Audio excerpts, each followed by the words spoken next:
Oh boy. Excuse me.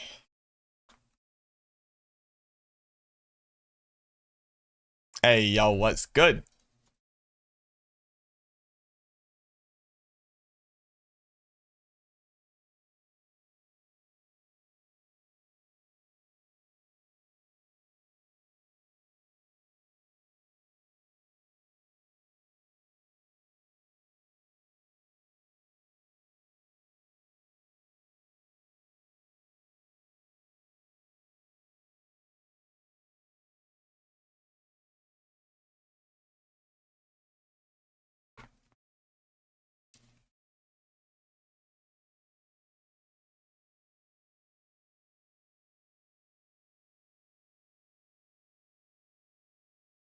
Ooh, it's the return of the Mac.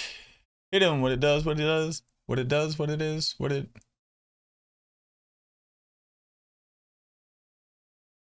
This is what it isn't. Oh, Macklemore, what did you say? Return of the Mac. Hit him. What it some, what it some, what it is, what it isn't. Looking for a better way to get in. Looking for a better way to get in out of bed and looking for a better way instead of getting out of bed and checking on the internet and fuck, I can't remember. Thrift shop, pimp stop walking, a little bit humble, a little bit cautious, somewhere between like Rocky and Cosby. Sweat. Oh, that bar didn't age well. Y'all can't call me bad moonwalk. This here is a party. My posse's been on Broadway and we did it our way. Chrome music.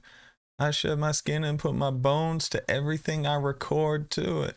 And yet I'm on. Let that spotlight go and shine on down. Got that Bob Barker's who gang and Plinko in my style. Money.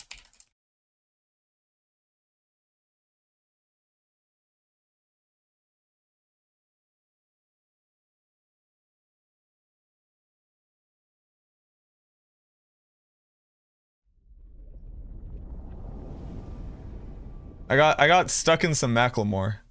Yo, shout out to Macklemore. I think he's a real one. What up, Zendefta? What's going on, Tekken? My boy Trev. Are you testing Shadow Bloodwave or normal Bloodwave? There is no such thing as normal Bloodwave.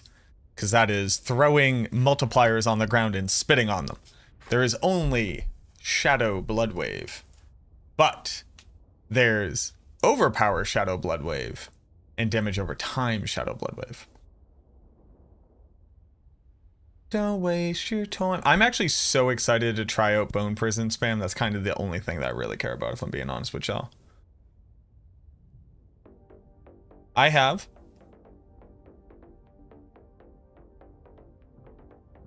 a bag of trail mix that I'm going to be eating throughout the day. This is dark chocolate Greek yogurt flavored trail mix. It has dark chocolate covered cranberries, roasted almonds, Greek yogurt flavored drops, semi-sweet chocolate drops, dried cranberries, roasted edamame. There's gonna be some downtime, right? We'll use that time for creating planners and stuff, I guess. Also, why is this not going? Back in the kitchen, cooking up.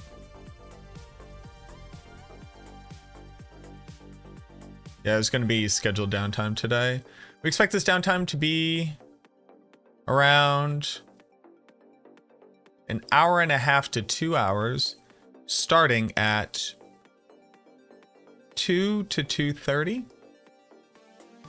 So anywhere between 20 to 50 minutes.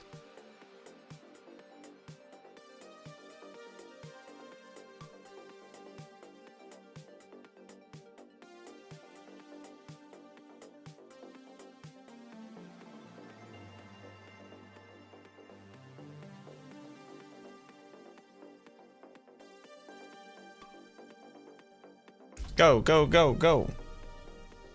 What up, Mike? It does sound tasty. Let's see. What's the first ingredient is dark chocolate covered cranberries, dark chocolate coating, sugar chocolate liqueur processed with alkali, cocoa butter, butterfat, and soy lecithin. You got to get soy lecithin in there. You got to use that soy protein binding agent. What up, Mac? What's good, Raven? What's good? Yeah, anywhere between 19 to 49 minutes. Mornings with Mac.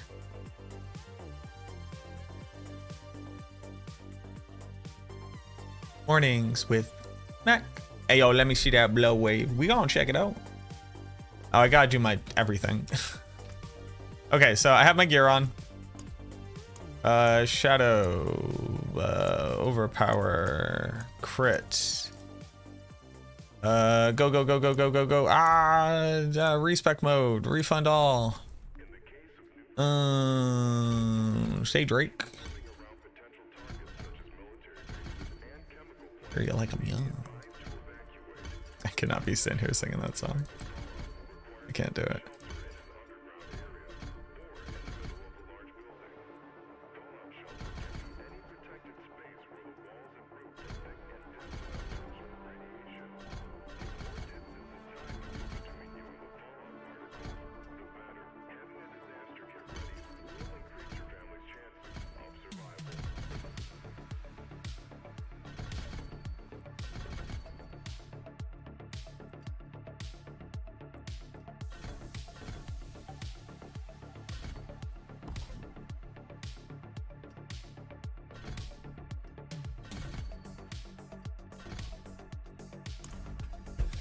Gotta go look at my max life. Damn it, I gotta redo my Paragon too. Rip. Yeah, I don't remember what any of this is. I came up with the Paragon though, I could just copy it. Oh, I'm running. Ooh, say Drake. Hold on, yeah. Paragon, go. What is this thing? What did I do here?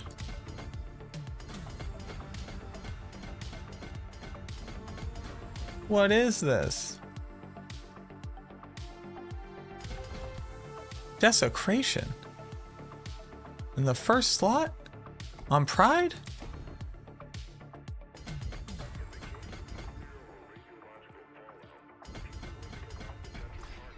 Blood begets blood.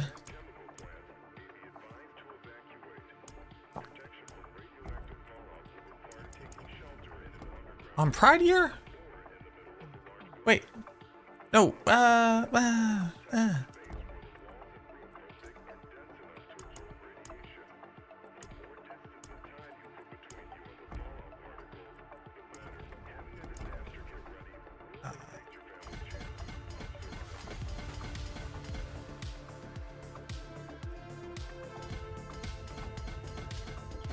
oh my God.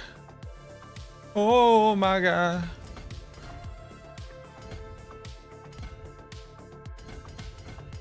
Yes, that goes there. Oh my God.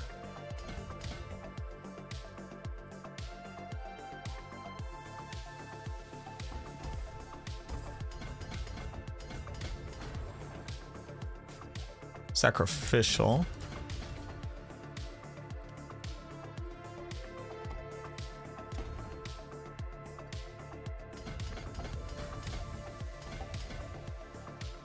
That's it.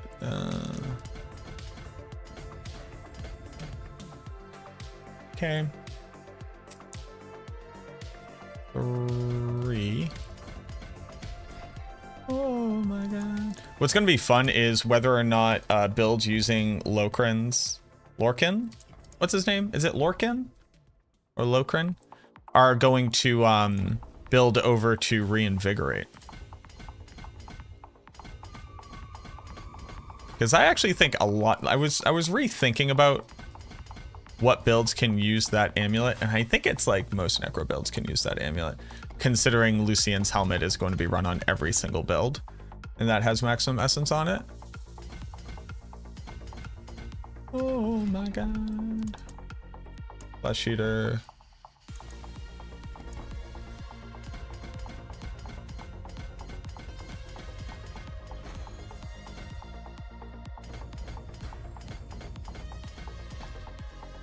Abyssal in the building. What? Shent of Death.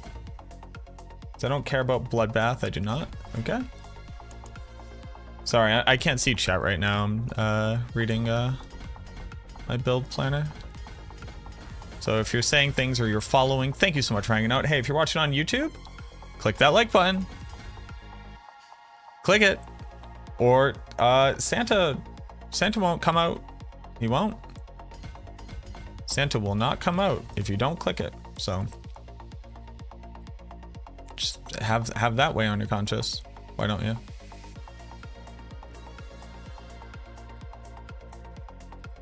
Dear Dominate.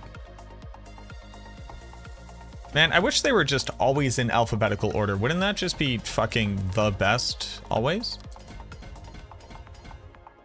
Wouldn't that just always be the best? Wouldn't it just be strictly better in every way, shape, and form? That'd be pretty cool. Just alphabetize it. It being randomly alphabetized based off of how much relative experience you have in each of them is wild. Like, next level bananas. Wild. I don't have control in here?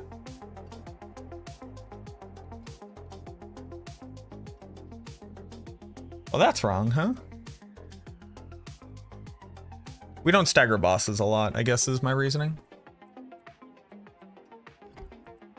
Oh my god. Unless we do a metric ton of damage, in which case we will swap over. Which we're not going to do a metric ton of damage, but it's like cool to think about what if.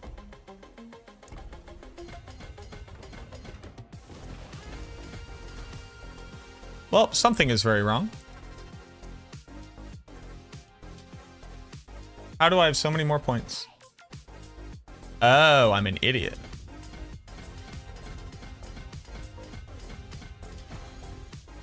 Okie dokie. I'm missing a point somewhere. Are you activated? You are? Activated? Activated? Activated? Activated? Activated? Activated? Res is crap, but that's okay. We'll fix that. Max life is okay. Armor will be capped via something. Upgrading this? Sure. Oh my god. Oh, I also haven't rolled these. Oh, I just tempered. I didn't even roll stats. Okay. Where do I put this point? I'm gonna put it in res for now. Okay. Oh my god.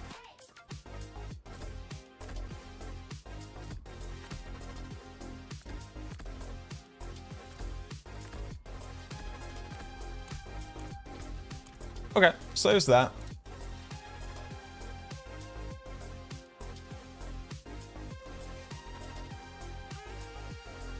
You think Bloodlance still trash on Season 5?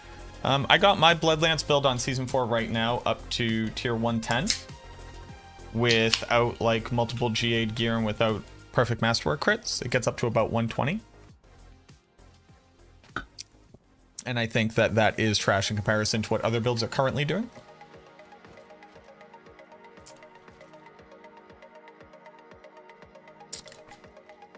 Viable? Yes. Bad? Also yes. Okay, so now that we did this, how are minions going to be in Season 5? Great question, I haven't played them yet. The answer is going to be innovated on and probably slightly different than what they are right now. Maximum life is not bad. What would I want here? Overpower damage? Maximum life is kind of fine to start. Do I want to roll any of these? Overpower max life int. Probably try to roll int. Try a few more times just to see if we can get higher. You're perfect. Okay. Here, max resource for any. That's pretty decent. Okay. Crit max life. Crit damage. That's just good. Crit max life chance to vulnerable. That's also just good. So then I roll max life for higher.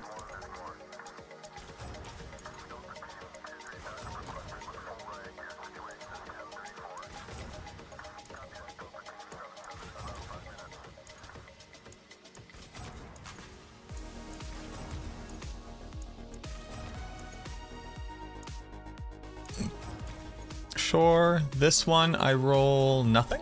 Okay. I actually want cooldown reduction now that I think about it here.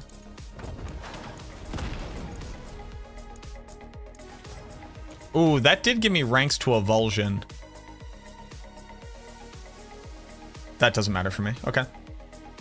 In fact, it was stupid for me to even worry about that.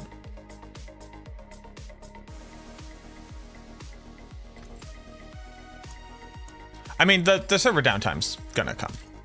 That's just... That is going to happen.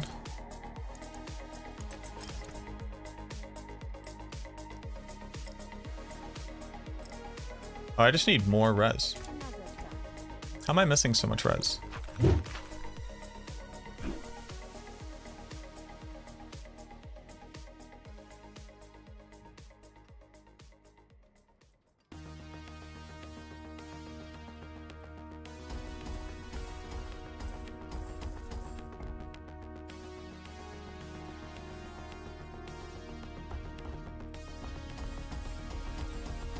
Alright, at least for right now, I need more res.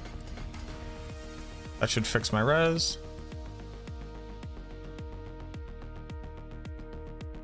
Yep.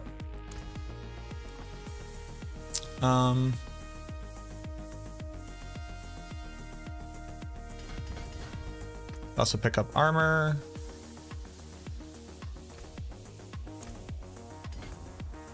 Do I have armor elsewhere? I do have armor here.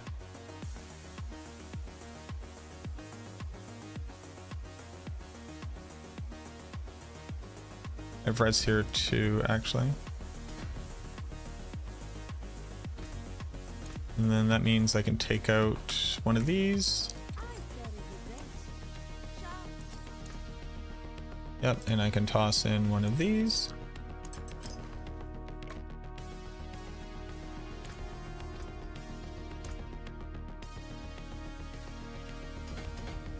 Okay. Solved.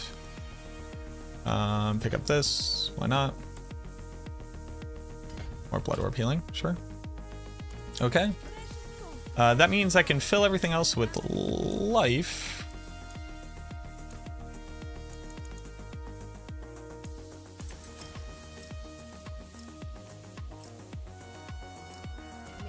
All right, let's go see if this does anything. Yo, what up, Adam? What's going on, boo-boo? Are we on time for... Are we on time for 11 or 11:30? What's attack power, life, armor, and res to aim for on a necro? Attack power is not a stat that means anything in the game. Oh, no downtime? Adam, I've been feverishly doing a... No downtime?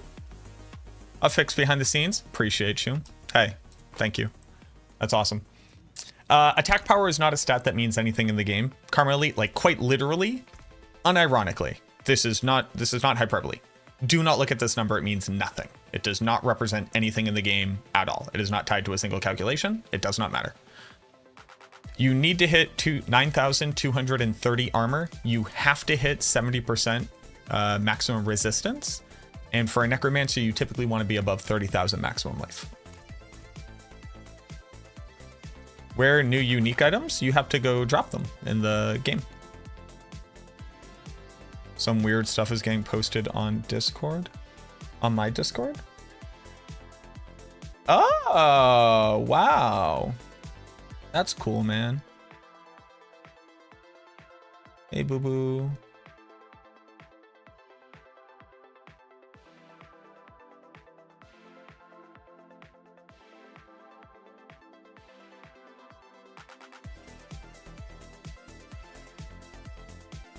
Why can I not ban them?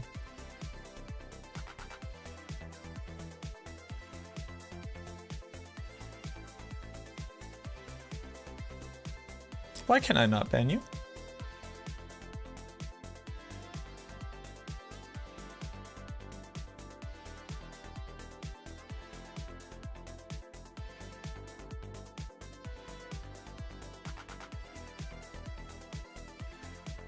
There we go.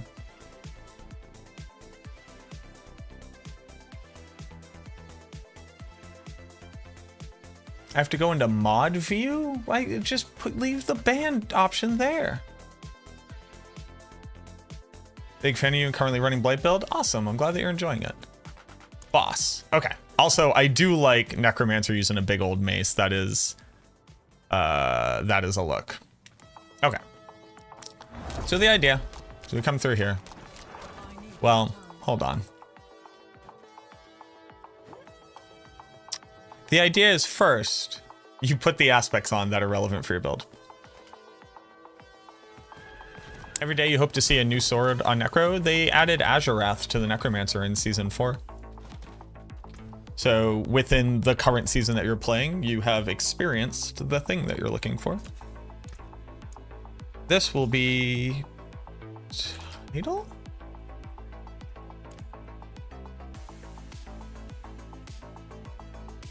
No, this will be damned.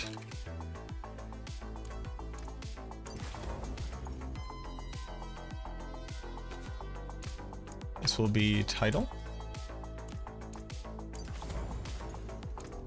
This will be fast blood.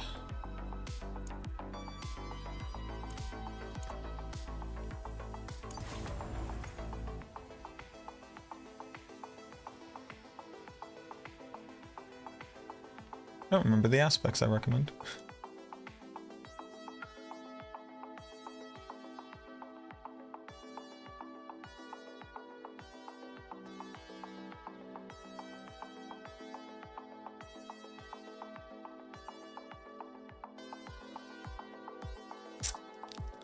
So in their post on Twitter, Sirach, Adam detailed the things that they're aiming to touch in the hotfix.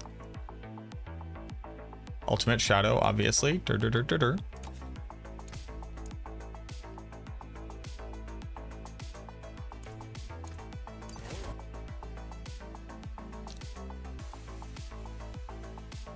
Oh, righty-o. How much crit chance do I have?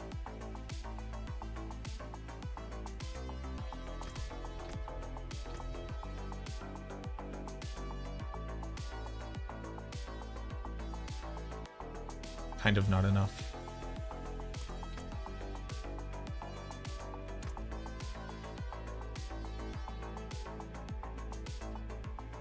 $46.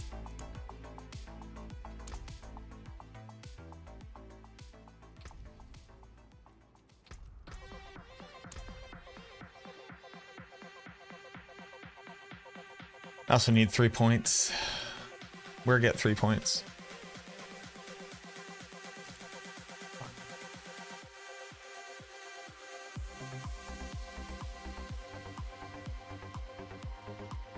Here's 1 point of it is then.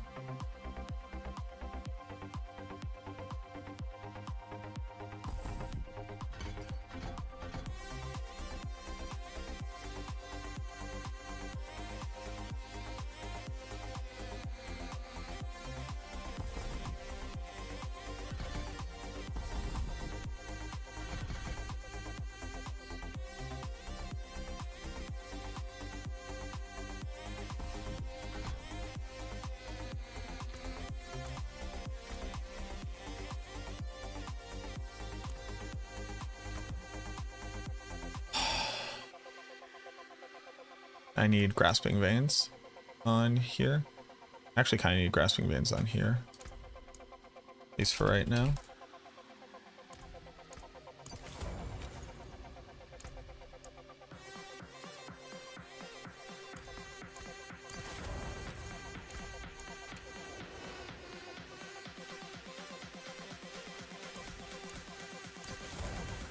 Yeah, let's go see if this does anything.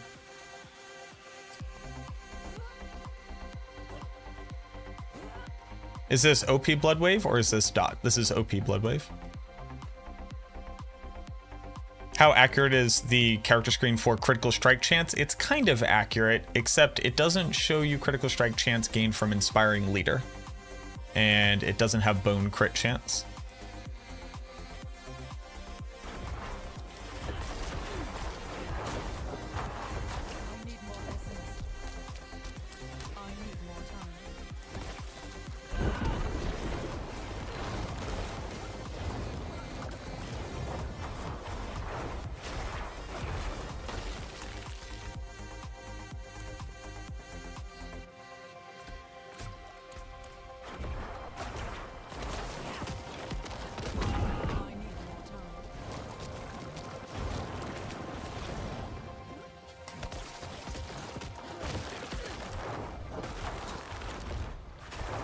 Oh, this weapon real slow.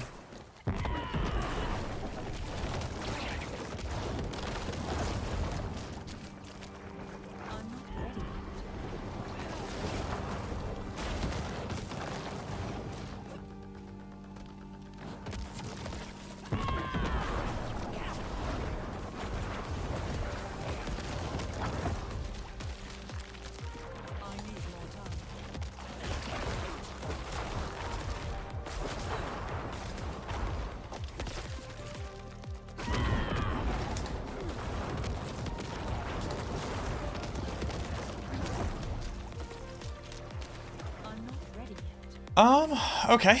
So now we have to think a little bit.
I need to be able to overpower again the moment that I pick up those orbs. So I'm going to swap orbs up while I don't have as much cooldown reduction.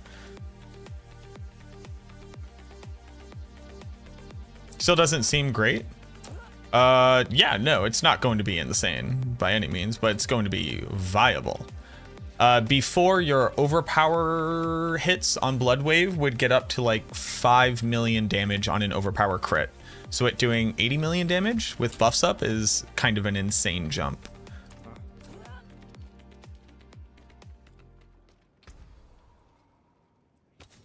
Fast Blood. And then eventually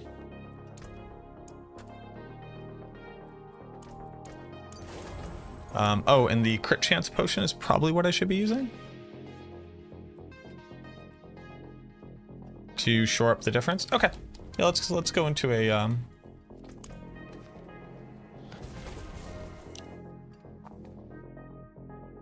well, you can't actually generate more blood orbs without using really garbage mechanics that are just generally bad. It turns out that Embalmer and Consuming Corpses is just bad. It's not a good source of blood orbs. Unless you could put Embalmer on your amulet, and then we wouldn't be able to fit all of the aspects that we need. Using Bloodlance and Gore Quills, no, it would not.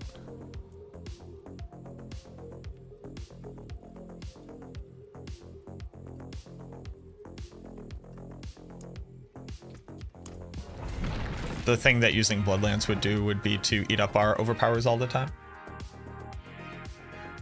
What up, cop? It is Wednesday, my dudes. Did they go back on tempering uniques? They never said you were going to be able to temper uniques. People just misunderstood that.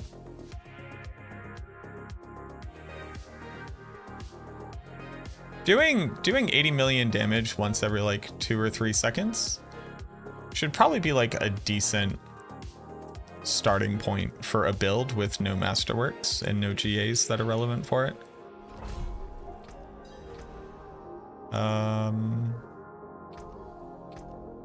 I think in general what we actually need to do is like reset our expectations for like build output.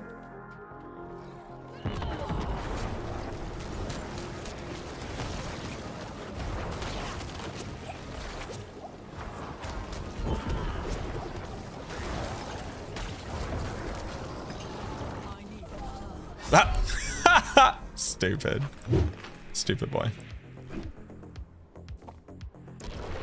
Like, these were a single GA non-masterworked gloves that said Skeleton Mage Mastery. I need to add attack speed onto the build.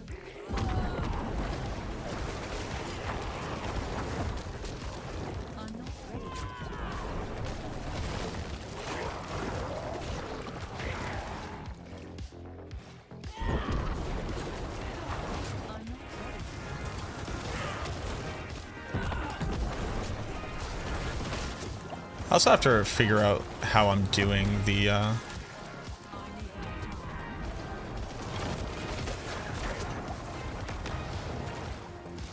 how I'm doing my rotation. So my rotation is a bit weird right now.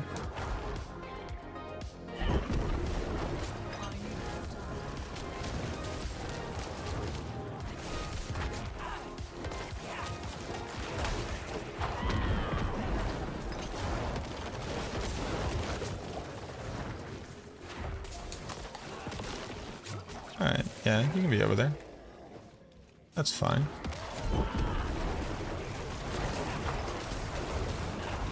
I'm thinking Bone Prison, actually. Over Blight here.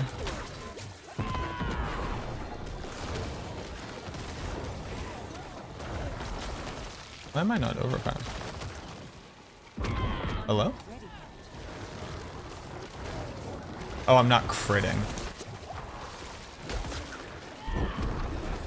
I think I need to put on Lorkins and find maximum resource to put on. Maybe?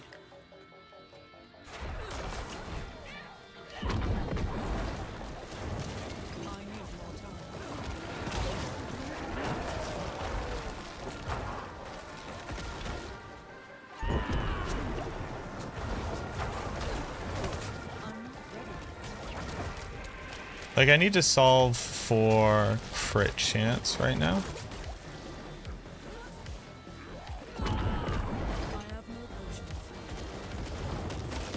Oh, and I also need to be a bit more, like, directed. Because it's not the damage over time that's doing damage here.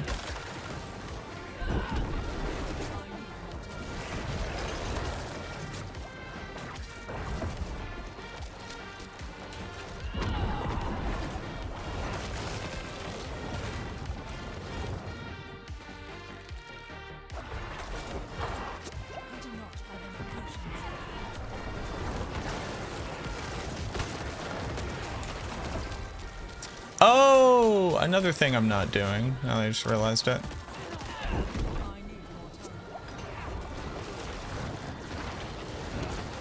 Is blood orbs from corpse tendies.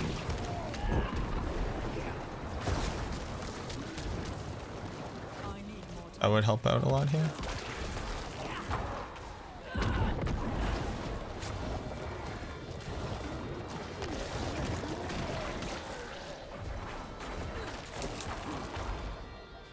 Okay. We're learning as we're going. Do a nice big old corpse tendies right here.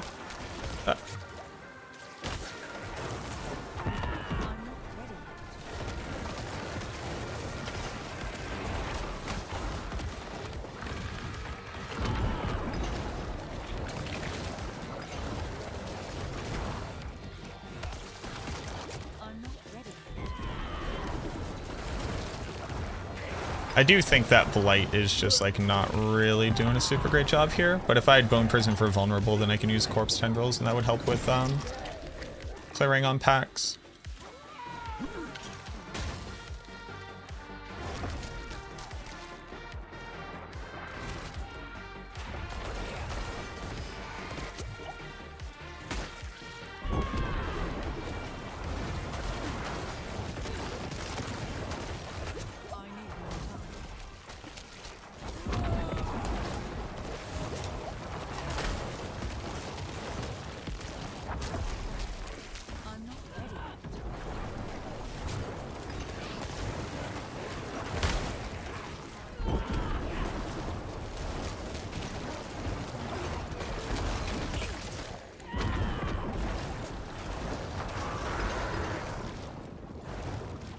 Yeah, rotation's definitely weird.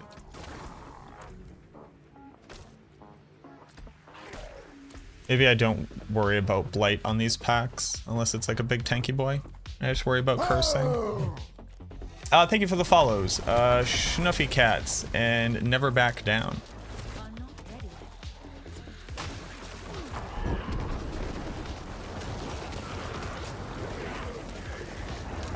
Also, I could definitely feel the lack of attack speed here.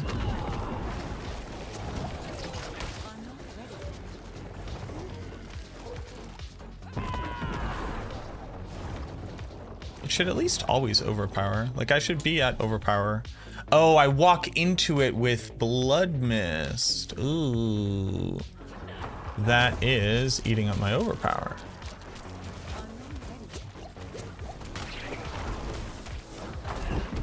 That is what is occurring. That's where Grasping Veins offering up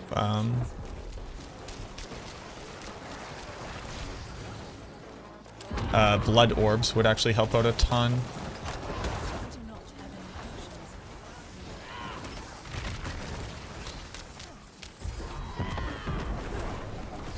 Yeah, that's actually a big issue. Okay. It's good to make note of. I think I need Lorkins. I think I just need to fit Lorkins into here.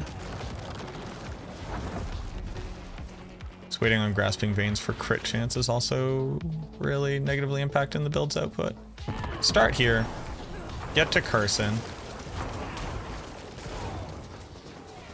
Jump back through. Redo it.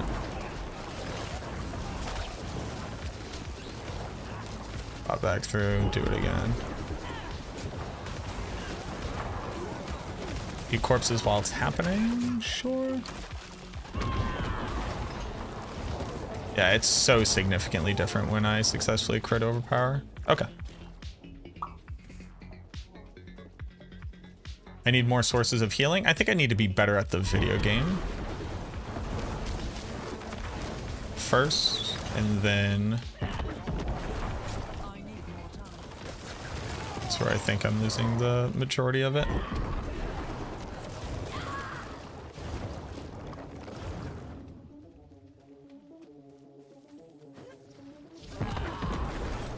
That's not me being snarky. I think I quite literally just need to be doing this rotation significantly better.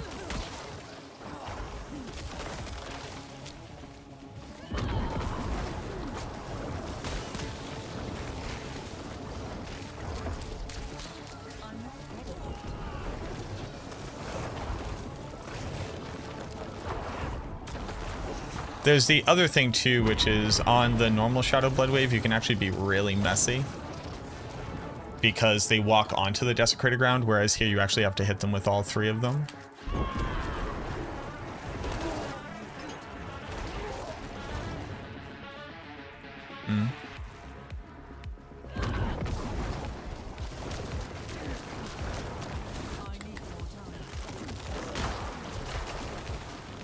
Rip.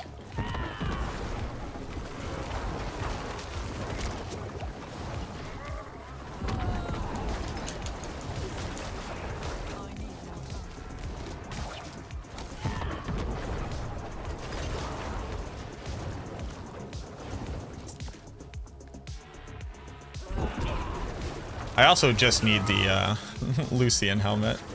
That'd do me real well.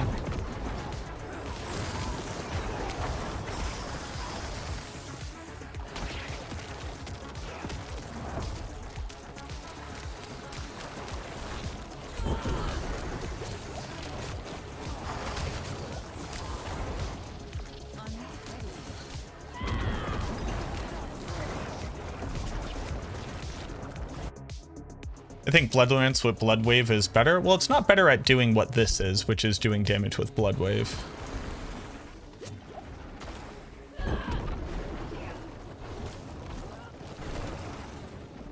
It's not about whether or not there are better builds. It's whether or not this thing can be a build.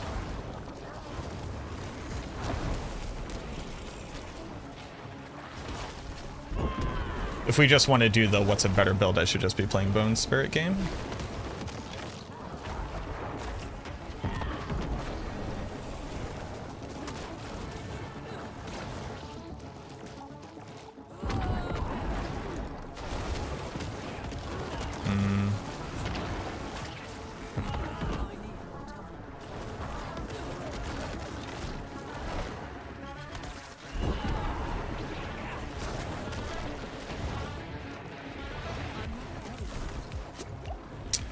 Alright, so let's see what it does for damage against boss when we get rid of the bug.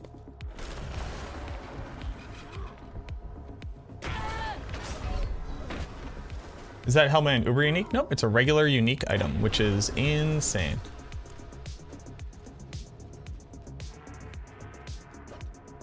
Insane.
Okay, so it does tier 100.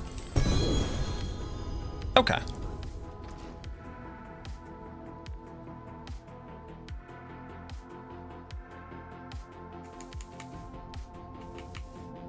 Now we need to solve crit chance.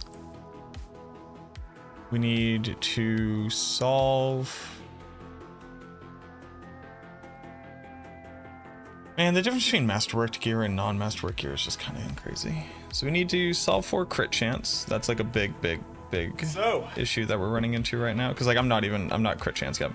But we can do that through Lorcan. Subscribe to a bad content creator. Let's go see. Tor Spirit, thank you very much for the 2 months. Appreciate you. Shadow Surfer pushing? Pushing? Not yet. Ever tried the updated attack speed of Reap yet? Not yet.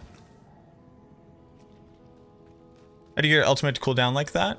Fast blood aspect.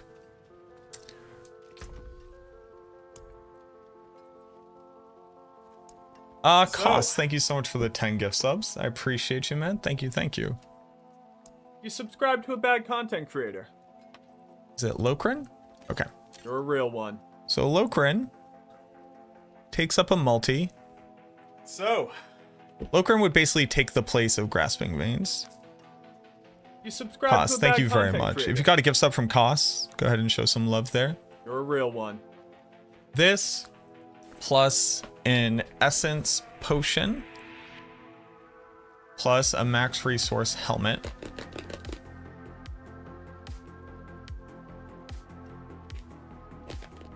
So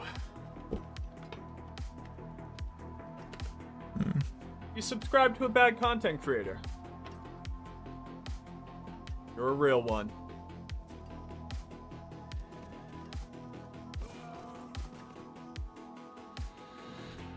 I also really don't like Blight.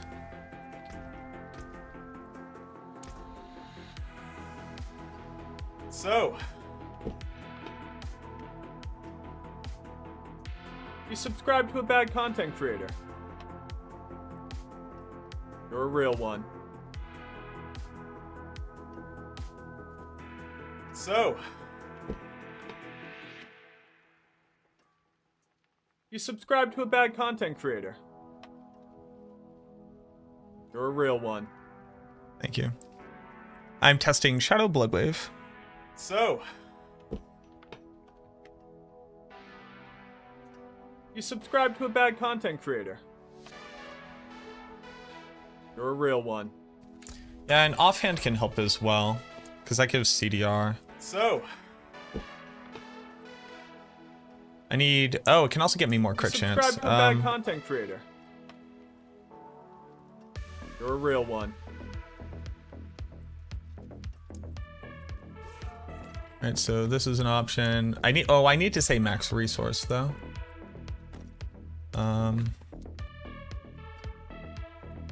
going to use Lokrin. So, It's pretty good. you subscribe to a bad content creator. That's 2 to roll. You're a real Okay. one. Yeah, maybe we drop the 2-hander.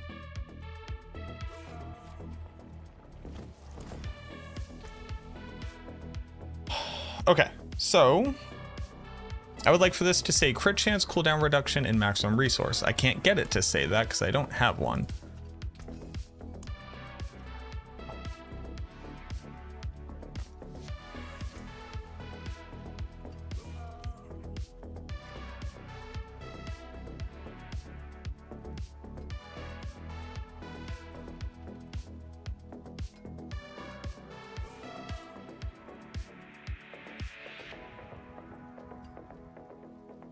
None of these matter. Sure. Chance for Blight to apply twice is vaguely a thing.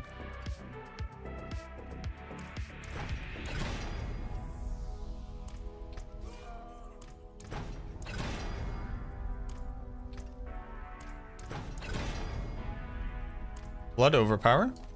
Okay, now I need to say crit chance. Because this is going to give me 36% crit chance.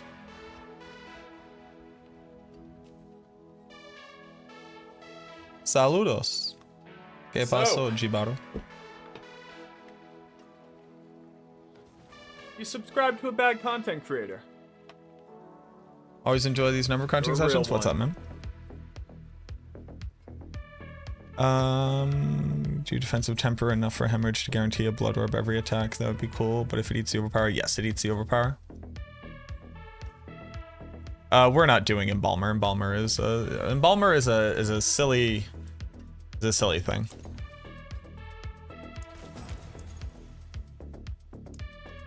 I would also take cooldown reduction here. Would I? Actually, I don't think I would.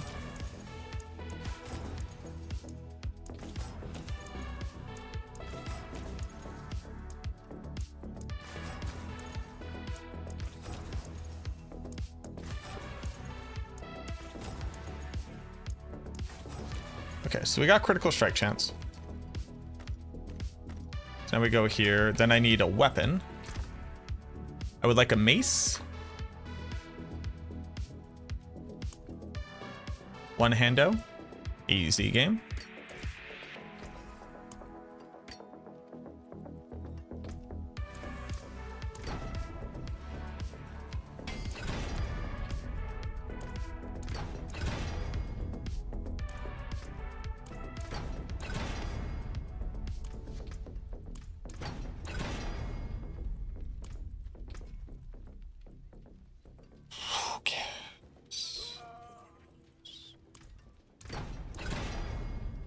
Cool.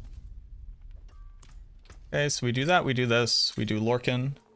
I need a helmet with maximum resource.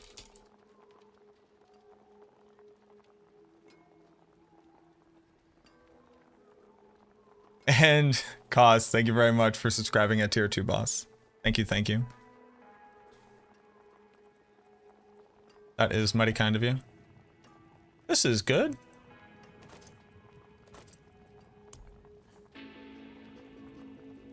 We need max resource cooldown reduction. Yeah, total armor also helps. Wait, was I not armor capped?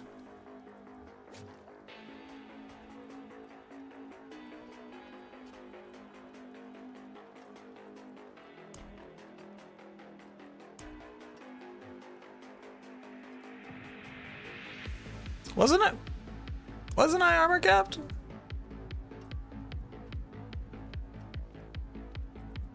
I thought I was.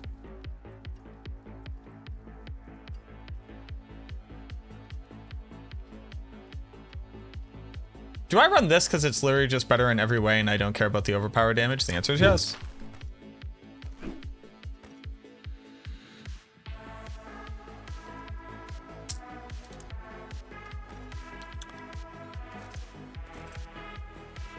Oh, all right.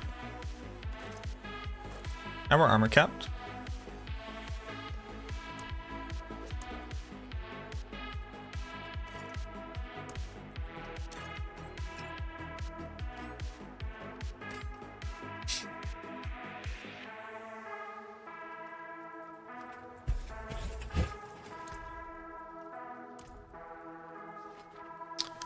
Okay, then we need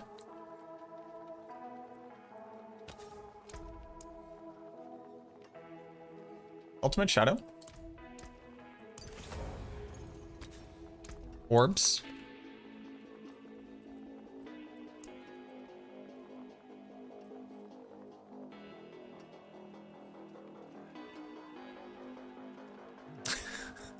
fun fact, if you type in orb, the reason why conceded comes up is because for the description of barrier, it absorbs damage. That's fun.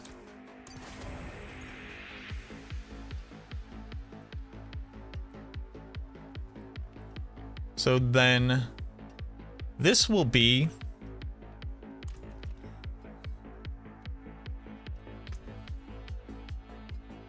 36% crit chance. 50, which is 60, which is 72. Oh, I need very slightly more crit chance.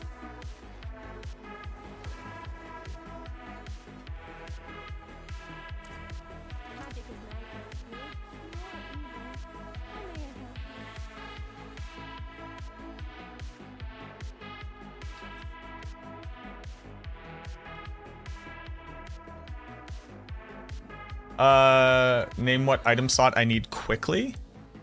Not in particular. I just need like 3 more crit chance. I'm good, man. Thank you.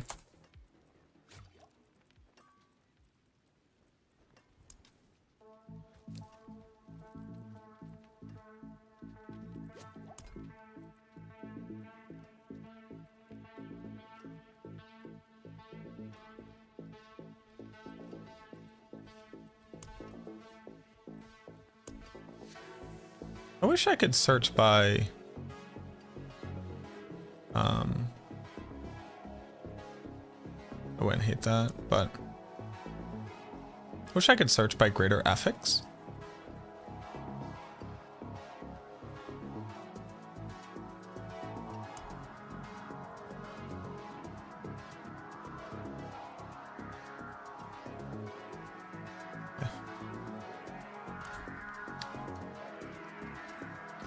A GA crit chance, yes, is what I would be looking for. Because I'm currently at 60.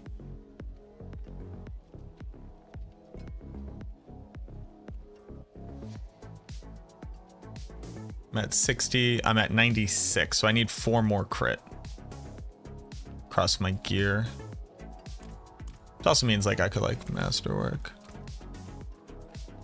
That works. I will take that. Aren't you at work?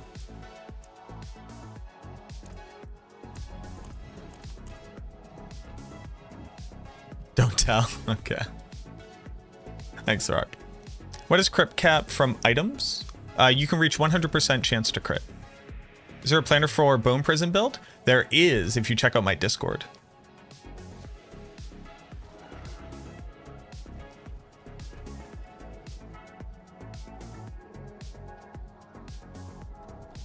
Where are you? Donde está Sirach? Aquí. Hell yeah. They're mine. They were always mine. Thank you. Okay. Temper.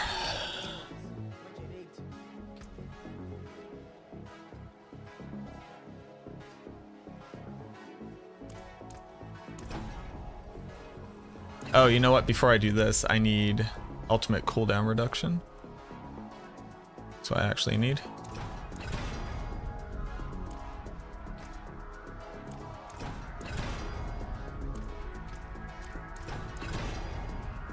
Fuck yeah.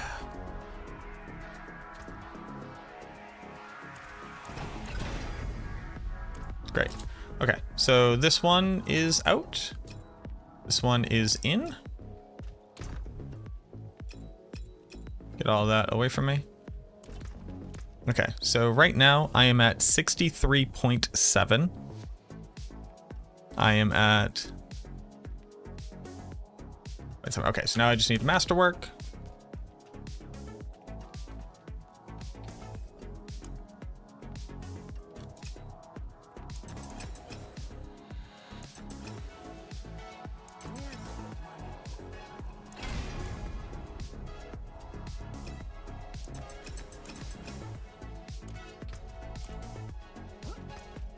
Let's just masterwork up all of our base gear.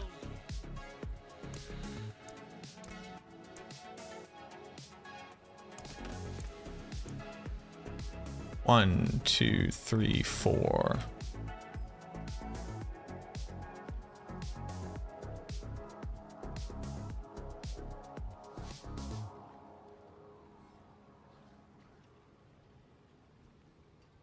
There you go, Mac. Now you can do math. Good job, buddy. Make your Twitch chat covering what part of your that part of your screen is bad for viewers rather than good, unless it's good for you. So the major issue here is that it's either covering up my inventory or it's covering up a menu which isn't open for very long. So it's got to cover up something. And I'm not in a tempering menu the majority of the time, but I appreciate the feedback.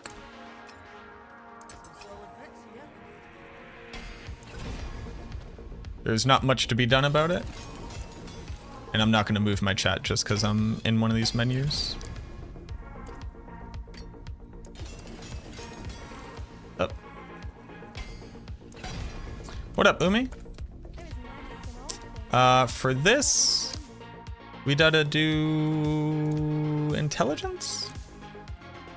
Great. For the gloves, for the ring, intelligence is fine.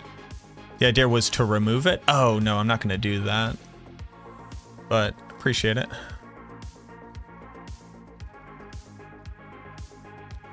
The other issue is that one, having chat on stream means that when people are reading it or watching it later on, it's easier for them to follow what I'm talking about. Also, when it's in a recording for a video. But in addition to that as well, I'm also streaming on YouTube chat or to YouTube. And while I can't show YouTube chat because of terms of service on Twitch, this helps YouTube to also know what people are talking about. People don't typically just have chat on screen for... It typically serves some type of purpose.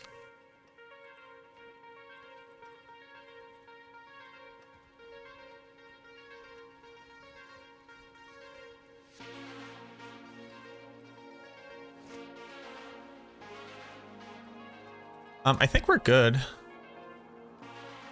This is 68. Now I'm over crit. Okay, cool. Then, oh, I just want to just temper this as well, or masterwork this as well.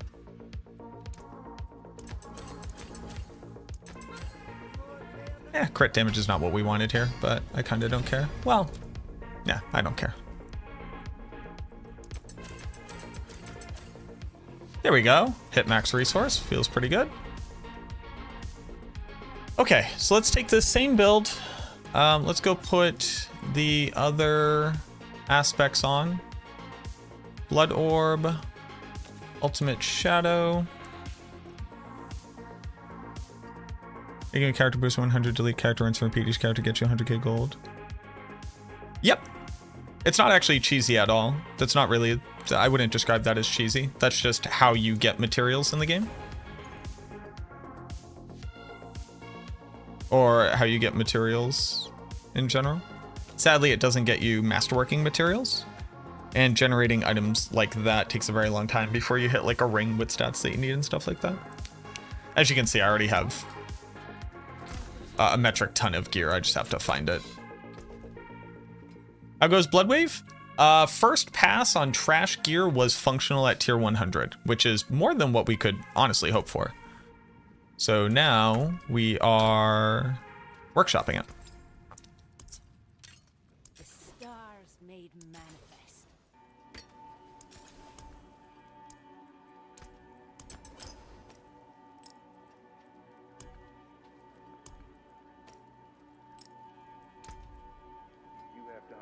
Res capped. This will get us over armor cap. Okay. Then, because of that, we don't need these silly points around anymore. Do I need any of these points? I do not. Cool. I don't need these points.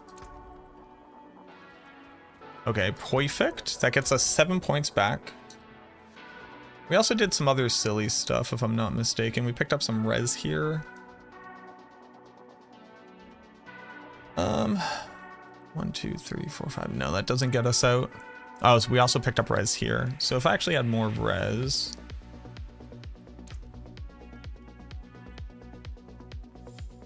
How would I accomplish that? Oh, also I'm missing an aspect.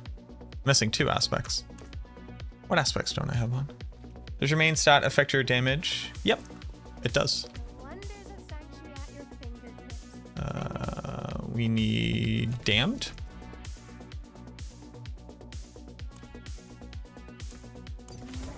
So title, damned, ultimate shadow. Yes, yes, yes, yes, yes. Blood orbs, yes. Well, this is doing nothing.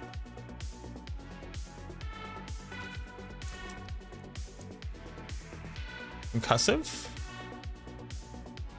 Oh, well, let's look at the different utility aspects that we have access to now, because we have a bunch of new ones. Cursed Aura is pretty lit, actually.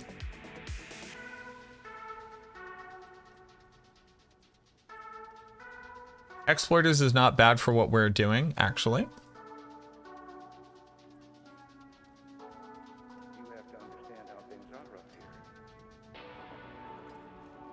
Let's try a Wild Bolt. That seems very fun.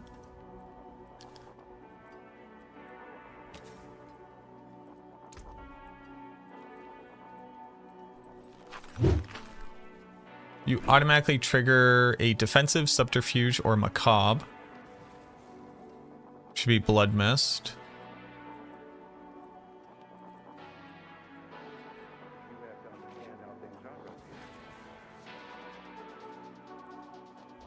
We can fit Embalmer for free. Does that mean I should?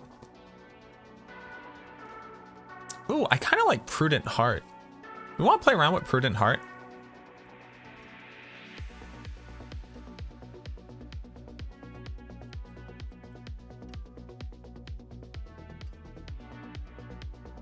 I want to play around with Prudent Heart.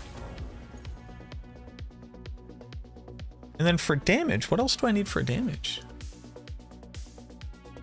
Typically Grasping Veins, but I don't really need that anymore. Can I get a better multi than Grasping Veins?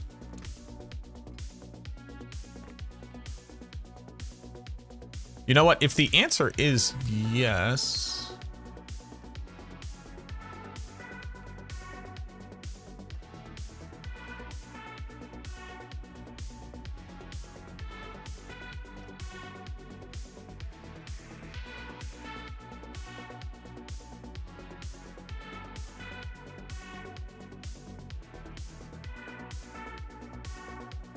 What if it's Rathma's Chosen?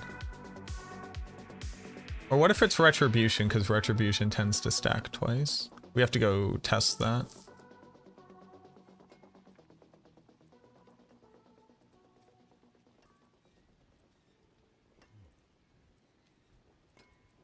Could also be Great Feast.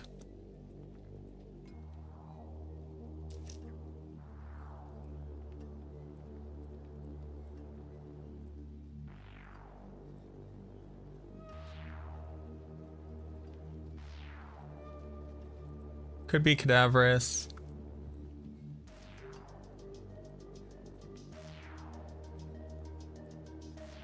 Could be Sacrificial. Oh, Sacrificial is actually really good. Also, we have to play around with Shade Mist because I think it has a 100% lucky hit chance coefficient. Yeah, let's go with Sacrificial. Sacrificial good.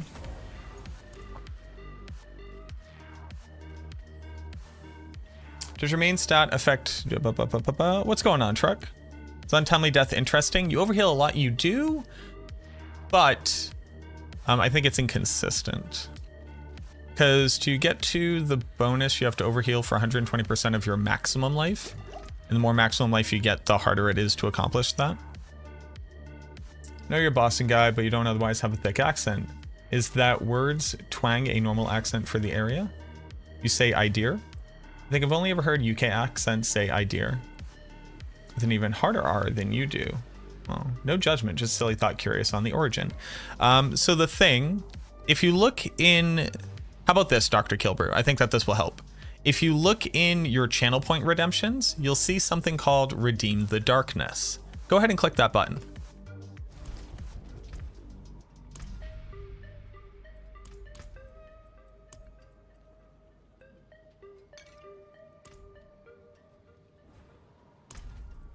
Sirach, thank you for redeeming the darkness. The darkness has been redeemed. Hopefully the darkness will stay redeemed. So I actually do have a wicked hot accent. I just don't talk with my accent, typically. Because I went to a university where a lot of people didn't necessarily have the same like Boston accent that I do. I'm from a city called Revere. It's about 10 minutes north of Boston. And I actually have like a pretty hot accent as far as accents are concerned. Where did all my blood orbs go? Hello?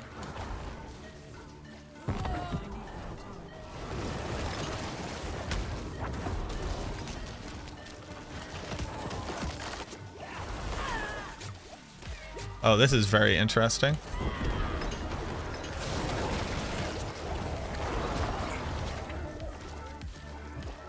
Oh, I need even more cooldown reduction. But yes, saying idea with an R at the end of it is typical of the Boston accent.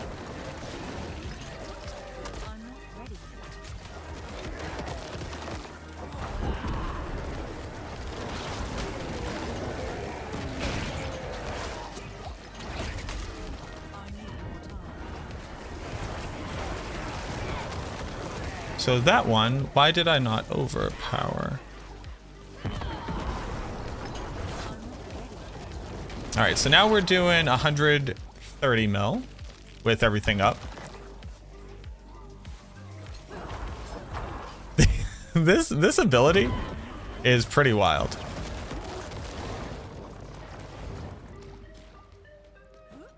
Okay, yeah, so I need better cooldown reduction.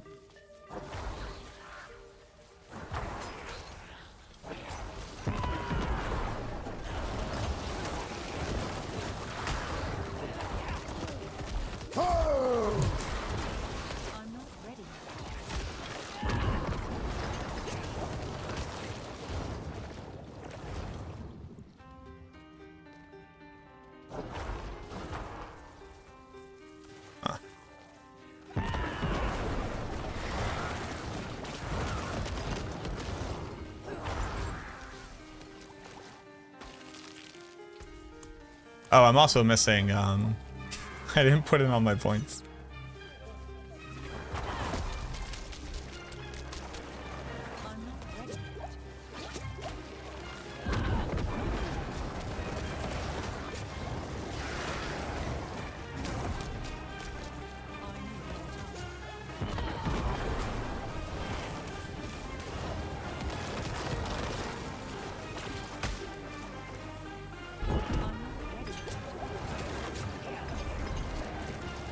I think that I need to swap over corpse tendrils. Yeah, let me just go back because I need to do 2 different things. Get out of here. Okay.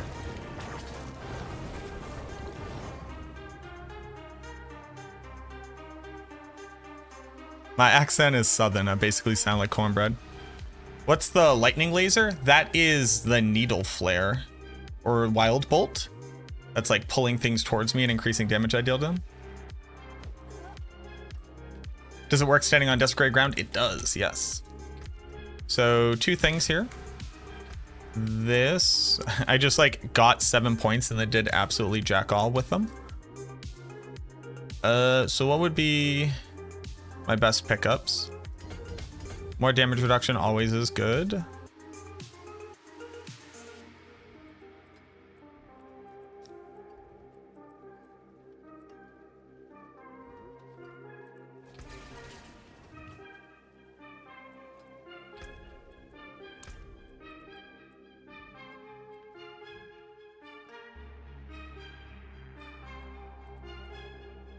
Ultimate damage, which technically helps me.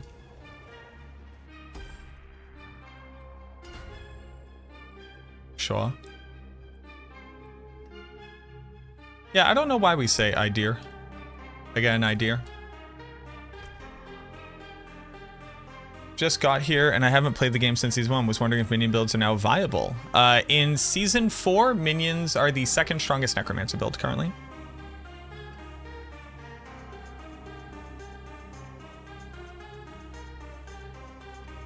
Do you know if Max has any problems on player? My planner isn't adding up my resistance to any of them and it puts life as max rank +1. I'm not really the person to ask that. Elivian, that would be in the Maxroll Discord. I know that there were some issues and those things are being addressed. It's time to do some spicy numbers. This needs to be this.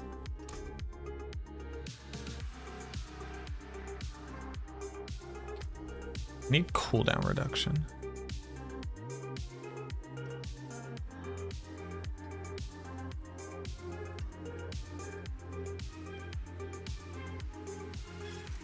I have a crit on cooldown reduction on multiple gear pieces.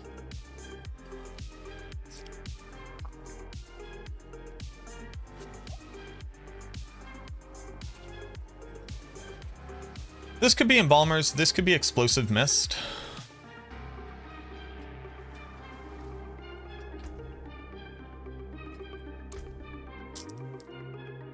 Or this could all be Bone Prison.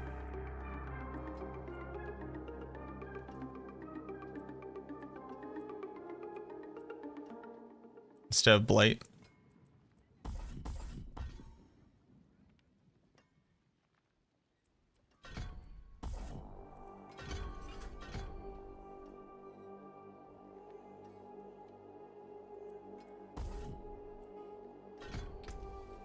We're gonna try that too. Kind of like that.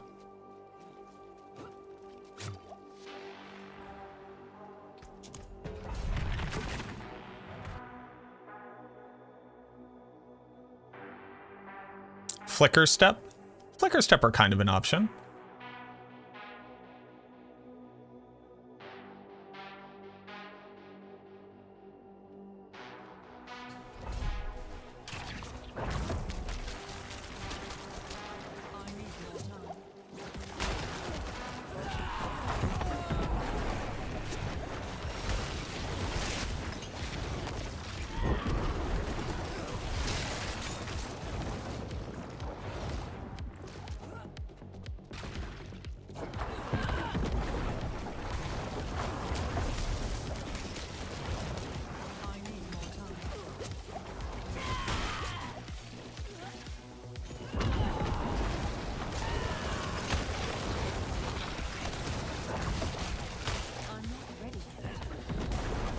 Oh, well, we're going this way now.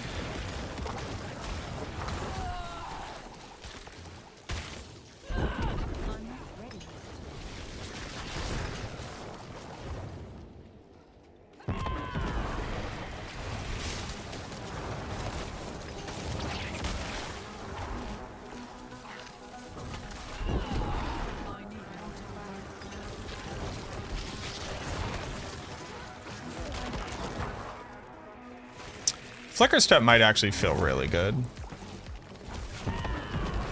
Because that also helps on single target to give me something to do.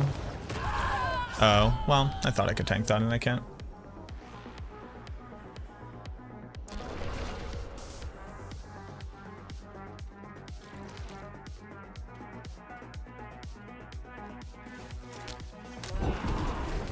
Yeah, right now on my current gear, Flicker Step offers an alternative.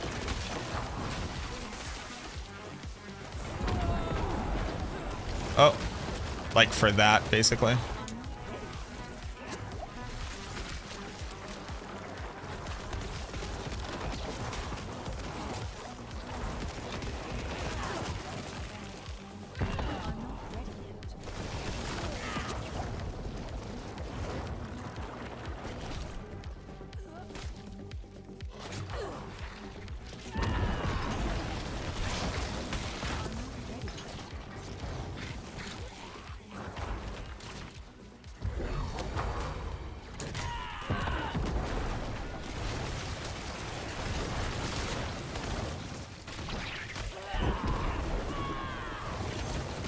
Oh, I do not like this pull effect with Grasping Pains at all.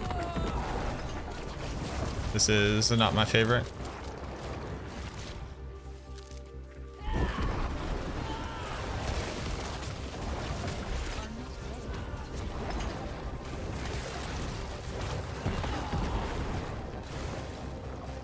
Flicker Step as a backup is probably the play right now. And then Blight becomes a significantly better option for single target, where I probably don't need Bone Prison if I have Flicker Step.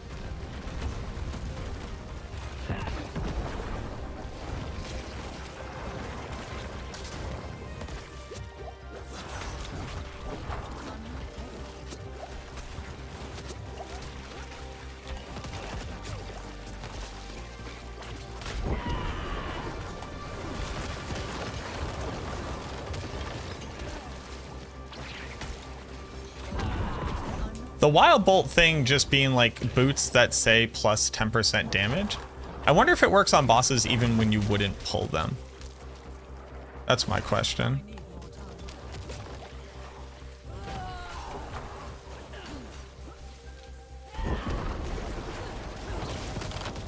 Because I don't think using them on this current setup is particularly good.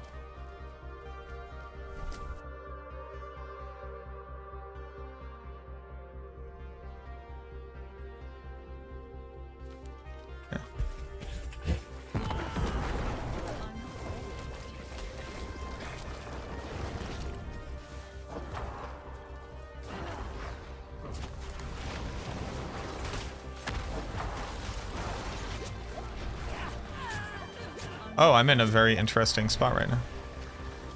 Hi, everybody.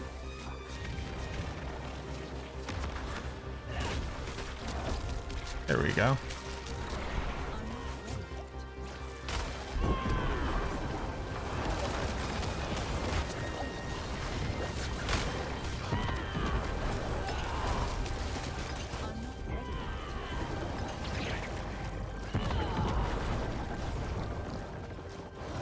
I found myself in an interesting position.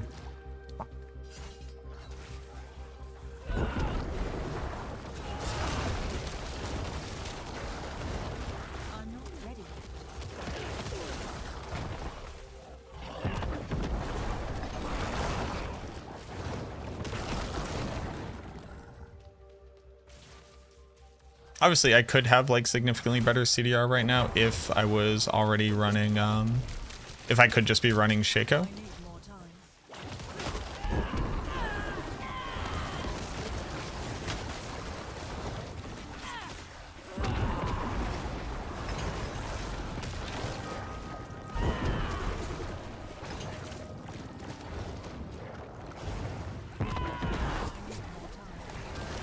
I like this. This is the level of janky that I like. Wild Bolt is interesting, yeah. I don't know how I'm feeling about it. It theoretically just says 10% bonus damage, which like kind of should be good enough. Oh, I do like Bone Prison for the Vuln uptime, though.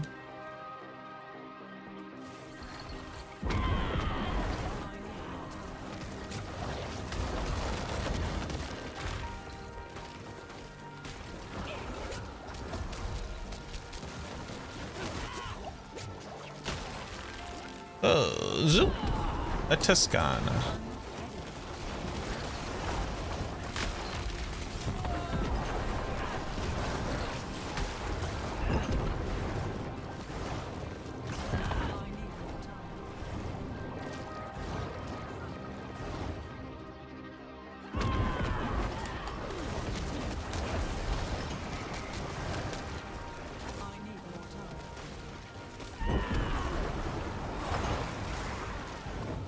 I honestly think just having the Aura Curse up would actually like drastically increase my overall efficiency. Hitting curses on controller on packs of monsters that you want to is just hard.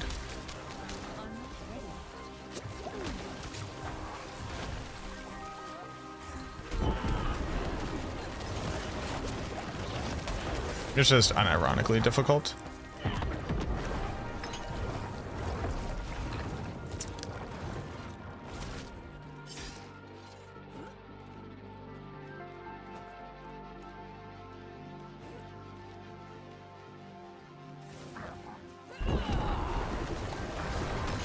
And then it also, you know what? Well, no, maybe.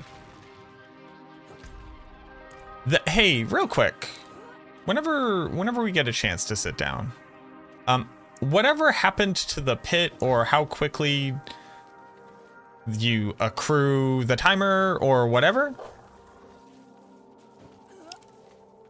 to change it. I need time to do that. Revert it. I do not like having to backtrack through and rerun throughout the entirety of this dungeon when I already don't have mobility because I'm a Necromancer and I need to stack damage on my build. So I don't get to use mobility aspects. Revert it.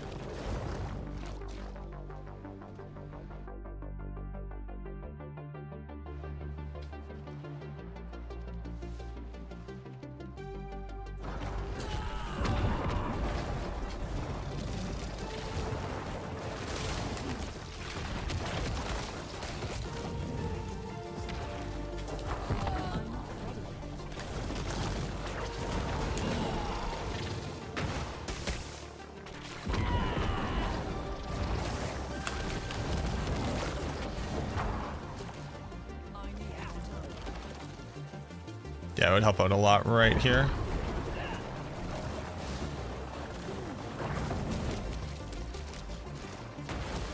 Right there is where it would help out a lot.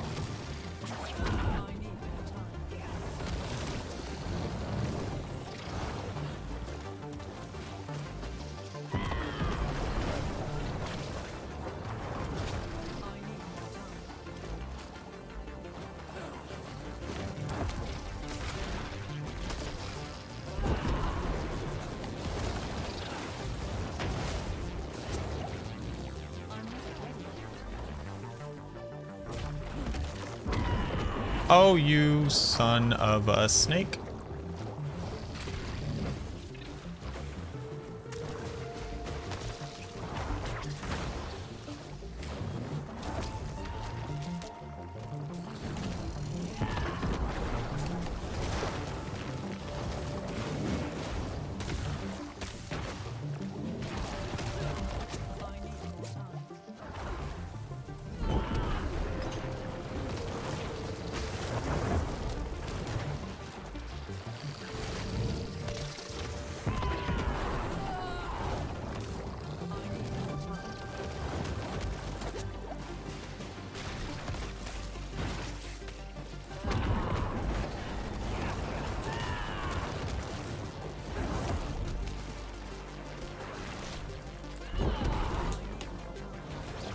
Alright, so let's die and see what kill time looks like. And then I want to put on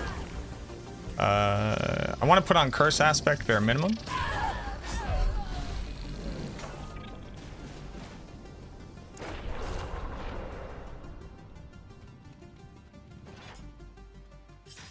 Yes, so the damage is coming from overpowered blood waves. And the idea is that with good enough gear, you could basically permanently spam them. I do not have that good enough gear, so we're trying to figure out what to do about it.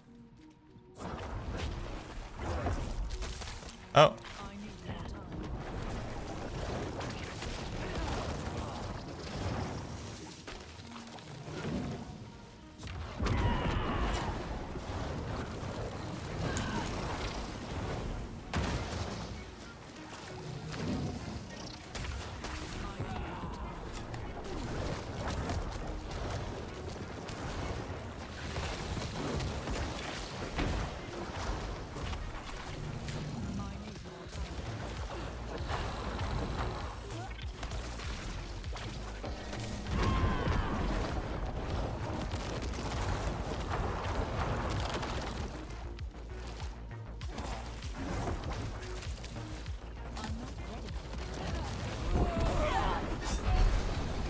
Okay.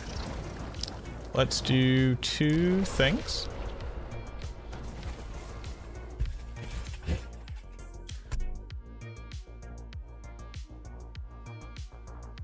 Slither still has Slither is very tanky, but we already know the build is doing more damage than it was before, and now its issue is having proper uptime on cooldown. So curse. Let's do flicker step. Let's do flicker step. What do I have? I have a DR flicker step that has really low value.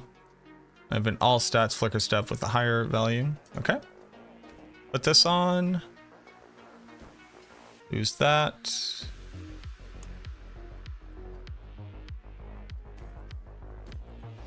And then let's also run auto curse, because I think that would help a lot.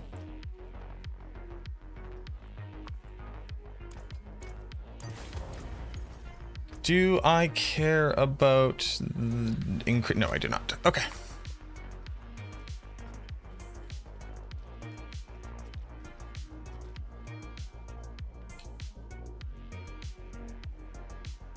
At this point, even nerfed Evan Pierce would kill much faster. It would, yeah. It turns out that there are strong builds and there are weak builds. I'm not looking to create whatever the next best build is. I'm looking to see what this build does. If you only want to look at what the best build is, I don't recommend playing the Necromancer.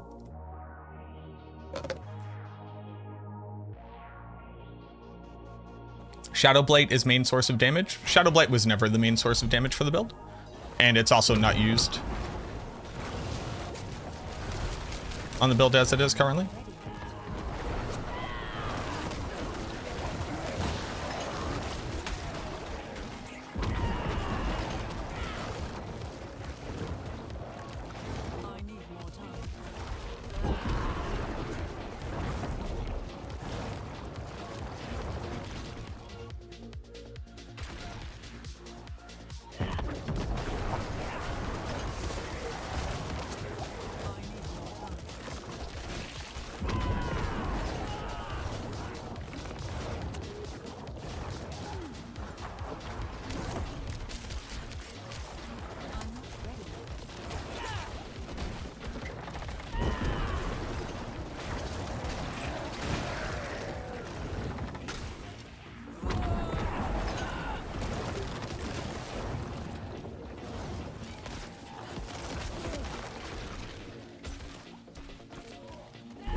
Yeah, like, look, I know Necro ain't the best. That I could have stopped at Bone Spirit. You know what I mean? Like Bone Spirit's cracked. If I want to go do, you know, 10 billion DPS, I got a build that can do that. That's not fun.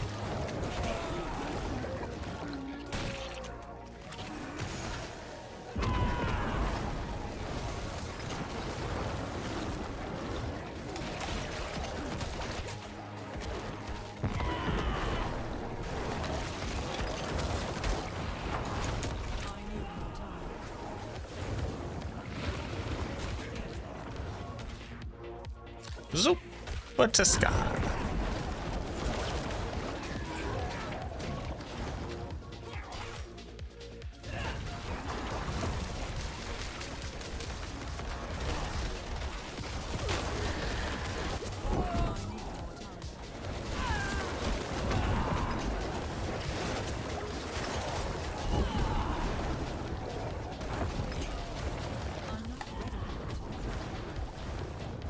No.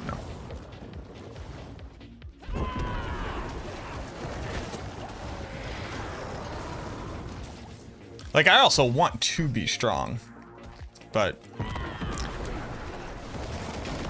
whenever it's like, well, this isn't as good as another build, it's like, well, is the other build in the room with us right now? Kinda approach to thinking about it.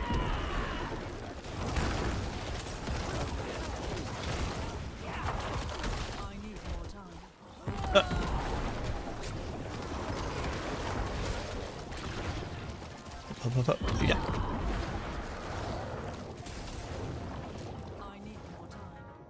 After dot build was nerfed to the ground, is there any way new uniques like to boost damage?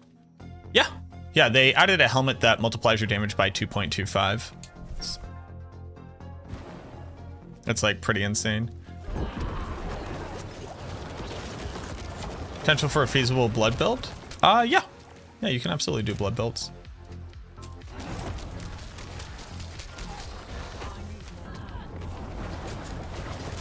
There's already a feasible blood build, it's just bad in comparison to the strongest things that you can do.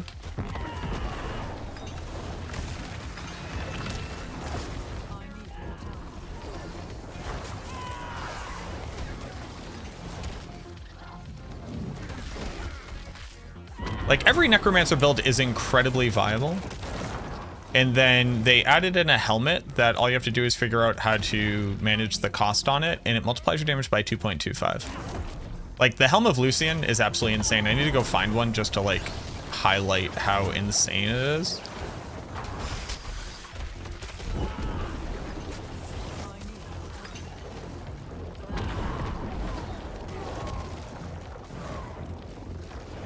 I just don't have one yet. Oh, every single build in the game should use that helmet unless it needs to use a different helmet. It says multiply your damage by 2.25 and drink a resource cost reduction potion. Like, it's bananas. But you lose Shaco. Multiplying your damage by 125% bonus just from a helmet slot is ludicrous amounts of damage. You actually don't survive like the highest tier pits by legitimately tanking damage on the Necromancer. That's just like not one of the options. And then Garm's gonna be here on his blood build. I hear you, Garm, but you also can't complete the pit because you can't do the damage. A build that can actually clear the pit with the damage within the timer can't do that while also surviving attacks. You just have to dodge and get good and ignore damage. And a helmet that says basically no downside, just multiply your damage by 2.25 will get you there. Is it a mythic? Nope. It's just a unique item. It begs the question, why would you ever use a Godslayer? Godslayer says for 3 seconds you gain 60% damage. And then it's down for 12 seconds. This says multiply your damage by 125% damage multiplier. It's ludicrous. Like, the helmet should not be in the game. That's how ludicrous the damage is.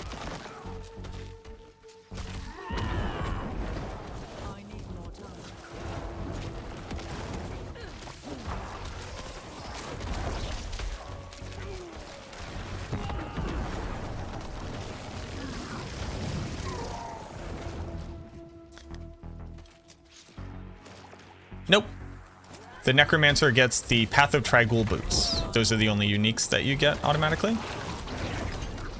They actually just very specifically added uniques to characters because there was like gonna be problems or something. If you notice, you always get boots of Trigul. So they must have just like wanted the Necro to have them or something.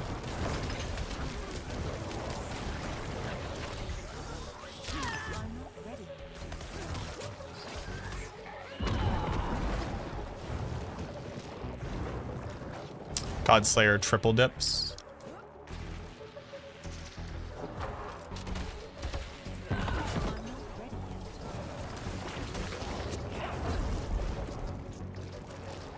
You have to solve very high resource costs? Not really. You have to solve plus 50% resource cost.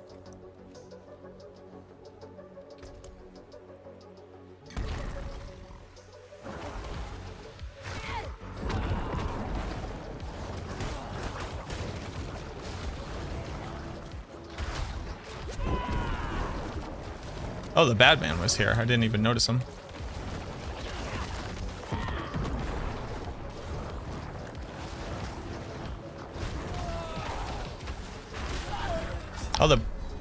Oh, cool. He was on top of a red thing I couldn't see. That's cool, man. I liked that.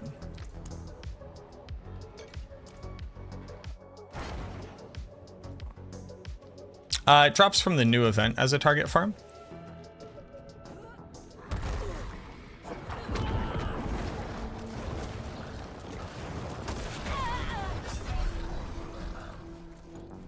Okay. Hey, man. I can't see this, dude. Okay. Why use ultimate shadow when your dot damage does almost nothing? Think about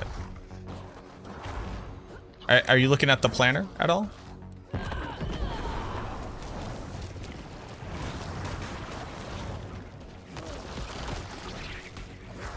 If you think about it, it's a pretty cool concept. Pretty big brain. So by turning it into a darkness skill and have it deal shadow damage and give it the desecration ground, we gain the strongest multiplier. I physically cannot see these effects. You gain the strongest glyph multiplier that Necromancer has available.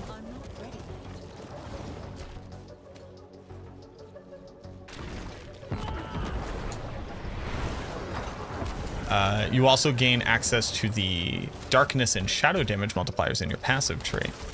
And you gain access to Scourge. And you gain access to Damned, which says an additional 50% shadow damage as a multiplier. It's actually pretty cool. Yep, you can, Stithia. It just requires very strong gear. Reset your evade cooldown when used with Blood Mist. What about the aspect Creeping Mist? That resets your evade cooldown when using Blood Mist. It resets your evade cooldown after you leave Blood Mist.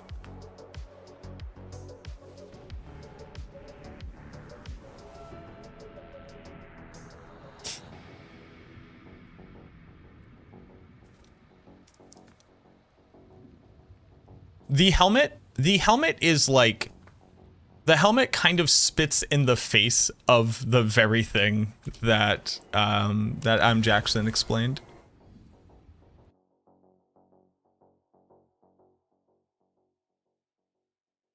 Do you know how?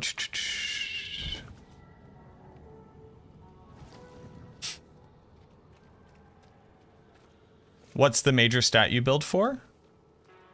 There are a bunch of major stats. You need 100% crit chance. You would like as much overpower damage as possible. You would like as much cooldown reduction as possible.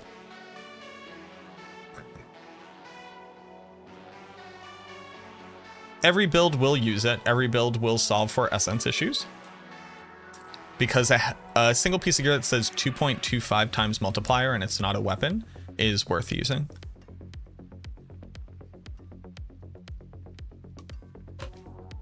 What if they took off the resource cost reduction? I think builds would still strive to seek to handle it. You would use Starless Skies and you would use resource cost reduction potion. And you would masterwork triple crit on GA essence per second on your chest and on your boots. And you would find a way to run Torment. Like, it's insane. Is the new crit amulet additive or multiplicative? It's multiplicative. I actually put out a video covering it if you wanted to look into that.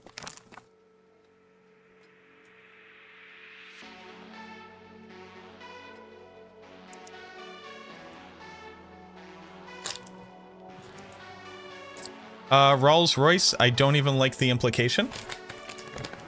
I'm getting pretty sick and tired of implications of content creators intentionally seeking to make the game worse so that their character gets to feel strong. I'm getting real fucking sick and tired of it. Rob just fucking plays the game, guys.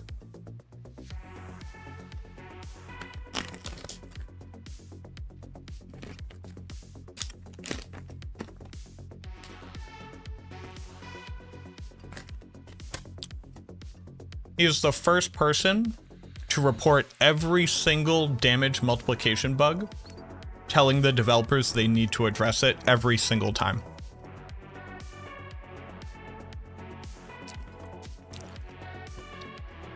I don't like to advocate for other people because they're their own selves.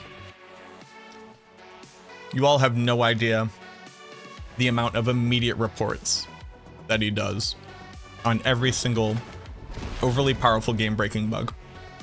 Immediately.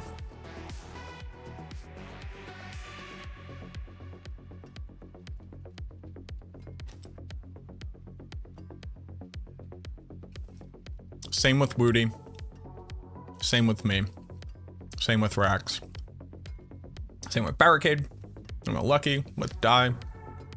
Everybody. The developers must be sick and tired of us.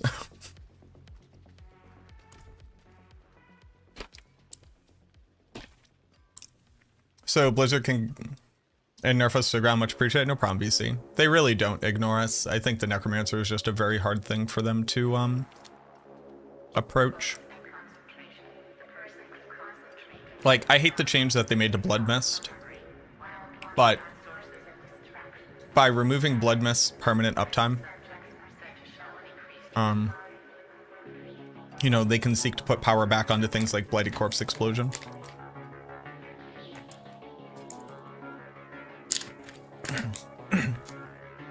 Yes, the damage buff affects Evan Piercing.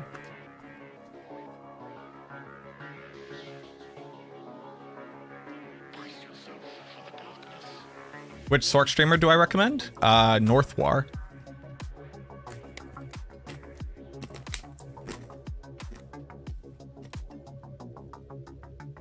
And Barricade and Makuna. Those are people that I know that play Sork.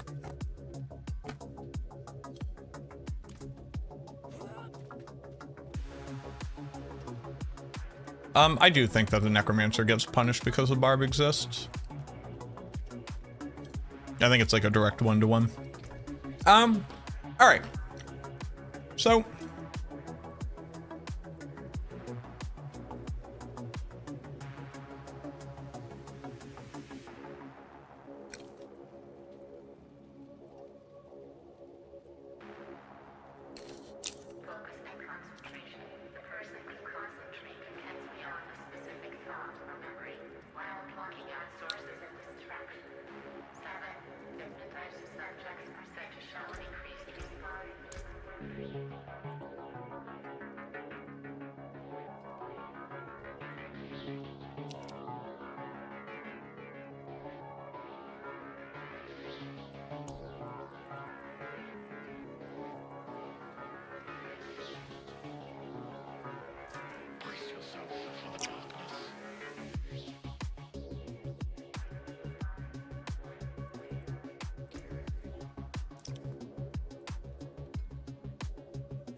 Wait. Okay.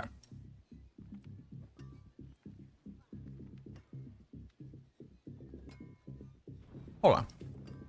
My hammer sings on your return. I forge more than horseshoes and nails. What do you need? Hold on.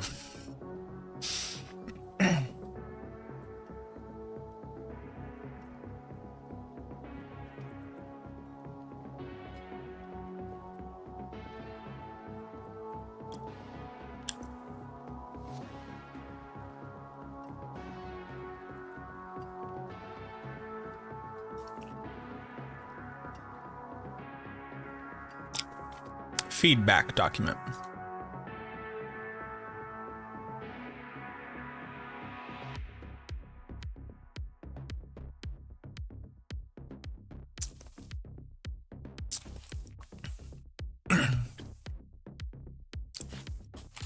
The plain overpower temper and blood overpower temper are the same value. Following logic of niche equals more better,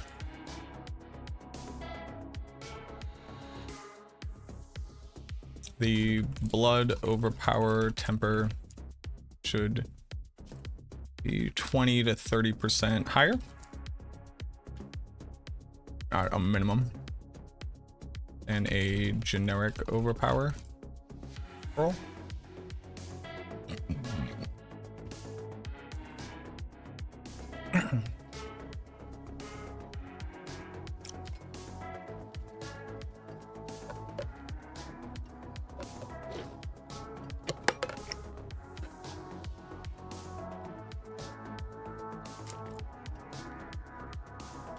Overpower should be stronger than critical, except that there are builds that can overpower all the time, so it's actually not more niche.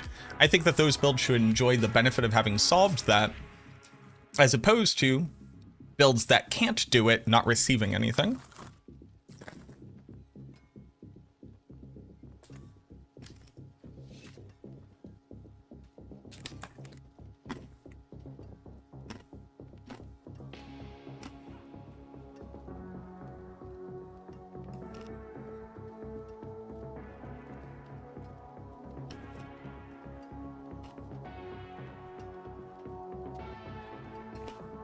But I just got really excited because we're actually doing ultimate skill damage.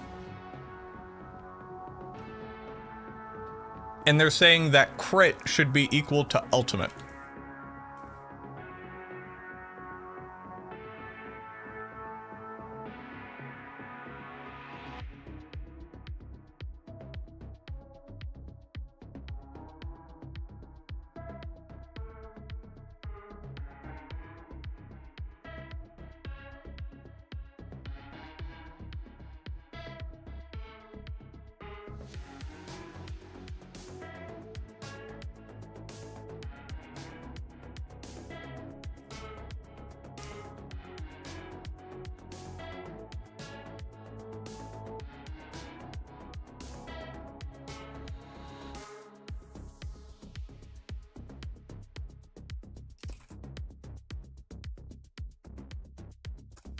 The fact that ultimate additive damage is the same as overpower or crit is actually kind of ludicrous to me.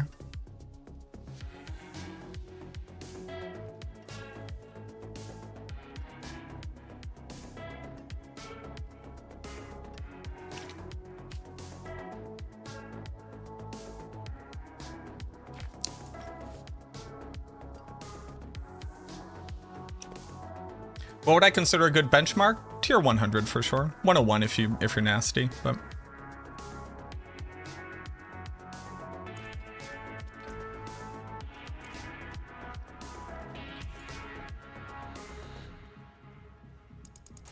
Shame that. Hello, not a bad goal that. Hello, shining beauty.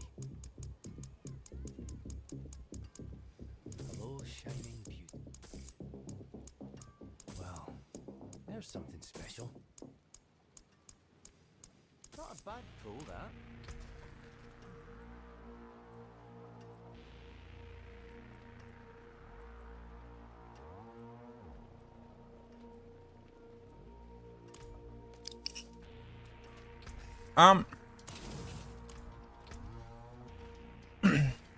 So I think this is the alternative to the shadow damage over time version, for sure. The other thing being that it more naturally builds into Lucian's helmet. And shadow damage over time was just absolutely just annihilated. So let's update the planner.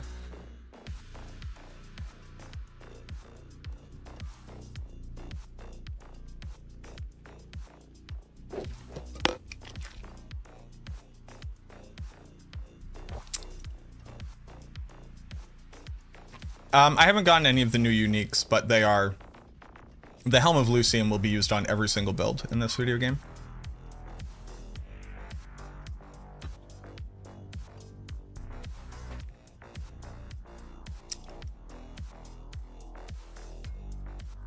Alright, let's update the build planner.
Technically speaking, it should actually be ultimate damage because this has 100% uptime and you might screw up and not overpower.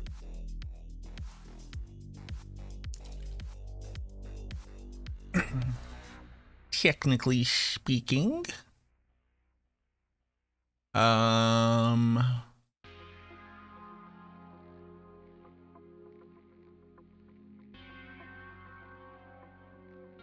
I think I'm gonna go with Blight size. Transfer it to cast twice. Transfer it to cast twice, sure.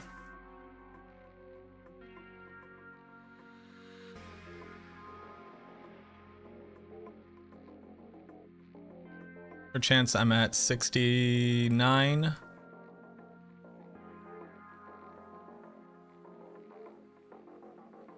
Technically speaking, this would be better.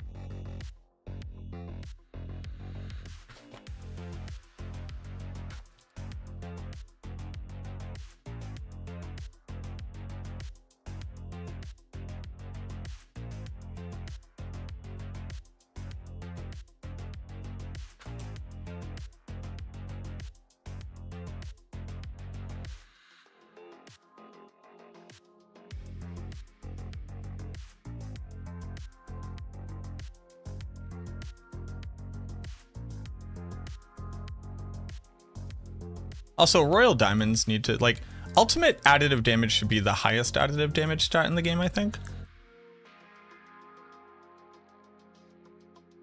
Would you rather have...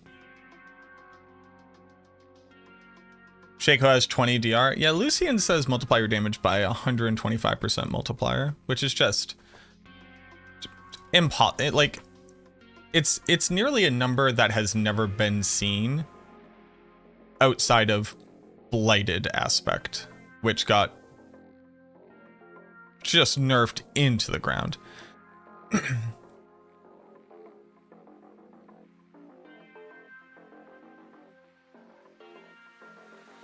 Like it is unfair.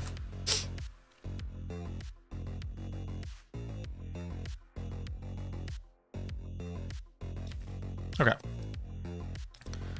So I think that this is like the end game version of it, where you actually can have like perfect stuff.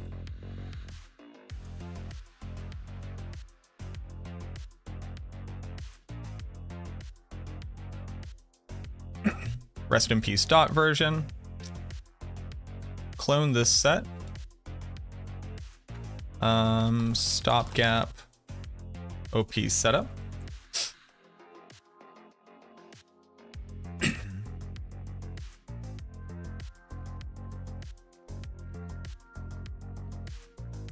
Let's do stopgap OP setup.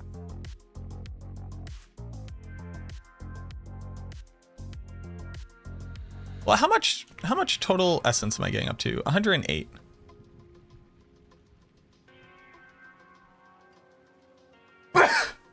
Excuse me. Actually, let's also do this, damn it. Let's do this math, right?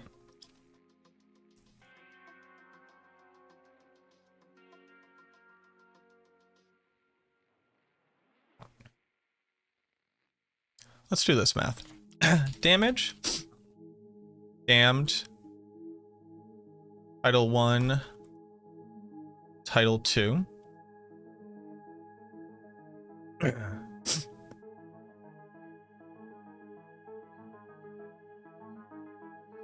So with damned as a 1.5.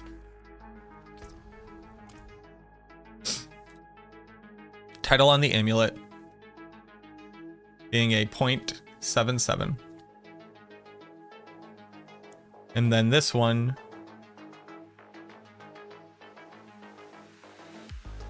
this multiplied by 0.77.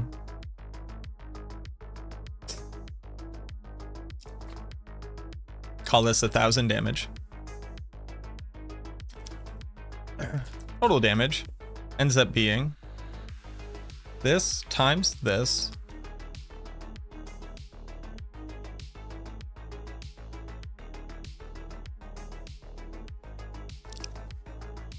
plus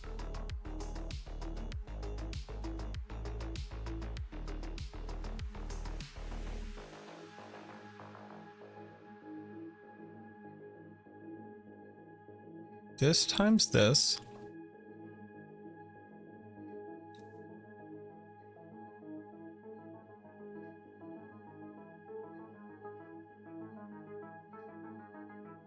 times that plus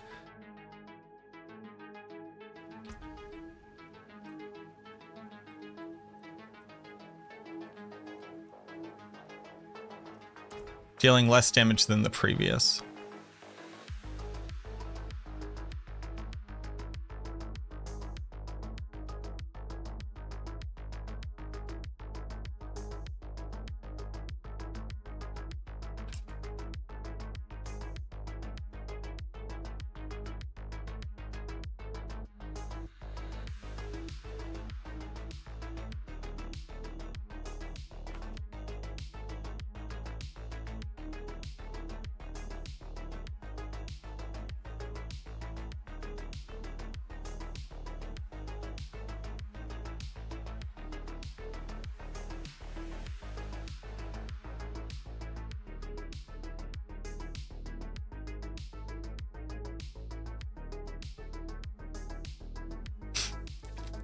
Versus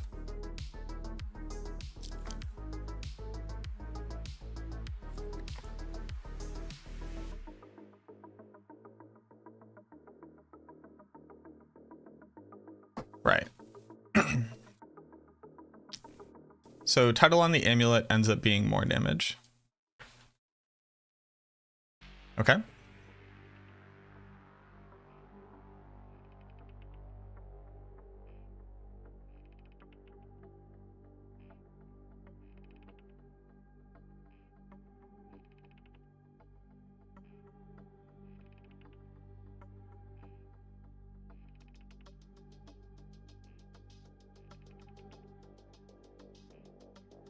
I really want to try out Rackonauts.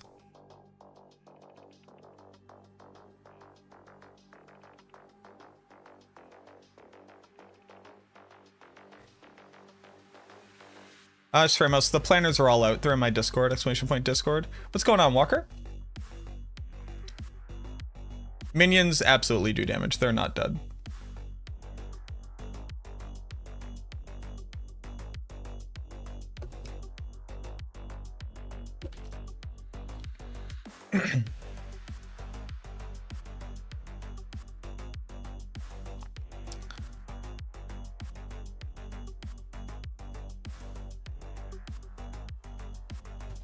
You have a pair of Rackonauts?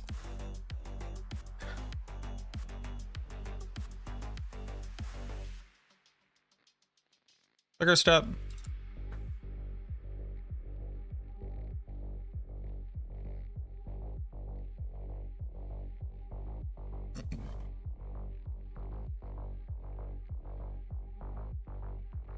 Lokrin.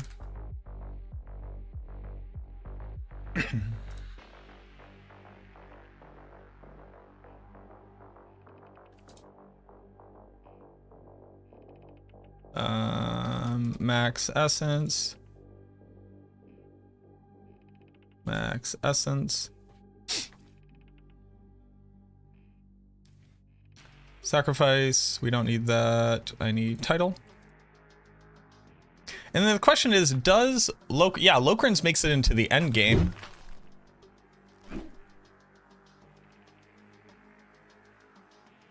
Absolutely. Right, it's just better than Grasping Veins.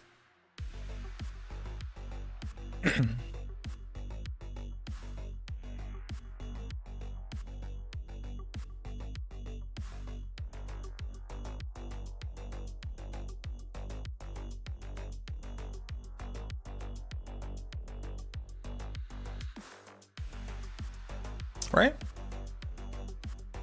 It's just straight up better.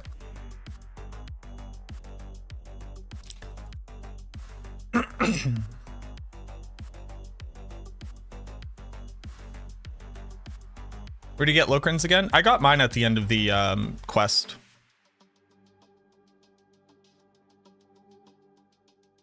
Mayfield, Dangerous Pig, Renard, Cereal, Capo Plays, thank you for the follows.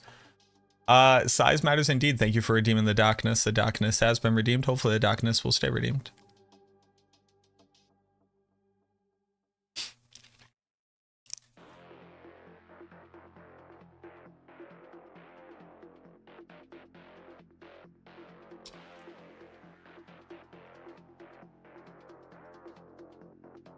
Oh, I need to take out this.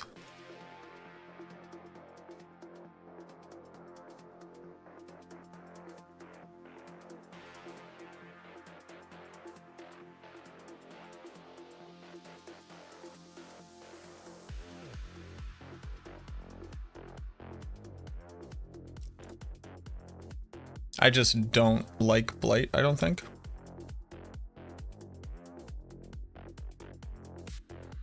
Because Corpse Tendrils is so much better for clearing.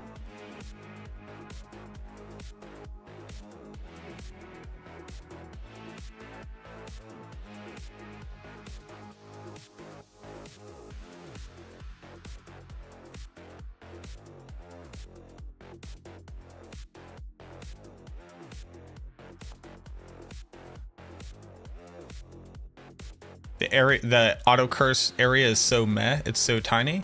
It says auto cast both your curses for you that also automatically spread for free without having them on your skill bar.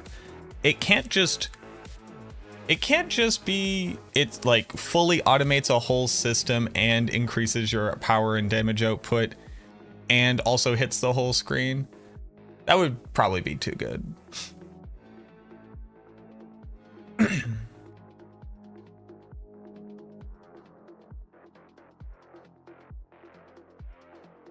Yeah, Spirit uses Banished Lords. I do think that Curse Size Temper should work with it, though. Are there any plans? There are not, Johnny.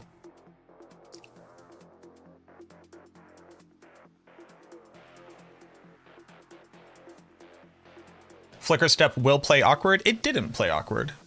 I don't update planners unless I've tested stuff. But luckily it did not play awkward. You also have corpse tendrils for putting everything in one spot.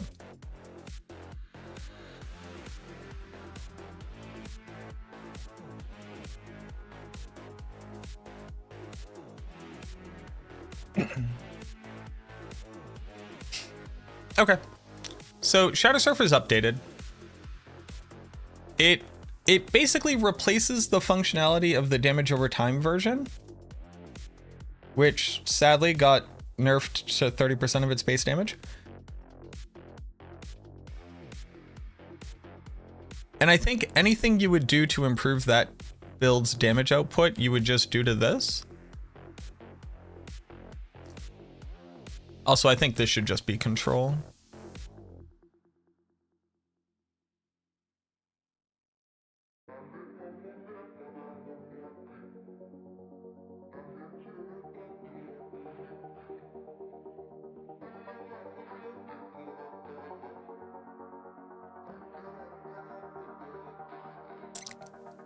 Also, this should just be amplify, I guess.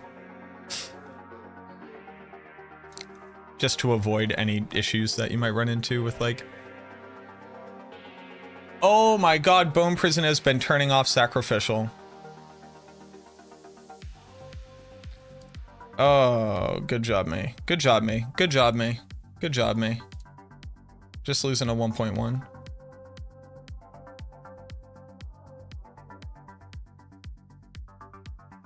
Good job, me.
Would you be able to include the grandfather in this build?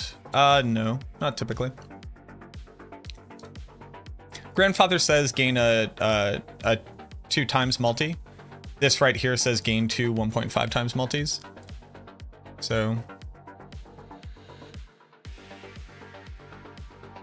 it's stronger than grandfather by 25%.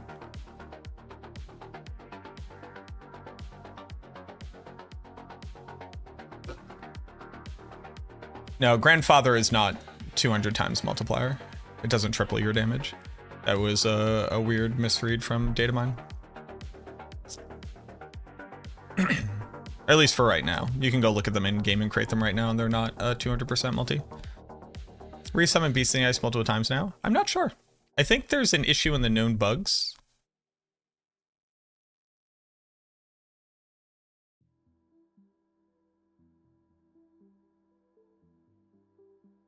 You can play with Gore Quills? You could, and you could reduce your damage output, and I don't think it's for any like measurable embetterment of the build in a reasonable way.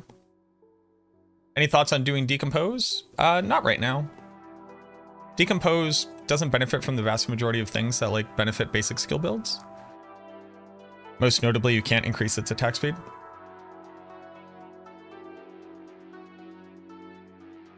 You'd also have to fit Bloodlance on, which I guess you can do with the curse, but then it kind of goes against the auto curse, being able to get in there while you're just dashing through stuff. I appreciate that, Yama.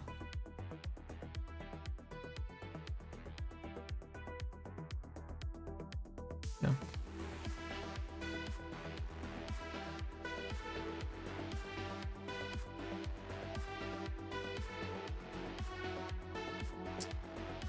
$1 million. So the only thing to consider, Walker, is that there's also damage reduction on monsters.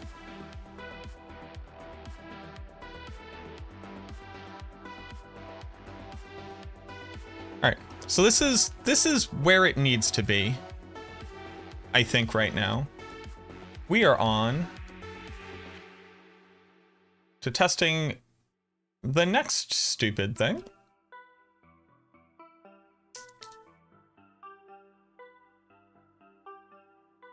You know what? Well, here's what we'll do. I do need to get a run of this. Let's get a run of this.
I have to remember that I have Flicker Step on.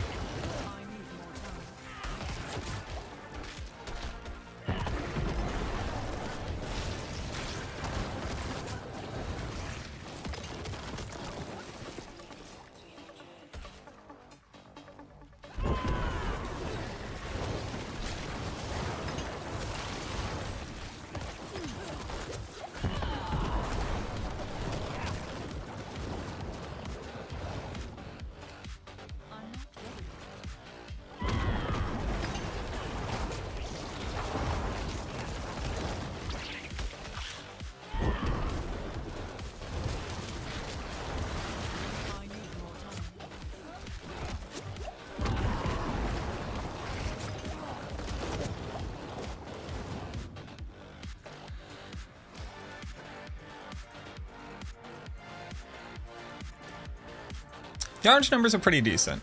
Not good enough, but they're pretty decent.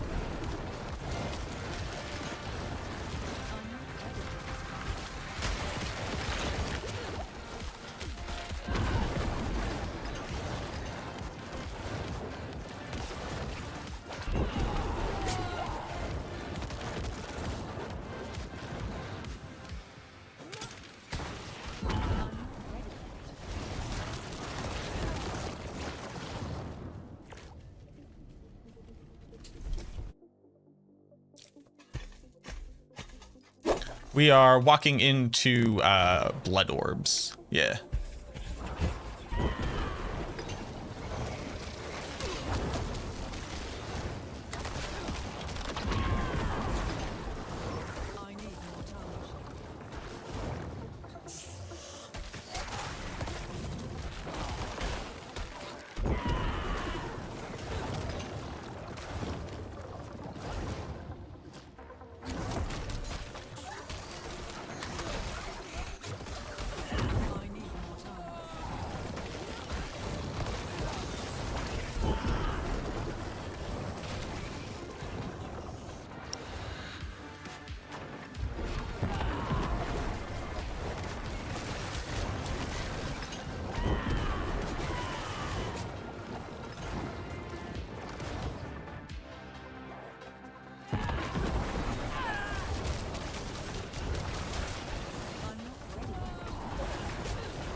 more time. I'm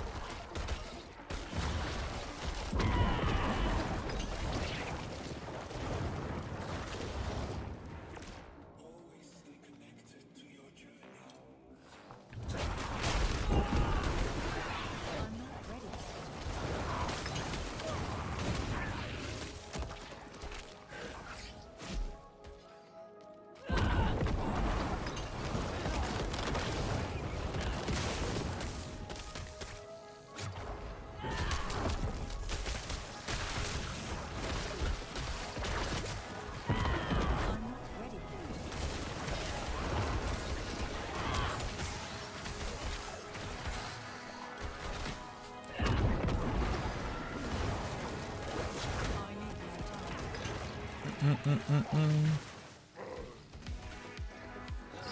I need more time.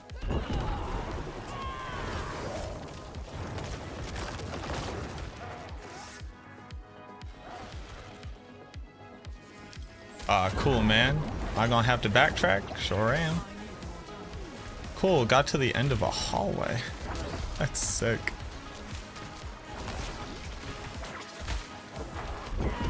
I don't know what happened to progression, but we do need to revert that. How much max life do I have? 35k right now.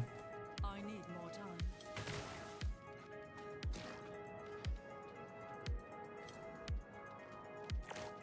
Am I looking to get that number on the character sheet 200%, or do other sources fact in as well? Inspiring leader doesn't show up. Your bone critical strike chance from your Paragon board also does not show up in your character sheet. Yeah, and your Serration bonus doesn't show up. When you're doing the math for critical strike chance on a Necromancer, you always gotta basically go do it yourself for bone builds.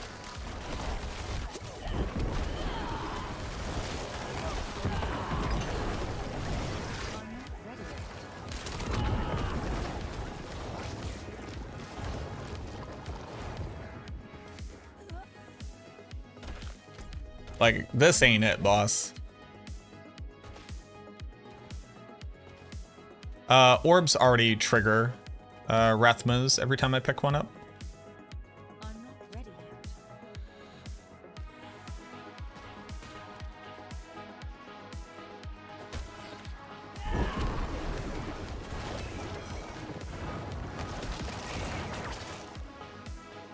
I need more time.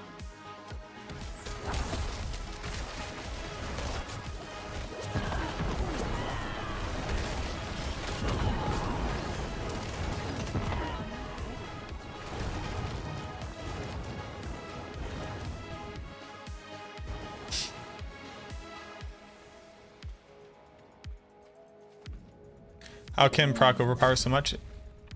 It's a passive. Yep. When you pick up a blood orb that heals you for your base life, you reduce the cooldown of Rathmas by 2 seconds.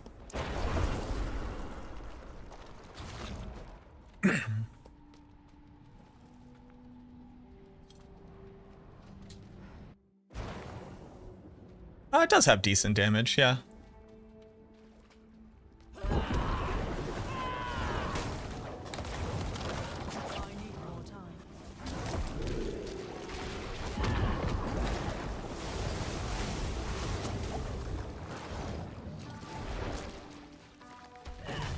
I'm not ready yet. Oh, I'm gonna die here. Oh, Ripper Dipper.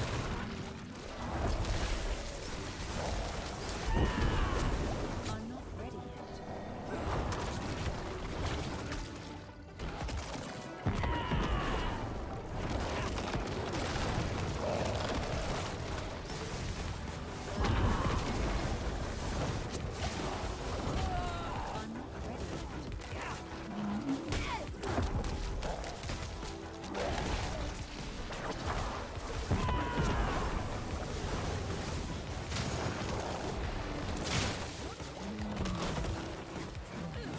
I need more time.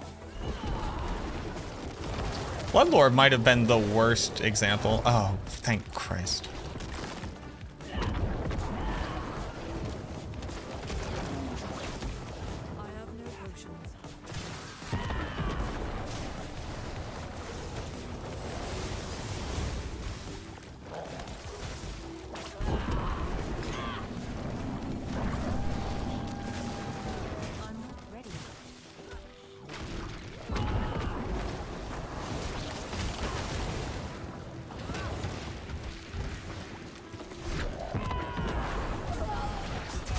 What?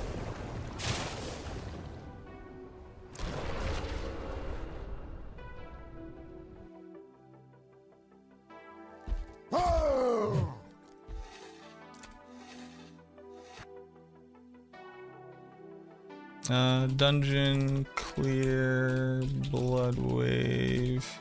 Then I just need to go find me killing the other boss. Video producer. Highlight.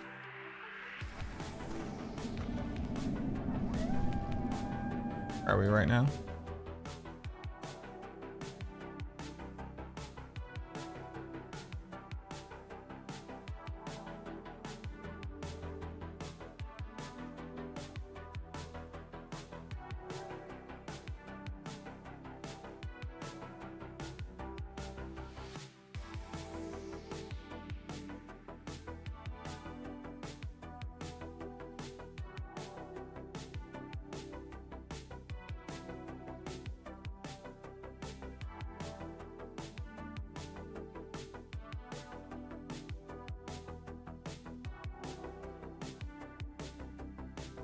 Okay, OP, blood, wave, boss kill.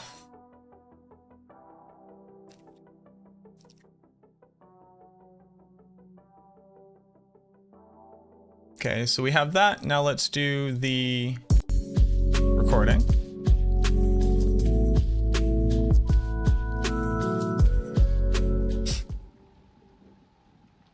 Okay. What killed me? I don't know. I assumed there was a blood orb I couldn't see.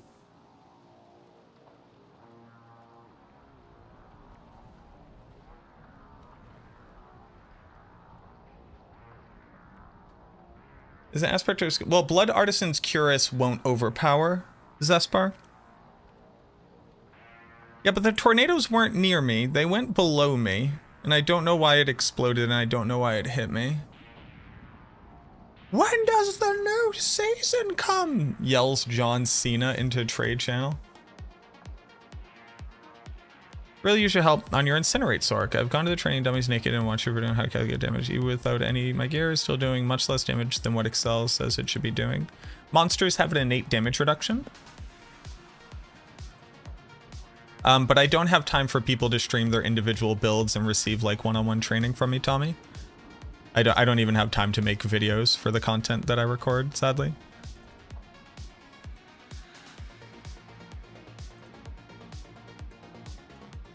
Thinking the bone spirit damage will be supplemental. We don't scale it in any way, shape, or form, and when you do it without scaling it, it comes out to be like 10, 20 million damage tops. Definitely like live your best dreams. I don't think it'll do well. What damage reduction do dummies have? I don't know that number. It's a significant amount though. Like the base damage of my bone spirit without any of its multipliers ends up being like 5,000 damage against a test dummy. And then it fully multiplied by all my multipliers ends up being like 2.5 million. So take 5,000 divided by 2.5 million. That's how much damage reduction they have. Something like that. That's not how that number would work. Take 5,000 divided by the base damage of the skill, which would be like 150,000. So they're taking like 5 to 8% damage, something like that. I don't remember. I'm going to let you pray for me tonight.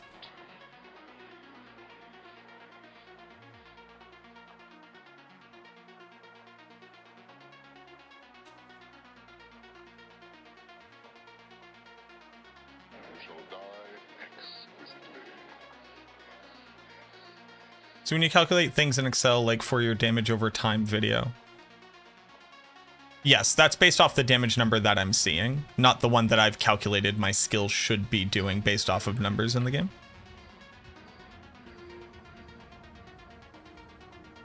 That is, I hit the target, I see what that damage number is. It doesn't matter like what any of the rest of my stuff says unless that's relevant to what I'm calculating. That's the damage that I'm doing, and then you can modify that with additive and multipliers, etc.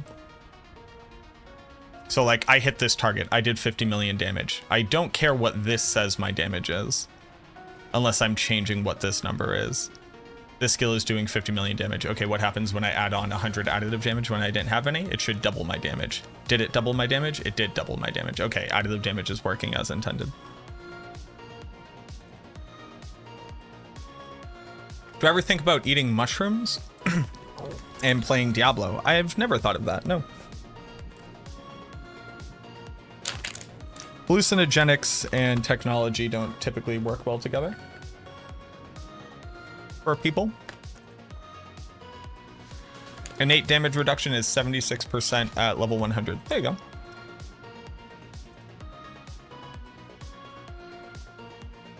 Okay. I don't know why I just ate those nuts. I'm about to do a recording.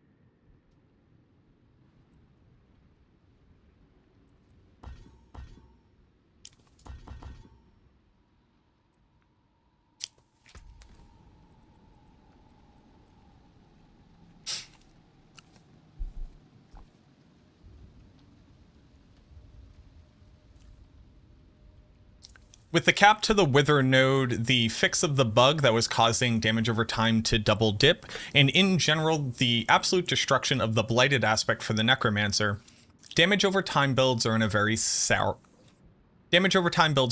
sorry state. My calculations putting them at losing somewhere around 70% of their expected damage has held true in PTR testing. Now, while every single build is not dead in the water, one of the ones most negatively impacted by this was one of my personal favorite builds, which was the Shadow Surfer Necromancer.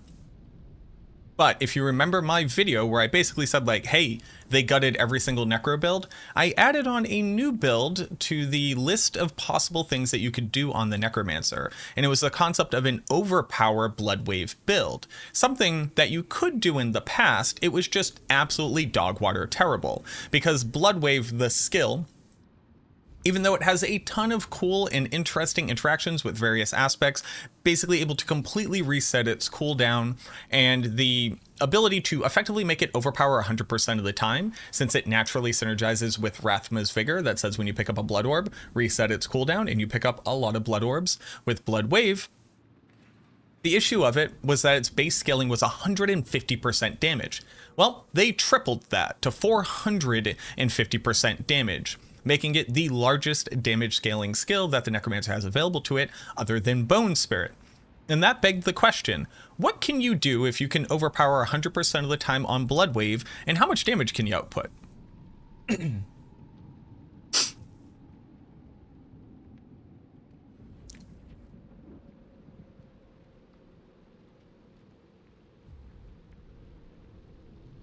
Not only that, but is there anything that we can do to Bloodwave to tap into a bunch of multipliers? Because historically speaking, while blood skills are very cool and being able to overpower 100% of the time is also very cool, blood skills sadly are lacking any powerful or major damage multiplication aspects in the game as it currently stands.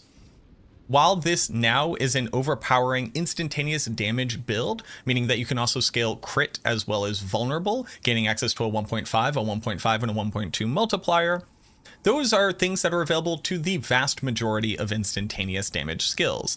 No, we needed to find a way to add on even more damage multiplication, and that's through the inclusion of an aspect that you probably thought would have been removed from the build immediately.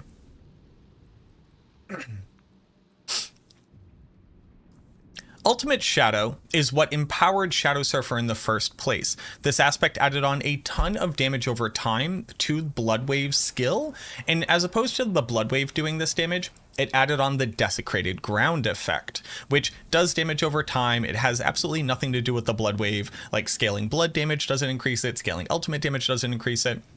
But why would it show up on this build if it doesn't really interact with the skill at all? Well, it's actually the first line of the aspect that makes this so important and pivotal to being able to scale its damage effectively.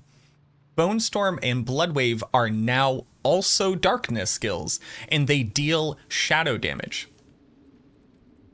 So reading my Bloodwave skill tag, you'll see that it has ultimate, blood, and darkness, and its damage type at the bottom is now shadow. What happens when you take a blood skill that can overpower because it's still a blood skill, still interacts with Rathma's Vigor, but now make it do darkness skill tag and shadow damage? First off, you gain access to Damned, something that says that the moment that you curse a target, or you're using the auto curse aura aspect that they've added to the game, and gain an additional 50% shadow damage against the target. Bloodwave now does shadow damage. You also gain access to the sacrificial aspect. Why is that one so important?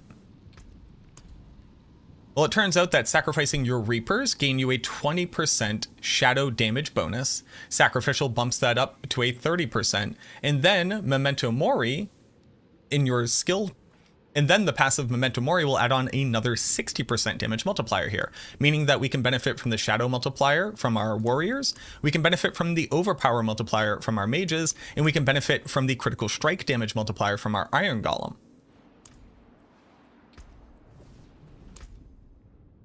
It goes even further. Gloom says that you gain 18% additional shadow damage to targets that you've hit with your darkness skills. So the Desecrated Ground is doing consistent shadow damage here, but the Bloodwave itself is a darkness skill doing shadow damage. And then on top of that, applying a slow, something that Bloodwave does naturally, is going to add on an additional 9% shadow damage. And then on top of that, once they're stunned, immobilized, or frozen from the new tempers, or stunned from corpse tendrils, or whenever a boss is staggered, that's another 9% damage multiplier.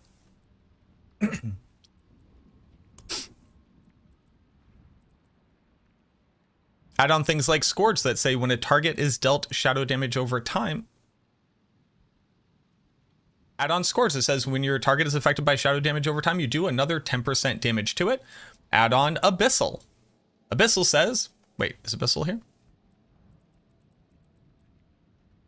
Add on Abyssal. Abyssal says that you do 10% additional non-physical damage. That's shadow damage, baby.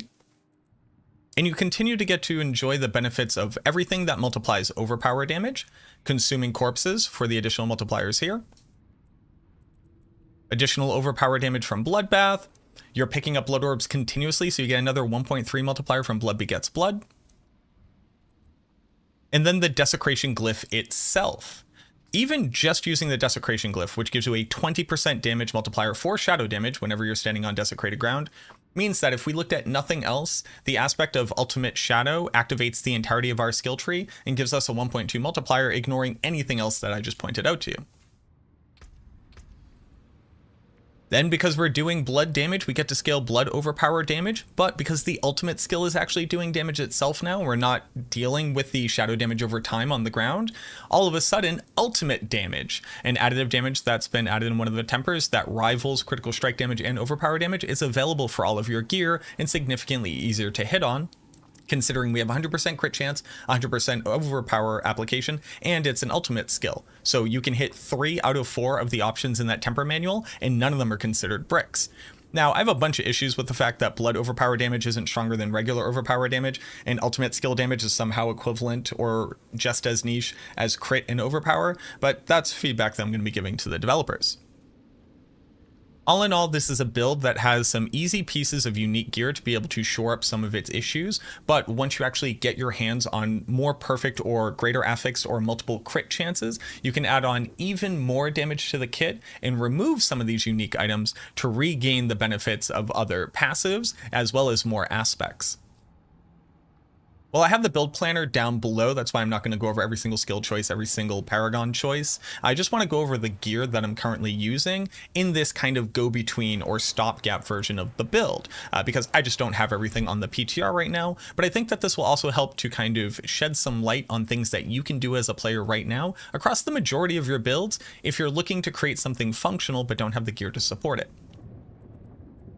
A lot of this boils down to Lokran's Talisman. Lokran's Talisman is an amazingly new, powerful piece of gear, and if you haven't seen my video that I posted yesterday or today, depending on when you watch this, what it basically does is be a strictly stronger grasping veins with 100% uptime and basically no downsides. It is an amulet that's going to give you attack speed, which is generally good on most builds. It's going to give you a huge amount of additive crit damage, which if you're trying to crit cap is obviously a very good starting place.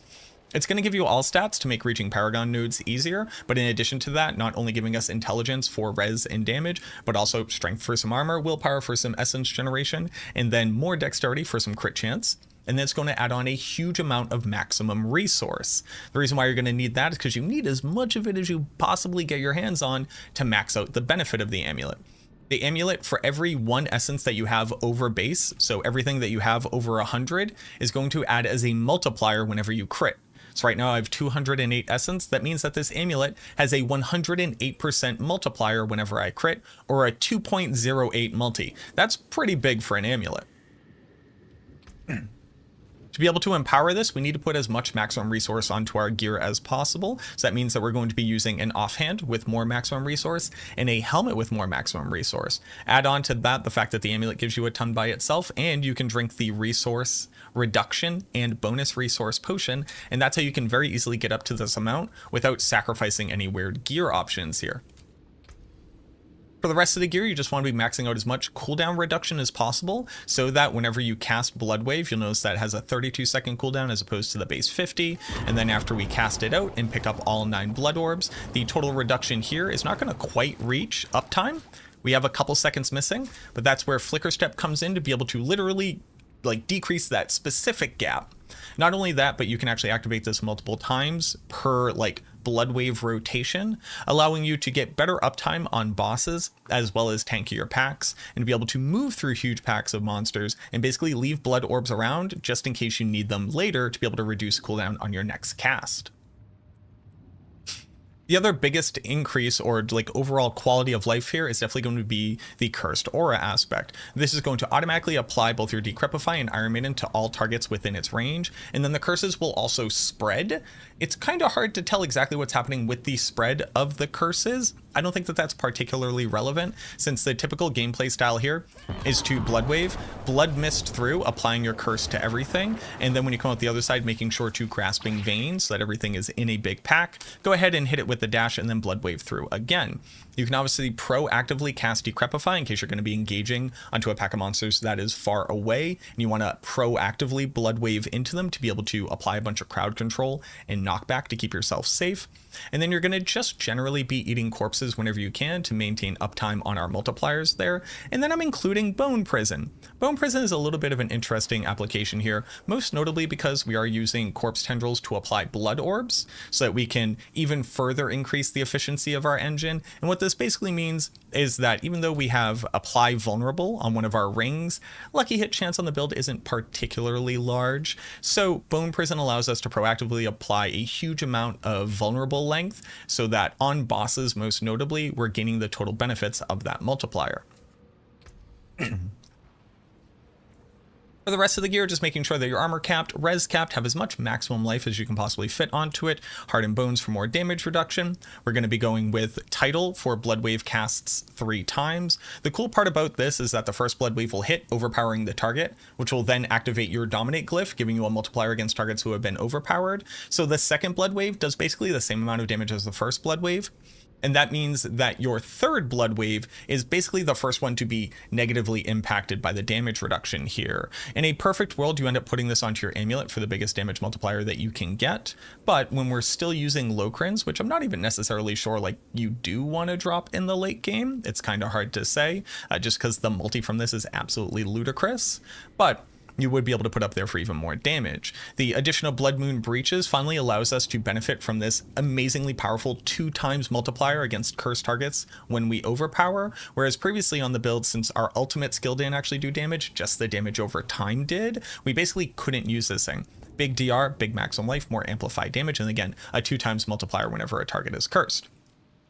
Like I said, Flicker Step here, we are going to be using maces since maces have overpowered damage on them. We want even more overpowered damage, as much as we can possibly get. And then you'll notice that I have chance for Blight projectiles to cast twice. I was using Blight on this build originally, and I do think that's just like a pretty decent 1.2 multi. It also helps to be able to proc the vulnerable here, so you don't necessarily have to rely on Bone Prison. But there's kind of absolutely nothing to put onto this weapon temper. So if you are using the Bone Prison version, use Elemental Surge, I guess? The devs need to add a Blood Wave temper, first and foremost, but weapon tempers that actually help blood skills. Sacrificial aspect here is going to further boost all of our Book of the Dead sacrifices. It is a massive, massive multi for shadow damage, critable builds, since you get to get the bonus of all 3 sacrifices here. So I think this one aspect is something like a 41% damage multiplier when all is said and done. Obviously, Ultimate Shadow, like I said, the focus is obviously great since you can get that cooldown reduction and crit chance and maximum resource, which is what we're ideally looking for. You notice that this is actually my Bone Spirit offhand. I just noticed that the stats on this were better than the one that I tempered for blood damage, and since we have so much additive damage through overpower, it kind of doesn't matter that this is absolutely nothing to do with the build at all. I actually find that kind of funny. Obviously fast blood, so we can reduce the cooldown even further. You want more crit chance, a chance to apply vulnerable, and then as much ultimate cooldown as you can possibly get here. And then the same thing for the next ring, but again, we're using the damned aspect. What do I think about the build? How would I tier out the build? Because quite honestly, it's not the most impressive thing on the planet. It's pretty cool to see like 2 or 3 150 or 100 million overpower crits coming out of Bloodwave, something you've never been able to do in the past. But ultimately, this is not necessarily like quote unquote competing with top tier builds right now. I would call this somewhere around the low C tier, just because it's a little bit janky and it doesn't have a ton of mobility. But what it is a fully functional build that can absolutely farm tier 100 pit. And it's just kind of fun as all hell. It is one of the more interesting things that I've done on a build, and I've been waiting to be able to actually overpower on this thing because it's basically had this little like latent seedling of possibility, and it was just the fact that it did absolutely crap damage, and now at the very least the base damage scale is high enough for you to see good damage output. Now keep in mind too, there's a helmet that's called the something of Lucian, which gives you a 2.25 multiplier, but it increases your resource costs. This build doesn't have resource costs other than Decrepify. So it would basically be a 2.25 total multiplier of our damage on the build, and you just slot that bad boy on. The cool part about it is it also has maximum resource, so it absolutely works with Locrins as well. And then the only issue is that you would have slightly less cooldown reduction, but you could just manage that through Flicker Step. So this build should be doing, with that helmet on, another 2.25, so somewhere around the realm of like 250 to 300 million per blood wave, and you hit it with 3 blood waves, so basically somewhere around like 300 mil, let's call it 250, 550, and then just drop that down, call it like 700 million damage on the top end when we're talking about like greater affix and masterwork crits in the Helm of Lucian in a perfect world scenario.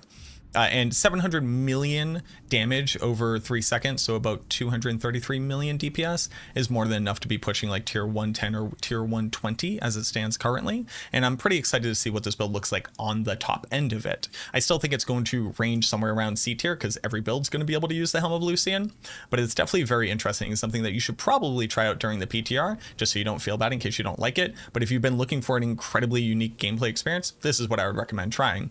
Let me know down in the comments what you think, what you've been trying out, what types of permutations of this you've tried yourself, because I know I'm not the only person looking forward to this build. It's kind of been in the waiting for a long time, and a lot of people are hopefully going to be theory crafting it.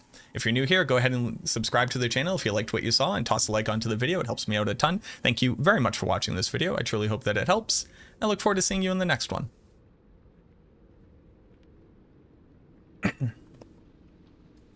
Do I want the Rakanoth? Yes, Yama. I will take the Rakanoth. I appreciate you.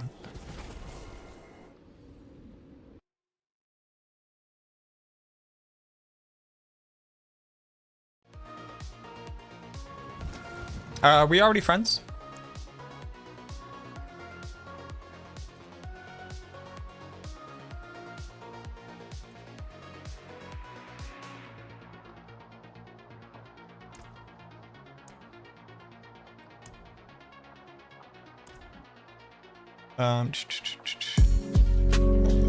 Excuse me.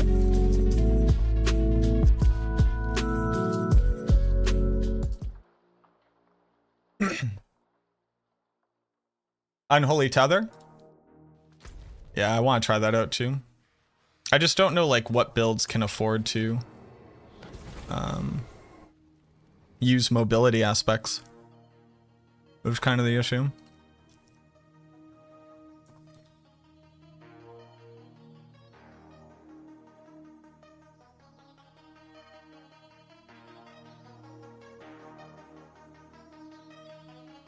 You're coming? Well, I'm coming over there.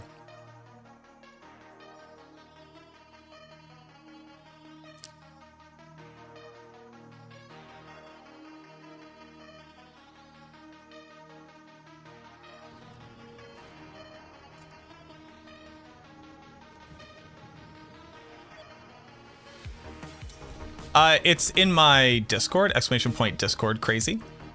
There's a build planner there. Thank you. All right, so we'll have to test this.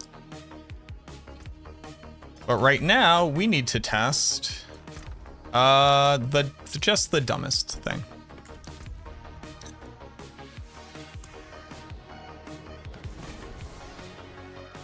What up, Eric? We have to try the dumbest thing.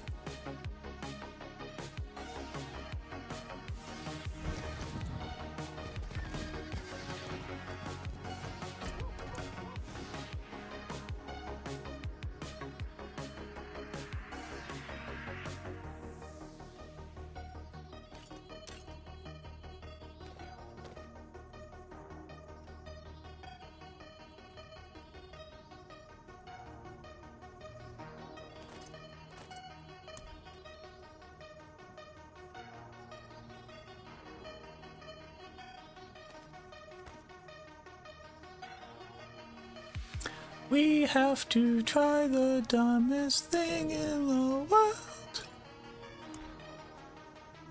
We have to try. We have to try. It's the dumbest thing in the world. We have to try. Have to try.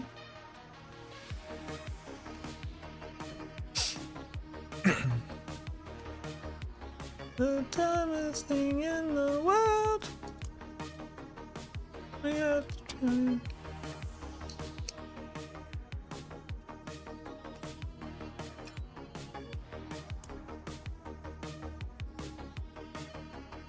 Okay. You don't wanna drink me no, okay.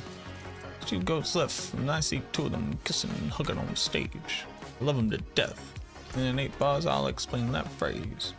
Ain't nobody can tell me. I ain't talking on no silly. You know I got language barriers.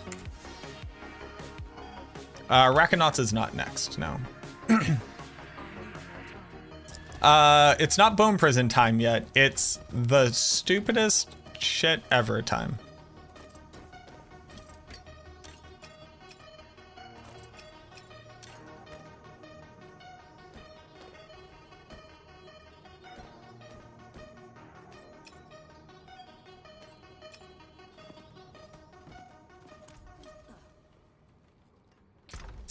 It's time to do the stupidest shit on the planet. Oh, we should also test out Sever.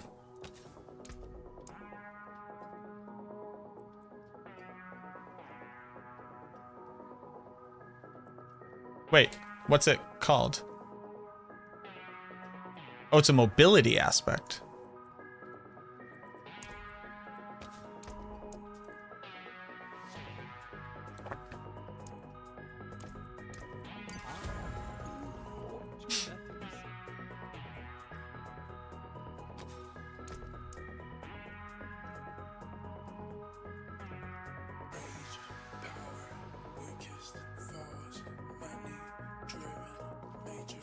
What is the thing? What's the...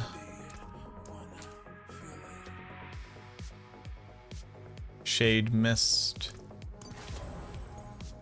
Shade Mist.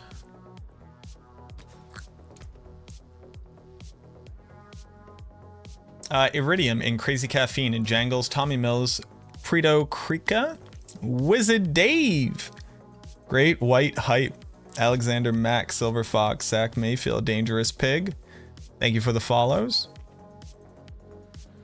Also, if you're watching on YouTube, thank you so much for liking on the video. If you haven't already, go ahead and do that. It would mean the world to me.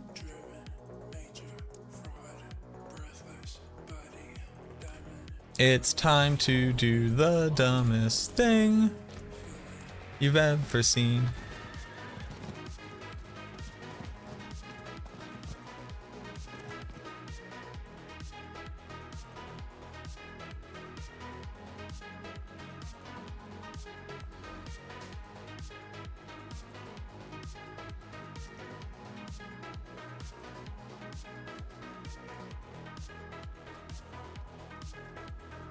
No, you don't need points and skills. Although you do need points and skills to modify it with like Abhorrent Decrepify. You think how Overpower works will be the only way for Bloodlance to be relevant? Until they give it some way to scale off of non-overpower damage? Yes.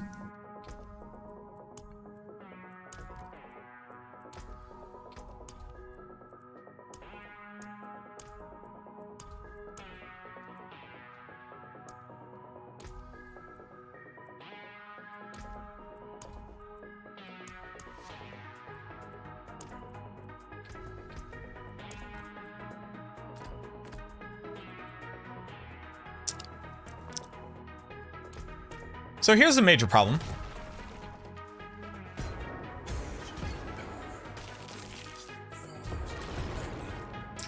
So here's the problem with that. That is Bone Prison being a minion via Shade Mist.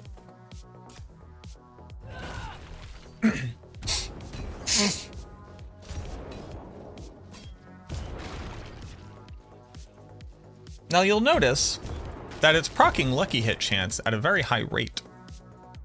If you pay attention there. I have 93.8 Lucky Hit chance bonus, as well as 13 Shadow Lucky Hit chance.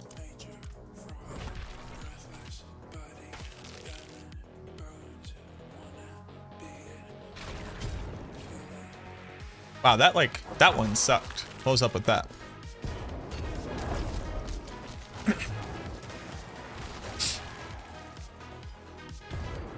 Now the other issue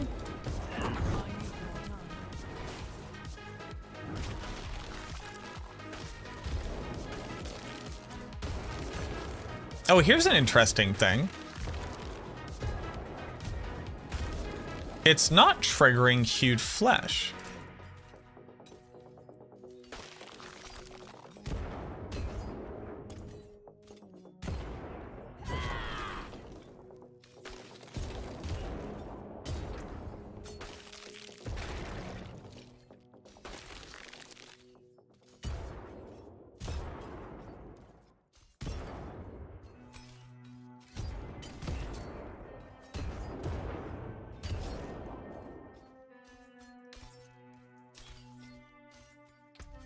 But it is triggering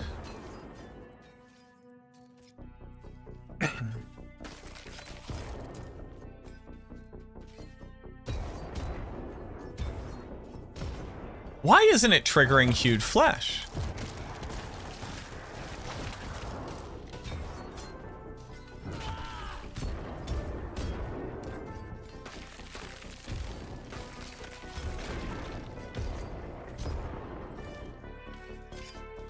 It's also applying freeze, which is fun. What's dazing it? Oh, it's triggering concussive strikes.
Wow, and it still doesn't trigger that often, which is like hilarious.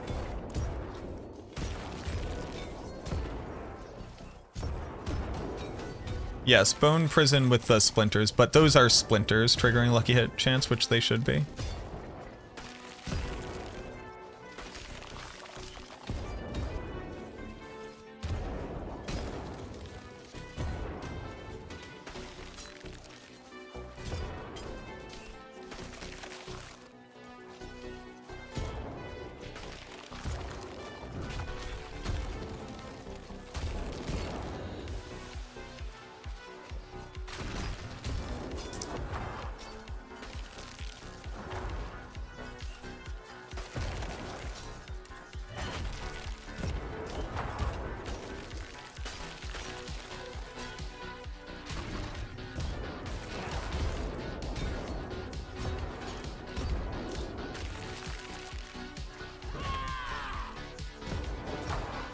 Now the funny part is that it's also not significantly increasing the effectiveness of Decrepify.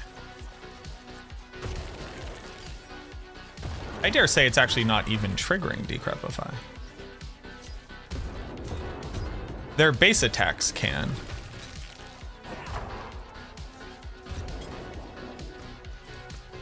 Now if I put on something like this.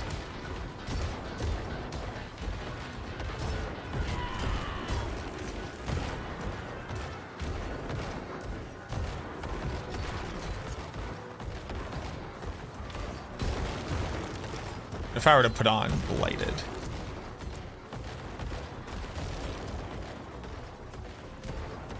Just so you can see how quickly it's happening.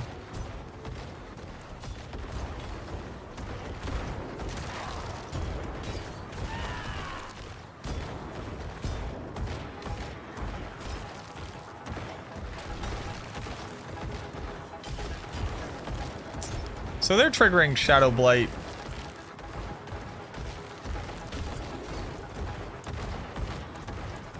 Why is my Shadow Mages capped? Oh, because there's now less of them. Hold on, I'm an idiot.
So this is a problem.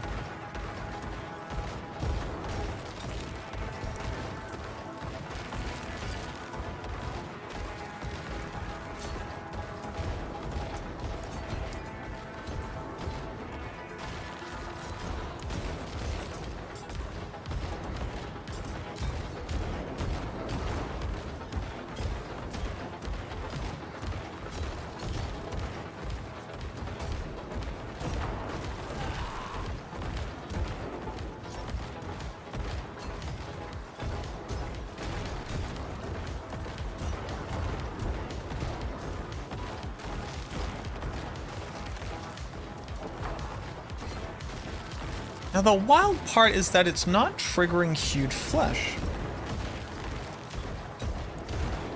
How is it not triggering Hued Flesh?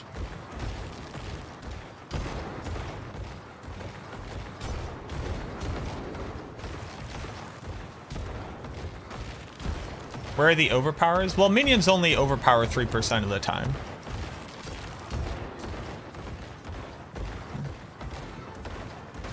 Character sheet, don't read the crit chance at all. It does not, Koga.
Oh, also it says that it's scaling damage, that it's non-scaling damage, but it does scale. So that's cool.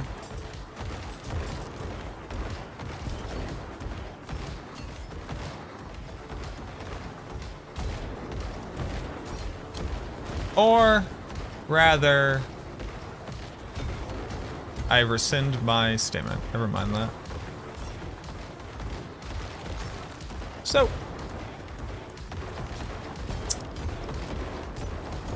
the part that's kind of rough is that it doesn't trigger Decrepify.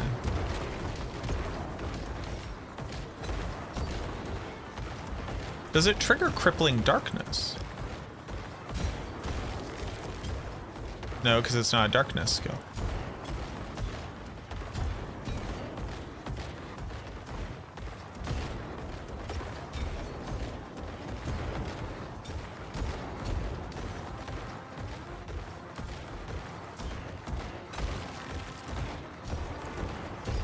So I think it's just working with lucky hit effects on gear.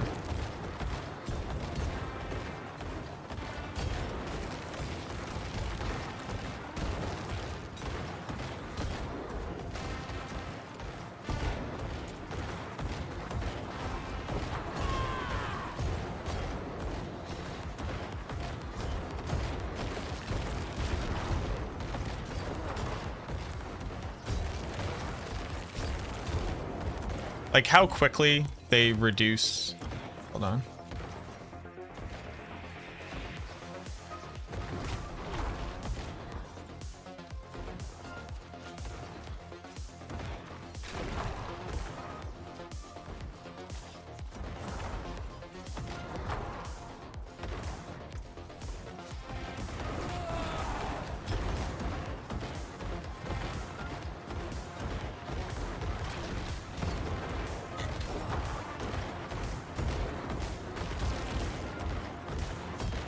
Okay.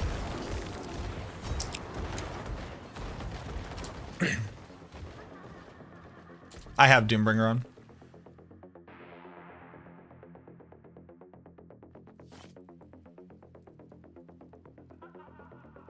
No, so for everybody kind of asking questions about lucky hit chance. For a very long time, we thought that the verbiage of a lucky hit chance modified how the lucky hit chance behavior worked. So you notice that Huge Flesh says your damage.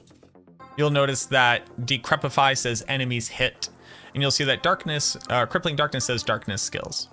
Because these three things all worked differently in the past based off of things that were triggering it, we were solidly positive that the verbiage mattered. Now, in the case of Crippling Darkness, the verbiage does matter.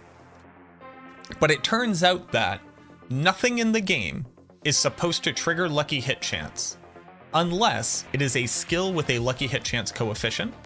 Nothing is supposed to. If something currently triggers lucky hit chance and it's not a skill with a lucky hit chance coefficient, that is a bug.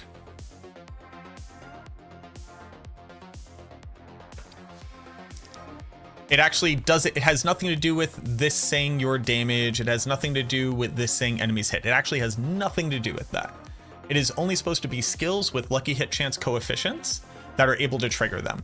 On top of that, the special effects from unique items like Ebon Piercer bolts or Deathless Visage leaving behind orbs, or even Kruor's Embrace like mini novas, those aren't supposed to trigger lucky hit chance because they aren't actually skills with lucky hit chance coefficients. They're not supposed to. It's all bugs. It's bugs all the way down. This is not my guess. This is per the developers. And those things will like slowly over time get worked out. So when we're investigating bugs, understanding how that bug is very specifically working with these systems, we'll see whether or not whatever fixes are in place for the code for these individual things, whether or not it got like properly added.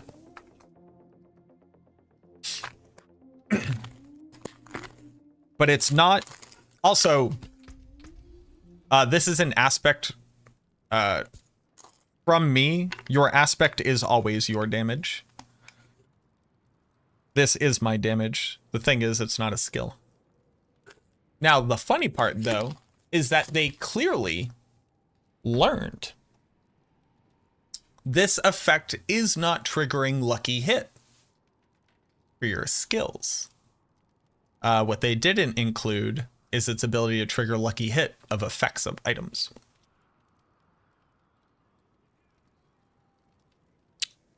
I got a new job circumcising elephants at the zoo. The pay isn't great, but the tips are huge.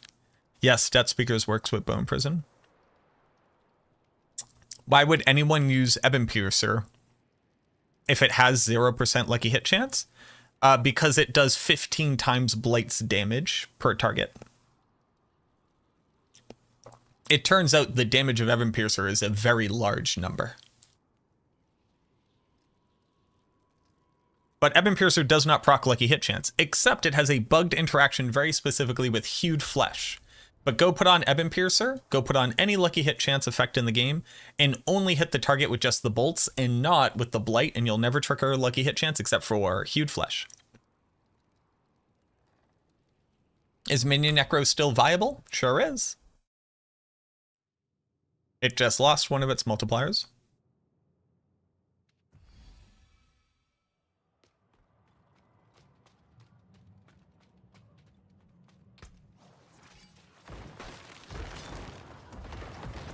Now,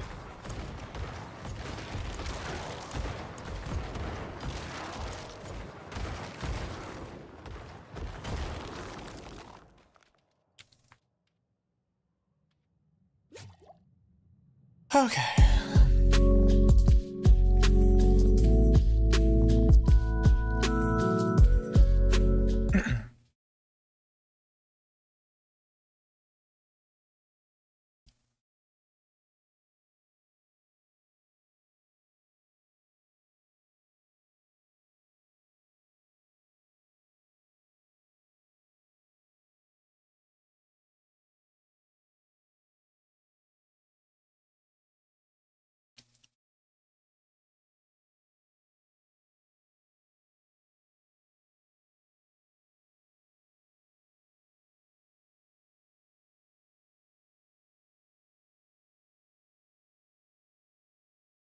Does X-Files maybe work differently? Nope. None of them work differently. They all work the exact same. Only skills can trigger X-Files, except this thing is currently broken. There is no thing that is any lucky hit chance is intentionally and by design working in a different lucky hit way than anything else. If it does, it is a bug. I don't know why I ate this vitamin right before I wanted to record a video. Sometimes, y'all, I stupefy myself. Hear me.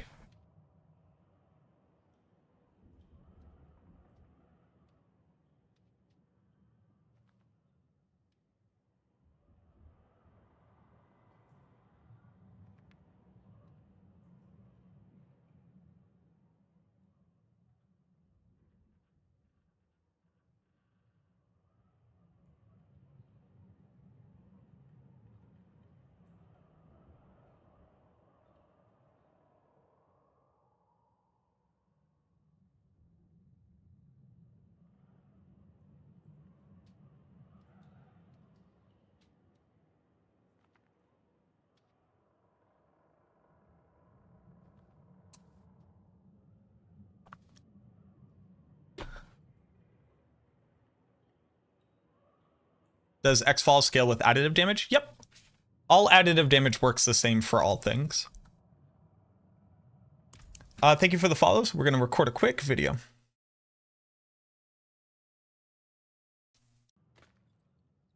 I got a very interesting ping from Sirach today, who had gotten a very interesting video from Sir K, because they had been talking about a very cool new aspect which had been added to the game by the name of Shade Mist. Shade Mist says that your minions will now deal a shadow damage over time kind of mini aura around them, and that damage will continue on even after they move away from them. The cool part about this is that it obviously has amazing implications for things like an Infinimus build that was looking to stack Shadow Blight procs as fast as possible. Having a ton of minions around a target all proccing Shadow Blight for you very quickly seems to be able to put out a good amount of damage. I'm going to be trying an Infiniminion build very shortly, but to be able to understand this thing, obviously we had to go and test it. And the video that they sent to me included a very interesting interaction. Let me go ahead and cast Bone Prison, which counts as 6 minions standing around the target, and let's see if anything interesting happens to this target. So this is what happens. So this is Bone Prison, just around the target normally. It applies Vulnerable, it sits there for a little bit of time, doesn't do anything particularly noticeable. That's what you kind of expect Bone Prison to do. They removed all of the weird lucky hit chance shenanigans with like Mendel's Ring from Bone Prison a long time ago. Now, what happens if I put this aspect on that's going to make it so each section of them is going to apply a shadow damage over time effect? Well, let's see.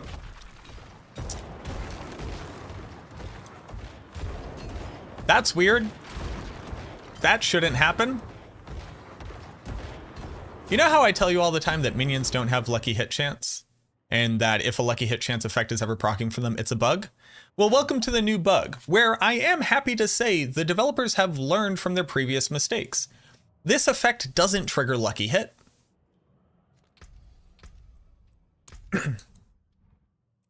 This effect does not trigger Hued Flesh lucky hit. It's not going to generate corpses for you. This effect doesn't trigger Abhorrent Decrepify. It's not going to vastly reduce cooldowns. Now, while it's not a darkness skill, it also doesn't trigger things like Crippling Darkness to be able to apply a stun and a huge amount of damage. It's not a blood skill, so it's obviously not going to lucky hit drain vitality. But then what are all of these various explosions and stun effects and massive procs that are happening again and again and again? Those are item-based lucky hit effects.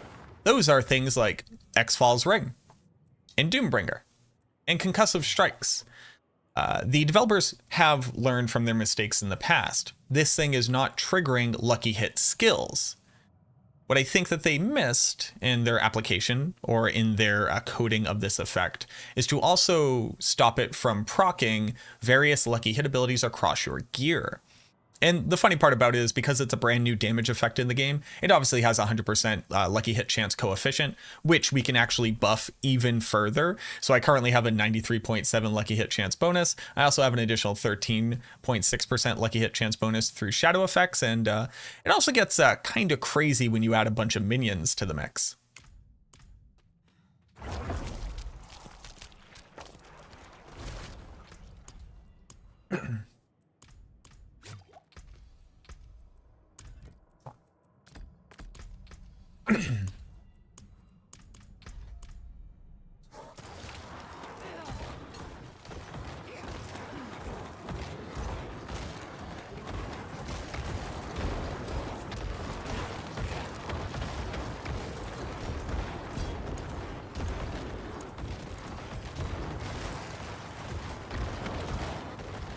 I'm gonna get all of your minions on top of something, and then you also got your Bone Prison going the entire time. You'll notice that we are triggering things at like pretty ridiculous rates with multiple overlapping explosive procs, the application very quickly of things like Concussive Strikes for Daze effect and damage multipliers there. And then you'll also notice just very quickly, if you want to take a look at it, our Blighted aspect and our Shadow Blight procs very, very fast. That was like about a second for just our minions' shadow damage alone to be able to proc this ability.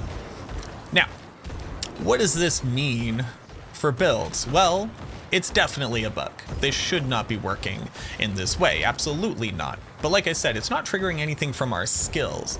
It's only triggering lucky hit chance effects from our gear.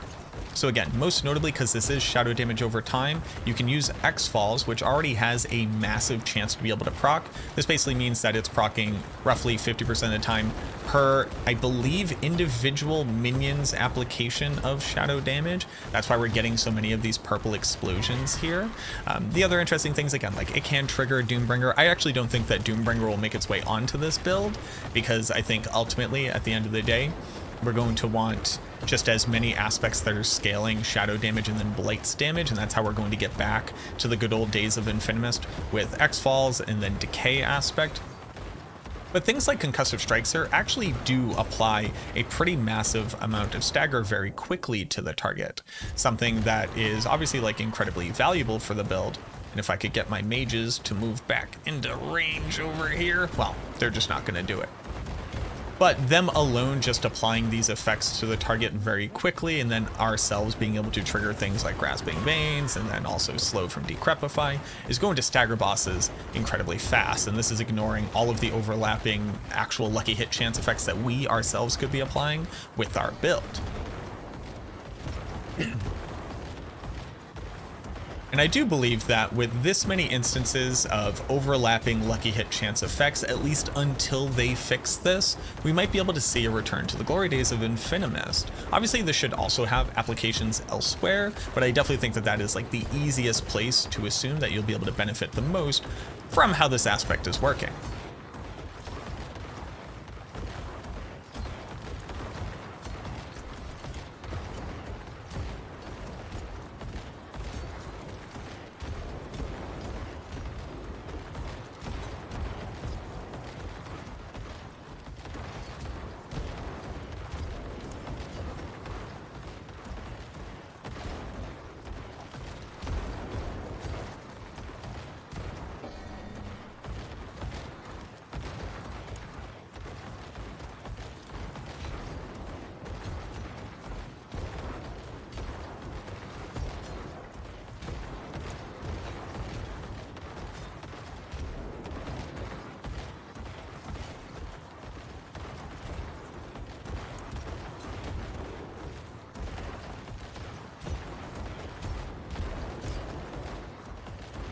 I can't really think of anything else to do with it. Okay.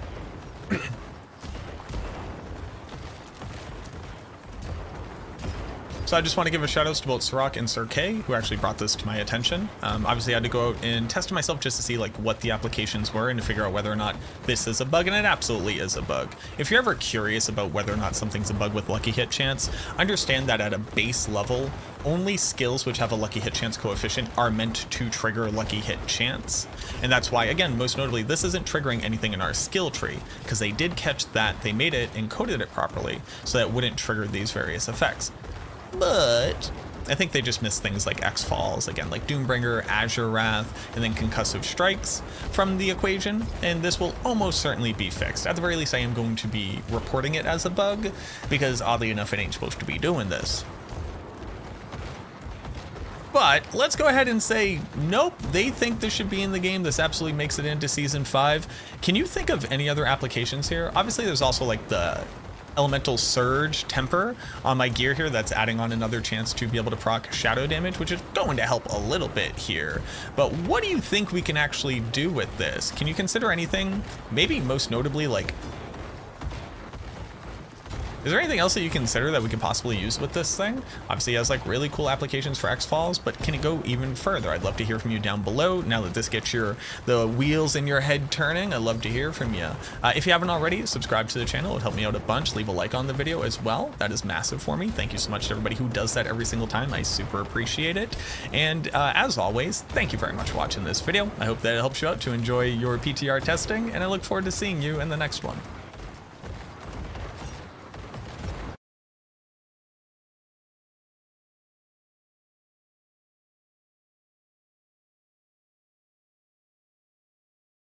This is big. This is big, Bone Prison bug feels. What is this called? Shade Mist bug. Shade Mist bug. Put my bug here.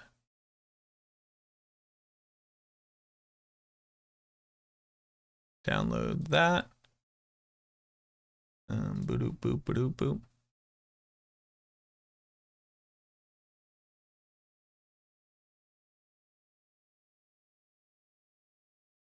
Bugs.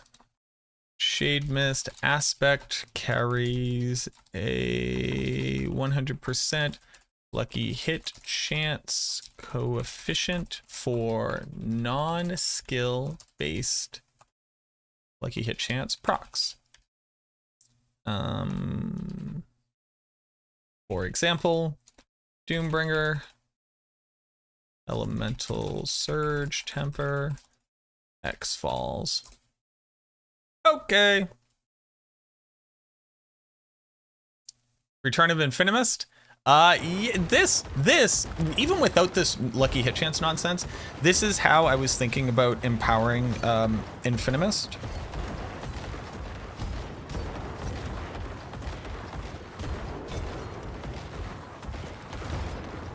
Like Aphotic, Shadow, Skellies, maybe some minion attack speed, and then this and Shadow Blight procs. Obviously X Falls too, but like mostly that.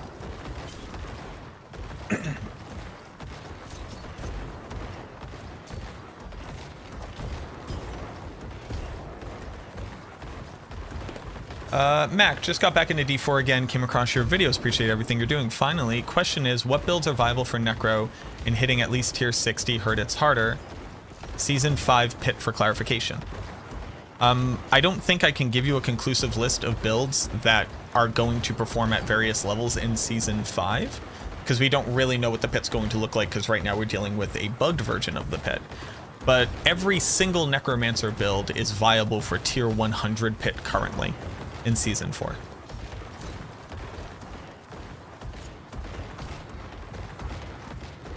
Can you test how minions move with the Sever Dash? I now need to look at the Sever Dash, yeah. You wish that something like this would stay in the game? I think that they can add stuff like this to the game without it having to be bugged interactions.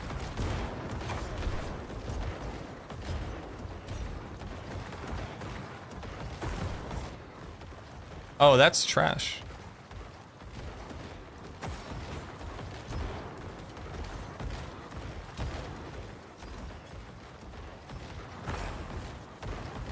Am I immune to damage the whole time?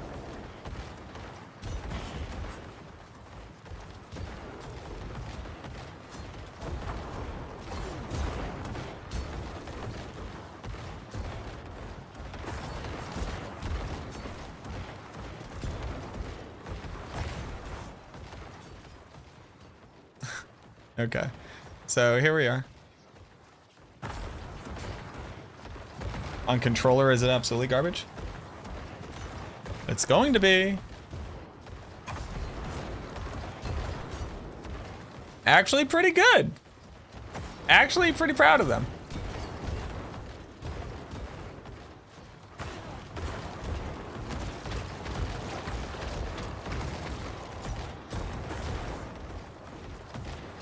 Oh, it's because I only have a target over there. Hold on.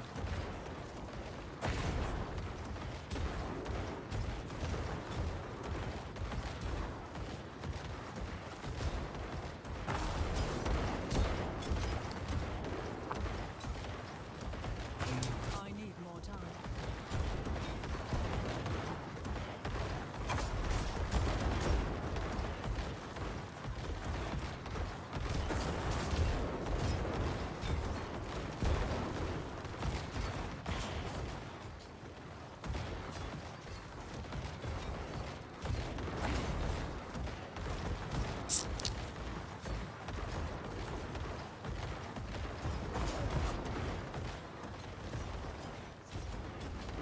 I'm not ready yet. Evading is literally faster because you can run immediately after it.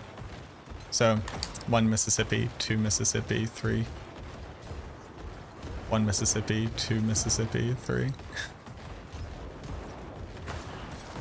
That's fucking funny, man.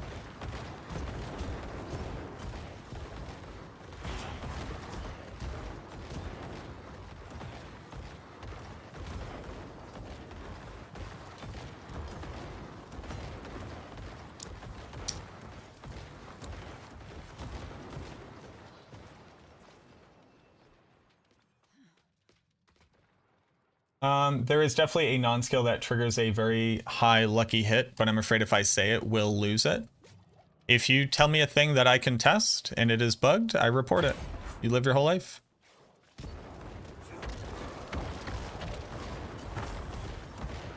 This is so sad.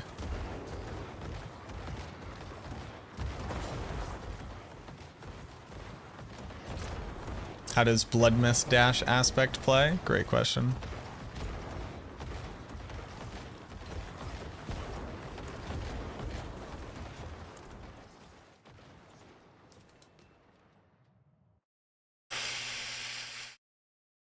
Any exciting finds today? This aspect triggers item-based lucky hit chance, which is pretty cool. Torn Underwear, Growlix, Iridium, Crazy Caffeine, Jangles, Tommy Mills, Pretocrica. Thank you for the follows.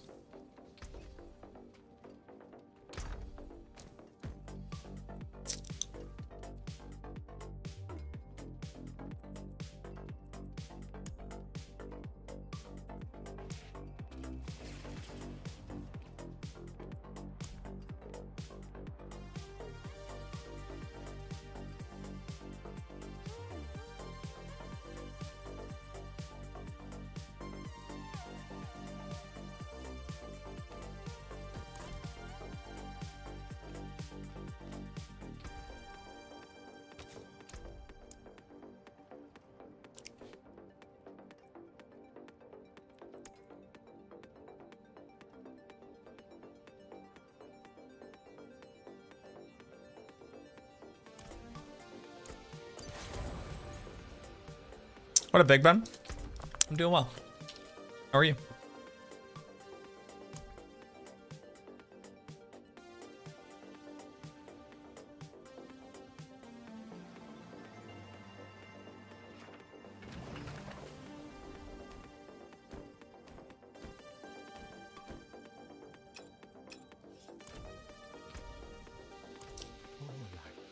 No witchcraft here. Only honest matches. Oh, for the rare one.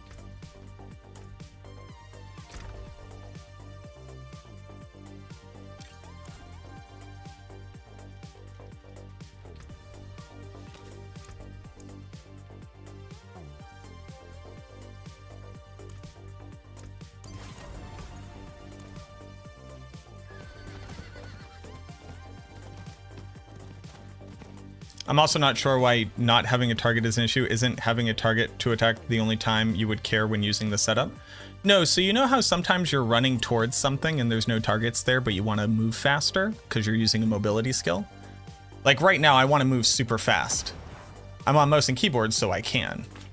But like, so like literally right now, right? Like I'm moving here. Oh, I want to move through that doorway real fast. Hold on. You know, that's the major issue.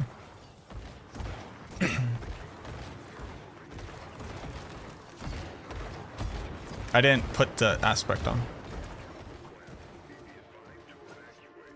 Well, no, they changed teleport to without target on controller, go to furthest distance. So they actually, this was a lesson learned from teleport. It's just not been extended to this skill. Is there a placeholder, a definite name for this style build yet? For what? I'm not playing a build right now, Daniel. So which build?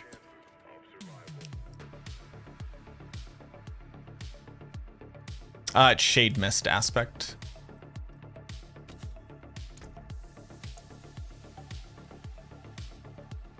What you're currently looking at is a collection of stats for testing various mechanics.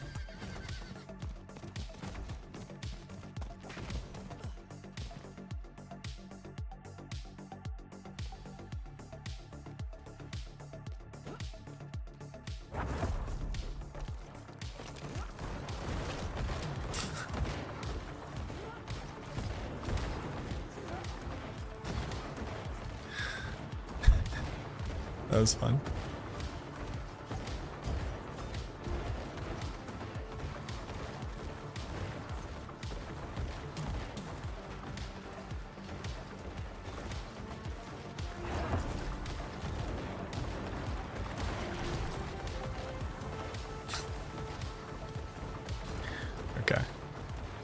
So it can only be used with max evade charges, realistically.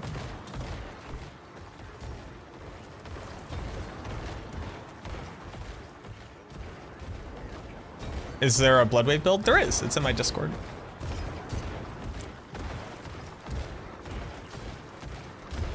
The aspect that gave Sever doesn't even work with the Sever unique? It does. Yeah, it works. This is actually like significantly... What?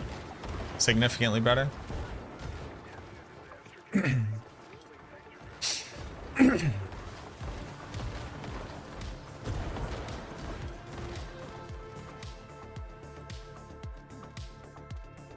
It creates the desecrated ground. Yep.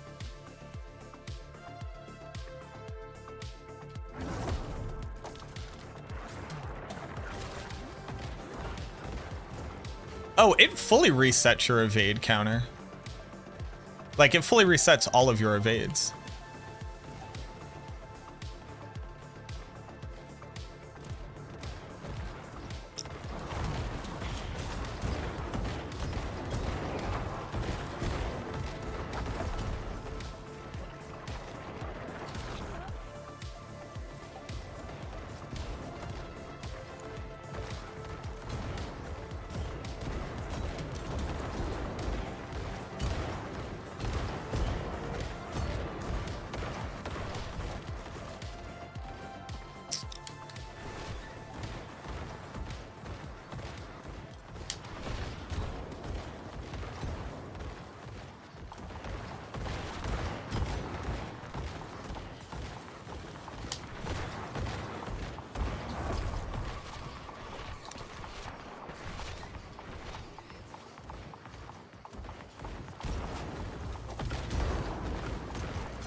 That was cool.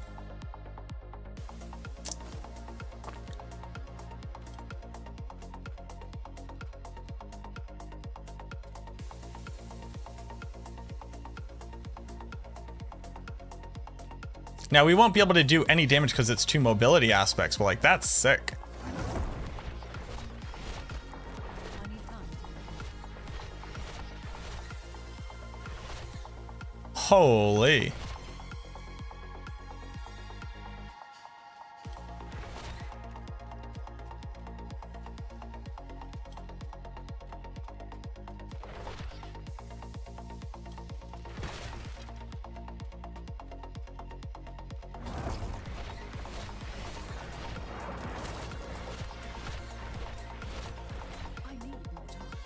Holy.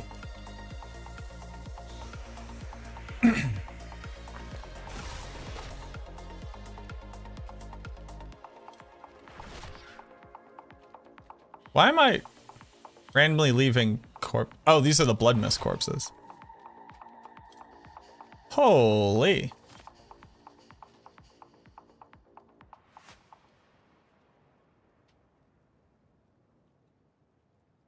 Necros absolutely can complain about mobility. This is 2 aspect slots, one on our amulet, to be able to move while not doing damage.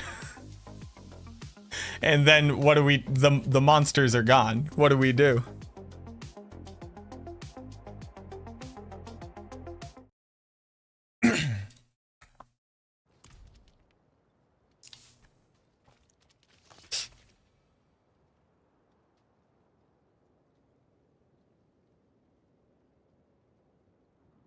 Alright.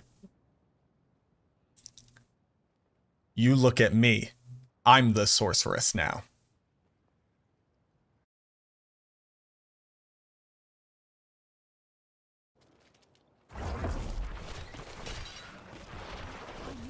Ah, that was a bad one. Hold on, we got to get a really clean run for this.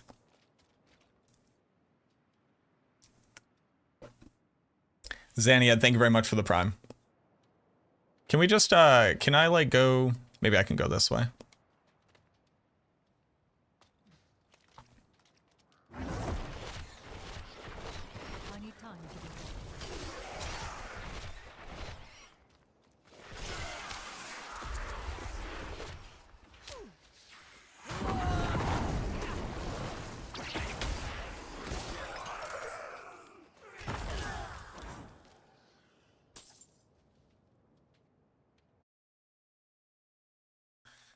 And all that cost me is 2 different mobility aspects, one on my amulets. We just don't get to have damage, but gosh damn it, the Necromancer is a fast boy now. And we need to talk about the mobility issues that have continued to plague us up until this day and the sacrifices that we're now making to kind of move a little bit fast. So the combination of aspects that were added to the game to be able to add on mobility skills for the Necromancer without actually giving us a mobility skill are most notably the 2 new aspects of Creeping Mist. This makes it so that our evade cooldown is just shorter now, and you can evade while you're in Blood Mist. Now, don't forget the fact though that you can't open up doors while you're in Blood Mist, so you won't be able to like quickly get through a dungeon that has doors, but we'll leave all the complaining until the end. But the big thing here is that your evade on Blood Mist will move twice as far, and then entering Blood Mist and exiting Blood Mist will actually reduce your evade cooldown. Add on to that the aspect of Metamorphosis. This one has been a long time favorite ever since they re-added it to the game, but it is that your evade now turns into a short form teleport. You gain Unstoppable, you deal some damage along the way, you apply Vampiric Curse, but it also increases evade's cooldown. So without these boots on right now, if I were to just randomly evade, you'll notice I have a very, very long cooldown. Whereas putting on these boots and then hitting a Blood Mist and then doing it one more time, you notice that our cooldown is significantly shorter. So putting these 2 things in combination makes it so that your Blood Mist makes your evade dash twice as far, and that evade is actually taken up by the significantly faster teleport effect of Metamorphosis. They work hand in hand. You can actually even just Metamorphosis 4 times in a row, and then go into your Blood Mist and then do it 4 more times, and then use it until you run out, and then when you come out, continue to evade again. So this is in an absolutely insane amount of mobility. No questions asked. This thing is like an absolute ludicrous addition to your overall speed and output. The major problem being that it takes up 2 different aspect slots. Hold on, let me just kill this guy right here.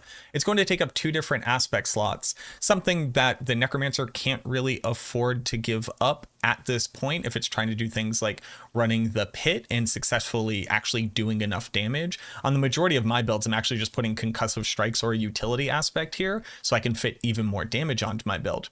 Not to mention the loss of a amulet aspect slot, a 50% stronger aspect slot here. But it's cool that it exists. This is pretty noticeably chill for something like Helltide farming or even just running through Nightmare Dungeons, places where you don't need as much damage, maybe even used in the Gauntlet for us to have like pretty nutty mobility there as well. But it's the sacrifice of so much power in 2 different aspects, and the use of very specifically Blood Mist, which you typically wanted to use as a get out of jail free card for avoiding damage from immunity, the invulnerability that it allows for you to enjoy, but now you're using it for your mobility. So it's the sacrifice of survivability and damage just to be able to move fast.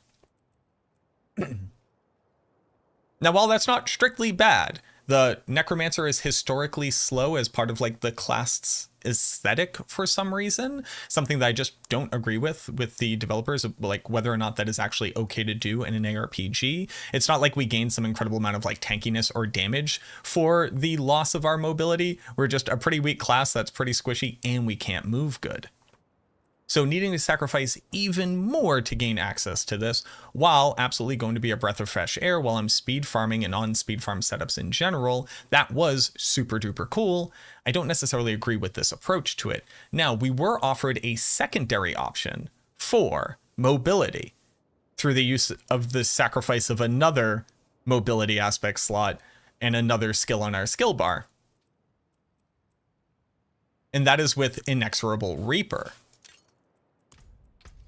Inexorable Reaper says that your Sever will now dash forward Inexorable Reaper says that your Sever is now you. You are now the Sever. When you cast Sever, instead you are going to move forward and then attack. It's going to make it so that Sever doesn't have an essence cost, but now it gains a pretty hefty cooldown. And since this is, again, a mobility aspect, this either needs to be put onto your boots or onto your amulet.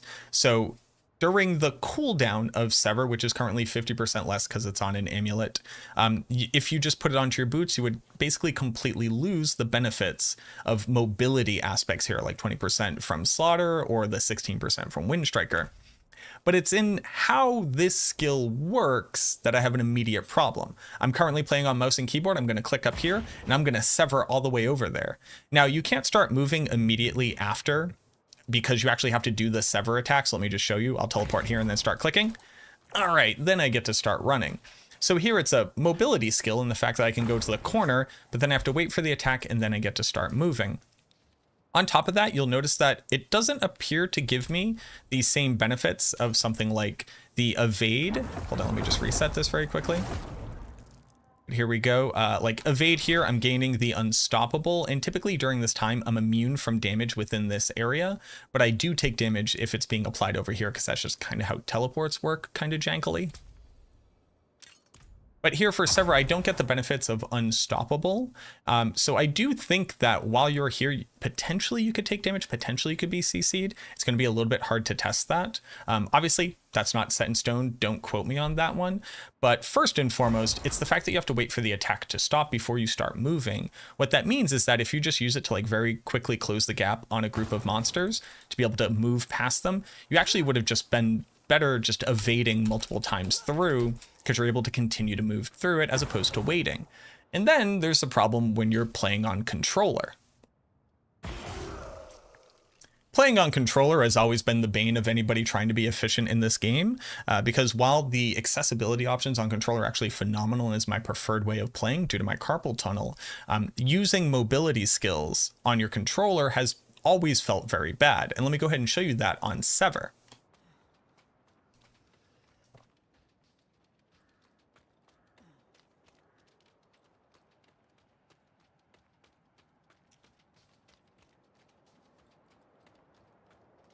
Are there just no monsters out here? Hello? So right over there, there's a pack of monsters. I've targeted it, and let me go ahead and click the Sever ability, and I teleport all the way over to them. That's pretty radical. That's pretty awesome. Now, the problem being that how far do you actually use your Sever ability if you don't have a target? Well, let me show you that. Did you see it? If you blink, you'll miss it because it basically doesn't go anywhere. It travels a third of the distance on controller. A lesson that was learned by the developers when we were talking about being able to use things like leap and teleport on the controller. When you do not have a target, it always goes this minimum distance. So at least for right now, hopefully after this video goes out and I send in my feedback, this will be changed. But when you do not have a target on controller, you go a third of the distance that you can go on mouse and keyboard. Just let me highlight that again very quickly. Here's on controller. Okay, great. I went a third of the screen's distance between me and the edge of it, and here's me on mouse and keyboard. I go to the complete corner of my screen. So hopefully that's something that can be addressed, because at least for right now, I don't see any build just using Sever as a mobility skill. As it stands right now, I don't see any builds using Sever as a mobility skill, because of the long cooldown attached to it, needing to put it onto your skill bar, unless you're using a Shaco or core skills, needing to put a point into it, and then needing to eat up an aspect slot, all to have a pretty mid-range teleport that also has basically a lag time before you can start moving.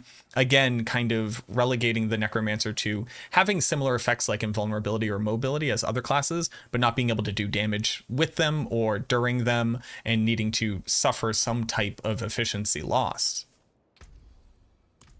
Now, luckily, the Blood Mist effect feels phenomenal on your...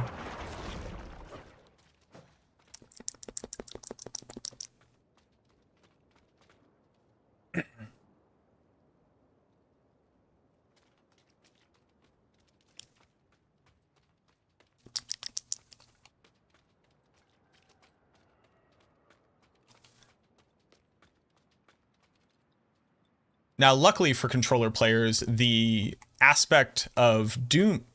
Now, luckily for control players, the creeping mist aspect actually feels pretty phenomenal. Going into Blood Mist and then evading takes the double effective range of your evade and applies it very evenly. It doesn't go further if you have a target, it just goes this distance when you activate it.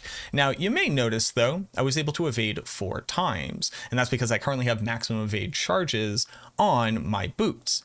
The problem here being that if you were to put on those exact same boots, but with attack reduces evade cooldown, you'll notice that you get to evade a whopping 1 time before the typical duration of Blood Mist runs out. Now, you can have increased Blood Mist duration for tempers, and you can also have increased movement speed after blood misting, meaning that we could actually add on even more mobility to this build and be able to enjoy the teleport effect of even more evade charges, even if you were going to use this in combination with Metamorphosis.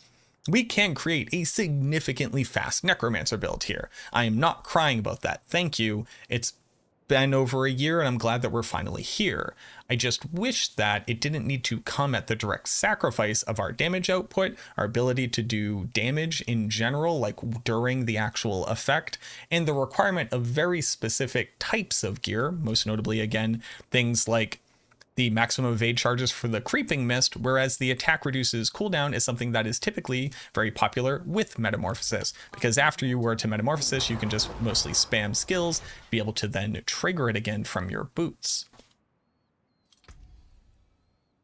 All in all, I think that creeping mist is a phenomenal addition to the game. I think that this is absolutely worth the cost of admission. Being able to put on Metamorphosis, just be able to make it even faster for specific content and speed farming setups, I'm actually super on board with that as well. But I definitely think that we need to go back to the drawing board for Inexorable Reaper, both like for the restrictions that it adds, the requirements that it has, and ultimately how it feels to be able to use this thing. And most notably, the fact that it kind of turns off the skill in its entirety, and the fact that it's supposed to travel forward and backwards and you're supposed to get damage whenever you use it. But by using it in this way, you only get the travel forward damage. You don't get the return damage. It does work with the Greaves of the Empty Tomb, so it will actually leave behind the Desecrated Ground. And since you end up on the Desecrated Ground, it's actually strictly better than casting Sever itself, considering casting Sever typically actually forces the Desecrated Ground to spawn in front of you, meaning you're not on top of it. So funnily enough, this does make it better as an activator for the Desecration Glyph, but I guess that's kind of a minor gripe for a future video. But yeah, Creeping Mist, 10 out of 10. Great addition. Feels really, really good. I'm excited to try this out again with Blood Mist duration tempers and the movement speed in Blood Mist form as well. Just be able to quickly zoom around areas, gain that mobility, sacrifice a little bit of damage or crowd control effects, or maybe having to move a utility aspect to a different slot to be able to gain this bonus. This one is super good. Let's go ahead and take another look at Inexorable Reaper. At the very least, make it so that without a target, we're able to travel the maximum distance, because without that, this just is not a mobility option on a controller player. And then I'm just glad that it works with Metamorphosis. Whenever you have multiple things that modify how something like an evade works, they don't always work together. And I was really excited that these two did work together, because Metamorphosis is kind of like good enough to be able to put onto something for added mobility, and the fact that they work together just kind of opens up that space to be a lot more interesting. Regardless of my gripes about sacrificing damage and power, this is an option for people who want it, and I appreciate that it works in that way.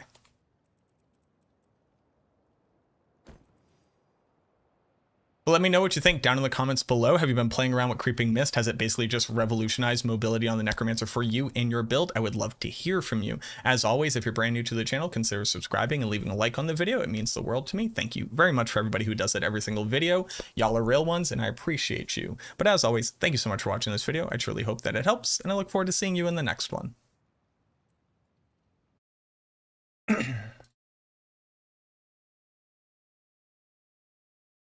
Mobility options, Necro. Okay. Feedback. Inexorable Reaper needs to travel max distance without a target on controller play.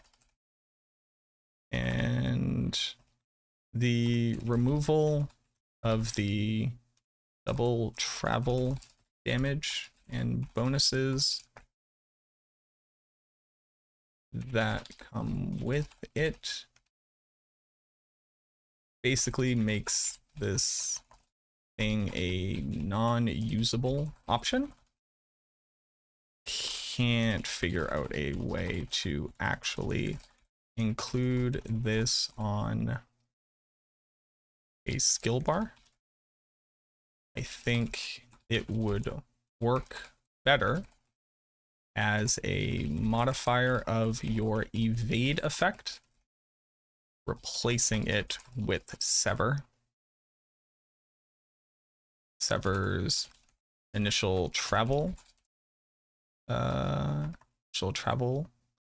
damage, and you need to be able to start moving at the end of the travel instead of waiting for the attack to happen.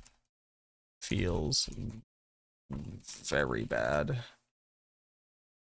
for the purposes of quick combat maneuvers. Now I need to go find an effect that would kill me and see if this will save your life.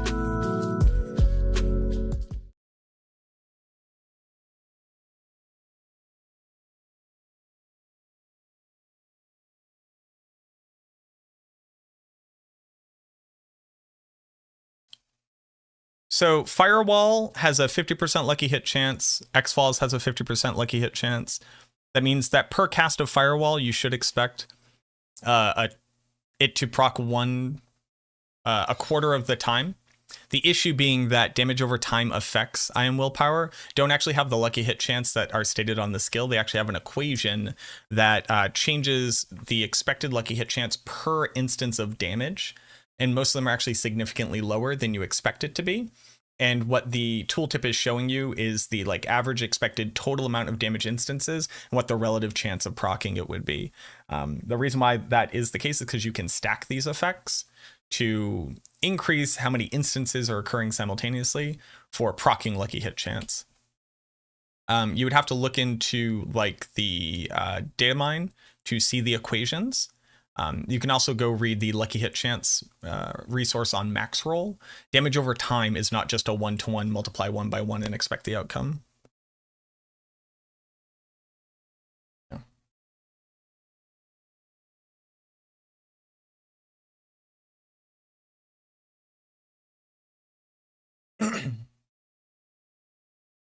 How does Pure Minions feel in the PTR? I haven't played it yet. Use trackball, mouse, and a Razer Tartarus keyboard. Yeah, I don't necessarily really like that style of mouse. It's not really my preferred. I know you can learn, I get that, but I'm just gonna continue to play on controller because it feels really good.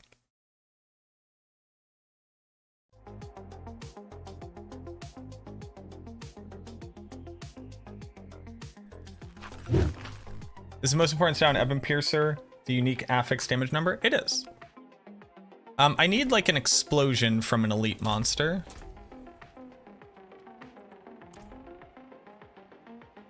To see if you're immune to damage during Sever.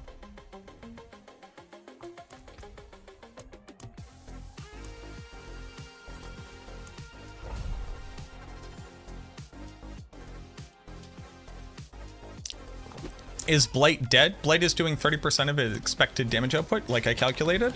Luckily, they added an item to the game that says you do 2.25 times damage with a helmet slot. So that's pretty good. But yes, the base build is severely reduced in output. Now that being said, 500 million DPS as opposed to 1.7 billion means that you could be pushing tier 120 very easily.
Oh no!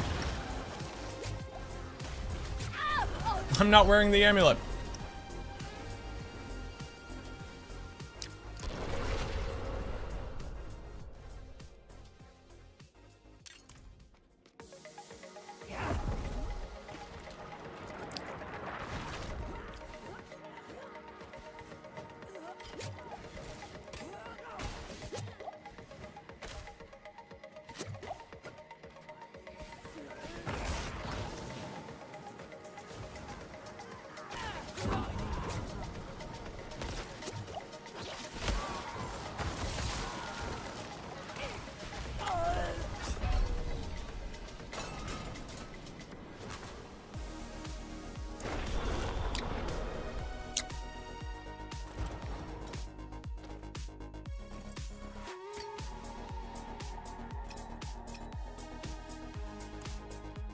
Okay.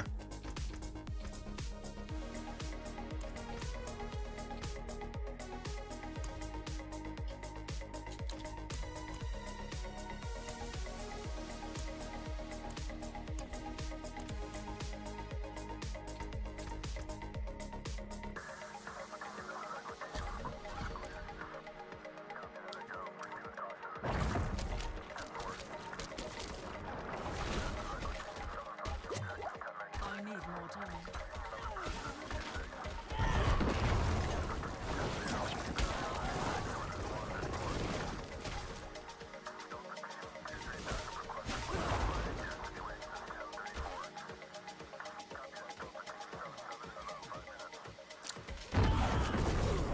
I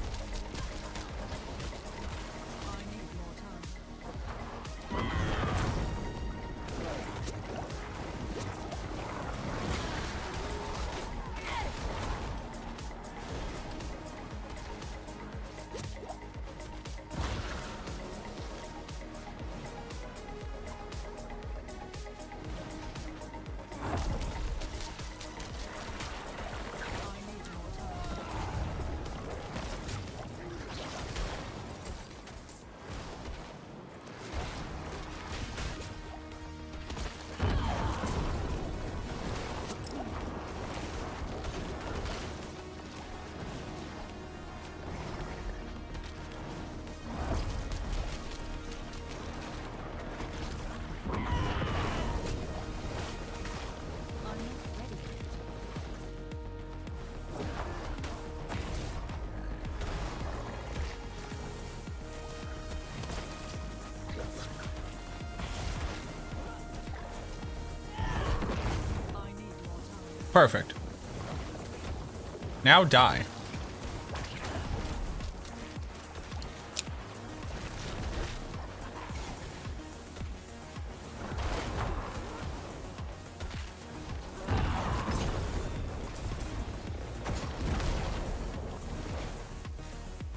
Oh, that was hard to see.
So here's interesting.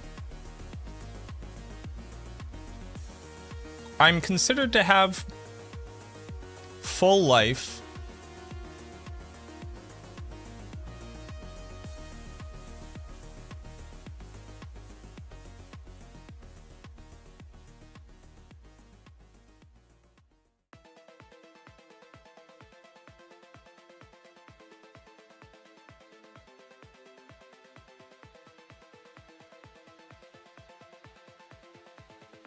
So I appear to take no damage.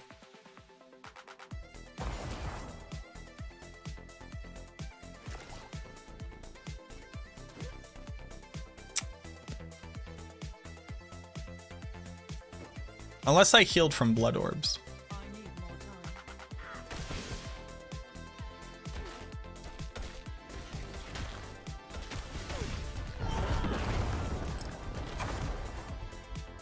Yeah, I definitely heal from blood orbs. So you're not immune while this is happening.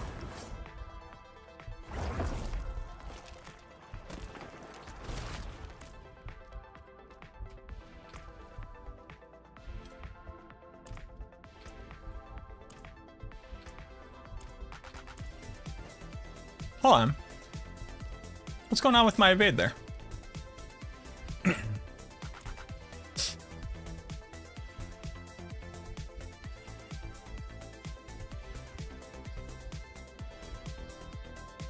I like my X-Falls Shade Mist build here? Sure. I can't evade? Oh, because I have fucking Flicker Step on. I'm such a stupid idiot, baby. Okay.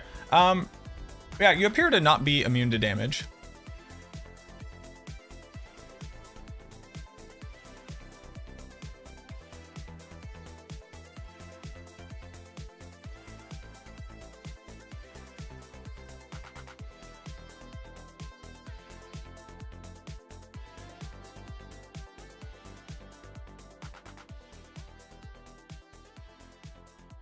Yeah, I heal from this blood orb, and I take damage.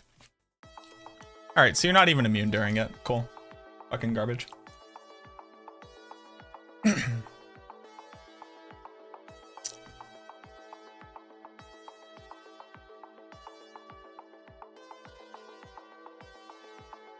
During the...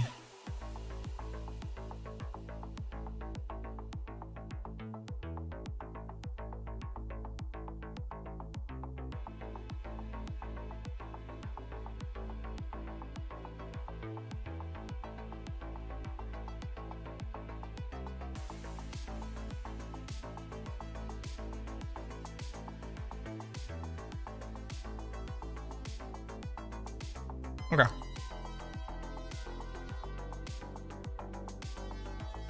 You think they play their own game? Of course they do.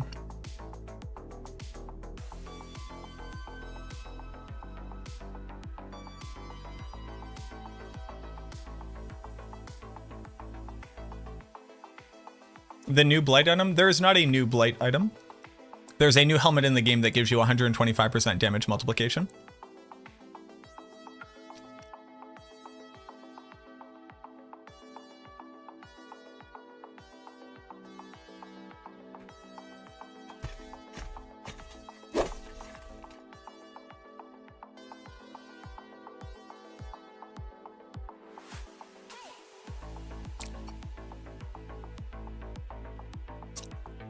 You're using grandfathers?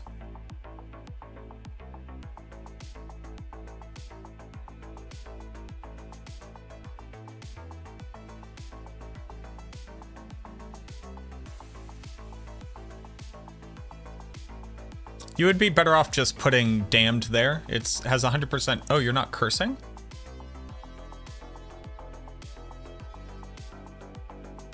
Oh, you are. No, you are cursing. Yeah, damned would be strictly better than blighted here. As 100% uptime. As long as targets are cursed.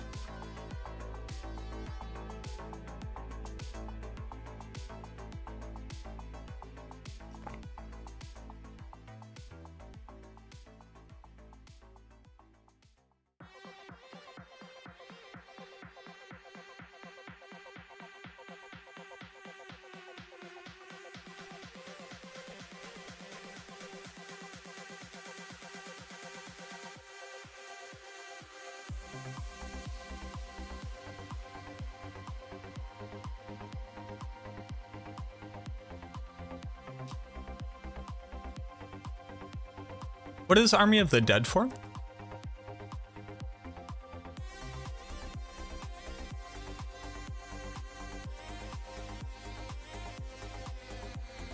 Just as bad as worse? What, the Blood Wave?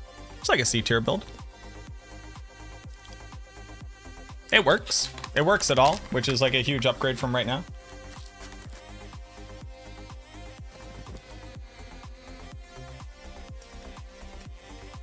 No problem, Will.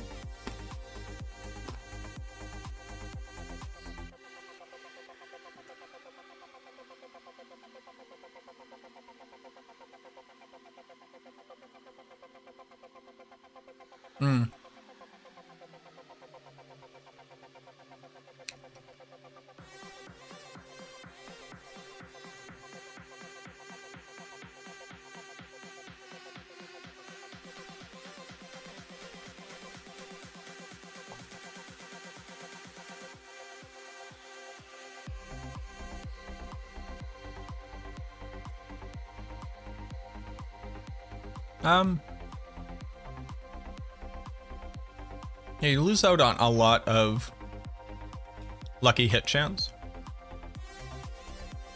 Also, if we're doing this, you should probably be running Decay.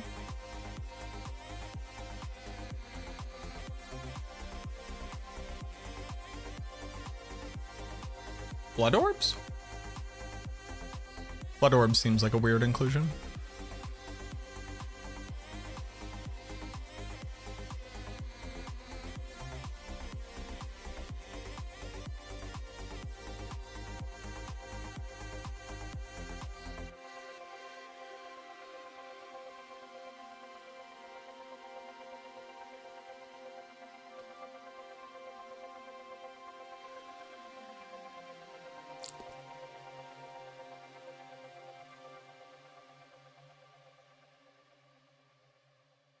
For blood begets blood.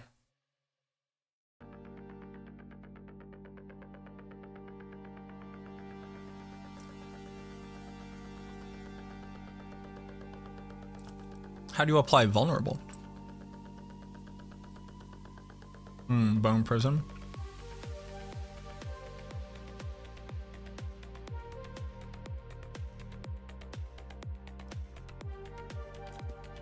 I definitely think I'm going to be building it different than this. I think you're trying to dip into like one too many bonuses that like ultimately aren't hyper efficient for the build. But if it's working, it's working.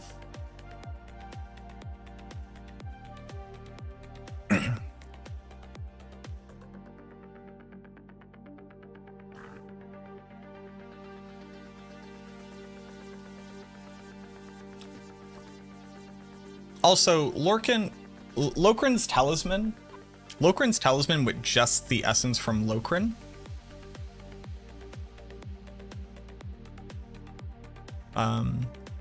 is outperformed by like this should have maximum essence on it, and that's one of the benefits of running an offhand as well.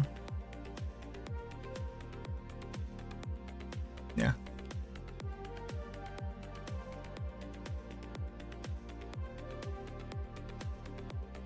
Isn't there an aspect or something that casts curse for you? Yep. It's called the Cursed Aura.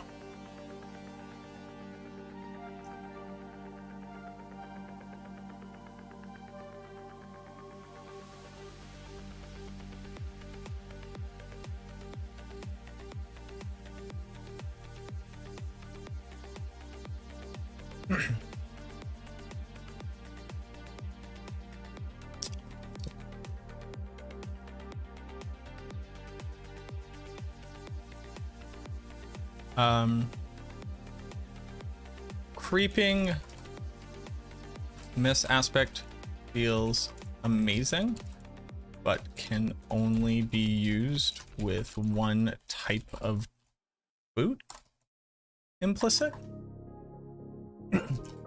And this feels weirdly restrictive when it naturally synergizes with Metamorphosis which historically benefits from attack reduces evade cooldown, which just doesn't work with creeping miss aspect. It should grant 4 evades during the effect.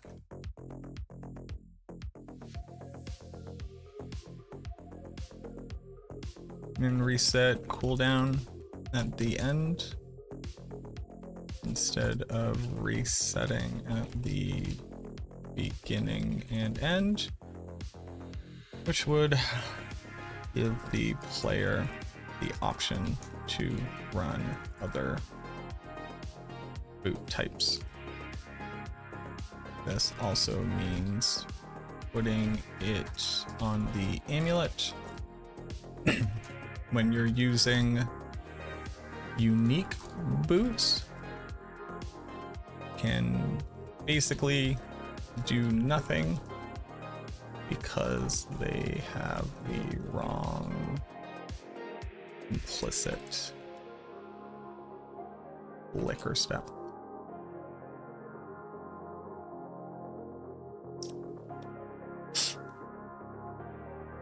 Would it be strictly better? It depends on what your current damage bonus is. So at 100 essence, that's not even accurate, right? So what's the break point? This is equal to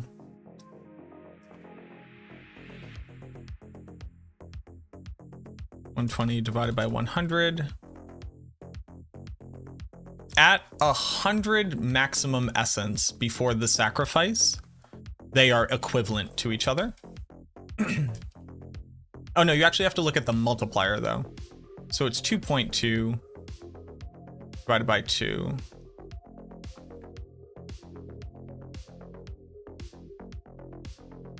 So equal to 1.7.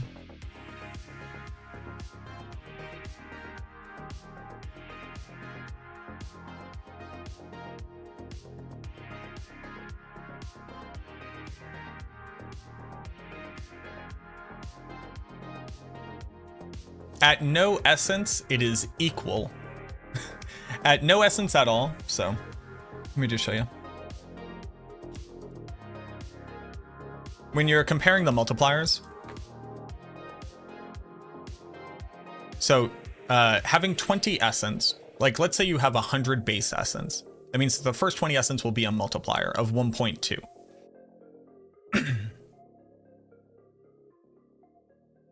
So the difference between 1.2 and 0 is obviously infinite, right? So let's call it 1.21 as opposed to 1.1, 1.01 is already less than a 20% increase. The moment that you go up to like a 1.3, as opposed to how much essence you would have before, it's now less than a 20% multiplier.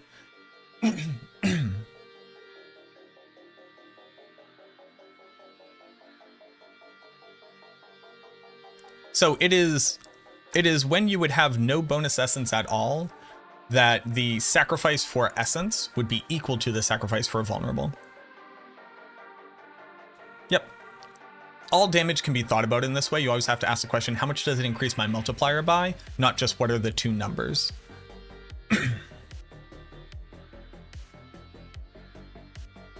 Didn't allow that until after. Yep, so at the end of Blood Mist, you'll reduce the cooldown by how many corpses you consumed and the value that you have.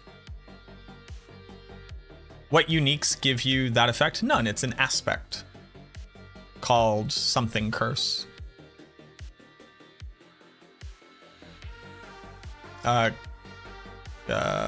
What's it called? It's called Cursed Aura. How is Blood Wave? It's like a C tier build. It's like mid.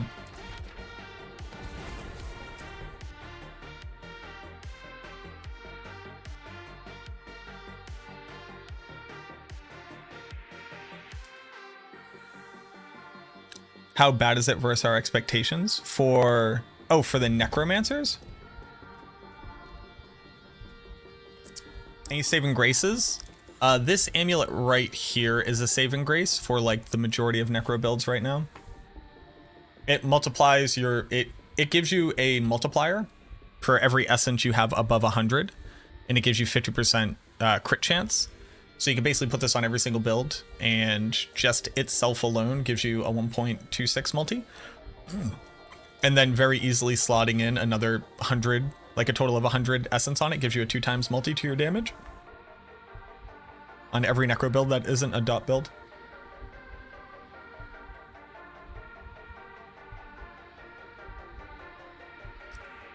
So if you pop enough corpses, no. So it always explodes a certain number of corpses. And there is a maximum limit to the total of blood mist duration that you can add. You can never pop enough corpses to fully refund the thing.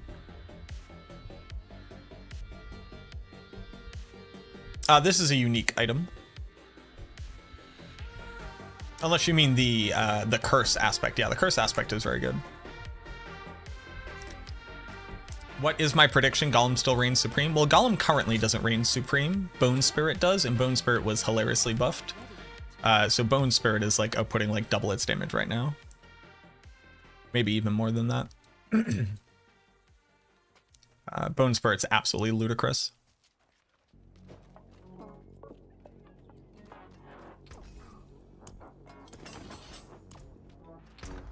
So, the next thing that we must test, lads, is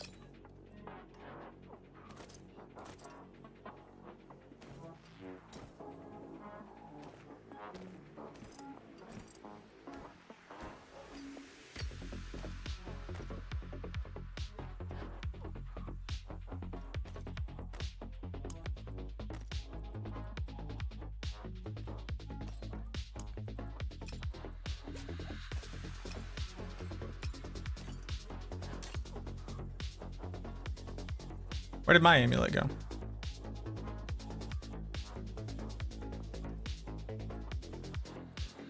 Oh, that's the Lorcan.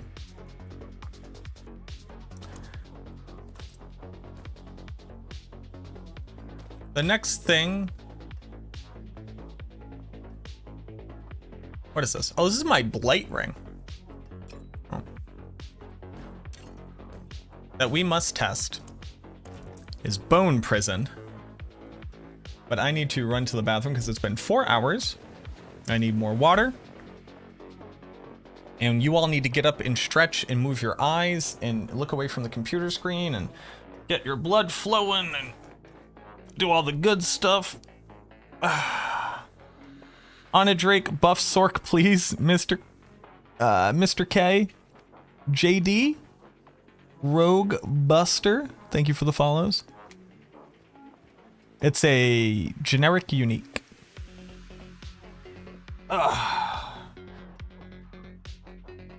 Before we try out a cool build like Resurrecting Infinimist with Infiniminions, we are gonna do Bone Prison. Oh boy, man, it's gonna be a hot second. All right, let me get up and stretch. I'll be right back. I'll run ads now so we don't get interrupted later. Boop.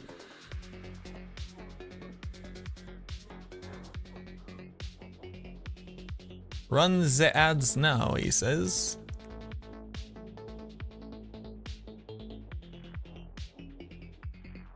And if you're watching on YouTube, if you could click the like button, get that number up to 150. When I come back, I'll give you all a cookie. You want that cookie. I'll be right back.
All right. I've returned. I got water. I loved my girlfriend. Okay. Northy raided me 7 minutes ago. Well, what up, Northy? I assume you're gone. It's the real macro. Hey. Hey. Northy, thank you very much for the raid. Welcome in everybody from Northeast Stream. I've been gone for 1,000 years. Welcome to the chair. Impressive. Greetings.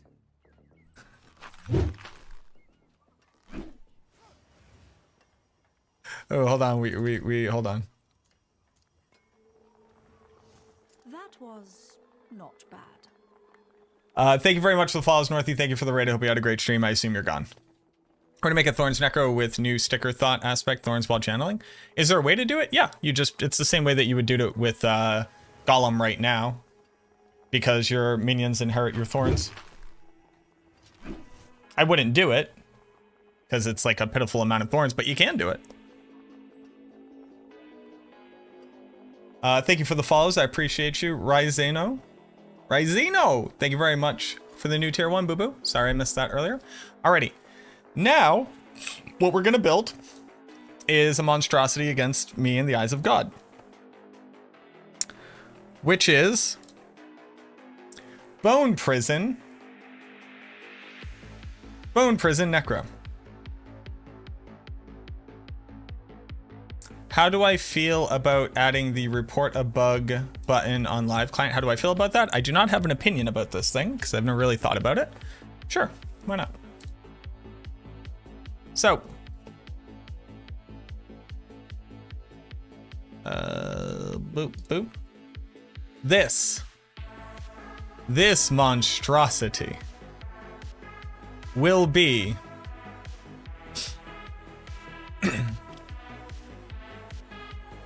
the Bursting Bones Necro. This build will perform at the highest levels, requiring the most specific crap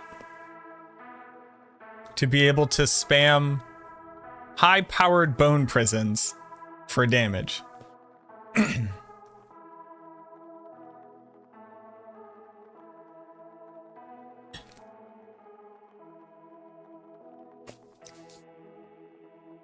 No cookie? I mailed the cookie to you.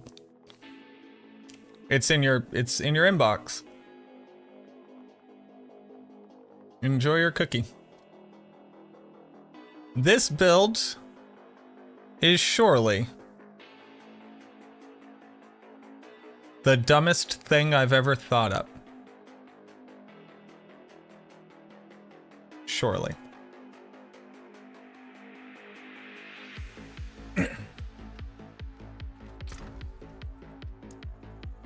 Rapid ossification.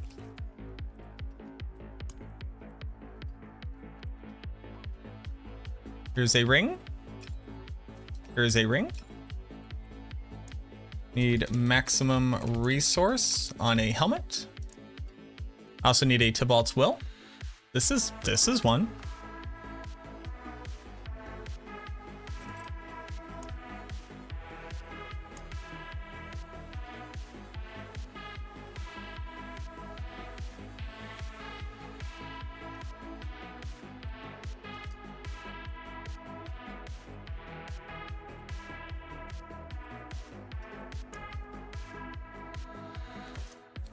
A helmet for the boy. Then an armor with bone prison. No, an armor with bone prison. Gosh dang it.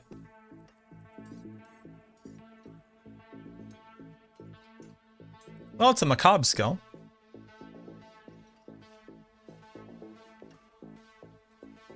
I could do macabre skill.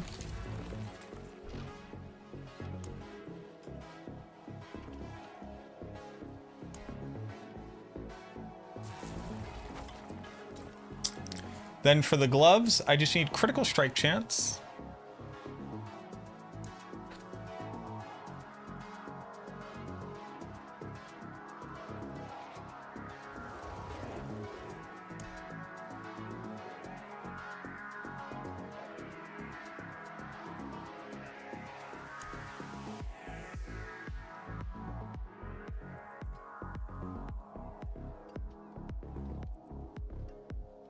The other thing it would have would be crit damage.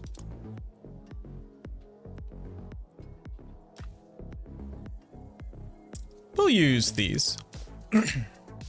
Might as well scale Bone Spirit's damage as well. Homeboy just attacked me with blood. For boots, we need our boys. I need Lokrin.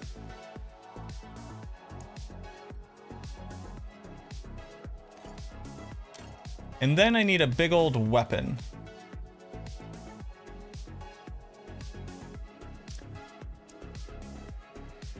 Preferably a large one.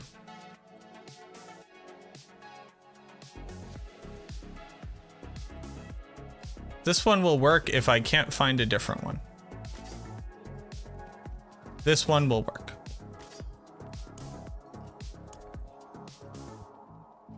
Okay, and now we just have to not miss any tempers.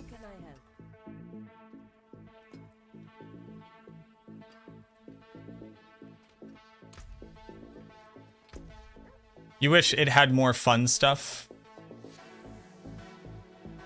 I can understand that. It will with time.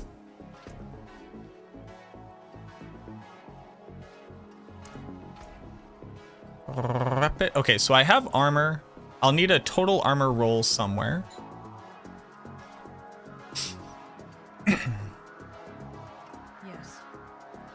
Total armor.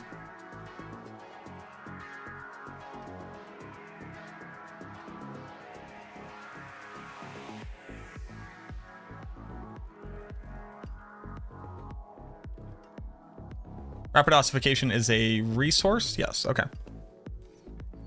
So then... yeah, it doesn't matter which one I try to get it on. That's a total armor roll. Good enough.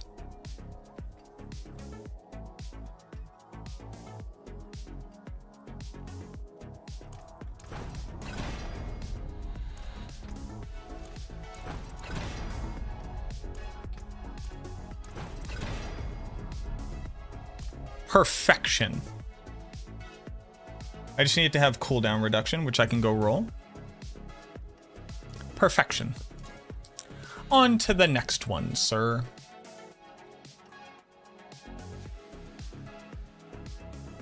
Well done. What?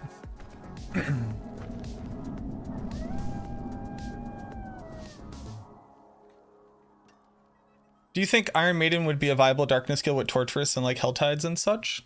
Not particularly. I think Helltides things die way too fast for it to be relevant.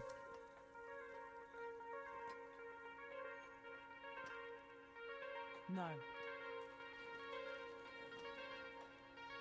You can temper more than one on a piece? Yeah, you can temper twice.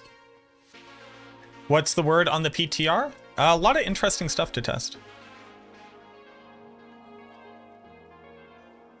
Want to test out tempering shadow damage over time on everything and using decay aspect on a two-hander? Yeah, Shadow Blight damage is going to be pretty interesting. Just remember that while the shadow damage there is a multiplier, that additive damage is also a multiplier. So don't like completely, don't overinvest into one multiplier when your additive damage bucket will also get you multiplicative damage.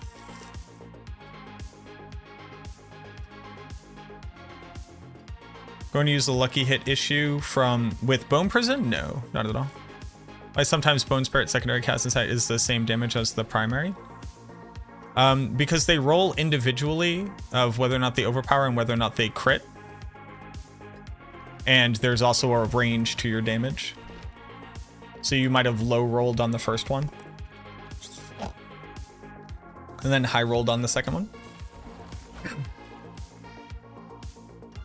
What else do I want here? Blood Restoration is like not nothing. I don't think I care though. I think we just go with maximum life.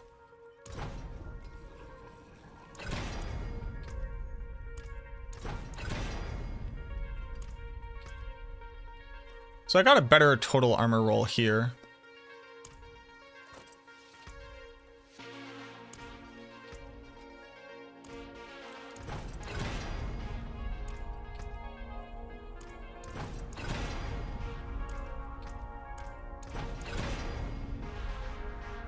We got maximum life here. All right, so that means I can stop rolling that. Utility. What do I want? Crowd control duration. Perfect. Excuse me. Trying to make an auto cast curse darkness build for speed farm. That doesn't change what I said. I don't think that's particularly valuable for you to use an aspect slot when you can instead use that aspect slot to increase your mobility or your damage for speed farming. I think that the torturous aspect is just bad.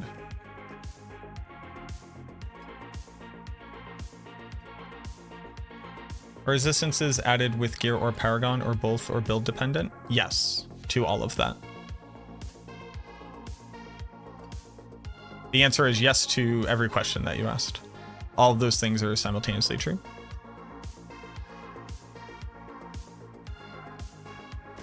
Here, we need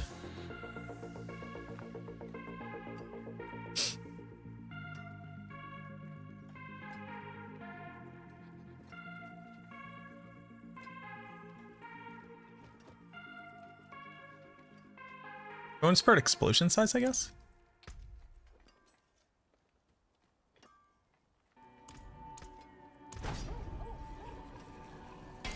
Corpse tendrils damage. Macabre damage, nice. You have to understand how things are up here.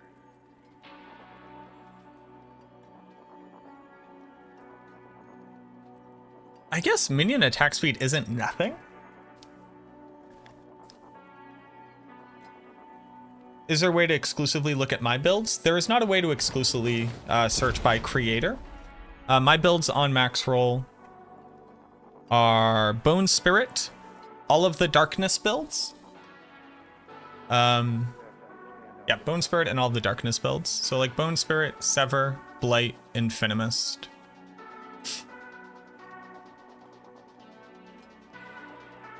And then Chronic is the minion builds, the blood builds, and Bone Spear. Is this the new Bone Prison build? It is the new Bone Prison build.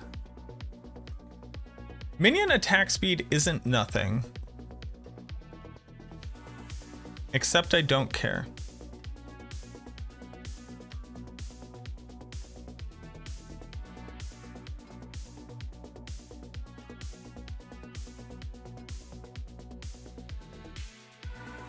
Yeah. So then just Bone Spirit explosion size. I'm not using an ultimate skill.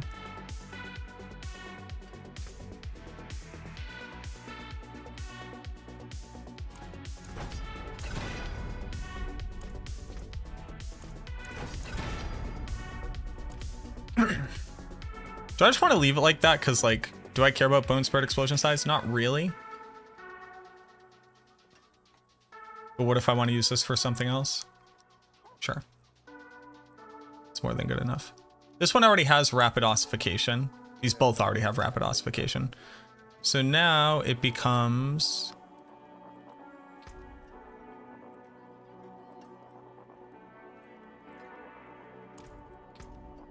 a question of hitting macabre damage.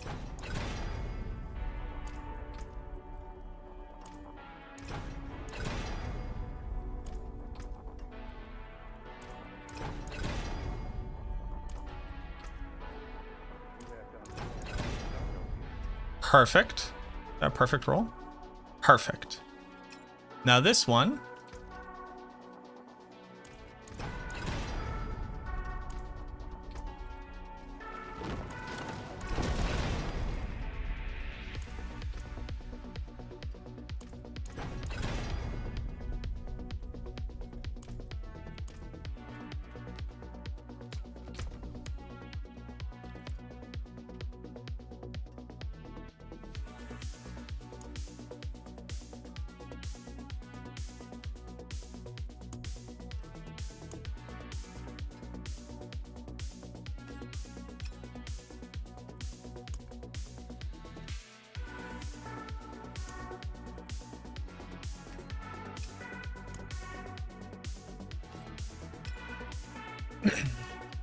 Okay.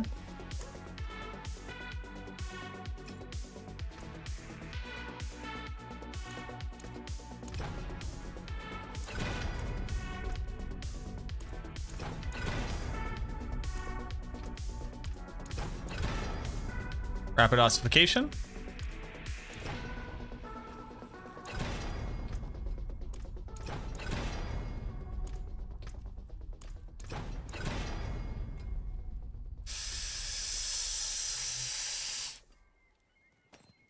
Okay, let's try this one.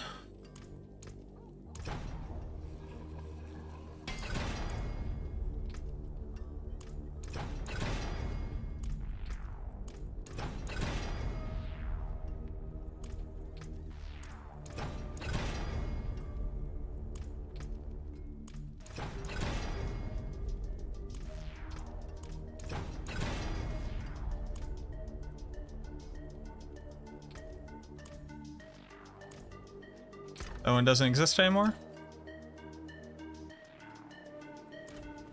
Oh, is this one already eaten up? Yep, okay. So this is our ring.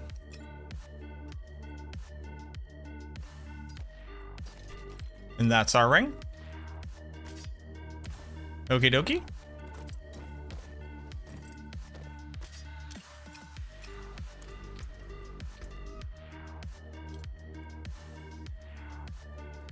We're gonna have 7 ranks to rapid ossification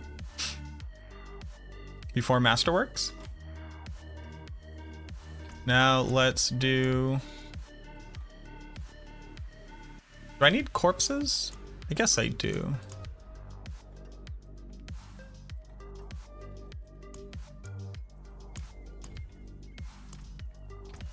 Skill tree.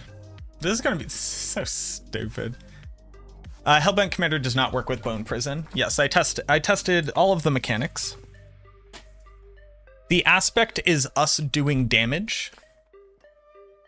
So it's not scaling off of... just like you would think it does, increasing minion damage doesn't change the scaling of our aspect that says that our effect does damage. Respec mode.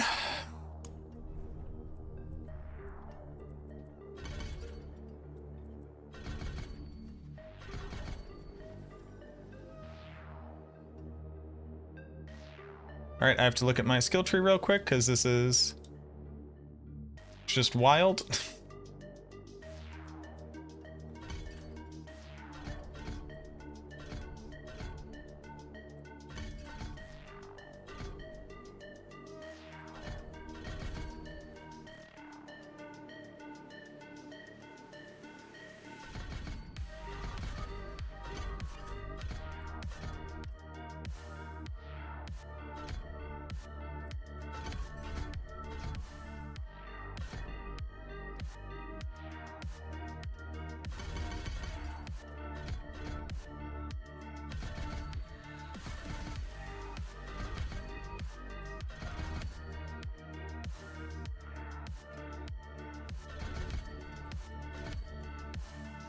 So where am I missing a point?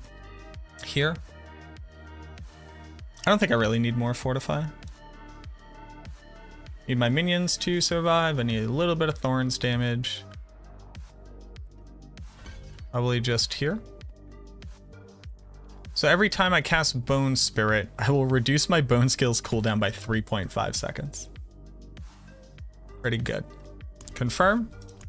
Paragon. What did I possibly come up with? That's some cool shit right there.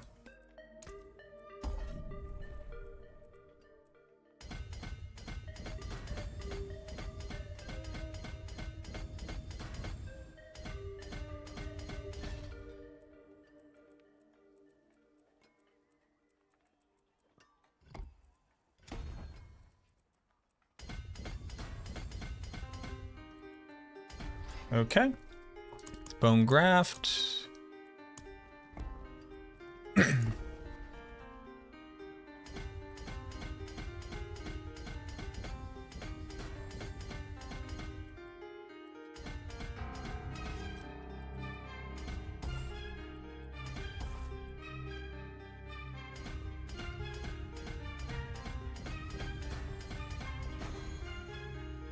Okay, this is where corporeal goes.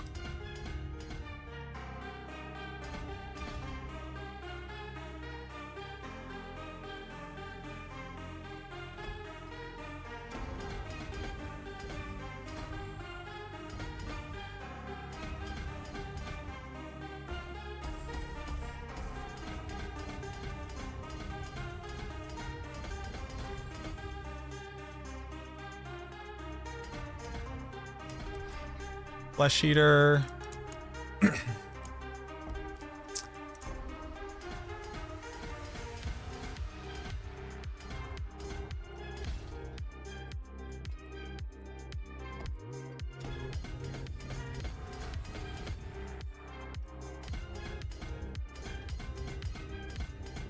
This is stupid build, stupid concept. I guess call leader here. Stupid build, stupid idea. Hey, fun fact, if this accomplishes anything, I want everyone to know I will be dubbing myself the smartest dude who ever done played the video game. I want to put that on the record.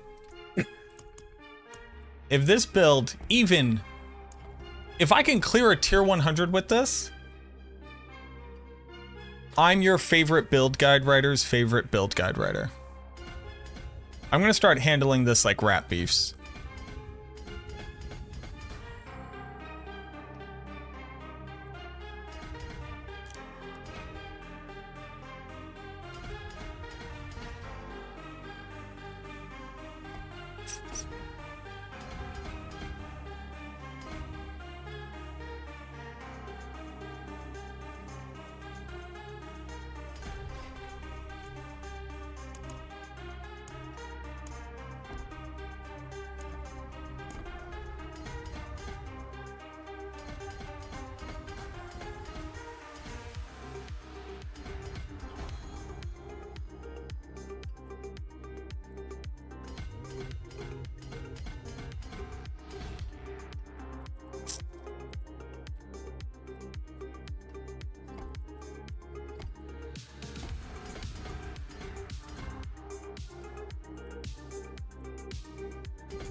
How am I gonna stagger? What's the game plan here, Mac? And all right, I said I'll put control here, I guess. How am I missing this many points? Oh, I invested here. Okay, it's interesting. Yeah, I guess like where else would I put it? That's what he said.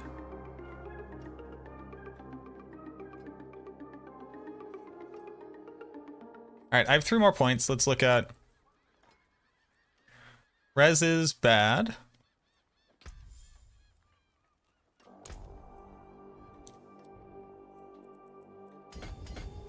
All right. Okay.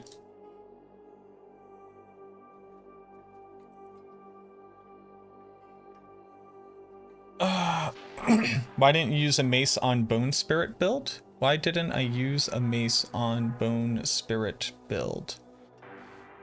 Yeah, you can use a mace. You can add on a 0.001% damage increase, but yes, that would be better. I didn't make a choice. It's called oversight. But yeah. Oh, also, I made that planner before maces existed. That's probably the largest contributing factor. New skills are coming in the expansion, yes. They have not been data mined because there's no download of the expansion.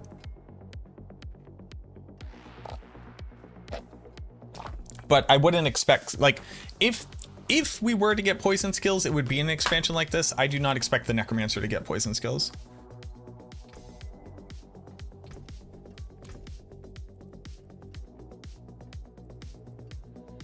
Yes, there was a leak a very long time ago.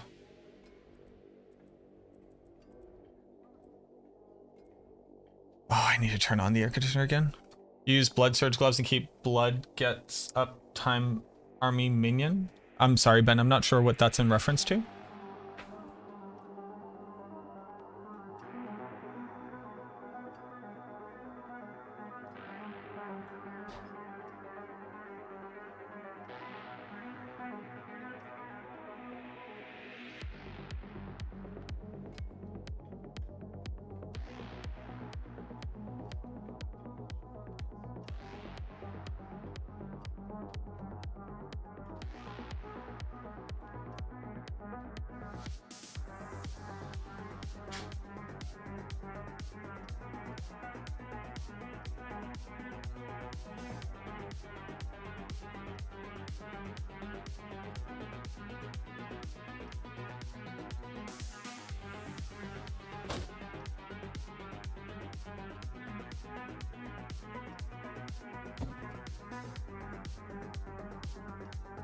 Ah.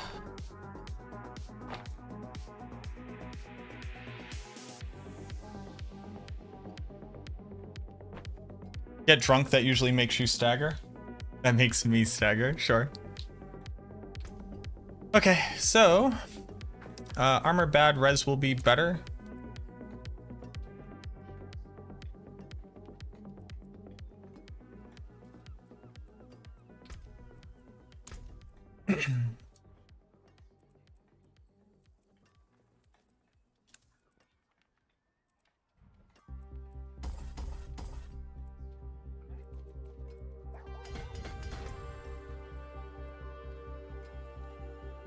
Upgrading these will also fix armor issues, hopefully. Okay.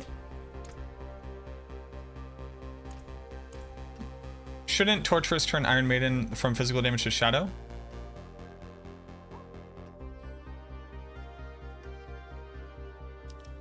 Torturous says that instead of physical damage, you now apply shadow damage from the Iron Maiden effect, yes.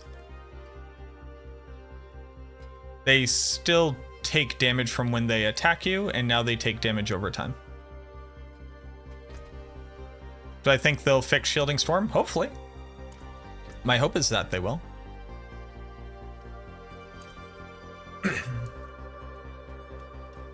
Not only armor, but health. Don't worry about health right now. Health is not of a concern currently.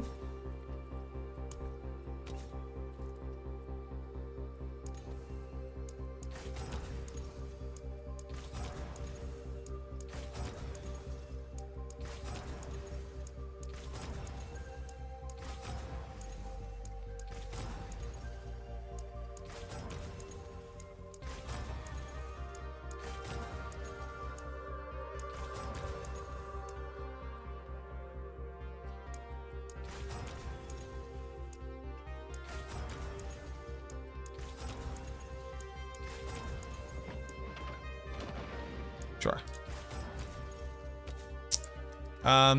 Maximum life roll here should instead be intelligence? Or life per second, rather?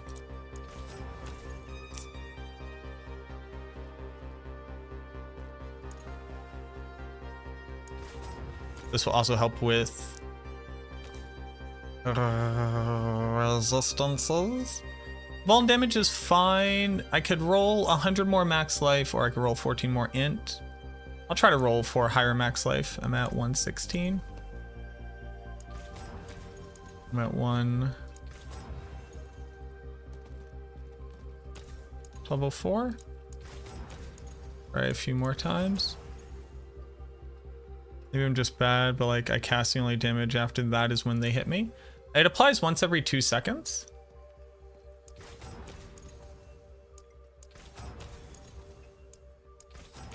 Like it just kind of ticks on them. So run away from the monster while it's happening and you should see it. Here, crit damage or maximum life. I'll take that. Here, do I need lucky hit chance? No.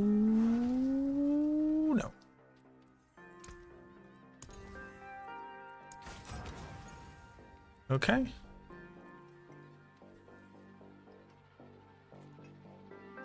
Res is now fixed. Okie dokie.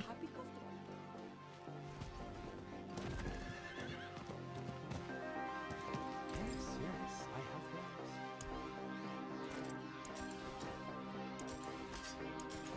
Build am I trying right now? This is Bone Prison. The build. Bone Prison, the build.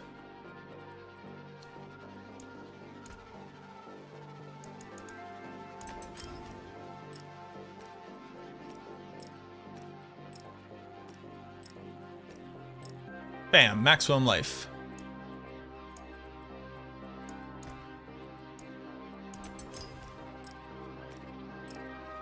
Now I need to go all the way over here. Gaia cools back.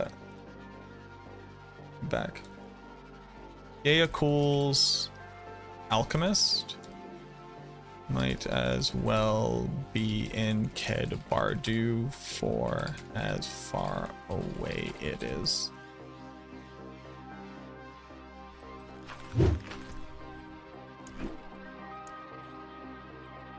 I didn't even look to see how many materials I had. Not many. Okay. So I need to upgrade 1, 2, 3, 4, 5, 6 pieces of gear.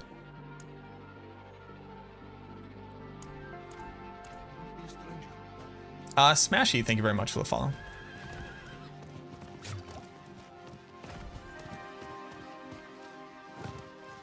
Do you take out that extra point in BP to spike to armor to cap your armor? No, I think with upgrading total armor here, I should be able to get there.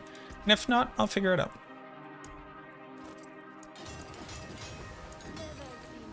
Maximum resource, great hit there. That is great. Macabre skill, great hit there. We love that. Hit maximum resource. Damage.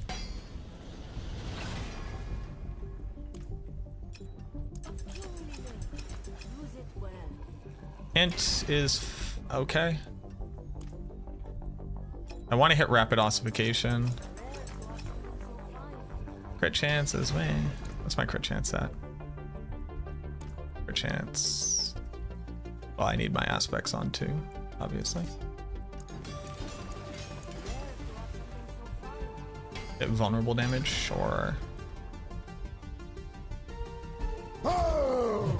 Now for res, I've now hit, I don't need as much res.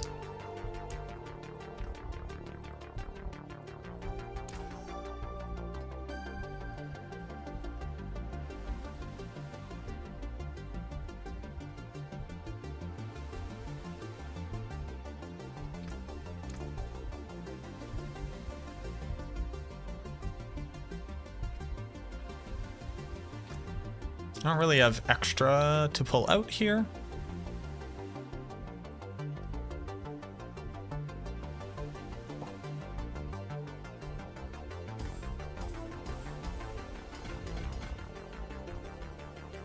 But I could gain 50 more armor.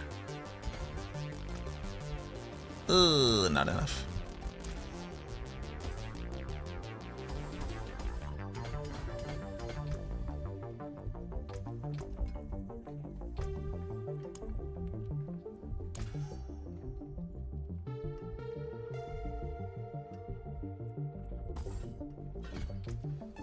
There we go.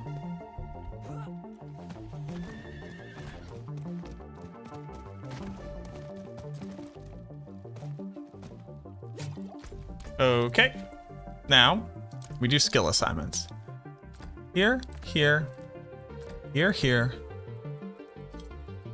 here, here. Welcome to the wacky waving inflatable arm flailing tube man of things I'm gonna do.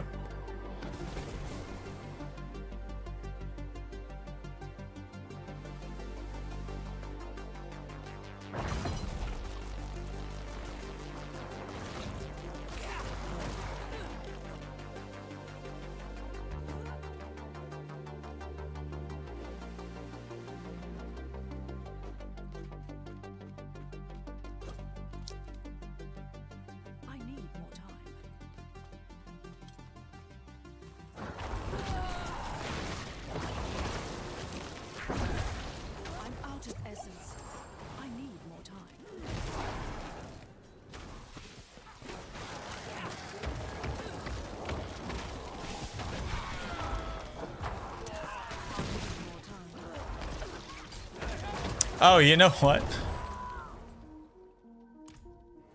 You know, it'd be helpful. I put on aspects. On Bone Prison Bone Spirit build, I had Ducky send you. I don't know what you're talking about, Maya.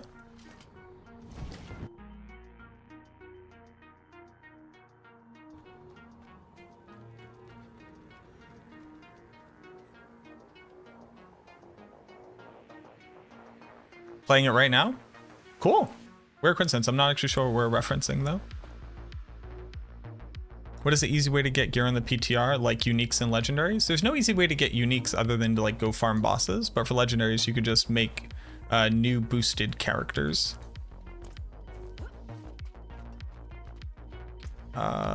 Aspects.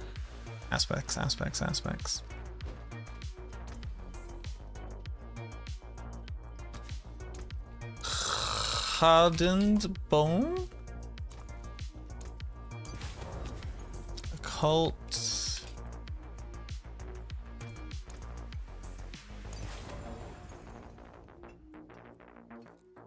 Bursting bones.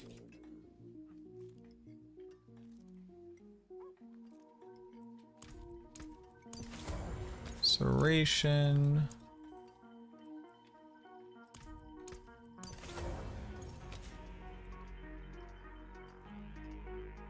I do grasping veins? That would suck if I did. I don't want grasping veins.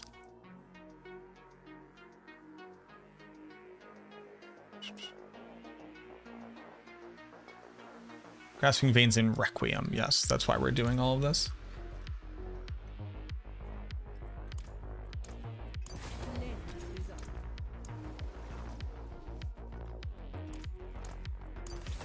Here we go.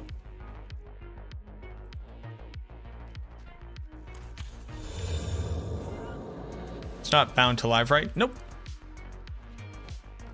These are just copies of the characters that you have. All right, back in. Escape from Bone Prison, the build. It's just like anything. You just call the thing whatever its like biggest damage contributor is.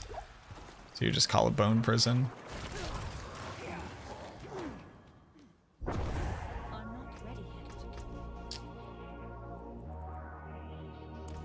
How much max essence are we at right now? Pretty sizable amount. Okay.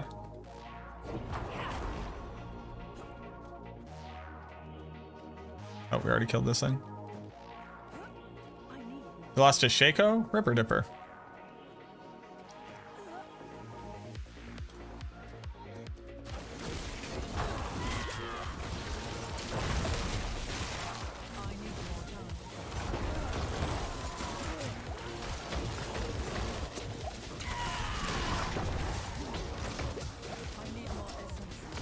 All right, so I need essence gen.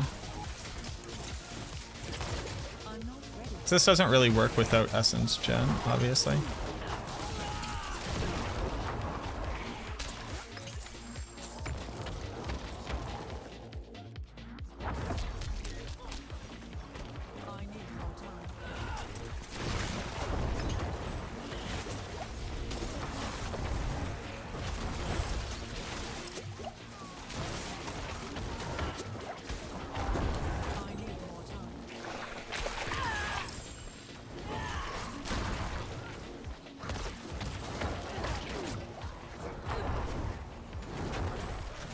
I need to get to max essence much faster than I currently am.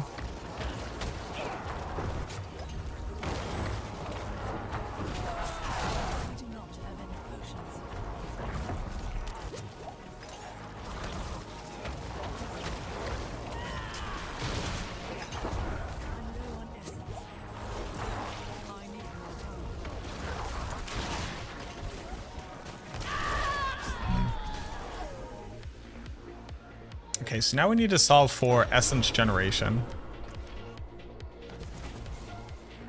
How do I do that? My thought was that the bone splinters would kind of handle it. Yes, your minions just go fight stuff.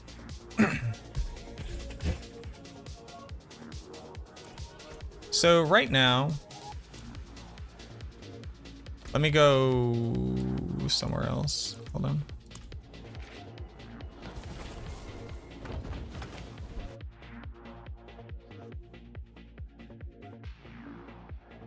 Yeah, well, Druid Creeper is bugged. It's doing quadrillions of damage.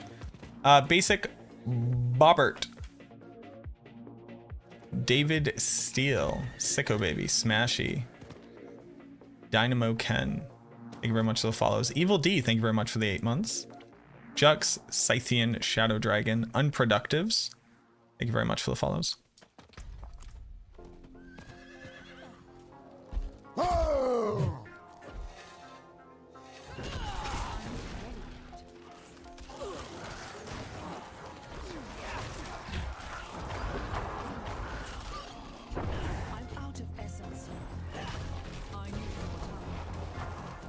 Oh, that's one of the problems. It's Essence on Macabre cast.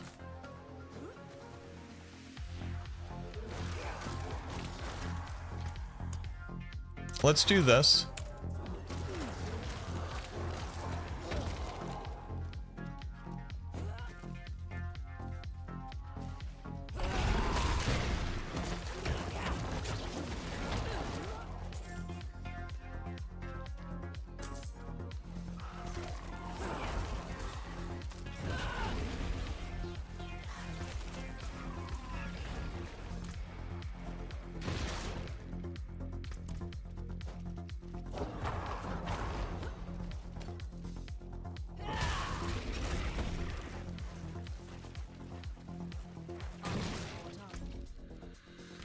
Okay.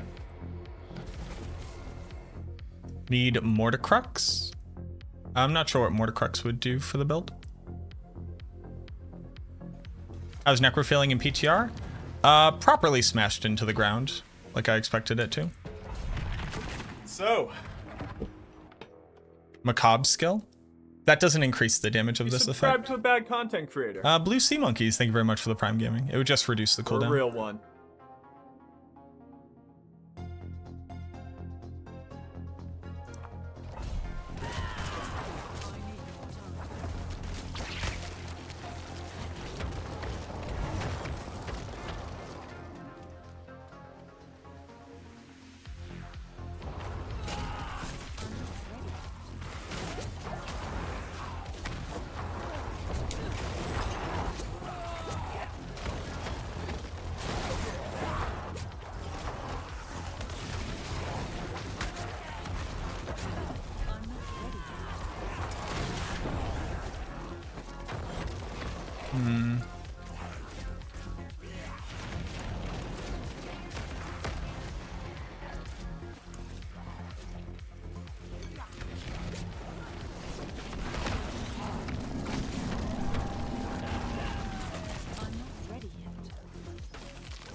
I need to be at max essence when I cast.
Huh.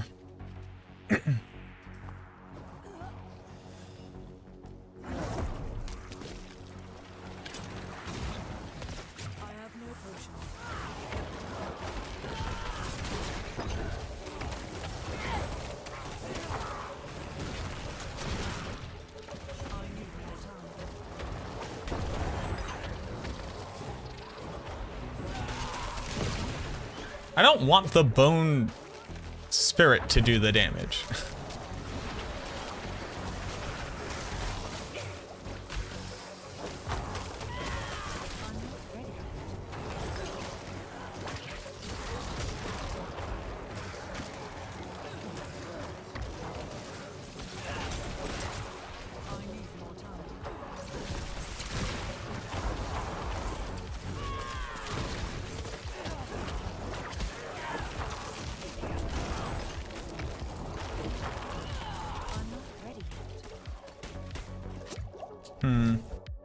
Is OP Blood Wave OP? Nah, I'd put it at like C tier for Necro. Necro had its moment. Well, Bone Spirit. The actual build Bone Spirit is stupid strong. Not this thing. This thing is nonsense.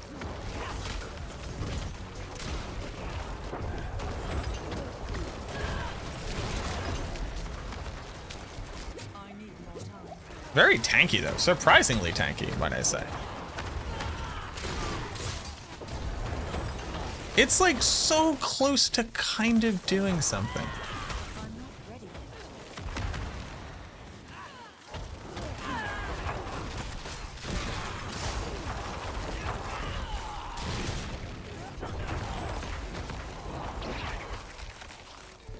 It's generating the essence after the attack that I'm having issues with.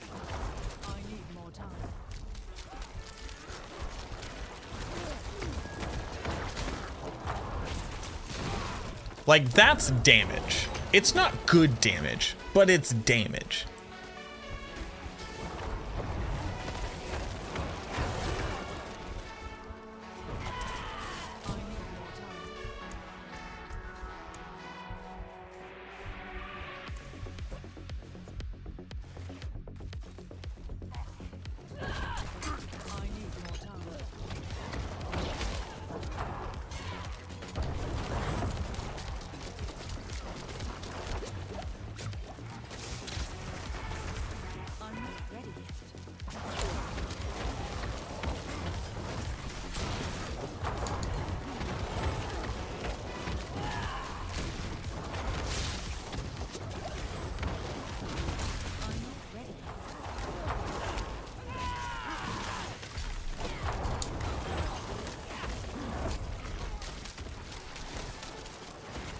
You know, it would make this better.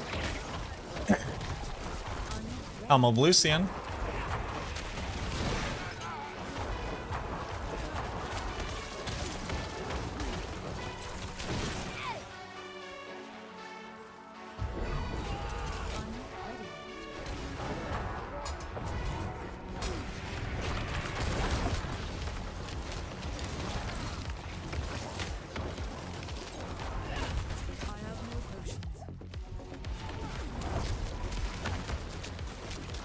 Also, I don't know how I haven't died yet.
That's damage. Like when they're each doing like 10 mil a pop.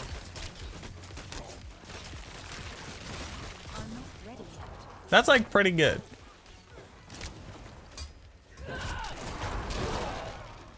That was pretty good. It's so almost a thing. Those were 14 million pops.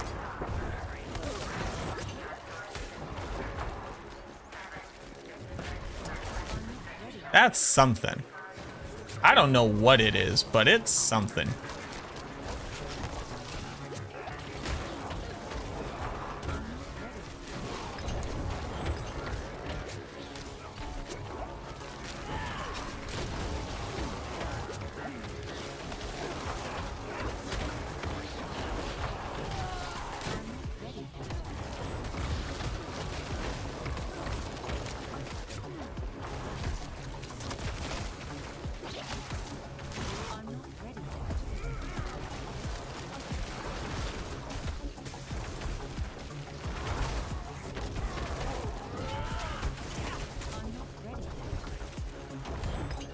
I am also apparently unkillable. Y'all notice how I just haven't died yet? What's up with that?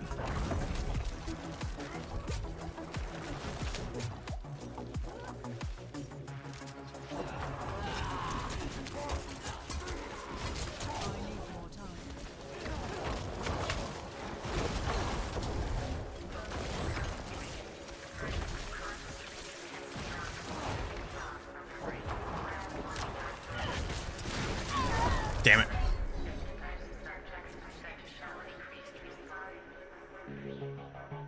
I did the stupid, I never pressed enter. Nice.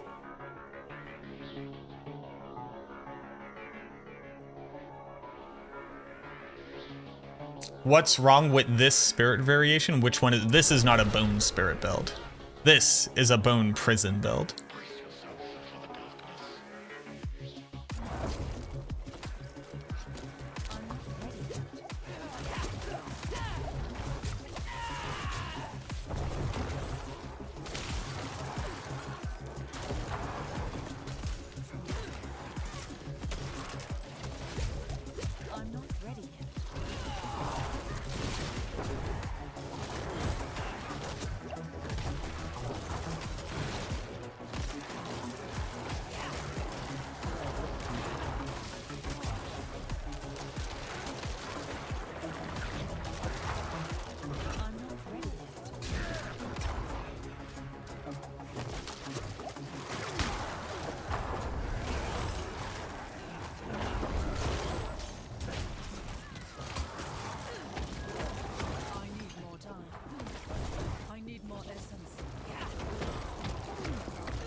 The damage output on it is very, very inconsistent.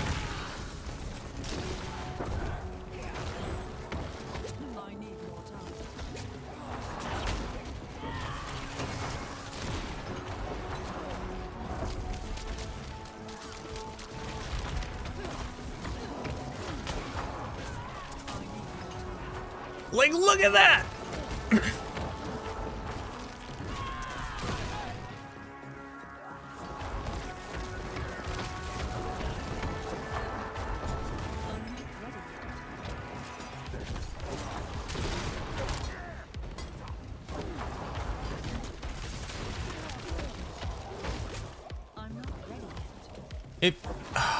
It makes me think that it's reading the essence value when it's cast.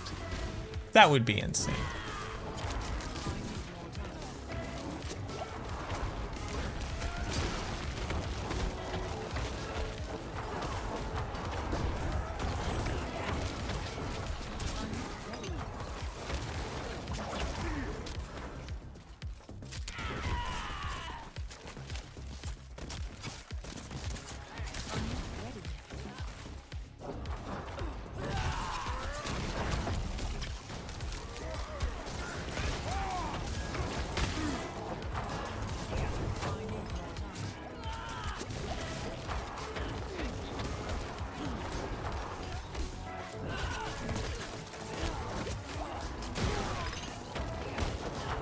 I do not have any potions.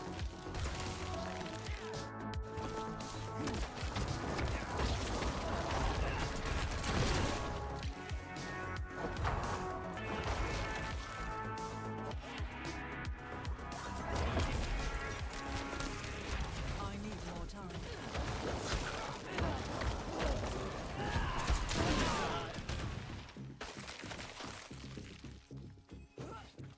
I understand why Whirlwind Bar build combines vulnerable and crit damage. Both are additive. Wouldn't it be the same damage if I stack one?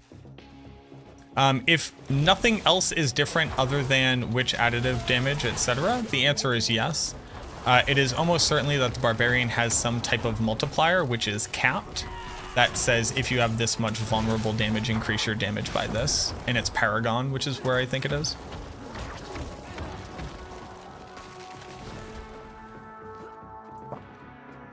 Yo, thank you very much, Rolls.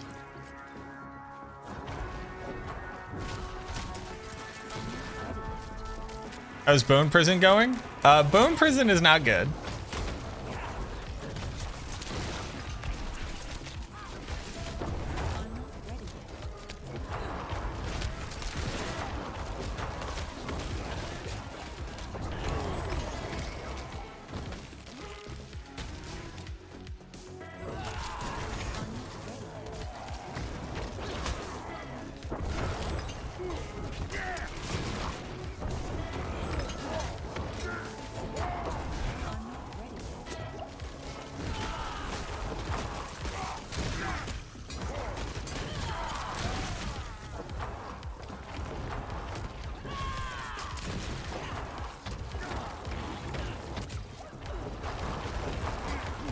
I do not have any potions.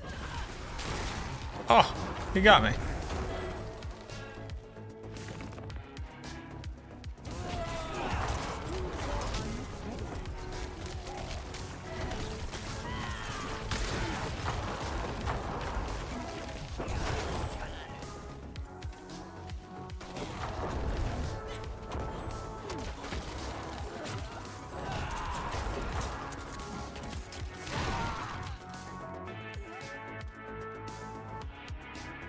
Not just mindlessly copy builds? Yes, I agree.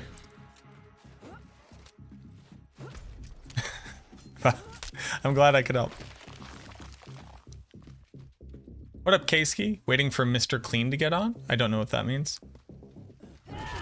How did Bloodwave go? Bloodwave was about C tier. Significantly better than it was before. Actually an option now that they've gutted damage over time.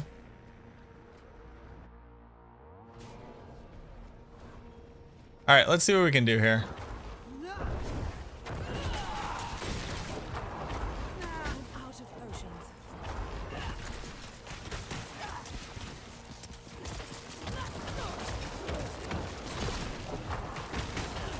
I do not have any potions.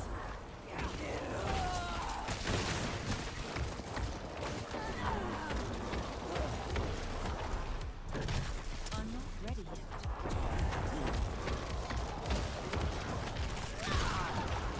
All right, we should die and then try this again when they're not scaled weirdly. It's not gonna be good, but we'll at least get a better representation of it.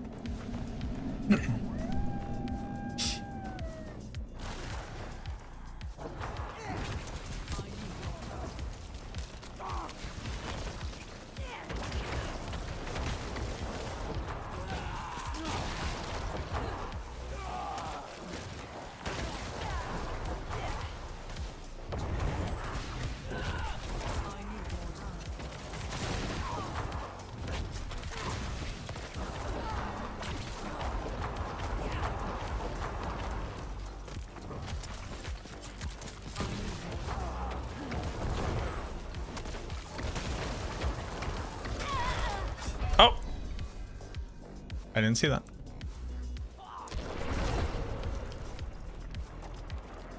But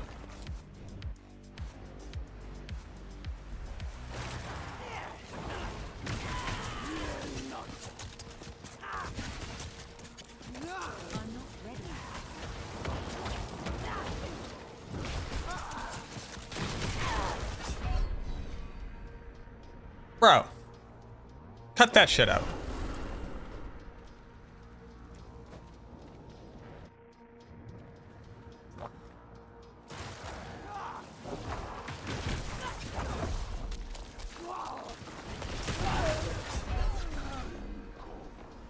What am I not seeing? Hey, real quick, what am I not seeing?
Oof!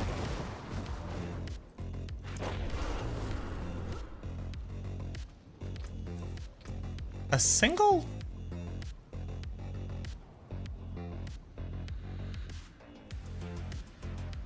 Oh, have I not been armor capped this whole time?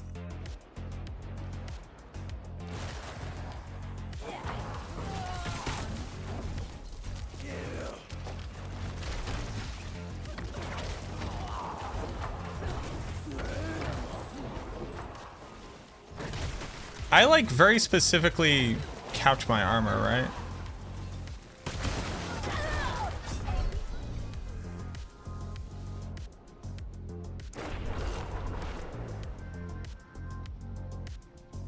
Oh, when your armor breaks, you lose armor stats on it. Okay.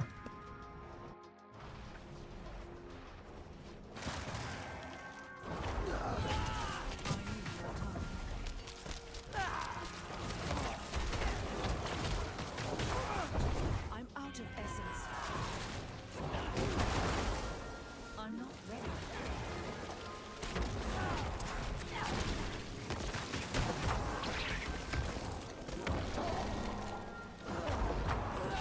I need more time.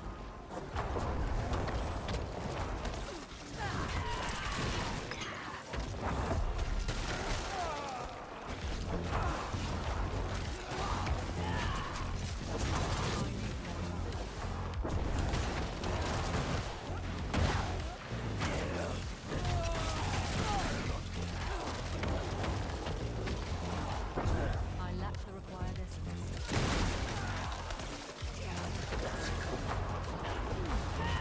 I need more time. Ripper Dipper.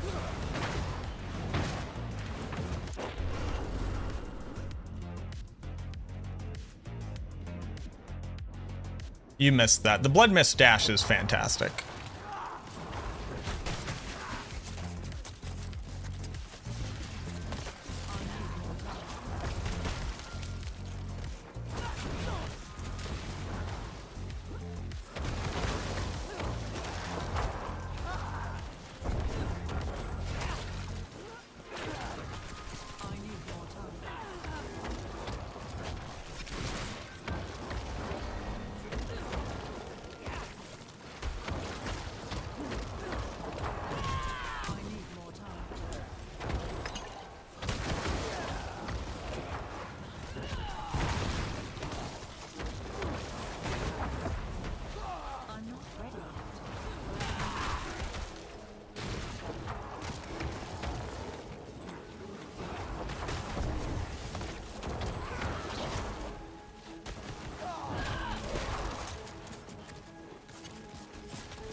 Oh, no. Rip. I'm killing this dude on broken gear to prove a point. And I will accomplish this thing. My gear is broken. Thank you. I know. What up, Lenny? Any promising builds? Bone Spirit, the actual Bone Spirit build, very good. Is this build optimized? Fairly optimized, I would say. Well, what does optimized mean to you, actually? I guess would be a significantly better question.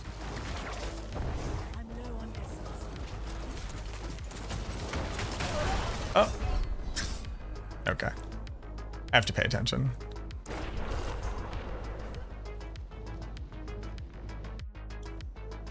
I mostly just don't want to run the thing again.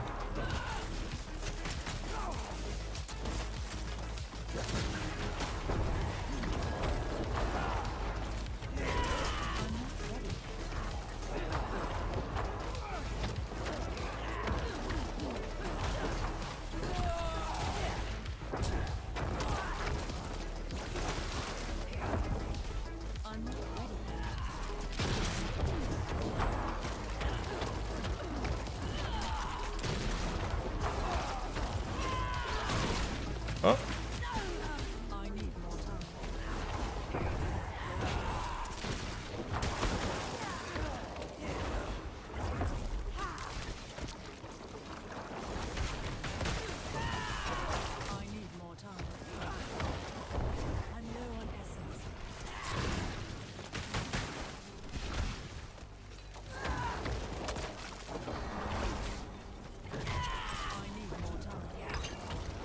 Alright. Let's just die. Hope I remember to eat today. I have been. I've been eating throughout the day. Good emphasis on gear that makes sense for the build in the correct aspects with pretty decent rolls at least. I would say that's kind of like the opposite of what optimal means. Optimal typically means like the perfect version of a thing to optimize to make it perfect, to make it like maximally efficient. So under your definition, yes, it is that. I would not call this an optimized build. It's sadly not performing well.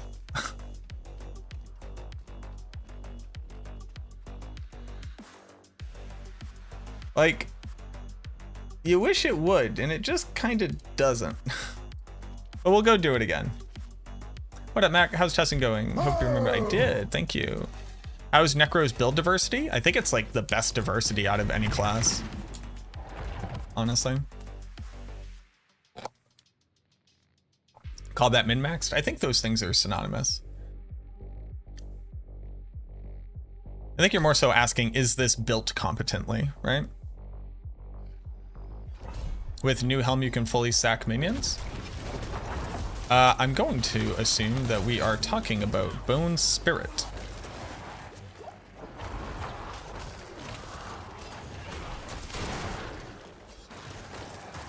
But yes, the new helmet is pretty nutty.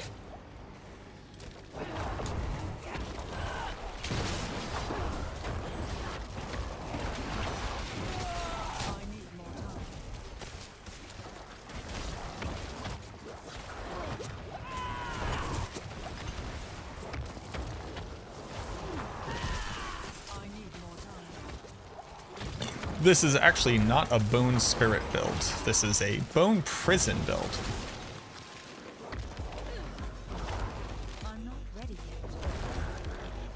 We're actually only using Bone Spirit to trigger rapid ossification.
I think I have to go put on my Bone Spirit rings for generate essence on cast.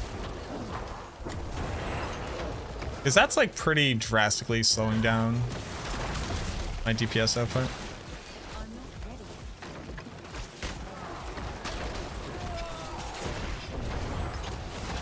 Because here's the thing, this is physically doing damage. Like at 10 mil per pop with 10 pops, it's like 100 mil per cast. If the monster is like in the center of it. It's just doing that consistently that seems to be the problem.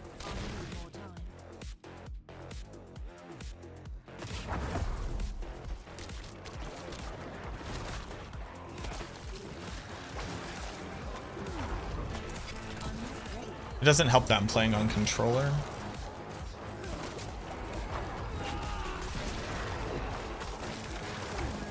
So like at half essence, it does like 1 mil per section, right? Which is no bueno. That's not good.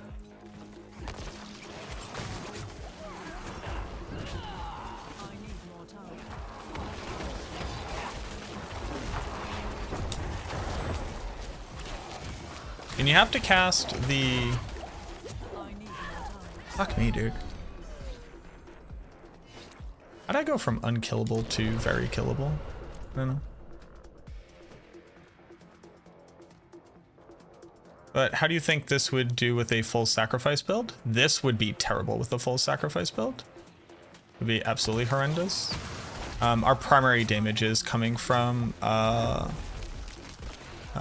Lorcan's eye.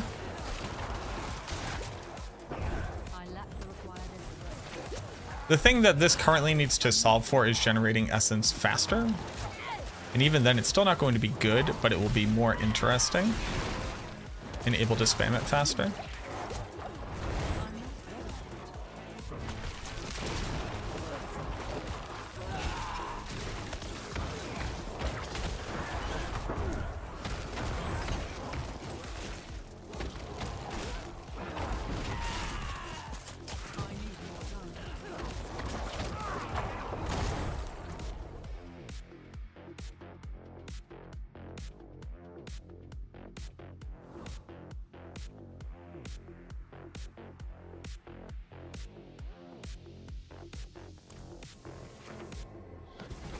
Well, I've also been missing 25% of my damage. All right, hold on. What are causing the small damage amounts? Those are probably my minions, I would assume.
Good enough.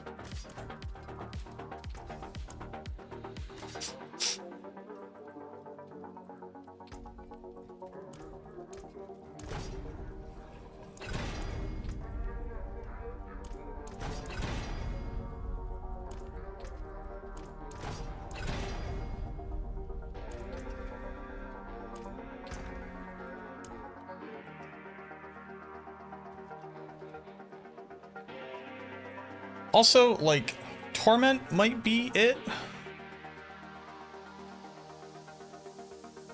I kind of don't like Torment immediately.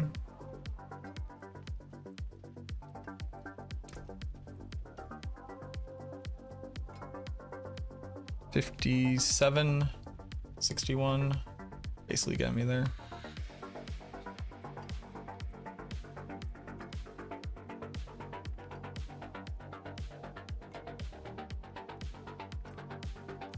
Let me stick with this for right now, and then we'll see. Because I don't really care about Serration, I guess.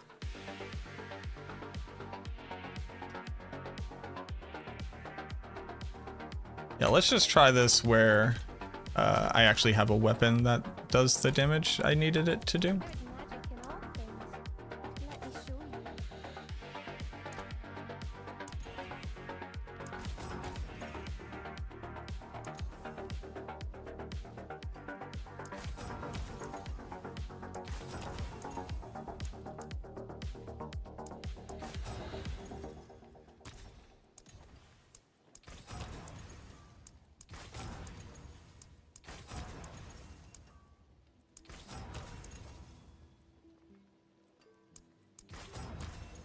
What if it actually dealt damage? How crazy would that be?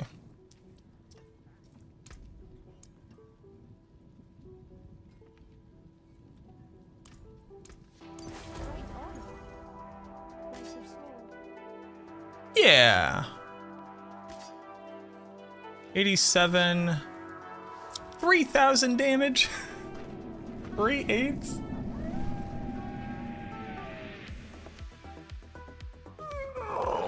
That's a lot of extra damage.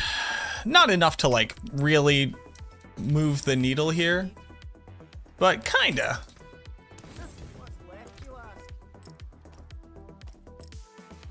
Let's try that one more again.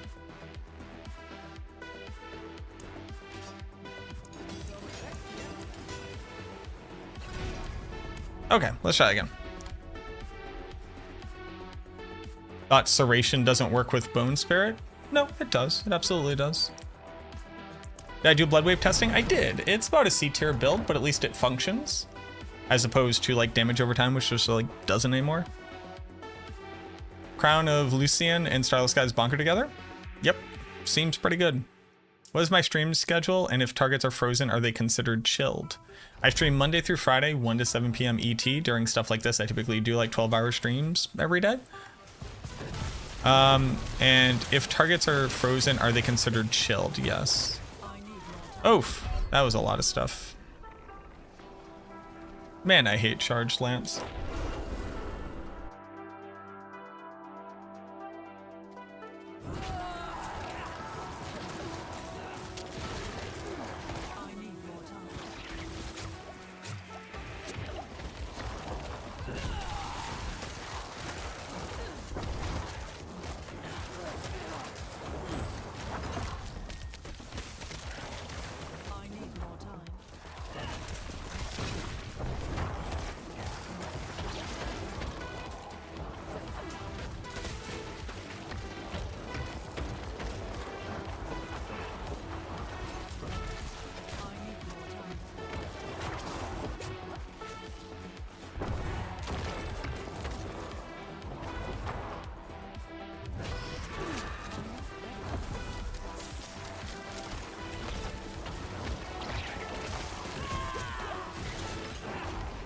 That's damage.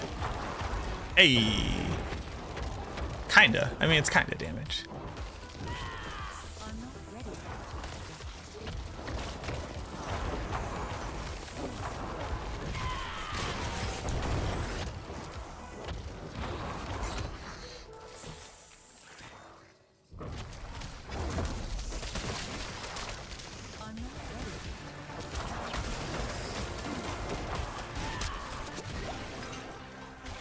Ho ho ho ho! All of a suddione, we're doing some damiones. That's English. That's English for damage. Not a lot of people know that.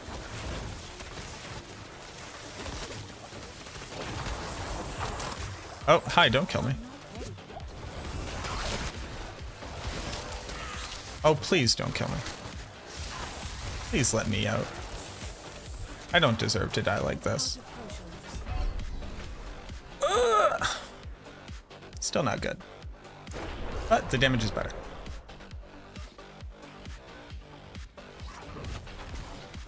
Oh, okay. You just kind of... Alright, yeah, you just leave. That's Gucci.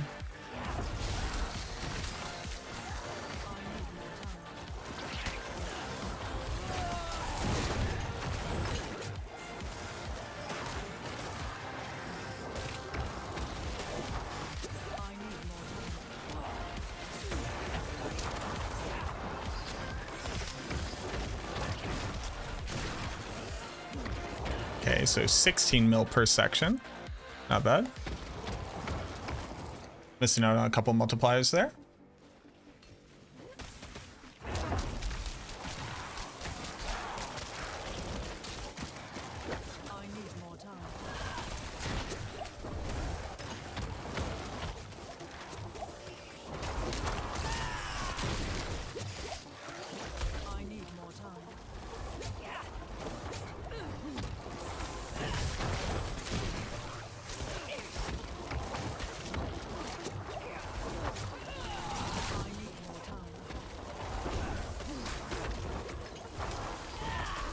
Oh, don't kill me.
There shouldn't only be a third of the total bar in the first map. Ever seen a quintillion hit? I have, multiple times. Please don't randomly share links in my chat without asking. I would appreciate that. Typically considered poor manners.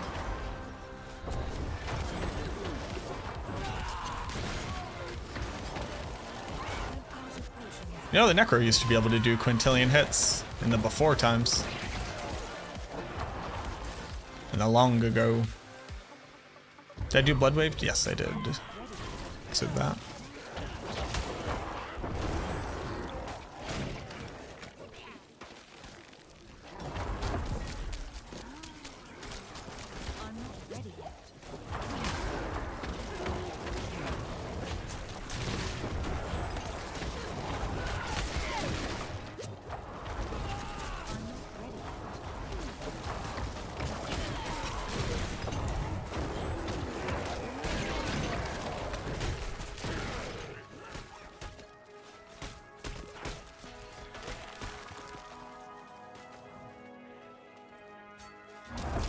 Does a Blight dot proc lucky hits or just the initial hit? Both. It is not an either or function, it is both.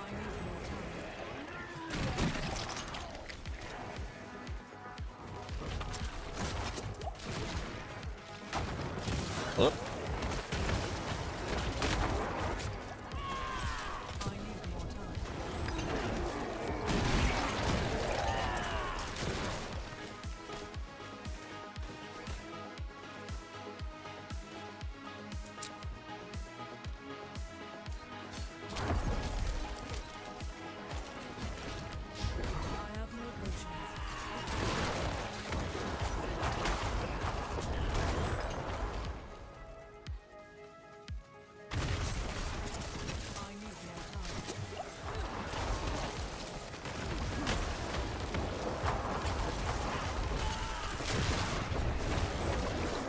Oh, he's back here.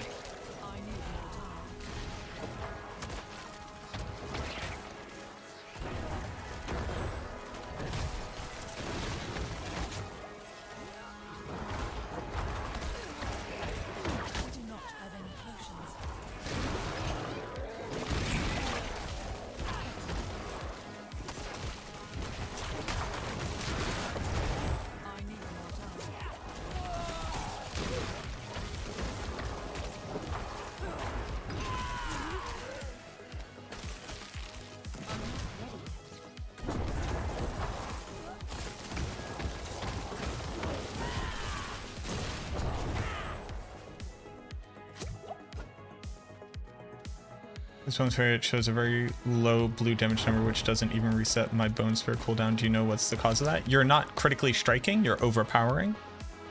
You need to critically strike 100% of the time on Bone Spirit.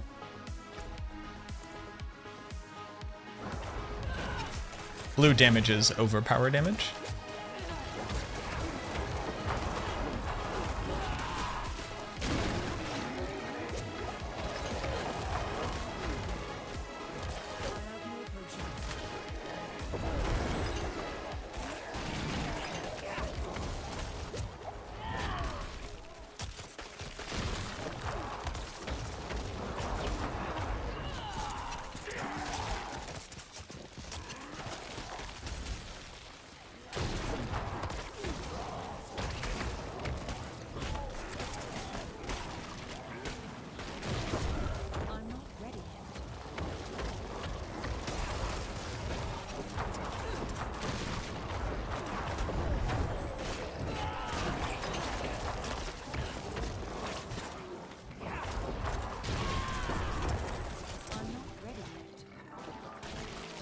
Will there be a build for Bone Storm just running around and killing stuff? Not generally.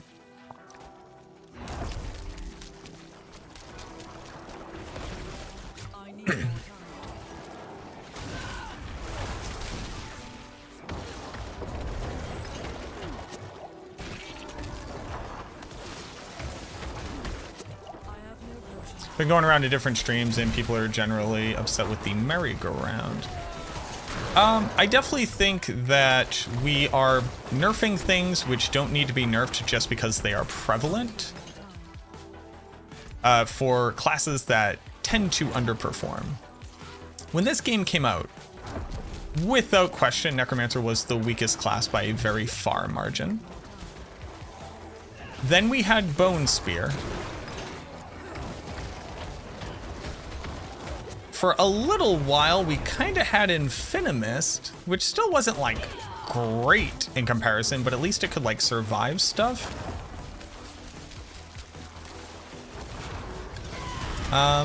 Now we have like, we had minions for less than a full season at their max strength.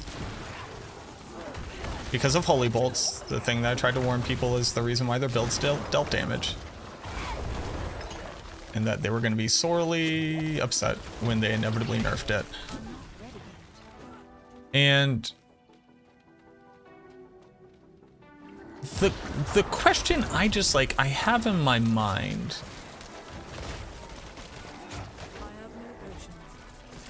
is like, what data do the devs have on the Necro in particular? Because let's be honest, I can't realistically speak to the other classes and kind of like what they deal with. I can extrapolate based off of things that I've seen, but like, not really, right?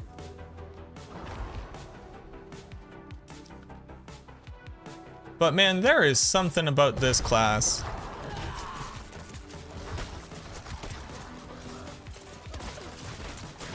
that they're like positive is about to blow at any moment.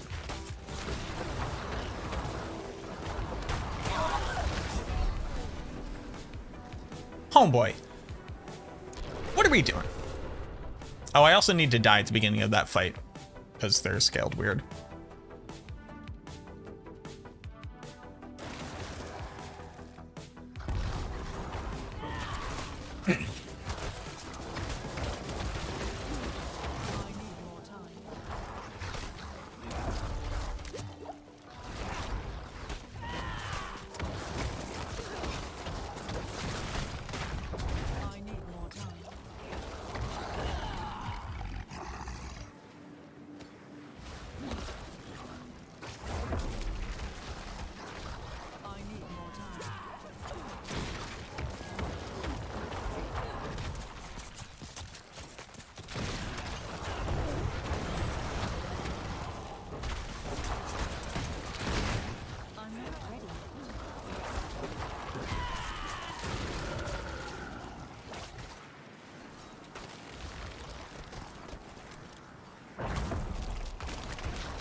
I got a Stygian stone.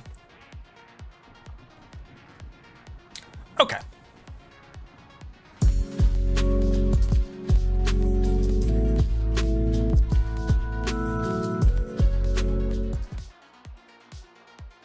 Is it worth doing pit above 101? You should be doing the highest tier pit that you can do efficiently for the purposes of gaining the maximum number of resources. And that's kind of it. That is a tier 100 bone prison. Yes. Okay.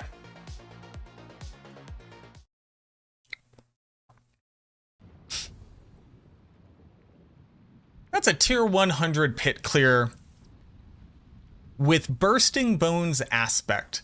A thing that is like doing tens of millions of damage some of the time and can be weirdly empowered by wasting all of your energy casting a bone spirit to abuse rapid ossification on a bunch of different pieces of gear and basically spam cast this skill. In addition to the new unique boots, it kind of does stuff. We get up to a pretty ridiculous maximum essence, and in addition to Locrins giving us a massive multiplier for that essence, let me just go ahead and do the math for you right now. Completely forgot that I hadn't drank my potion.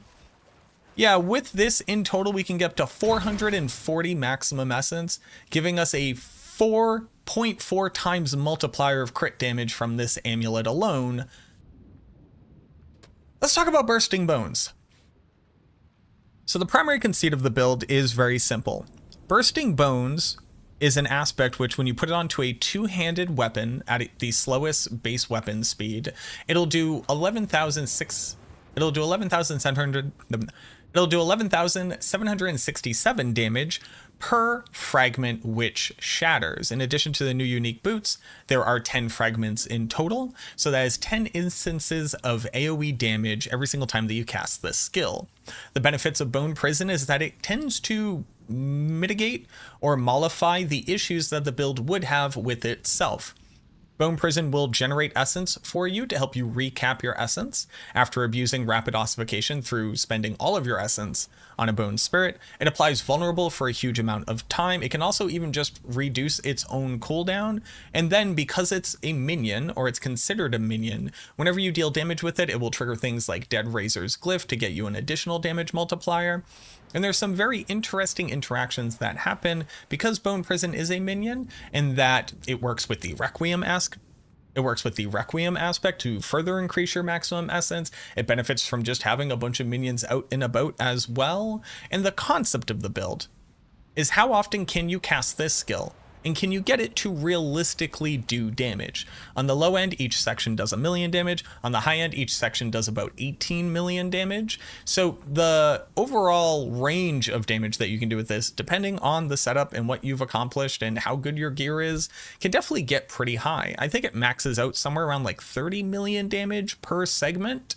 And that's before we throw on the new helmet, which will basically be defining the entirety of the meta unless they nerf it, which is the Helmet of Lucian, which would get us another just absolutely free 125% damage multiplier, or 2.25, because we really don't have essence costs on this build. We spend all of our essence, but we don't have essence costs.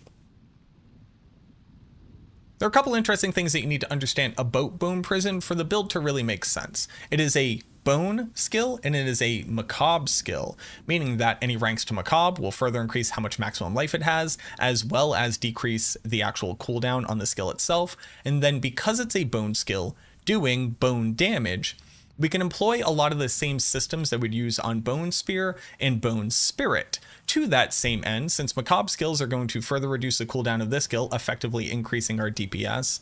We can also pretty easily build into like 1 to 200 million damage crits on Bone Spirit. So at the end of the day, even though I'm currently using it just as a function of resetting the cooldown of Bone Prison more quickly, you can just use it to also do some damage. Now, I don't see Bursting Bones making its way onto a real Bone Spirit build, because it's just like strictly worse than any other option that you could do. But because the developers were willing to empower this aspect to these numbers, I wanted to give it a fair shake and see what it could do.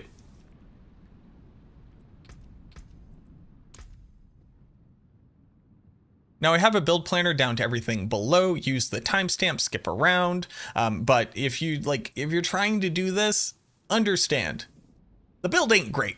Like, that wasn't a fast tier 100, and it's not particularly consistent in its damage output. I'm more so hoping to put out a video on this just to get like more people thinking about it, and on top of that, generate a lot of good feedback to the developers, because if they legitimately want this thing to do damage, a couple things are going to have to change. But for the skills, we're going to put both points into Bone Splinters. Yes, the Bone Prison is going to cast Bone Splinters, so it's like very slightly increases your damage. Could you go with like a basic skill damage version of this build? Sure, maybe. But I wanted to do Bone Prison, do big boom damage.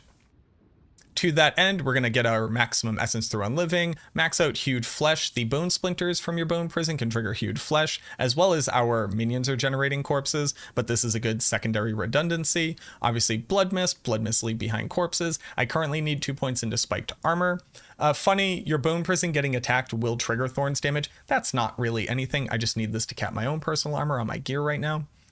Just the 1 point into Skeletal Warrior Mastery, just to give them a little bit more survivability. They basically like don't die unless they're standing inside of multiple overlapping damage over time, like poison puddles. Please, developers, look at lightning damage, look at poison damage. It's been broken since the game came out, and we need to stop ignoring it. It's getting a little bit ridiculous. It basically kills 99% of the people who die. For Bone Prison itself, you might go like, oh, you want to put in a ton of skill ranks here. We're already at 11 seconds here, and if I were to take out a few more points, I could take off 1 second with 3 more skill points. We don't really need to do that though, because we get to rely on the rapid ossification. So that's why we're not worrying about it. But like, sure, you can max this out too if you wanted. To be able to offset the massive amount of essence that our Bone Spirit costs, Ghastly Bone Prison is a really nice way just to gain a ton more essence back, as well as the Bone Spirit will generate essence and then essence per second on your gear if you can manage it, or resource generation. Obviously, we're consuming corpses through Raised Skeleton, so Fueled by Death is nice. Decrepify with the chance to trigger Decrep for cooldown reduction, amplified damage, as well as Death's Embrace. 1 point into Corpse Tendrils with it applying Vulnerable. You don't really need this. You basically have 100% uptime on Vulnerable from Bone Prison, but it's like nice to have a redundancy every once in a while.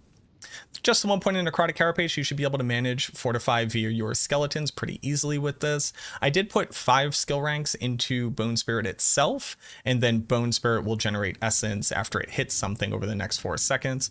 We get up to 440 total max essence, meaning that this thing is generating a whopping 90 plus essence just by casting a skill and having it hit something. So that's obviously fairly significant.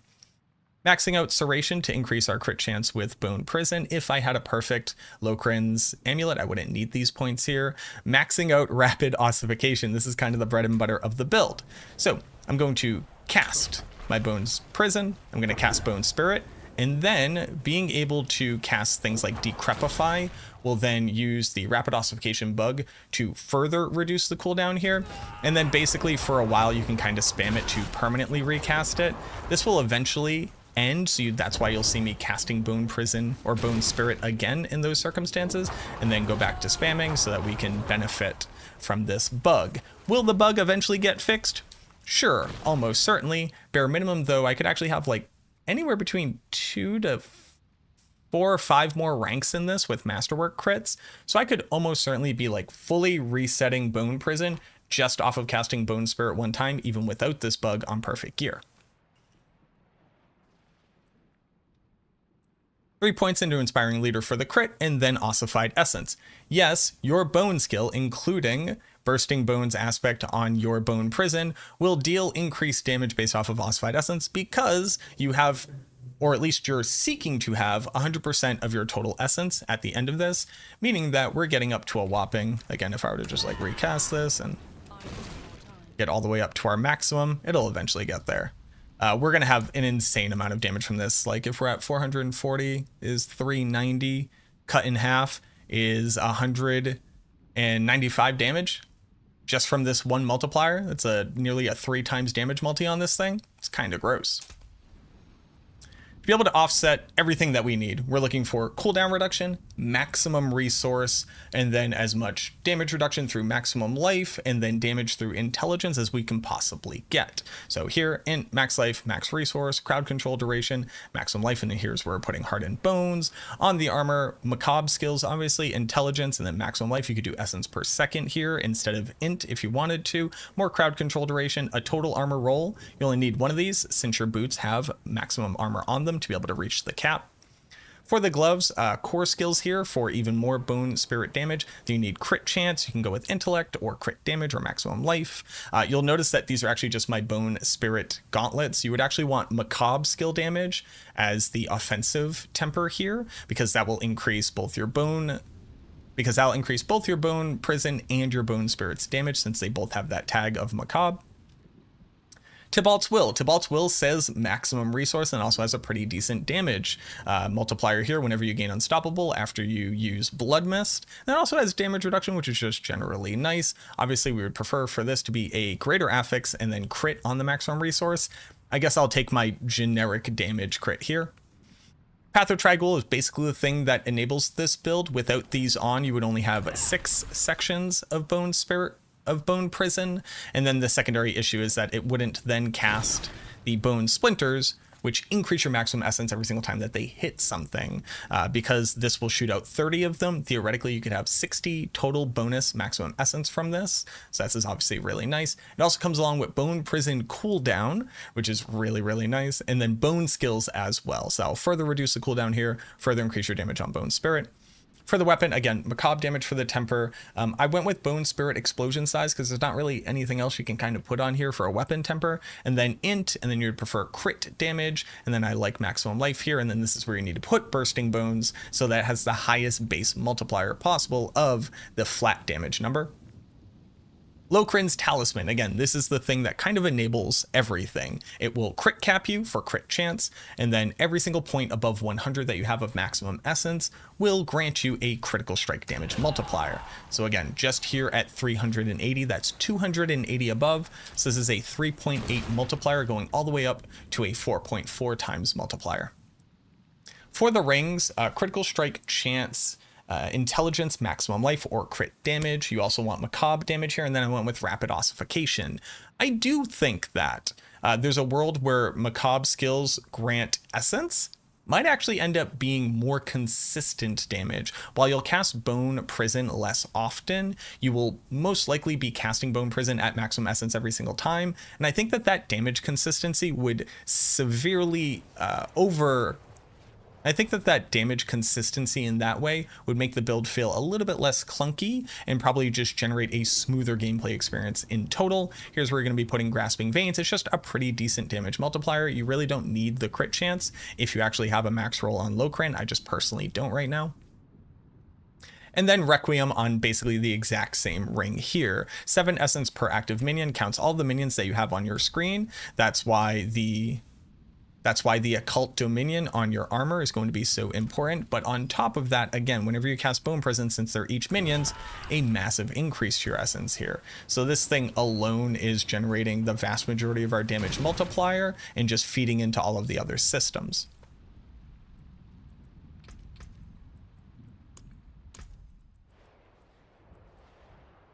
Then for the Paragon board, I'm just going to go very quickly because you personally are going to want to use the D4 planner down below, but Amplify for a damage multiplier in the Bone Graft board, Corporeal, which isn't activated. Well, one of my damage multipliers wasn't activated. That's pretty cool. You're going to build all the way up to the Bone Graft Legendary node, then building over into Bloodbath. This is where you're going to pick up Essence for a huge crit damage multi. Make sure to pick up the maximum life here. After that, you're going to build over into Flesh Eater, where you're going to have Gravekeeper. We have a ton of corpses, so this is a big multi for us. And then Flesh Eater when we use Ray Skeleton to be able to trigger this. Building up into the Cult Leader board, we just want to put Dead Razor down here. We'll get DR for our minions, they survive better. And then again, because our Bone Prison is counted as a minion, when it deals damage, it triggers Dead Razor. Now, the rest of your minions are going to do that as well, but it's cool that Bone Prison does it itself. Building over into Sent to Death, picking up the maximum life from the Shadow Resilience node. Here's where you're going to put Exploit. We have 100% uptime on Vulnerable, so it's just a free 1.1. Then lastly, we're going to build over into Hulking Monstrosity as a really easy maximum intelligence roll on Control. Now, obviously, this only applies when you stagger a boss, but this is going to really just like increase your overall clear speed of packs of monsters, so don't sleep on that. Also, you do a decent amount of additional damage when you do stagger it, so you might as well use it. Where would I tier this build? This build is more of a proof of concept. It's more of a thing you can do in the game and something that people are going to absolutely try to tinker with as we move forward. Putting on the Helm of Lucian, getting better rolls on your gear, and you'd probably be able to speed farm tier 100s as opposed to the slow plodding course that I trotted through myself here. Is it a good build? No, absolutely not. Probably, I don't know. If there's an F tier, sure, go ahead and toss it into F tier. Maybe D tier. Like, unironically, maybe D tier. Maybe it's actually kind of like decent enough. If you're willing to actually like spam cast the Bone Spirit and then use the Bursting Bones as a nice little like additional damage multi, or like an additional damage supplement before the Bone Spirit goes out, I don't think that that would be terribly bad. It's not the best Bone Spirit build, but it is the best Bursting Bones build. But yeah, let me know what you think. If you've been trying out something similar to this, I'd love to hear from you down in the comments. What have you been theory crafting? What have you been testing? What have you been looking forward to in the PTR? And has it met your expectations?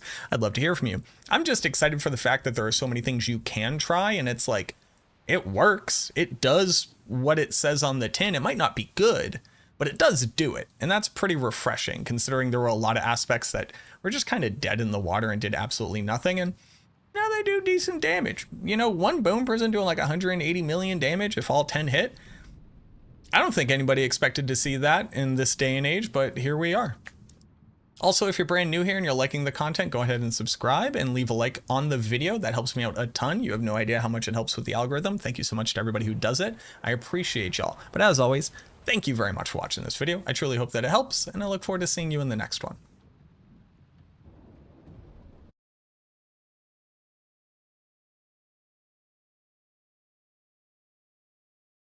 Bone Prison Necro.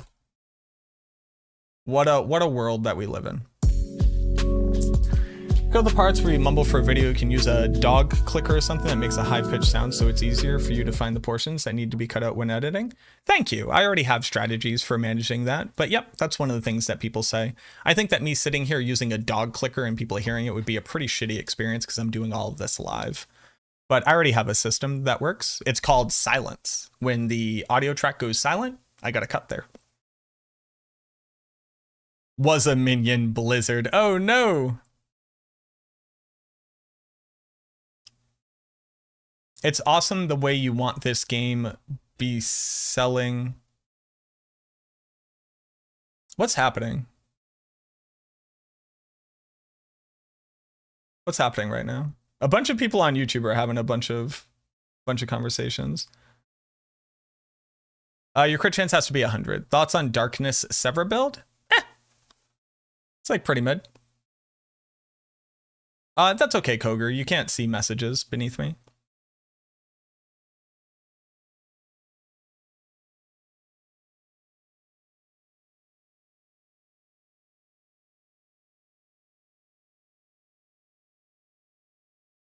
Don't you feel uncomfortable? I don't feel uncomfortable. Nope. The only thing that it's bad at auto-selecting is boss summoning mats, but it auto-selects uniques and legendaries over rare pieces of gear. And I would always pick up every legendary piece of gear, but it does suck that we can't proactively select them. 1 year and looking at him, nothing new, just little things for the DLE players before they leave the place. What about the DLC? A lot. Buy it yet, not sure. 40 euros more for a game. We are tired to play it yet. Patrick, I think you're having a whole day over there, boss. Not working at all. The update is also PC oriented. The console cannot even participate in PTR. I don't know when we just started like complaining on YouTube, but like that's a shitty energy. I'm sorry that y'all are having a bad time. It's mostly because being able to port over a PTR to consoles is actually like an incredibly laborious task and requires certification and doesn't allow them to react and then patch them proactively. So doing it on console is like very, very low return on investment.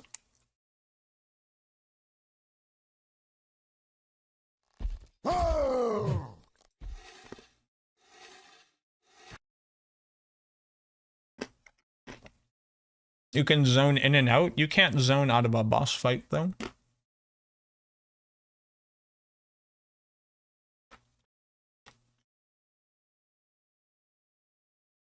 What up, Sandy?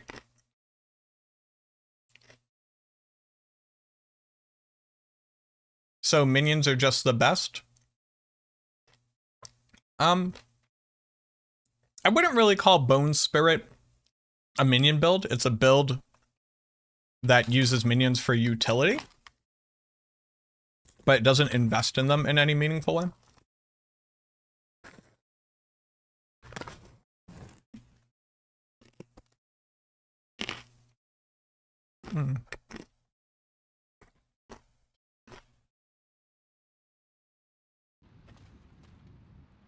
All right, this build is bad, but we did it. Thoughts on playing Corpse Explosion? Corpse Explosion doesn't really scale. And you have to use like 3 or 4 different systems to make enough corpses. And that kind of begs the question, why am I doing Corpse Explosion in this way? So I tend to think that it's not particularly efficient to build into.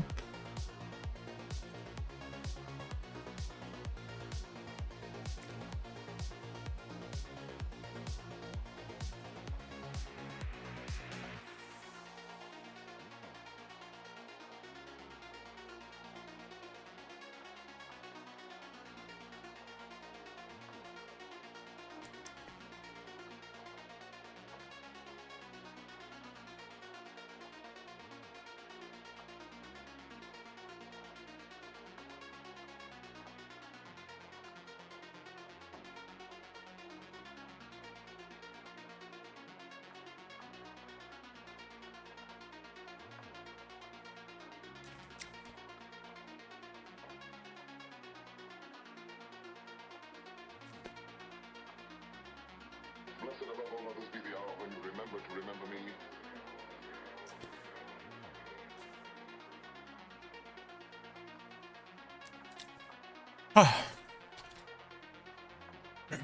Are the devs going to fix the Necro curse bug?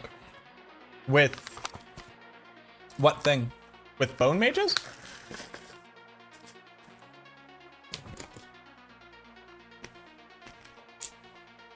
I shall die exquisitely.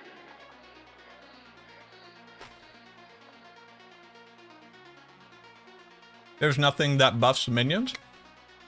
A bunch of different things are now available in the game. The major issue being that they're all regulated to unique items, which I don't necessarily like.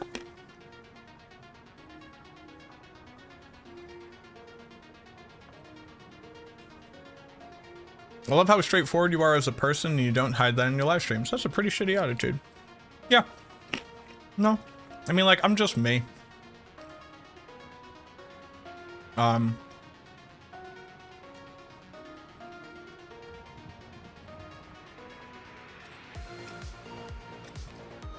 spent a lot of my younger years not being very honest.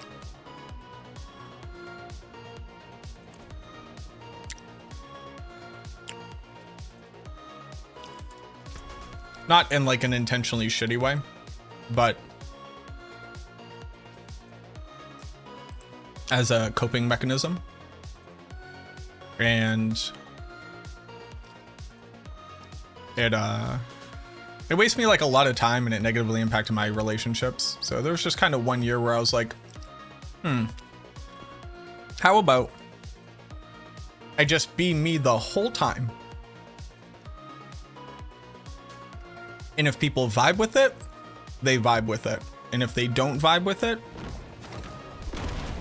that's also like okay. I just need to be willing to accept those repercussions. But I'd say in general it's worked out for me.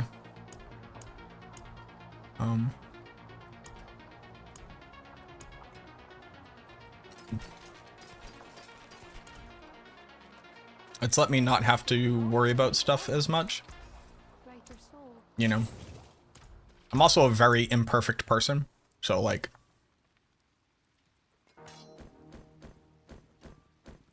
you know, it doesn't always work out the best.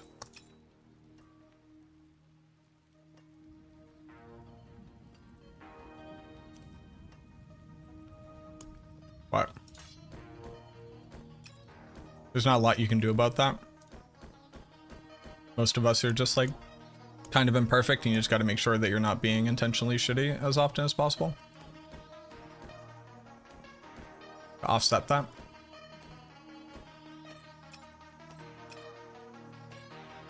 All right. So this is this build.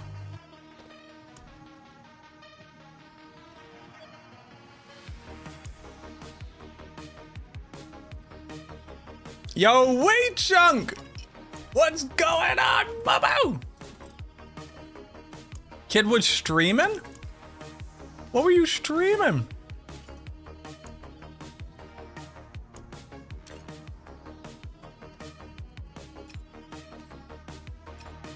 Thank you for the raid. Welcome in everybody from Wee Chunk Stream. It's your boy Mac. I appreciate you. I assume I'm friends with all of you, so welcome on in.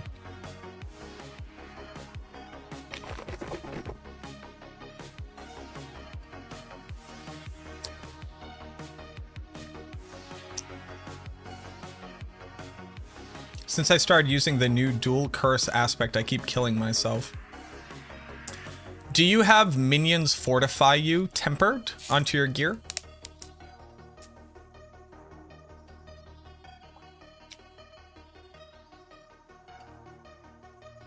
Have I tested any other items that are non-necro specific? I don't know.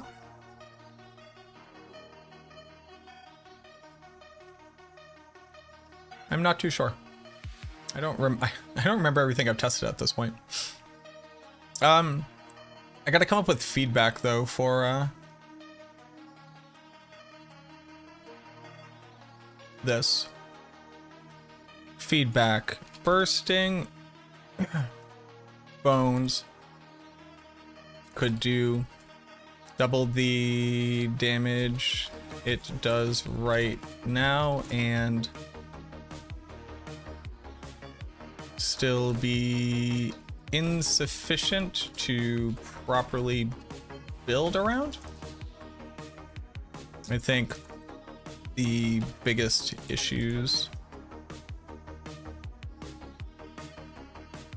but I cleared tier 100 with a bursting bones build, and that's pretty awesome.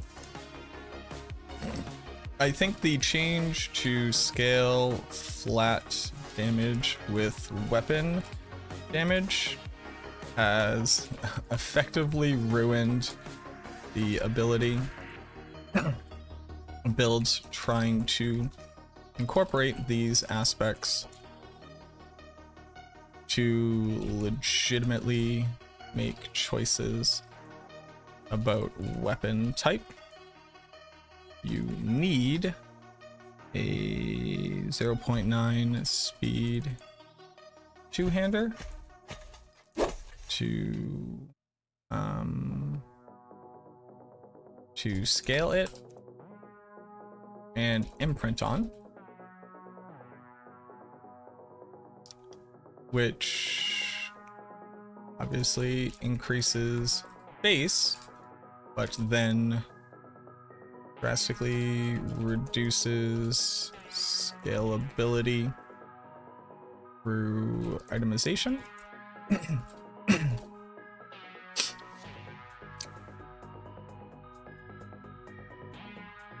And also requires many builds that otherwise wouldn't need attack speed at all to build into it to offset the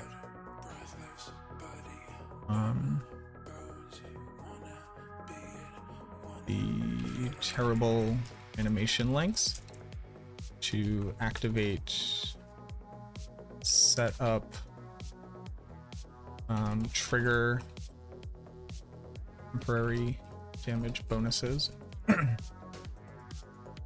Eating 5 corpses on a two-handed scythe just to cast a big bone spirit feels real bad. It is Grimm's Blood, Stoogle, Balthor, Aquatortle, Slabs, Fries, Lover, Zendin, Thuthermite, Cape, Falconia. Thank you very much for the follows. Blue Sea Monkeys, thank you very much for the prime. Beavis, Basic, Bobbert, David, thank you for the follows. Learning to live authentically is hard work for me anyway. Improving, but it's still work in progress. It is. It's rough. Shadow Rip. Without the Helm of Lucian, Shadow's doing 30% of its previous damage.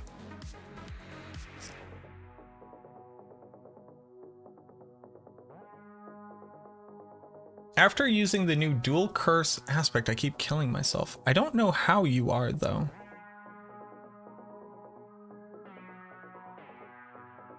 Can you, like, create a clip where it happens? Lucian possibly bugged? I wouldn't have a reason to believe that it is.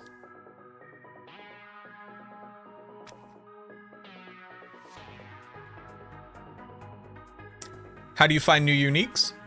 They drop more often in the new content, but they can drop anywhere. There are no uniques which are only farmable from one place in the game.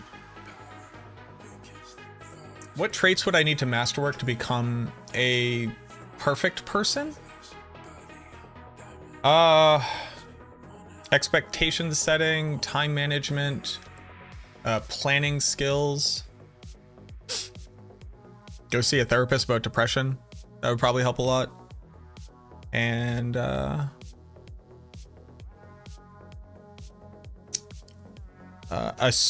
giving people the benefit of the doubt.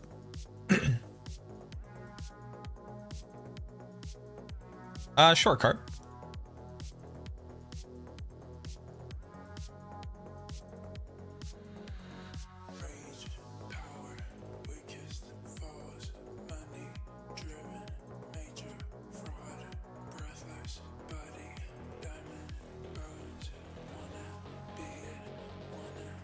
Oh, is it a multi per?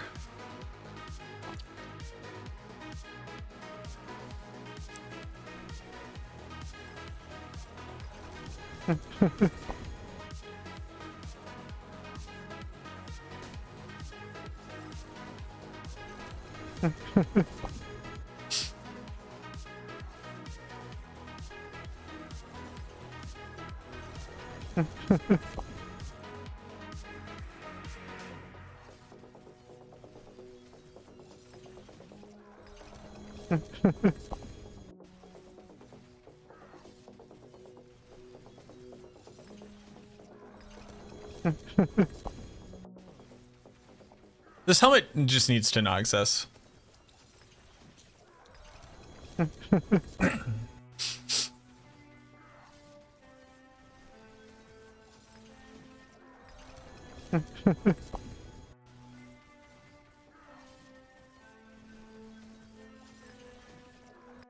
Wild. Okay. Now, what am I doing? I just need to make a fast build to test things on. Oh, you know what might be cool?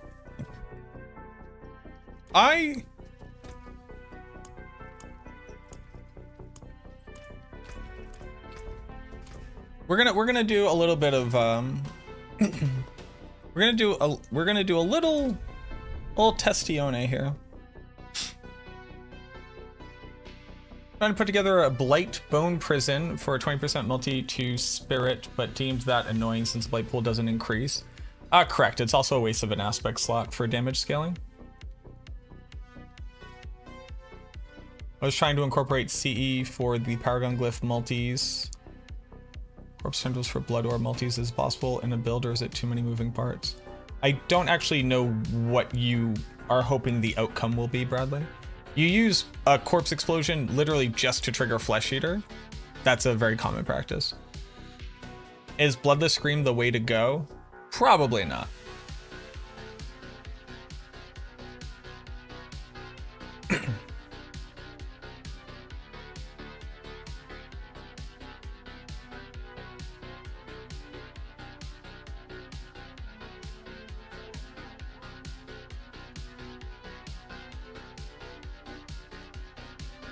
Carp's a good dude. Are we looking? Gone to Sever yet? I have not, no. Yeah, no, Lucian just needs to not exist. Locrin's is also probably way too strong. But at least it, like, rewards you for building specifically for it, which isn't necessarily the most powerful stats for every single build. But it will be since it's a multi. I don't know, man. Do you happen to know if Skeletal Simulacrums from Mortarcrux count as minions? I haven't dropped one yet. I haven't really been doing content. I've just been doing theory crafting and then testing of a build's output.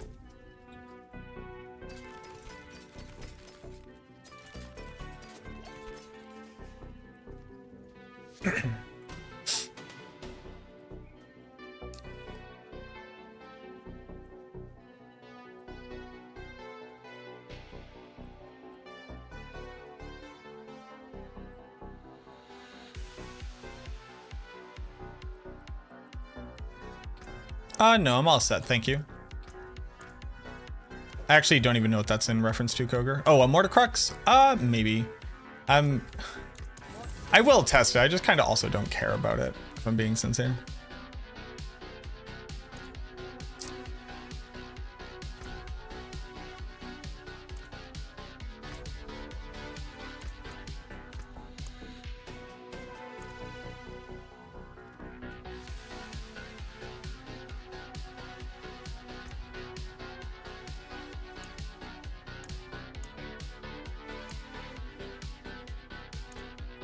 I'm gonna do something really quick. We're gonna go see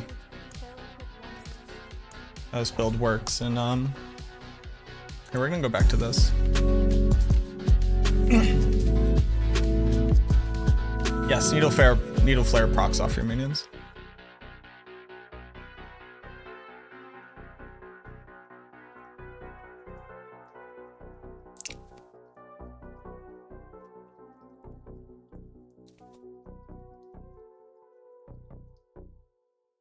The Diablo juice. It's that Diablo juice.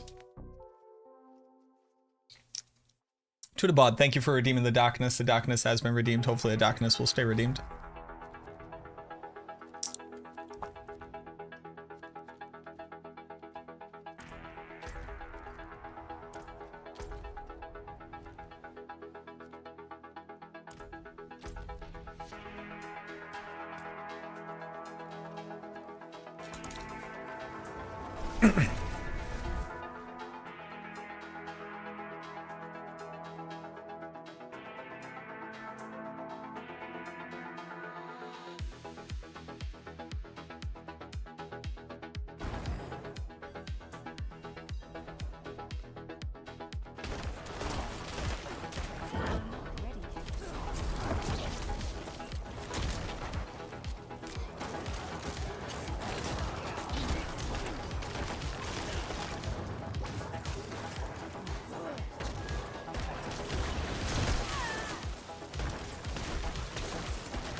So the thing that I need to do here is I need to basically get like 4 clips. I need to get a clip of this build functional with like no tempers on it. This build with the tempers on it that are on right now.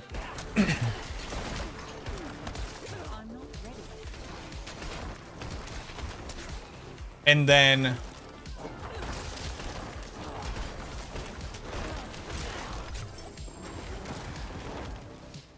the same build after like actually putting good stats onto it. And like gems and all of that.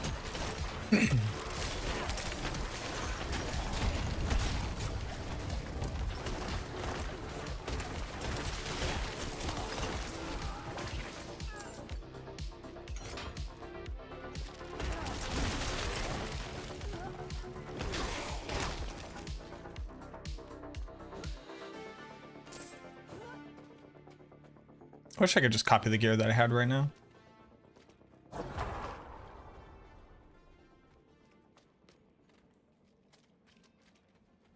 Are you positive it does? I was positive that it does. Anything could be happening in a PTR.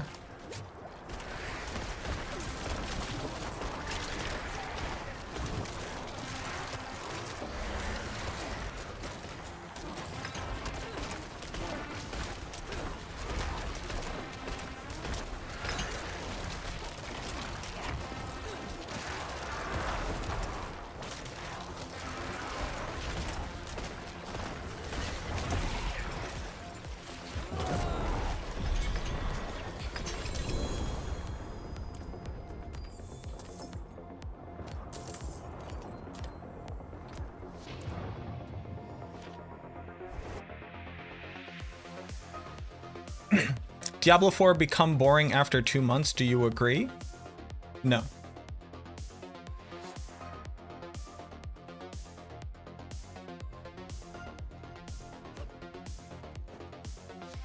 Not particularly.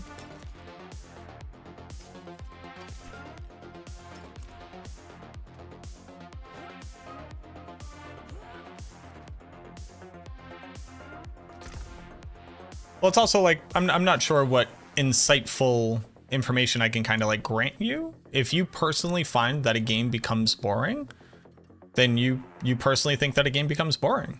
And that's like valid, that's fine.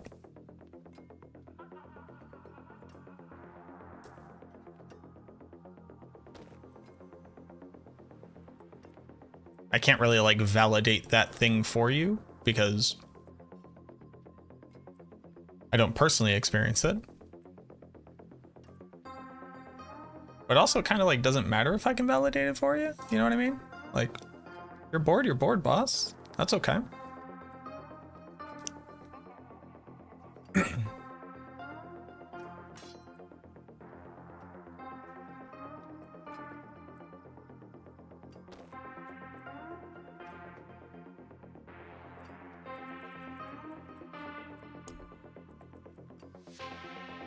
If your opinion about meatloaf is right.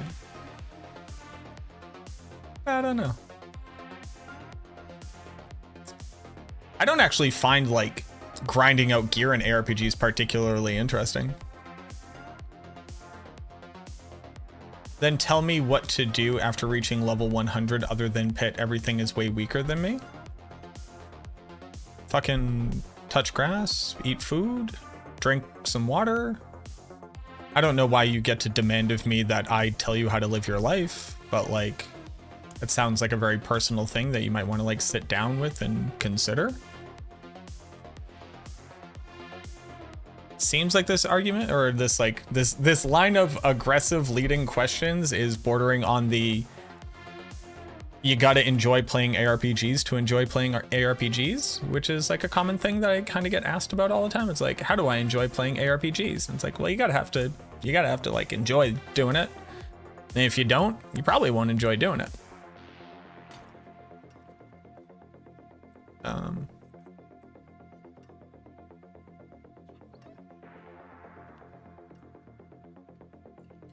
Sometimes Meatloaf is lit. Sometimes Meatloaf is lit. Sometimes Meatloaf is just a weird guy.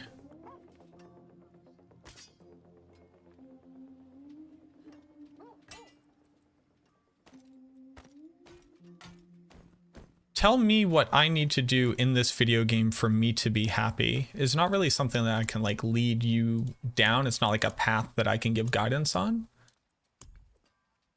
You like it, you like it. You don't like it, you don't like it.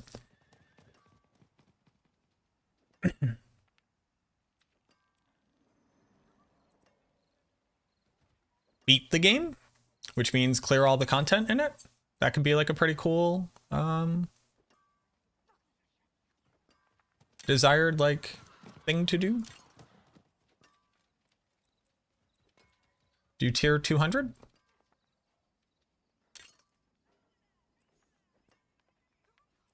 Eat the rich? I don't know.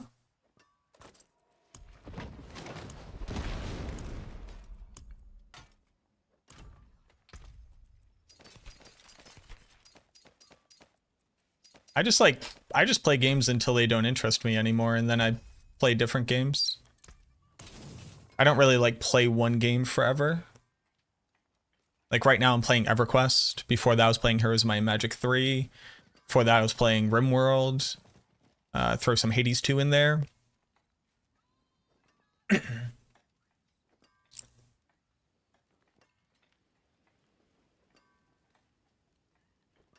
I have to like a thing to like it. Never made that connection. Meatloaf is like pretty mid for me personally as like an experience. You don't stream these? I don't, because people won't watch me do it. Big expansion to Pal World tomorrow. Does Pal World actually have playability at the end? How'd I find Hades 2? It was like returning home, dude. That game is insanely good. It has replayability? I might check out Pal World. Why not? Now that like Nintendo has like straight up said like we don't care and we don't necessarily think that like anything wrong is happening, I'll check it out.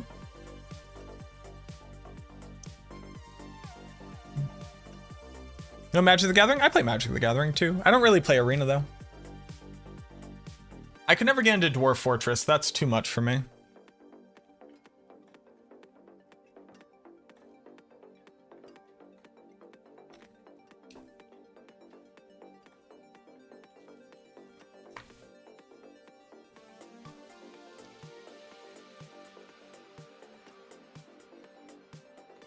Wayward, like the video game? Oh. They probably count as minions, almost certainly. Can you post a video here? You can't post videos to YouTube chat. You can post it in the Discord. No goat sim, no goat sim. Okay, so let's go figure out what pit tier I can run on this build. Want to buy Helm of Lucian. Okay.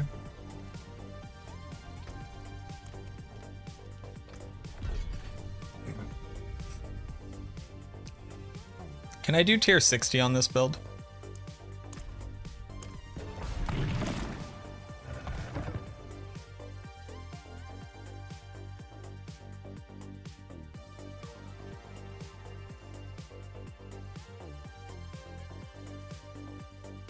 Super underrated acting? I think Meatloaf just has like some shitty opinions I don't agree with. I can't remember though why I believe that.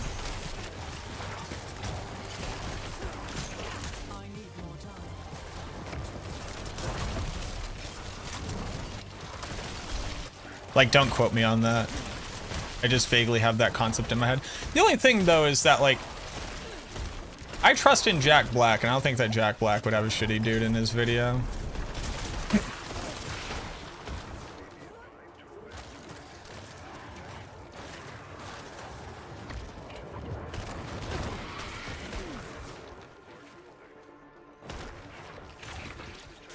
What build is this? This is a starter level Bone Spear build.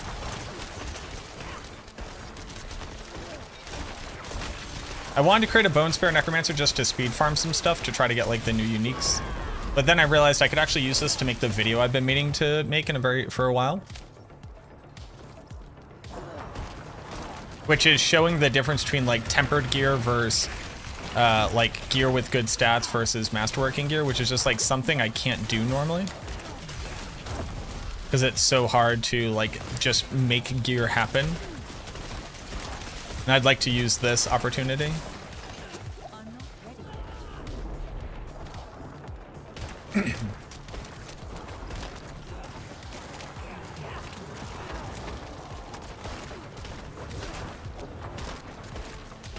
So this is like a garbage gear, like just random gear that I found with relevant tempers, Bone Spear build, doing tier 60s. So like able to farm Neath Iron.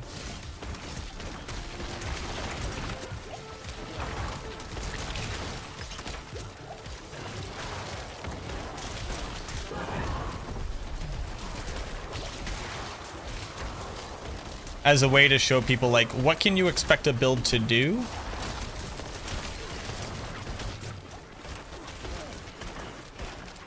at the various like gear levels, basically.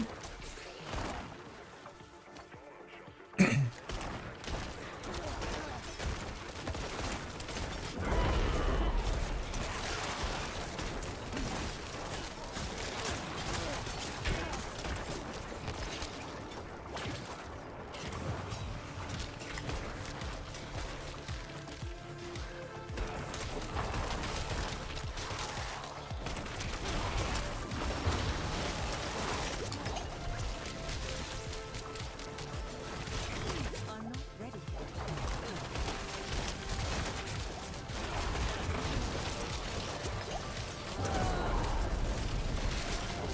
I need more time.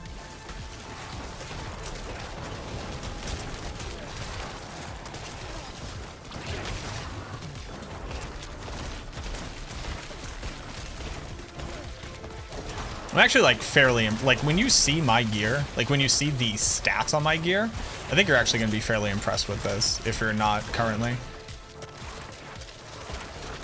These are level 160 monsters. This is like 6 levels higher than Nightmare Dungeon 100. Except the scaling here is like severely wonky because they wanted more people to get into.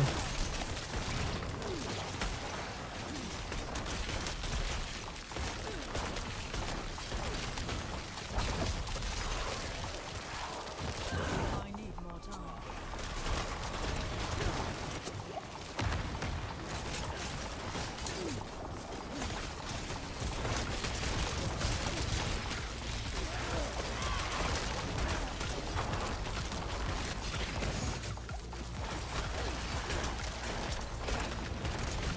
I'm out of potions.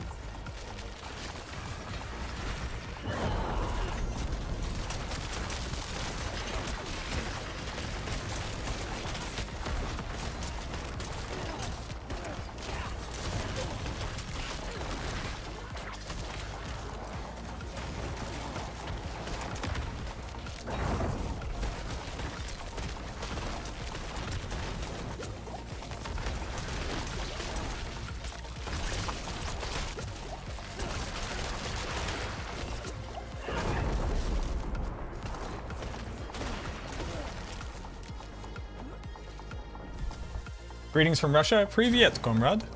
Welcome. I'm well, thank you for asking. I'm out of potions.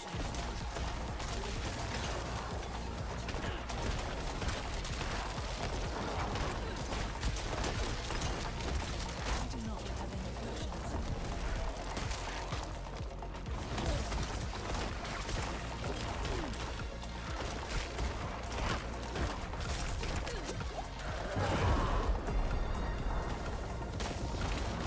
This looks horrible DPS wise. Well, it's a random set of gear that doesn't have affixes on it, with aspects and slightly relevant tempers. In a tier 60 dungeon for the purposes of highlighting what the impact of gear on a build is. So it should look pretty bad. I do not have any. It's the fact that it's functional right now, which is the impressive part to me.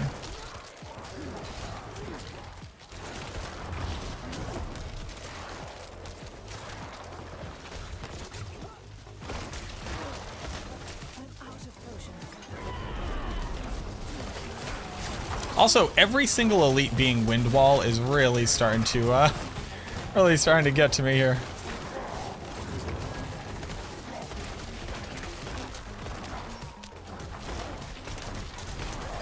I need more time.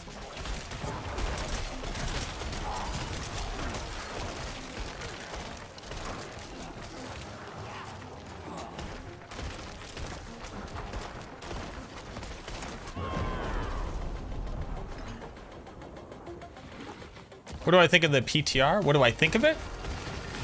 Can you refine the question so I can give you an answer of value? What do I think about it? It is an adequate testing environment for the changes coming to the season.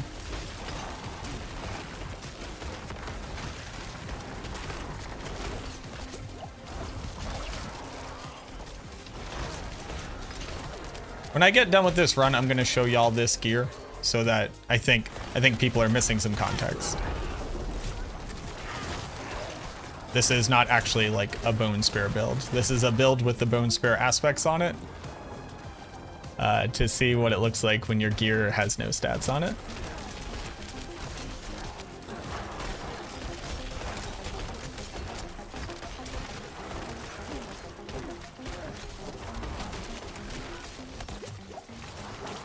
I need more time.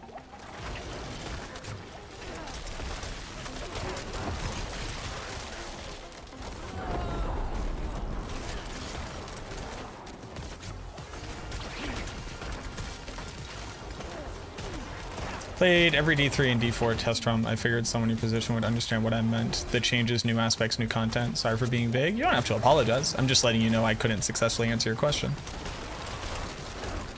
I need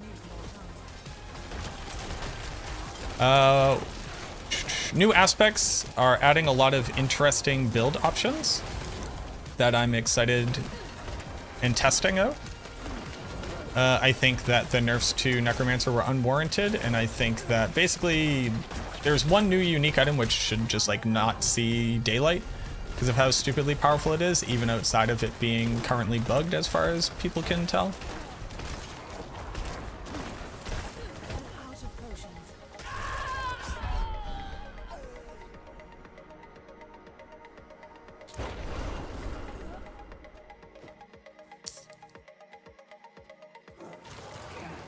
The new content is fun.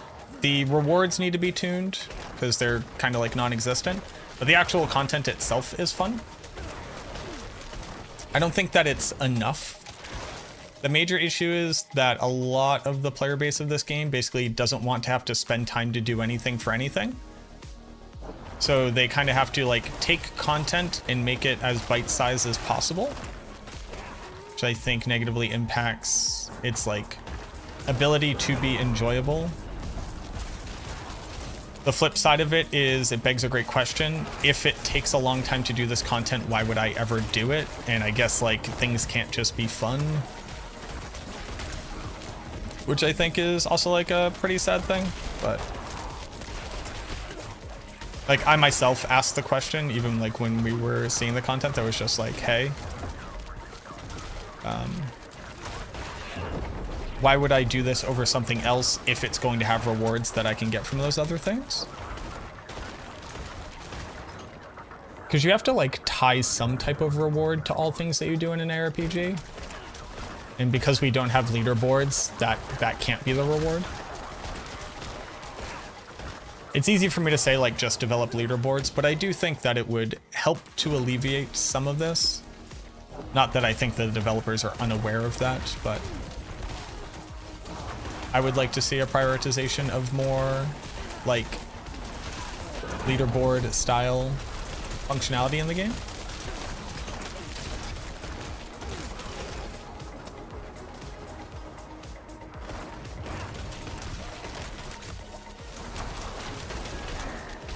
So I don't think that every reward has to be just my character gets stronger. I think some of the rewards can be I get to prove that I'm the best at a thing. What is wrong with taking time to play content? It's kind of antithetical to ARPGs. And that's just like a true statement of the genre. Or at least slooters. It's very antithetical to slooters. Slooters are supposed to be a slot machine, which is I do a task for a small amount of time, I get a thing, I check to see if I care about the thing. If I don't care about the thing, I keep doing it. If I do care about the thing, I potentially move on to a different thing. It's kind of like the purpose or the primary driving factor that the genre evolved into. Mostly due to Diablo 2. The Helm of Lucian should not exist in this video game. It's fucking insane.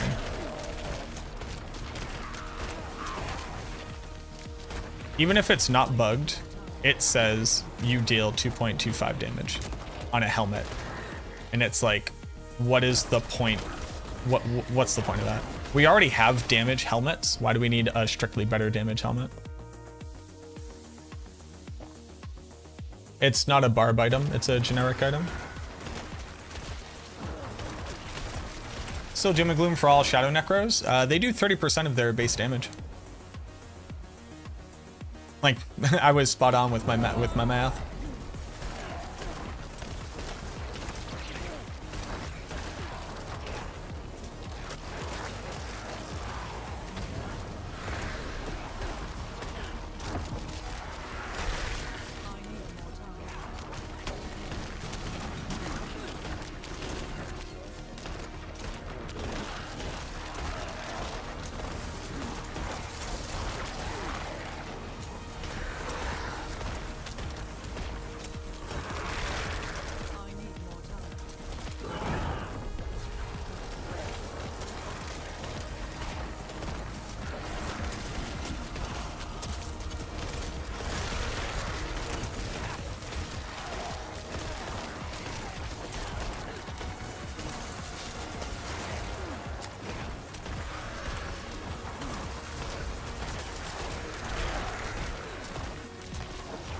So I need to die again, I guess.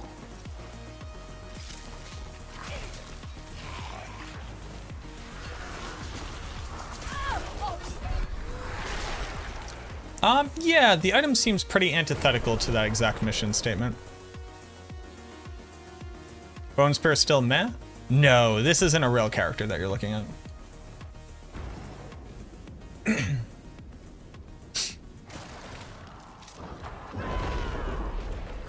No, this is for a very specific project that I'm currently undertaking.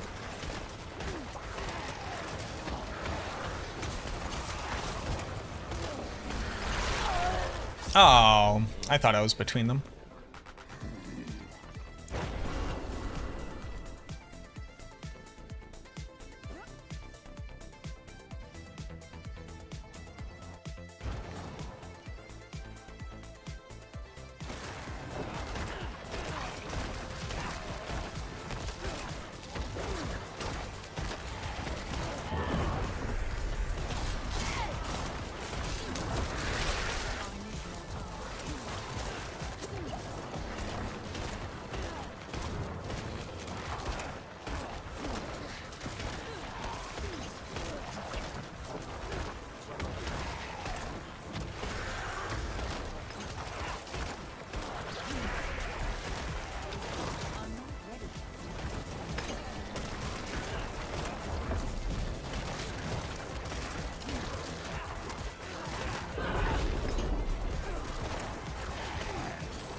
Videos. Tempered. Bone Spear clear. Alright, so let's make another character. If I want to play with the idea of Reap build on Season 5 as a build creator yourself, which alt do you think has the best synergy for Reap? Bone Storm? So that you can proc Pain Gorgers while you're just on top of yourself. They will always die unless you use blood orbs. There's no reason to use bone mages as they currently are. There's no reason for them to die, and you shouldn't try to solve for them. They're just bad.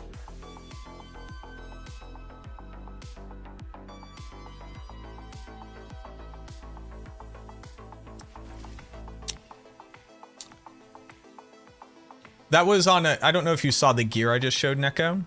That character effectively wasn't wearing gear for all intents and purposes.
What did you do to get your old tempers back? What did you do to get your old tempers back? I went and ran the quest area where you walk through hell.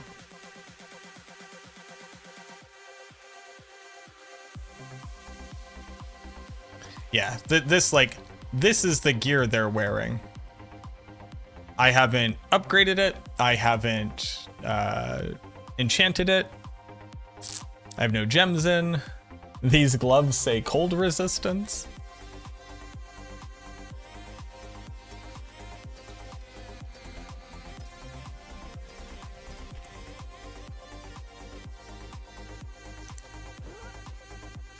Yeah, right now the pit bosses are bugged and scaling weird.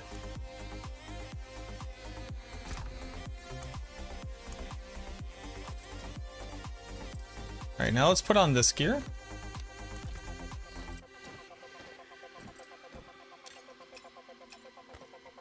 And see how bad my stats get.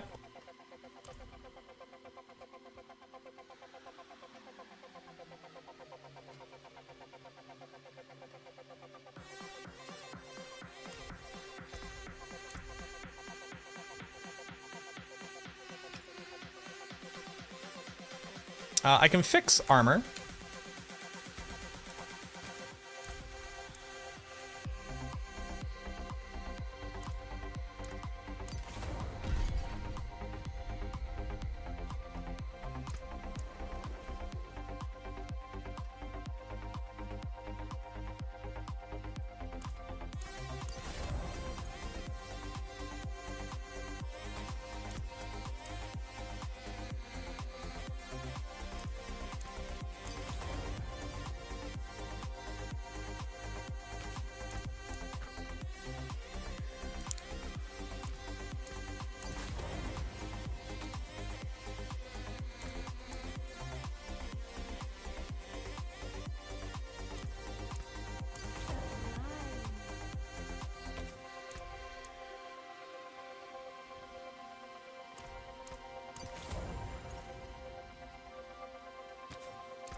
This is something that I've been wanting to do for a while, which is just like show off what the difference in gear does to a character.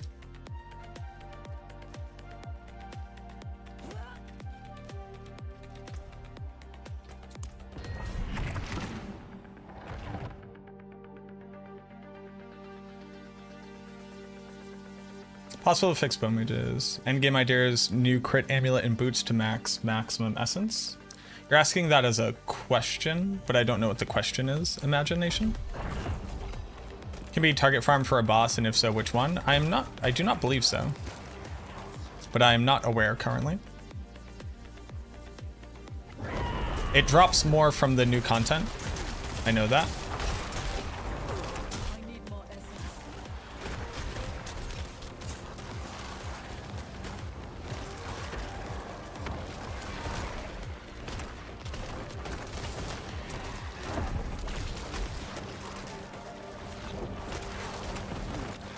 I'm out of essence. Oh, I actually do want to skedoodle. I want to use different minions.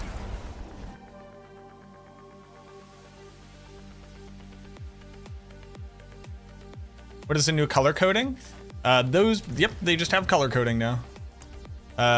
So it's red is offensive, blue is defensive, green is utility, yellow is mobility, purple is, no, green is resource, purple is utility? I forget.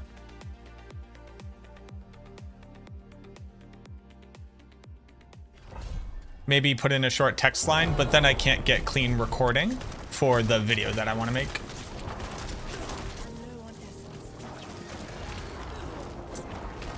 But it's not a bad idea. But sadly, we must just suffer through it. Why is that happening?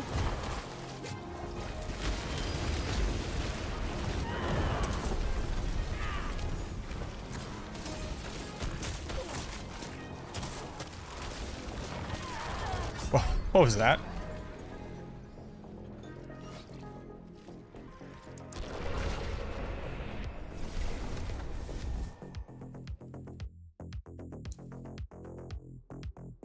It just shouldn't exist.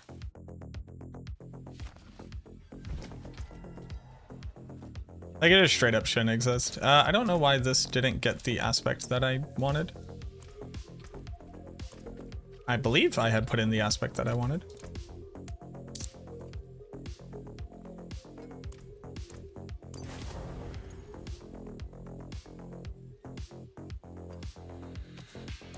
Probably need to do it this way.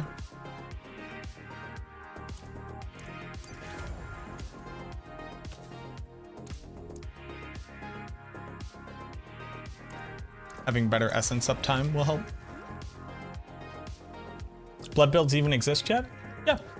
They were already clearing tier 120 on max gear. It's just that like that's like the maximum they were doing. Luckily, the new unique item in the game basically fixes every single build to at least be able to do damage off the rip. And you just lose like all build identity. So luckily there is a double-edged sword.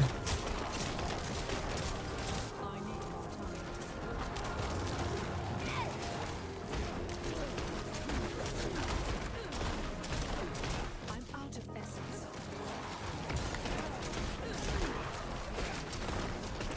There we go. Okay.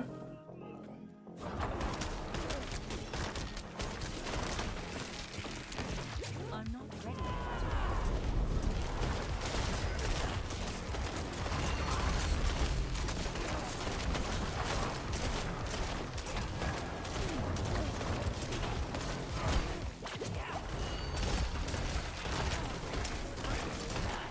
I need more time.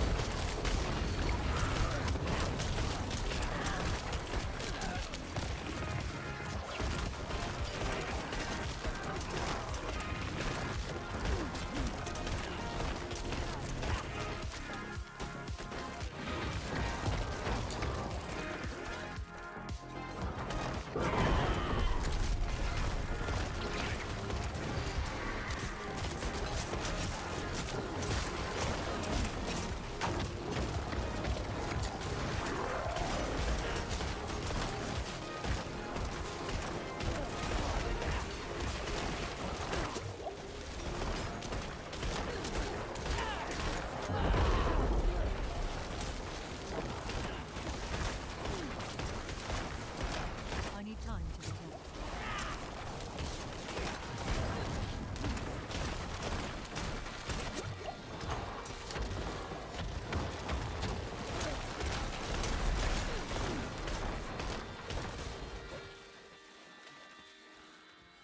I need time to do that.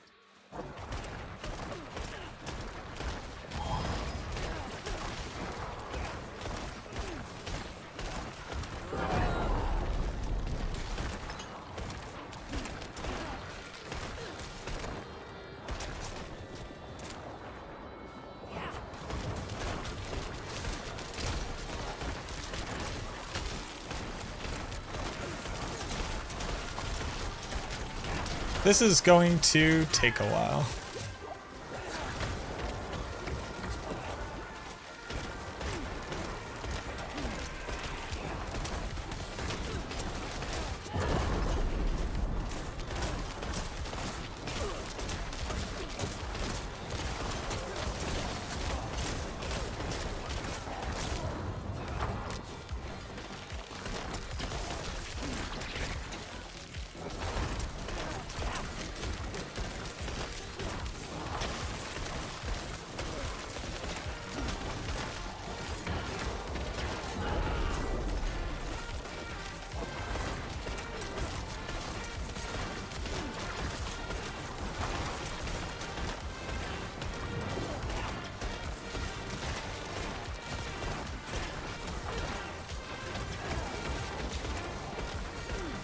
Please die.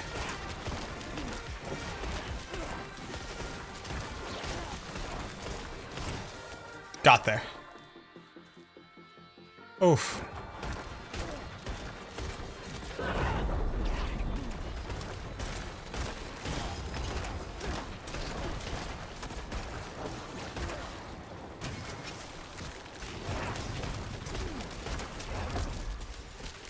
I'm not ready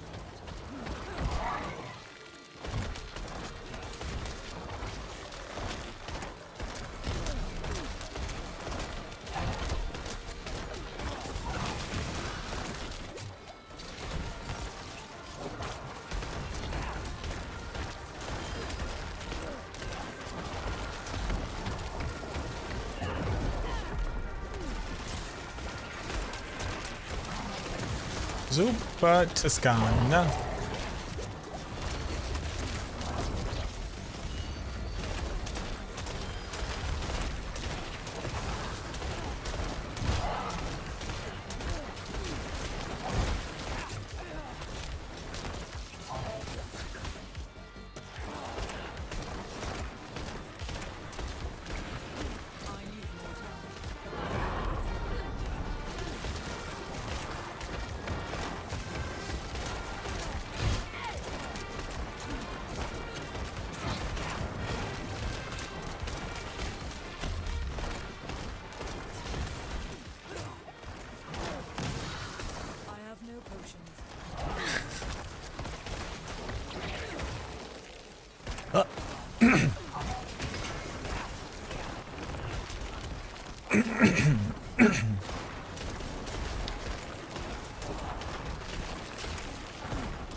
Huh? Have you found the helm yet? I have not, no.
Huh.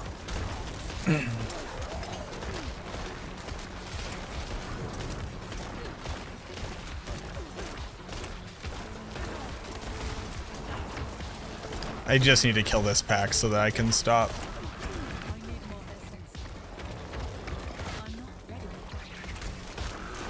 Please die.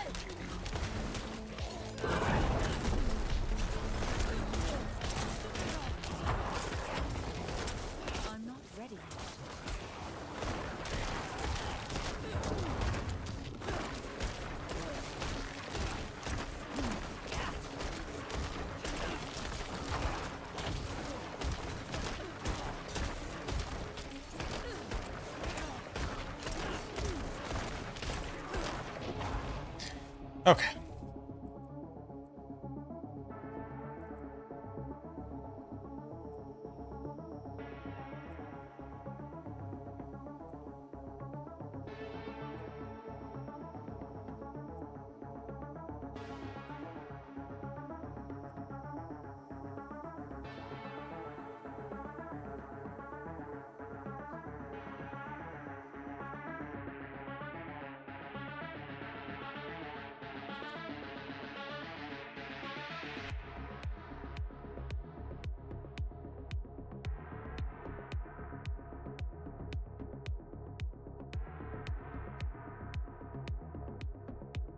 Okay, so that was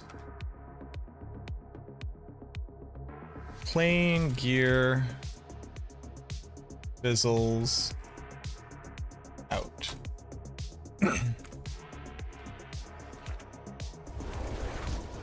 No, this was gear without tempers on it.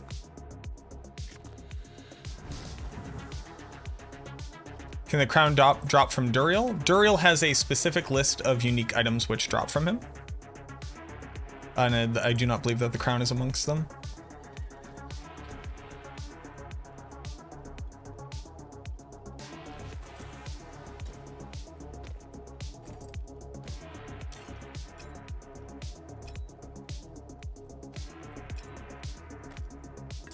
Alrighty, so here, let's go ahead and add gems and let's roll stats. This one's just like kind of good.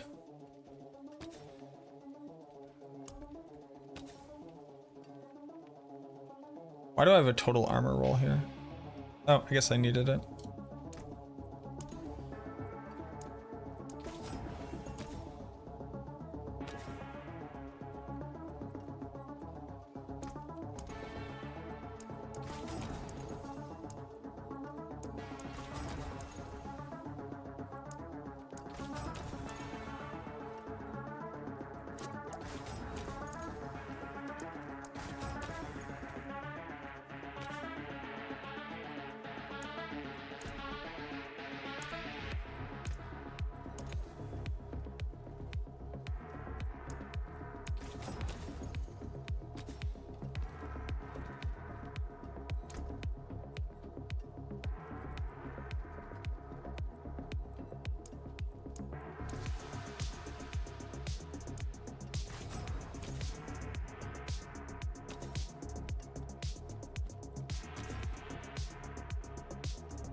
What's the least useful thing here?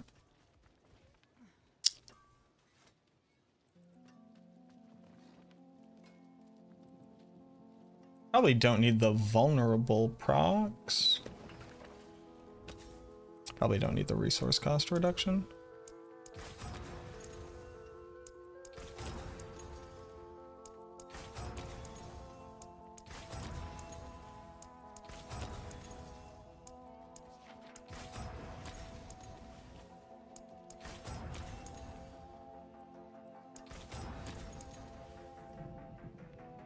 Maximum resource is also kind of nice.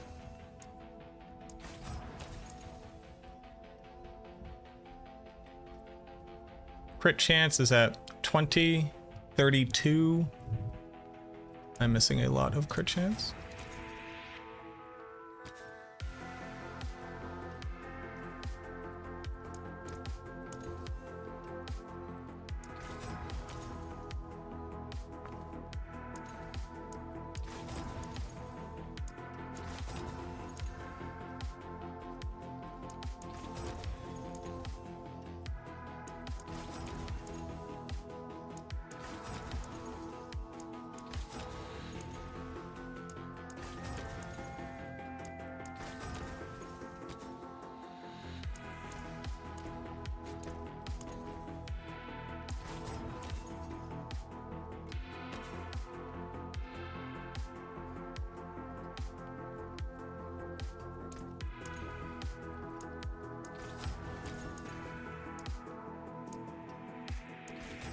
Oh, that was worse. That's better.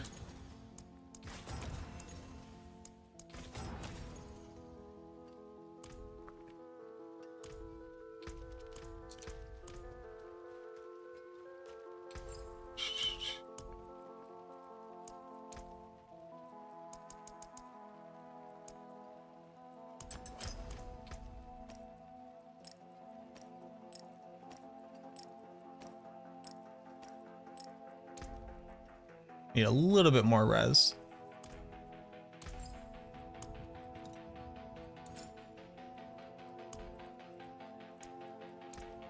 What colour and brilliance.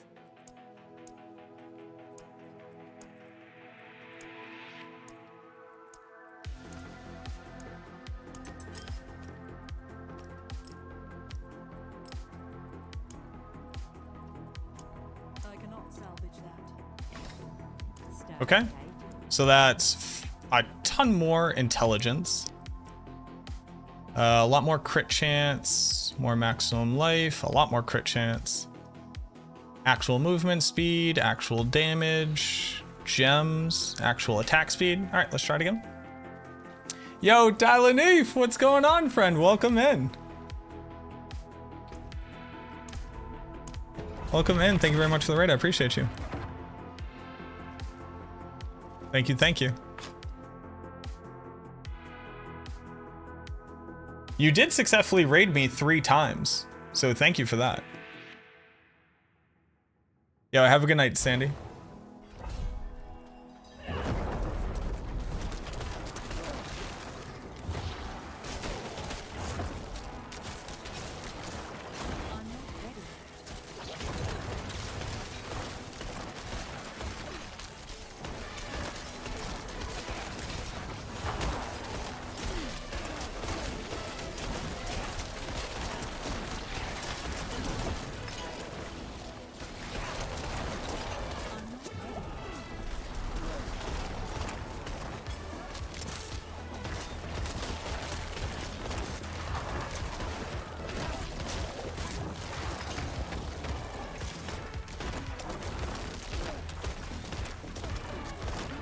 Significantly better.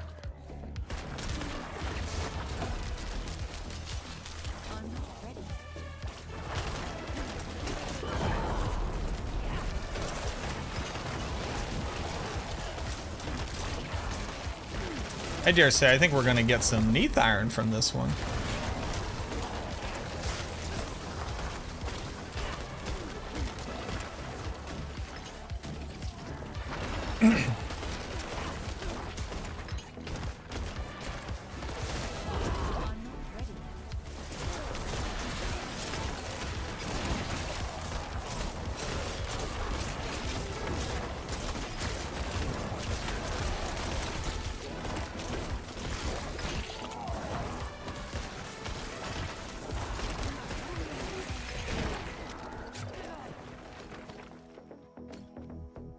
Checked out the new blind nav assist feature. It's for season 6, but it's still nifty. I noticed a lot of the different accessibility options, but I haven't gone through and like tested them out more fully. I do think they've added a ton to the game. But what's the highlight of the things that people should expect to experience season 6, do you think? What up, Recluse? How you doing, boo-boo? I need more time.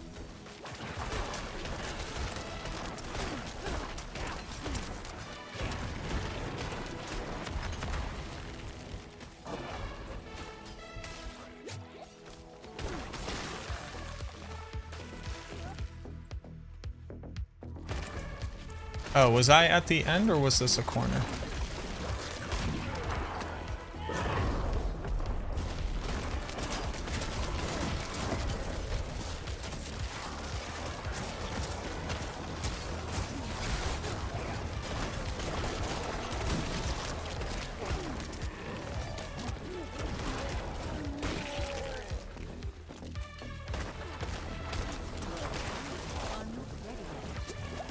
It's interesting.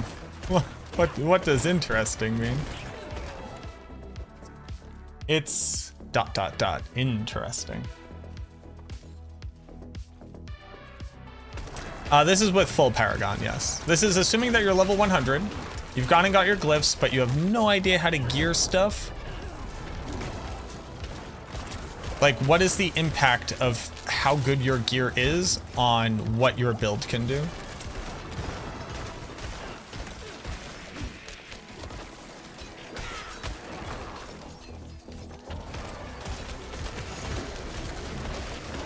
Like, what is truly the impact of gear on the character? And I think this could serve as like a really cool, like, I have a style to my videos, but I kind of want to take this in a different style. You know how there's those videos that's just like, I'm just going to show you an interesting thing that like goes through how that stuff works, mostly with voiceover? I want to try that for this video.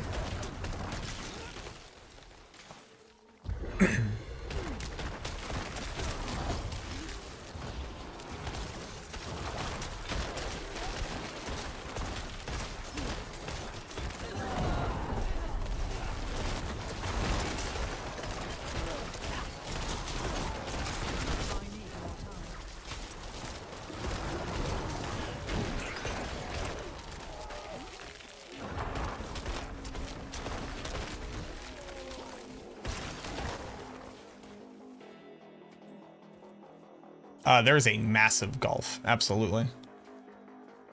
And like, that's ultimately good, right? Because the whole game is about getting items. But I think I experience in my day-to-day as a content creator and as an educator in this space, a lot of questions that boil down to a functionally unable way of being able to quantify the impact that gear has on the build. And I think that it's very hard to make a material that exemplifies that. And I'm hoping to be able to accomplish that slightly here. You know, how many Reddit posts or YouTube comment questions or like fellow chat members have you ever read where it's just like, I'm playing your build, you know, I'm playing this build, I'm dying all the time, I have no damage, what's the deal? Which is like a very difficult question to answer, right? But what it ultimately ends up boiling down to a lot of the time is like, hey, you probably don't have the important stats, your tempers are probably wrong, you might not be hitting your caps, maybe you're not properly changing your build to address the issues that like your gear currently has. Like on the starter gear, I had to put Tormented up to my amulet, Insuration down to my ring, just to be able to maintain high enough essence output to actually be able to spam my skill. That loses me damage, but it gains me functionality. Now, it's too much of a gulf, right? Like my gear wasn't good enough, but that's something that I had to do. Or similarly, my gear didn't have enough armor, even though I like tempered it the right way. Well, actually for that gear, I hadn't tempered it yet. But I didn't have enough armor, and since I hadn't tempered armor onto my gear, what that meant is I had to use Juggernaut. What Juggernaut loses me is either a mobility aspect, so I couldn't go as fast, or this auto curse aspect, which helps to generate essence from Iron Maiden and helps to keep me safe whenever monsters jump on me. So that's something that your gear being worse will have like cascading effects on. And then as your gear gets better, or as you masterwork it, or as you get better tempers, or you get more important stats on it, that allows you to do different things where you can benefit more from the damage types that your build does, or able to swap out your Paragon so you don't need as much armor, and that means you can put in more damage. It's something that's really, really hard to highlight because you don't typically have a really good example of it. And I'm hoping that this video can just kind of be an example of that exact concept. So what I want to do is I want to kind of tell the story of the gear and what it allowed me to do with it and how that impacts the build. Showing it like a before and after, right? Like here's it running at tier 61 so I can get Neath Iron. It's doing it, but it's not fast enough. I'm not going to get my bonus at the end, and ultimately the build peters out. While it would eventually complete this content, it's not doing it very quickly. Then I'm going to show the gear with just tempers, where it's like, okay, you know, it's still a random ragtag set of gear. It has competent enough stats to like max my armor and max my res, and it has some damage here and has some survivability there.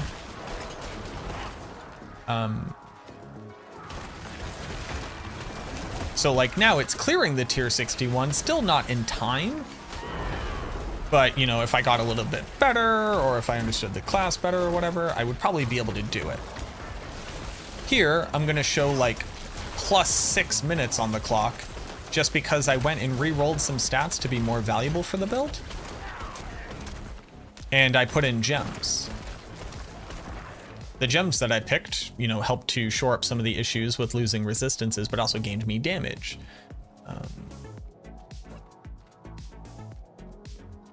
And that's ultimately like very beneficial for the build. And then what I want to show is the same build, but with it masterworked.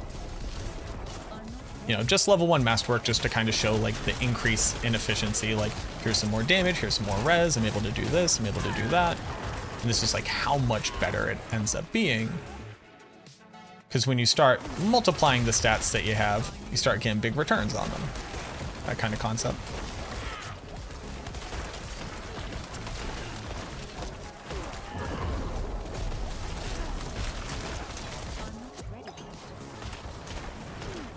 That's kind of my hope. Supposedly curse size doesn't work with this effect. They're using audio pings like sonar to indicate pathing from your character location to a map, pin, or objective, so basically guide a blind player through the world by sound instead of us relying on memorization. And how effective do you think they're being? Or how successful is that? It's going to be up to 4. It's going to be to the first masterwork crit.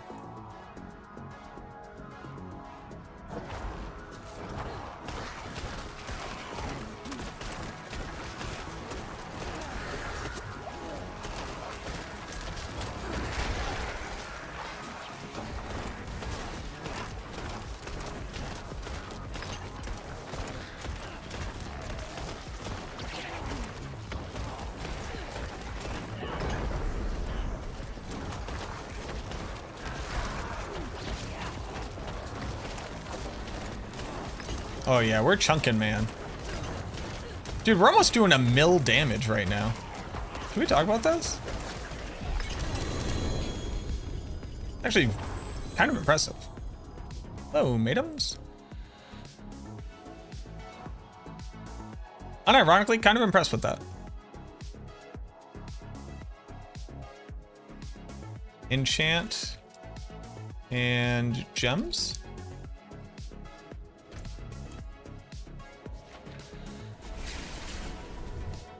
You just need to load them again. It's the first time anyone has done this in ARPG, so you're 10 out of 10 hyped. Oh. It's exciting.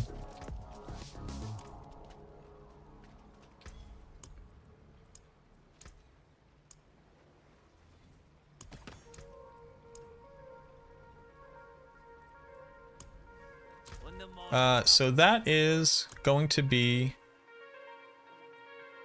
6 pieces of gear. 1, 2, 3, 4, 5, 6. So that's only 6 pieces of gear. I'd like to do more. I'd like to do more than that.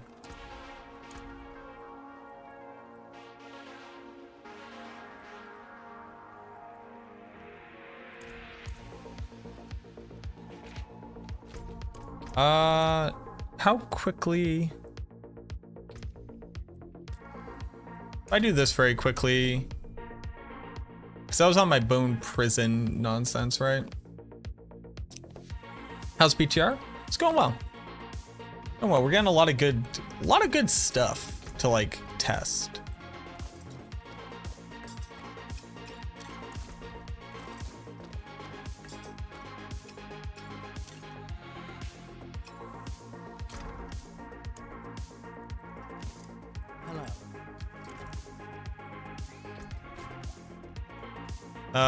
We can basically just run this, right?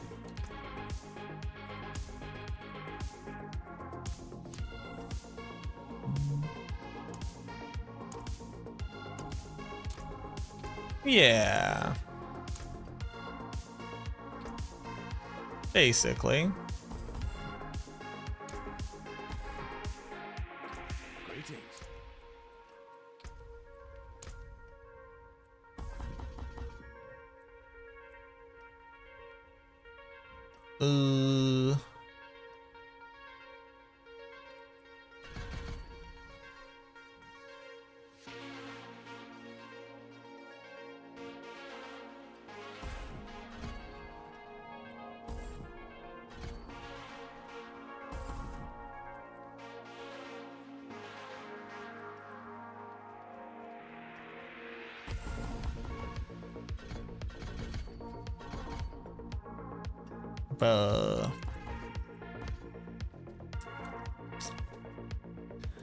I remember where I took points out of.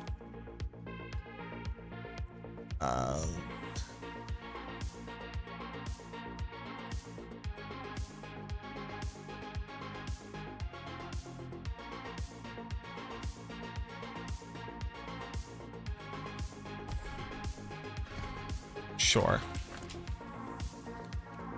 Alright, let's just run some.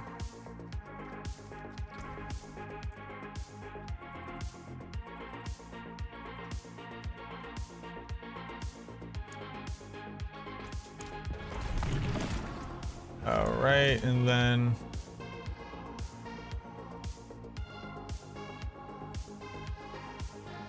it's fine. Know which boss drops the most one-handed uniques trying to get a new sword? No, I don't. I don't really think that that's like a metric that we have.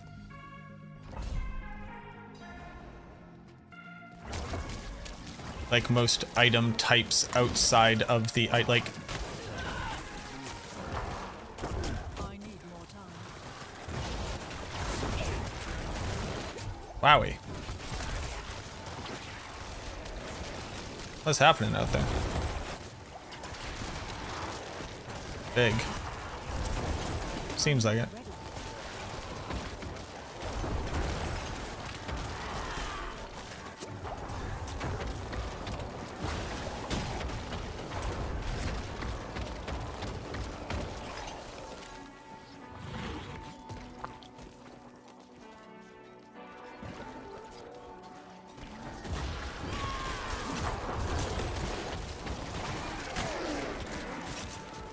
Oh. Yeah, that didn't do it.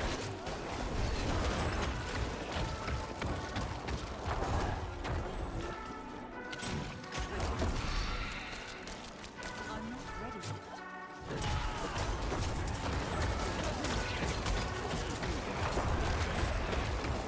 I am missing like my biggest multiplier, so that's pretty good.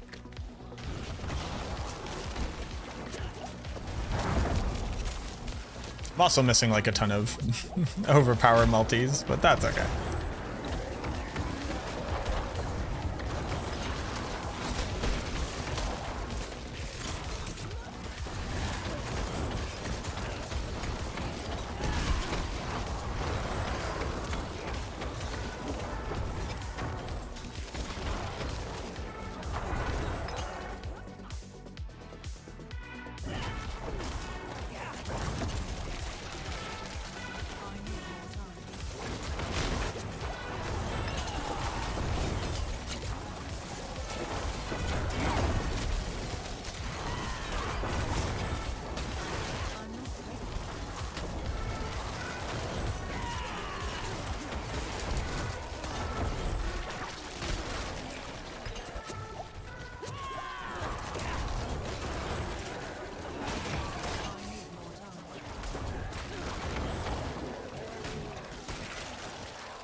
What up, Sfu?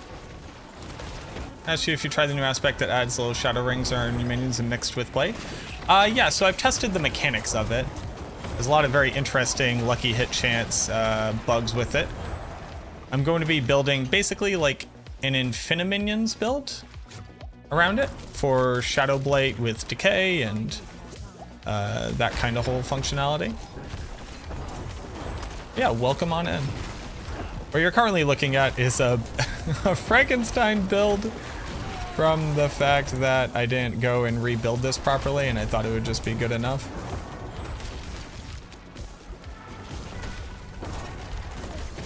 And I really just need to go properly rebuild it, but like I'm super lazy.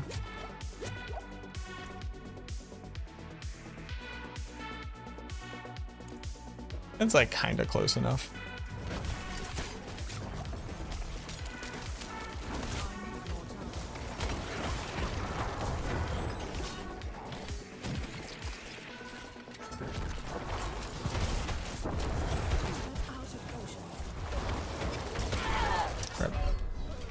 Rippity dip dip dip.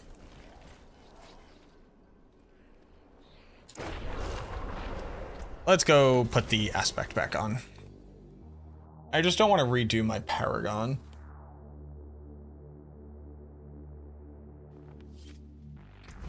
That's what I'm mostly too lazy to go do. Yes, it's sacrificed. Yes, you don't have to show me these. Thank you.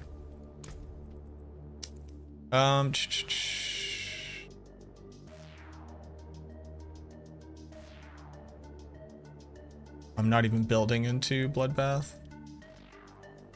Well, that's your problem.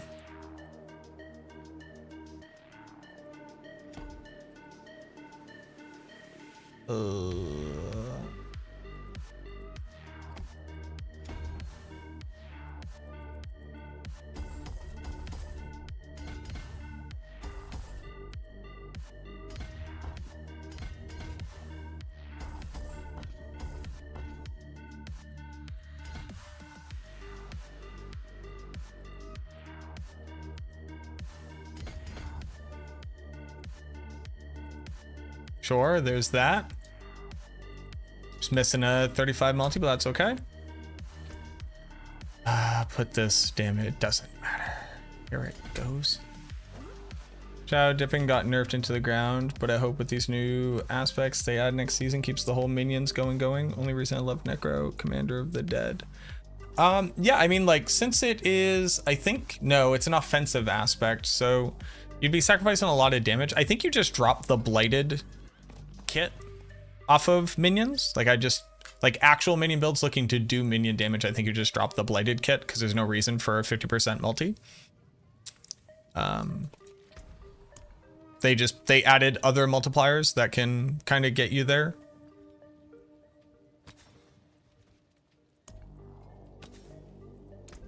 And this is supposed to be Spirit. Yeah, just missing 70% of our damage was pretty rough there. Is your room really cold? You're shaking a lot, homie? I'm shaking a lot. I move my leg up and down. I like do this.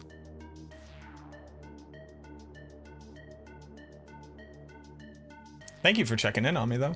TK, thank you for redeeming the Darkness. The Darkness has been redeemed. Hopefully the Darkness will stay redeemed. Based.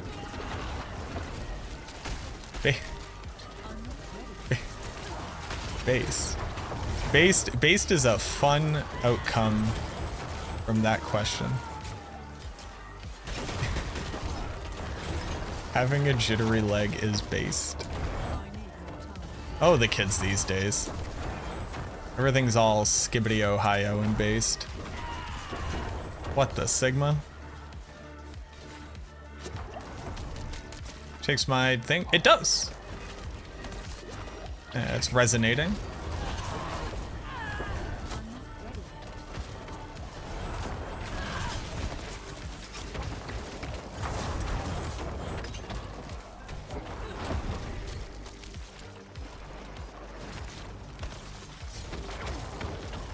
Northwar talks in brain rot now? He's not saying skibbity. There's no way my boy Northwar is saying skibbity. Does he say Sigma?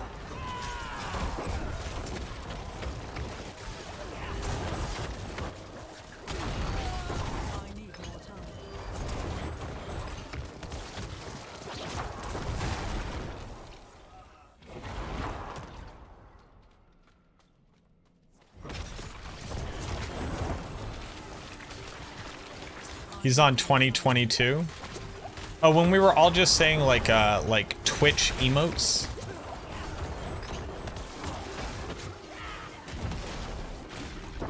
Remember when you just like spoke in Twitch emotes? Like that's always what's happened. But like TikTok stuff.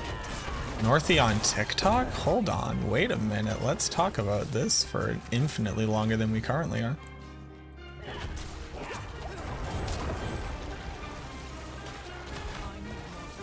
Wondering what that's for other than to get me to say that. It's just to hear my accent.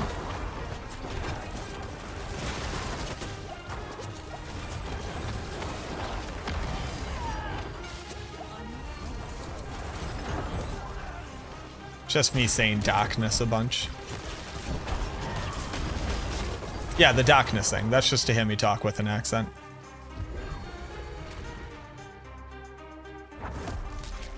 It's just because darkness has Oz in it. That's it. The darkness. It's a old meme, but it still checks out.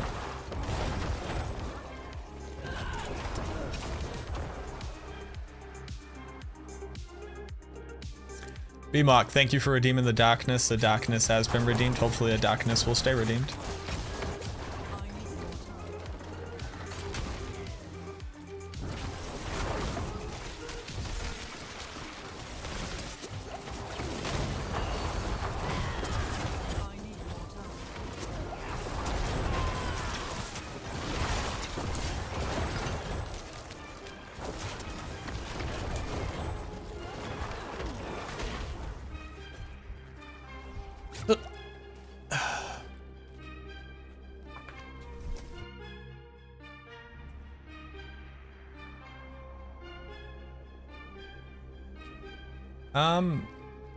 I actually have no reason to believe that it seems to be carrying exactly 70% of the damage. You just have to remember that like it rolls. But it is like exactly doing the amount of damage that it should be in my experience.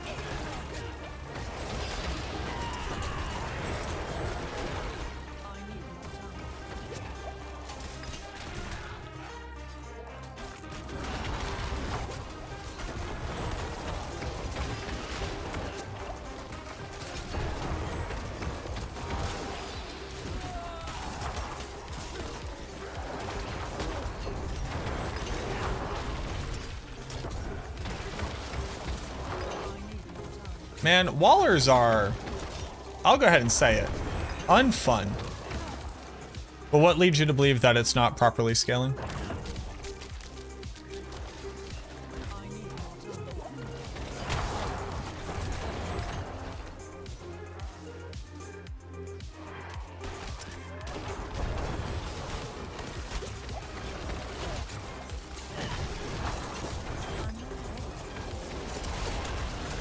Like that went from an 80 mil to a 60 mil.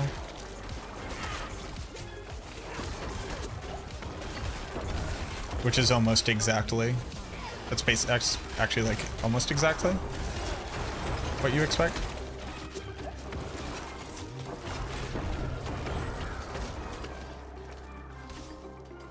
What necros need minions for builds to be good are increase overall summon damage.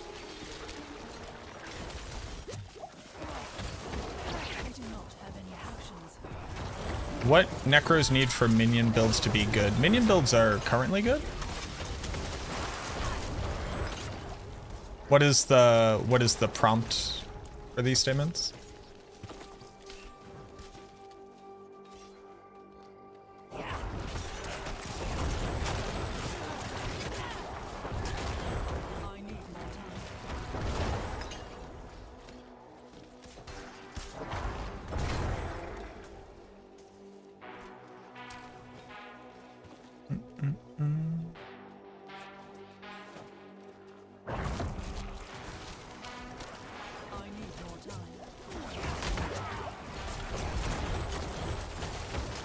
That was 18 mil into 15 mil.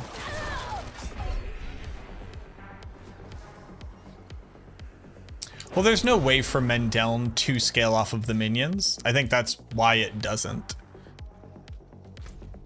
Not in the current coding, at least. Like, I don't think that it is a choice that Mendeln doesn't scale off minions. I think that to make that occur, how aspects work would functionally have to be different.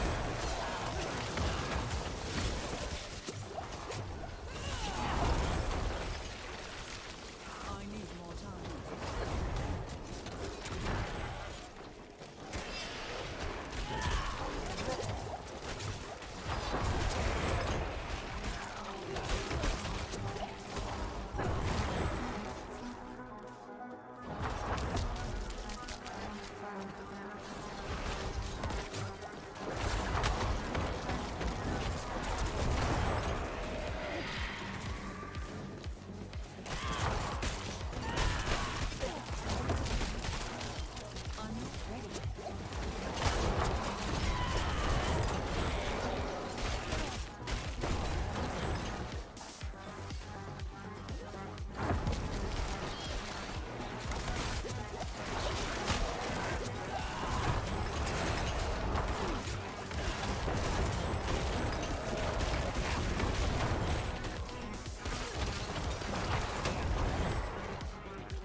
Did I miss any pure minion builds with Venture?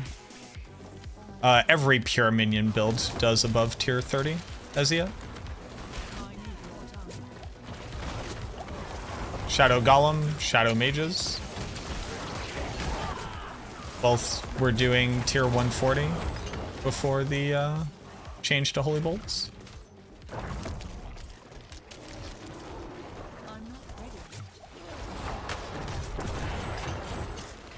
Like, minion builds are in an incredibly good place in Season 4 currently.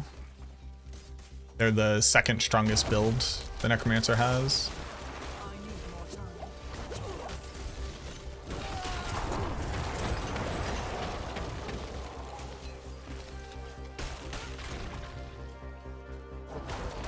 Unique boon in Horde summons Burning Butcher. That's very cool.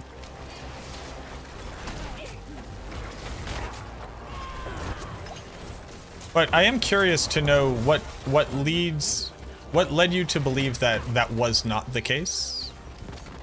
Have you been like playing a build, or were you seeing build content that would say otherwise?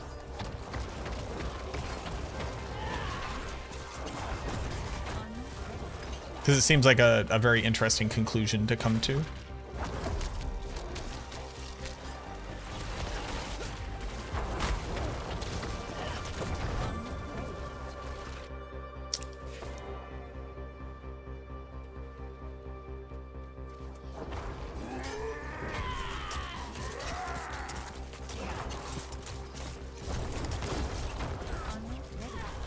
Oh, right, I need to die. I did, yeah.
Does the 20x multi from Supreme Blight work when enemies are not on its range when cast and walk into it after. As long as they are standing on top of the blight puddle, they gain that damage multiplier. Curses are applied to targets who are in range of the animation, but it does not stay on the ground.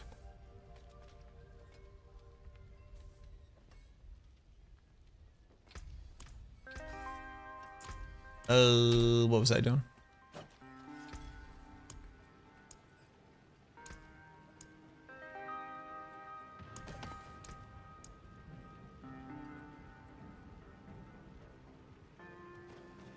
A potent quantity indeed.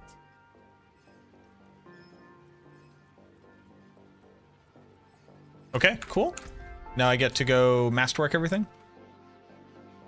I've been able to play Shadow Mage minion build so far because I got tired of breaking items, sticking with Shadow Golem. I did test minions on current PTR, but the Blighted nerf hits hard. Saw potential in a new aspect with Ranger Essence, but can't say how good that build can be with the current gear. It's a pretty okay multiplier. The thing that you really need to solve for is Army of the Dead uptime now.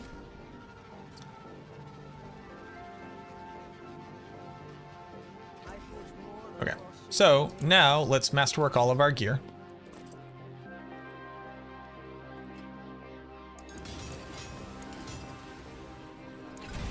Total armor is kind of a waste.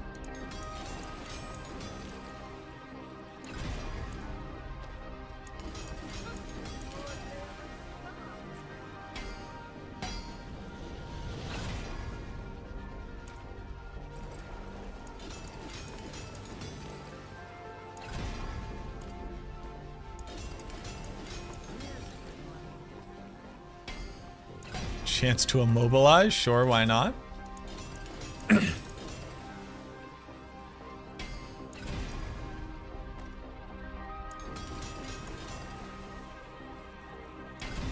Chance for Bone Spirit to trigger multiple times is a really nice temper.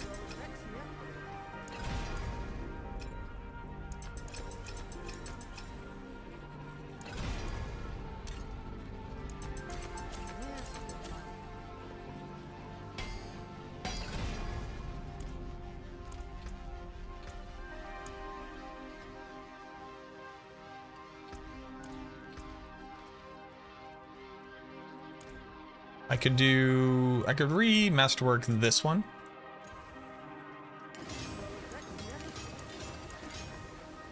Armor, sure.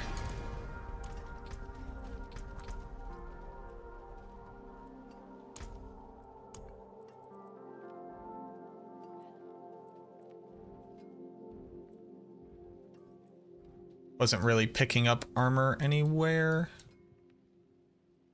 here, but that's not really important. What this probably allows me to do is a little bit of this action.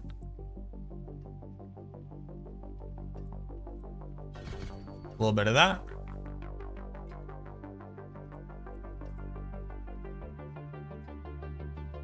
And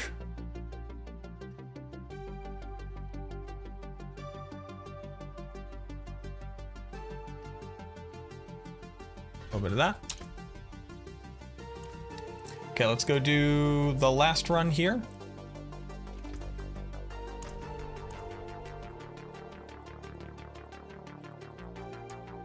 This is something that I'll make offline.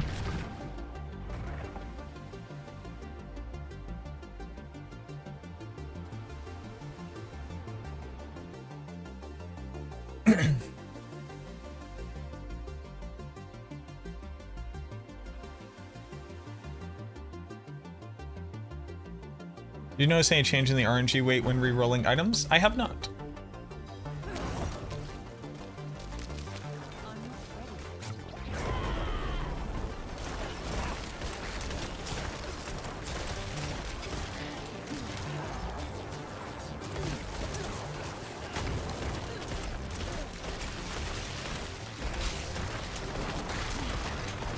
Oh yeah, million damage crits already, baby? I don't even have ranks in Bone Spear.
Infiniminions. Infiniminions will be basically Infinimist, looking to trigger Shadow Crit procs as often as possible.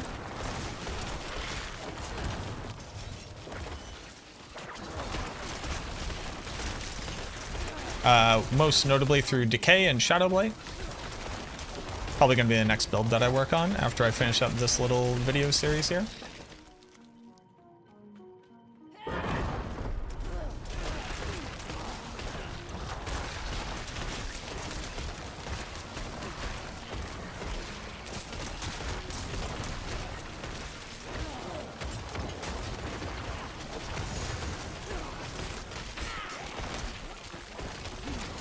When I finish Pit.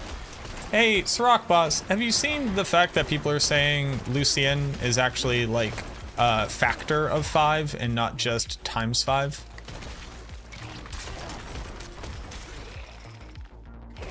Yeah.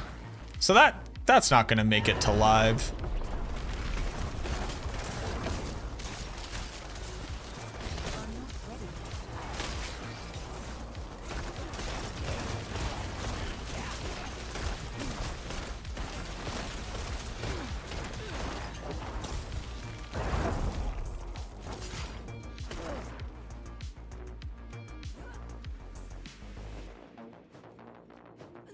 I need time to do that.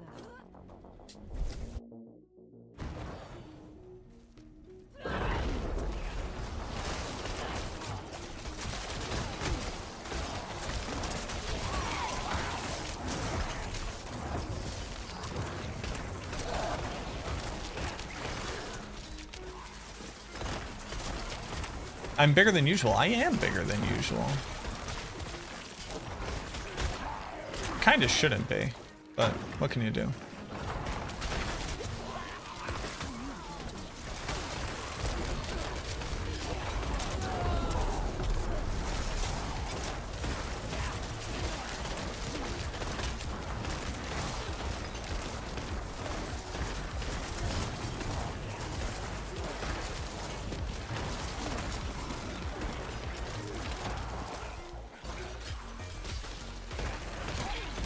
Little cookies.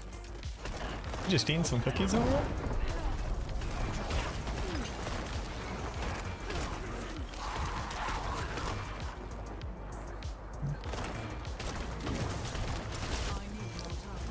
Infinimus is not possible anymore with the immunity changes. Oh, it wasn't really possible even before that because they gutted my poor boy.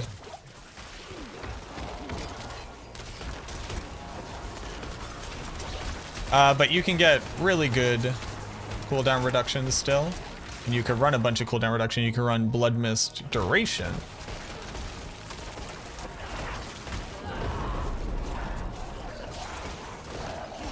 And it's gonna keep the name because, like, the idea will be you can be in Blood Mist whenever you want.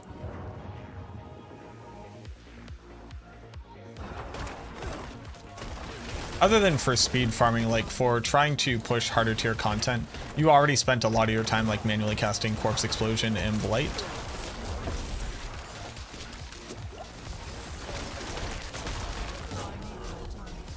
But for like running the dungeon and clearing through packs, you could be infinite.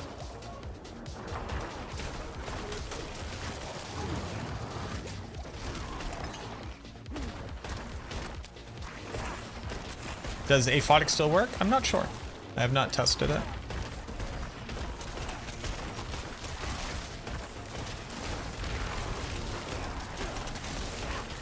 What would be uptime on it? I honestly can't give you a number there. We have to see in real game time. You have the day off tomorrow? GG.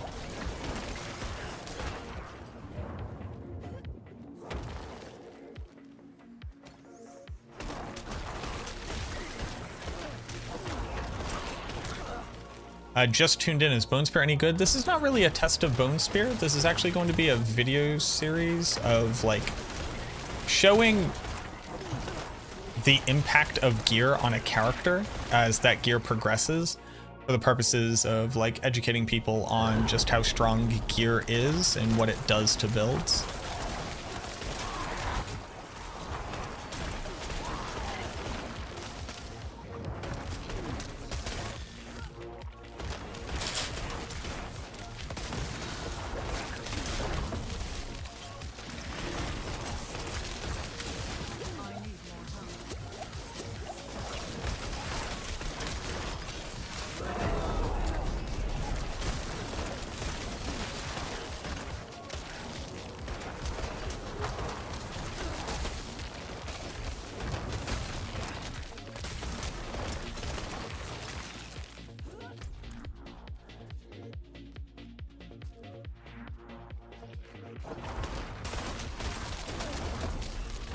Minions seem weaker in the PTR. It's not really seems, they just are because they've drastically reduced bladed aspect.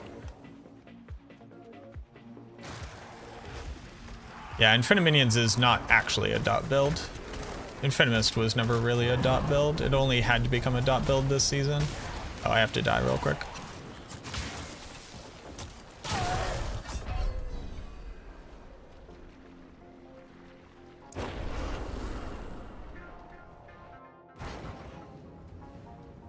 I cannot use that.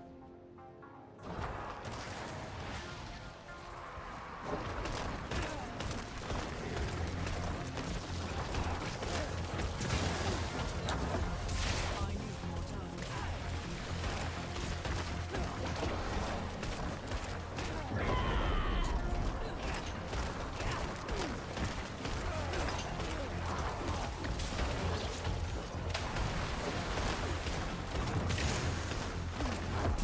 I'm not ready yet.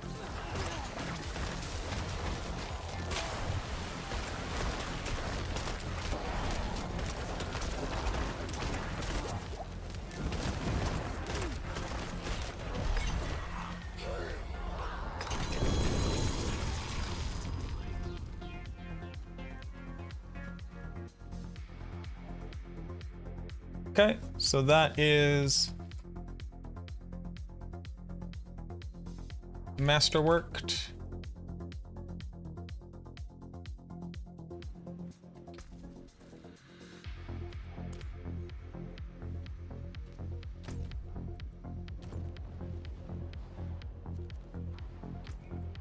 Then I think I'd like to show this one more time.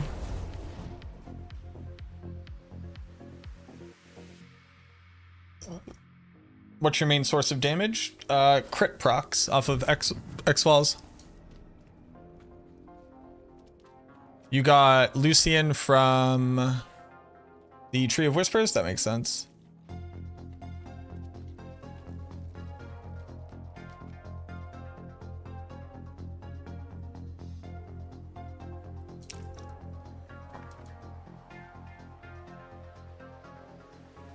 Like the watermark, is that new? Yeah, watermark's new.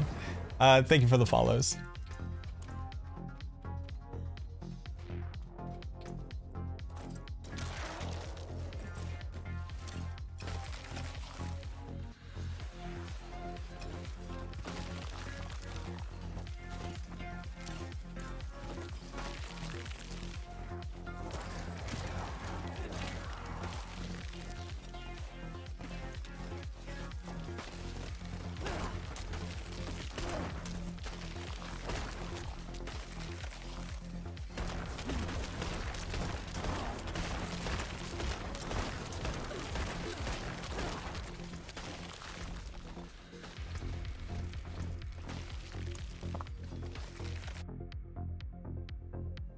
Down real quick. Colin, thank you very much for the 5 gifted memberships over on YouTube, boss. Thank you. That is mighty kind of you.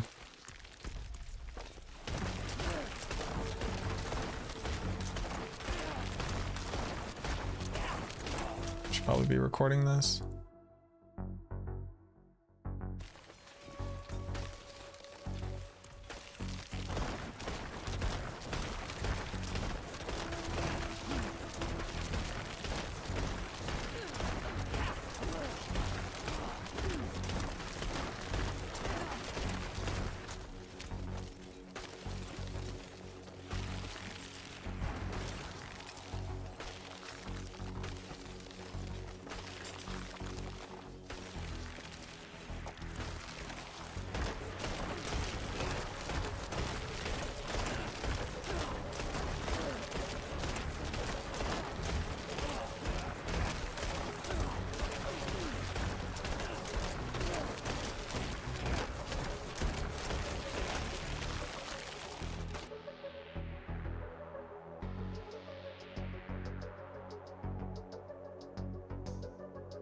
Damage comparison.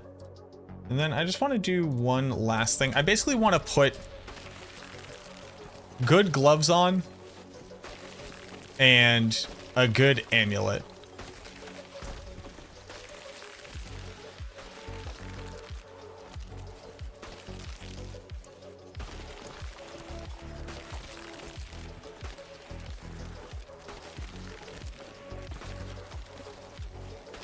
Thank you very much, Colin. Going hard as fuck. Trying, man. I'm trying out here.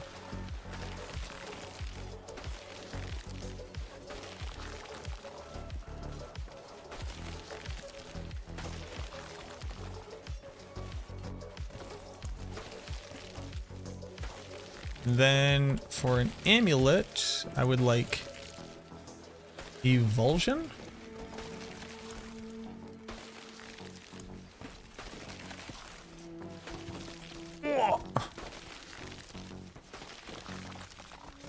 Holy.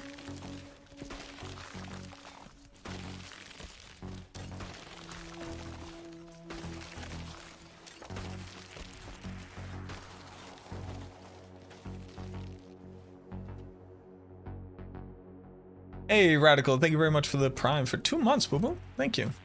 Check it quick, I'm checking. Checking.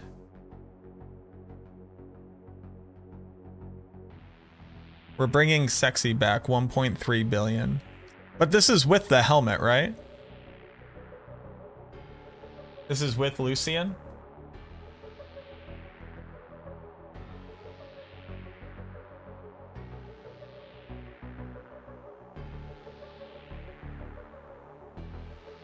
So Rock's showing 1.3 billion DPS at max. I think it's with the helmet, which is one of my only concerns.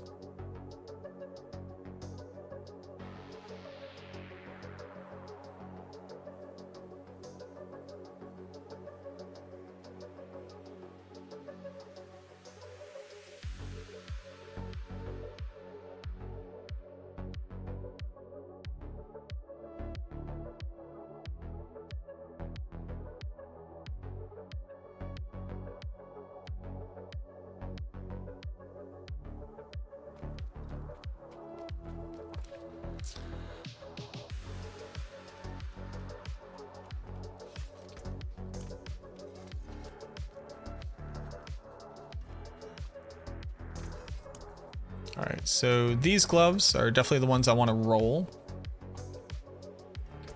So let's get a good on them. And we're basically just going to ignore the fact that bone critical damage is the same as critical damage. We're just going to ignore that. We're just going to ignore that.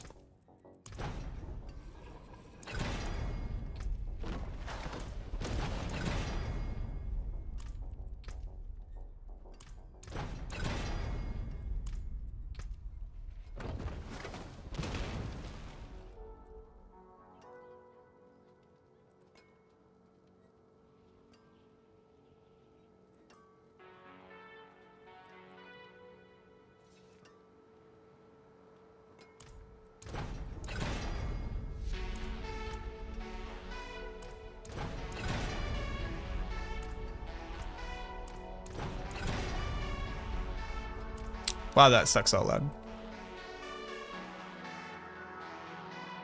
That's okay. Slow? These are bad gloves, y'all. That's okay.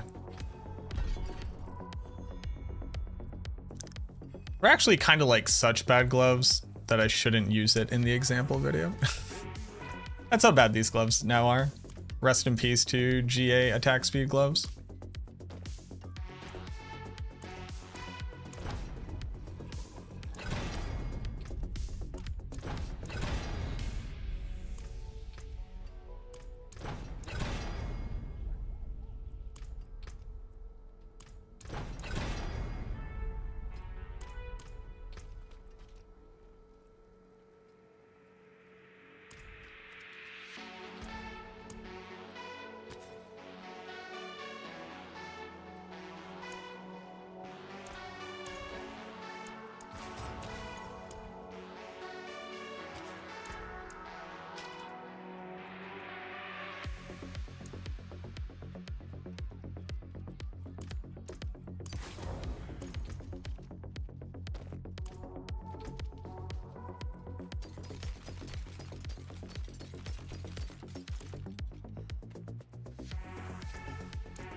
Good enough. Possibly get ranks to basic skills and ranks to decompose on the same pants. It is not. If you ever want to know what's possible, you can just go to the enchanter and then click the affixes and it'll show you what's possible for your current gear.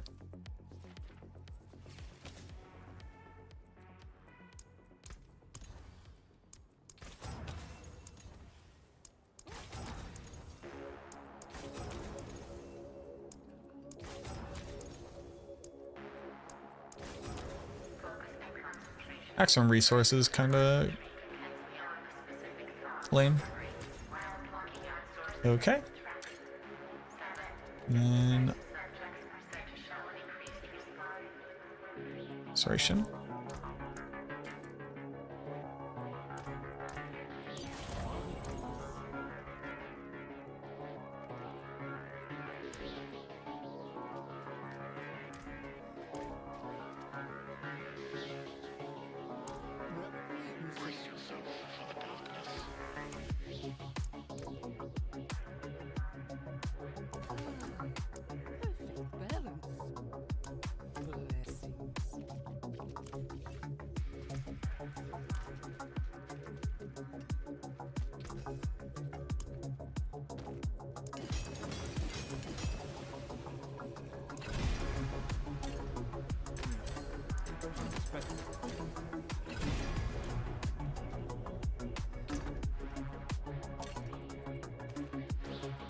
Okay, so this is the last thing that I want to show. Just how much better it gets with like skill ranks and proper passives, and then we're good. Is this Bone Spear that we're trying out? It's not really Bone Spear that we're trying out. This is highlighting the value of gear and power and aspects and like stats and how they impact your build.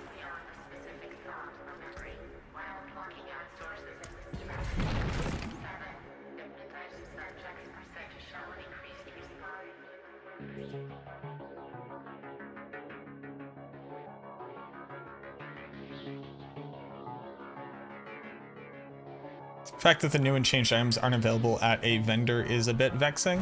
I think that the devs are going to be looking at ways for the PTRs to just be like more efficient.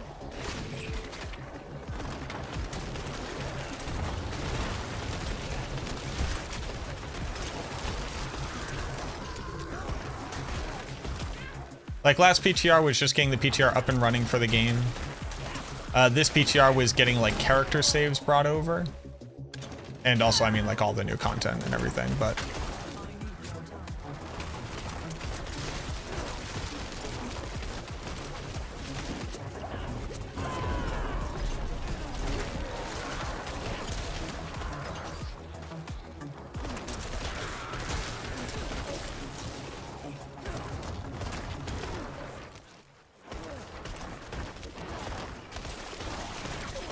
Oh, when you do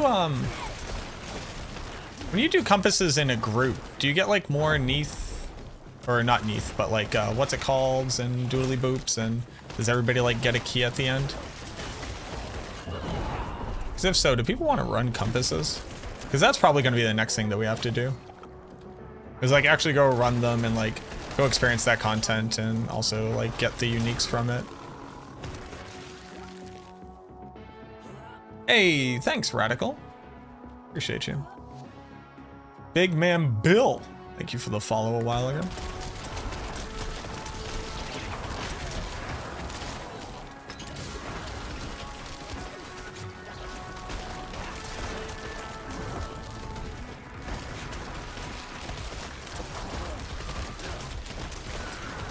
I'm not ready yet.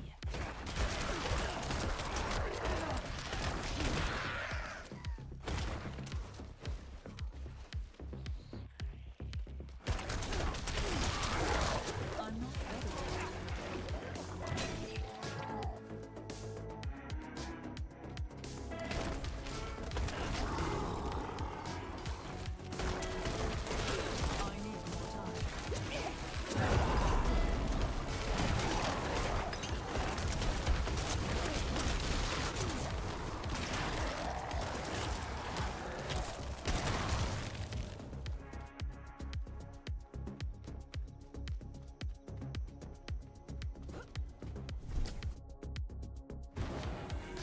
What's going to be the best Necro build season 5? Is it Bone Spear again? It hasn't been Bone Spear in a while. It's probably going to be Bone Spirit.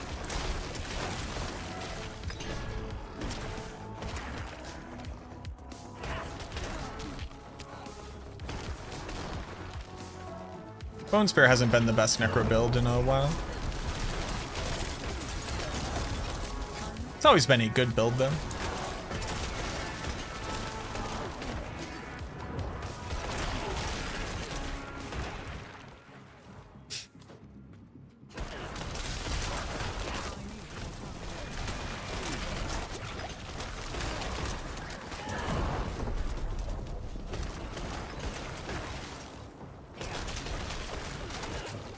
Iron Maiden Tyrael's Might. Unironically a build you can do right now.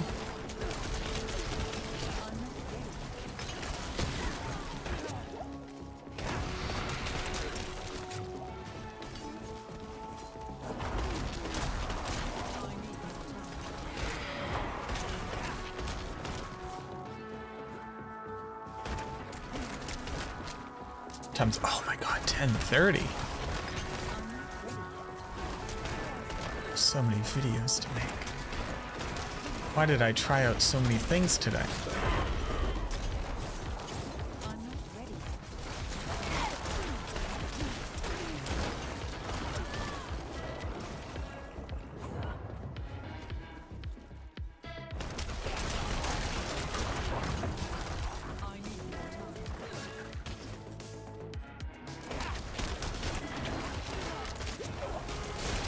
Five T5 runs, 4 item chests per run, 2 rows of non-GA legendaries. Oh yeah, one of the biggest bits of feedback that it's currently getting is, hey guys, whatever these rewards are need to be like significantly better than what they currently are. For the amount of time it takes, like why would I not just be doing the Blood Maiden basically?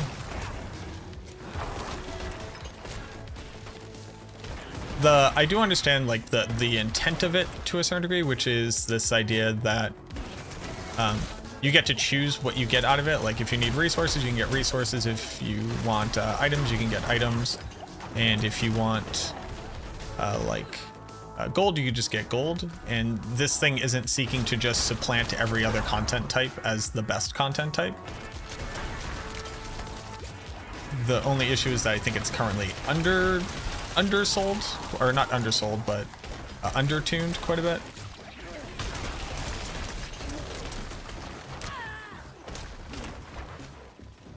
Like, man.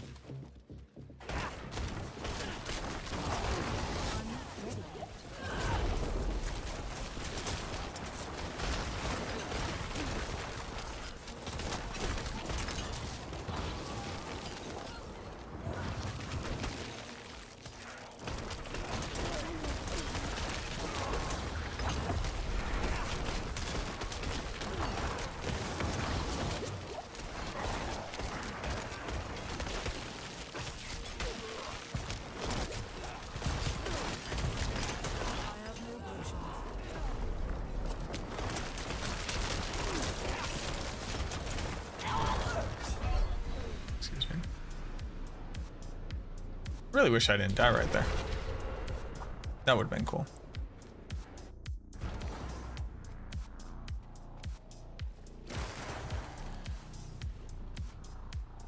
I cannot use that.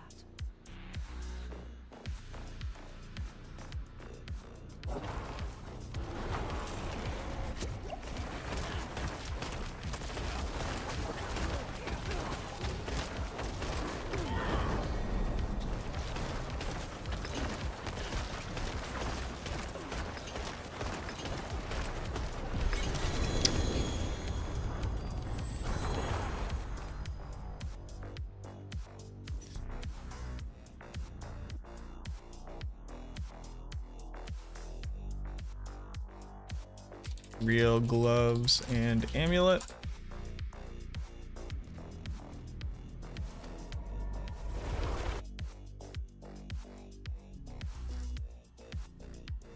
For 8 hours straight, but still looking handsome. Thank you, Nat. What's that circle around my character? That is the new auto curse aspect. It just permanently curses monsters in your immediate vicinity. Back to work. Good luck.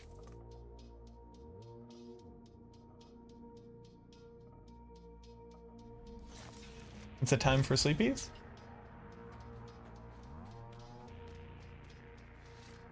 All right, I'm gonna run up here. Give me a quick minute, boys. We're basically done with this little video series.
Be right back.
Okay.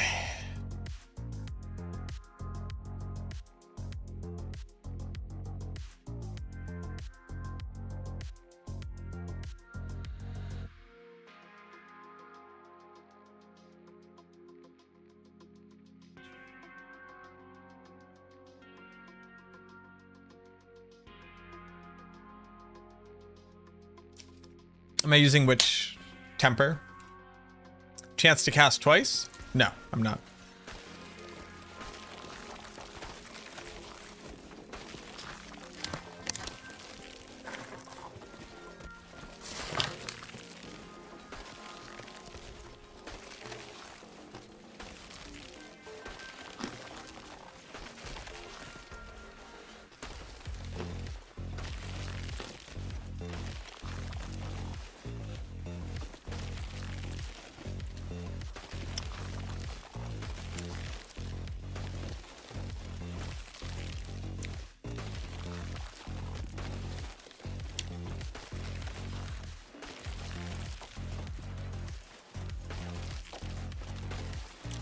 What up, Ace?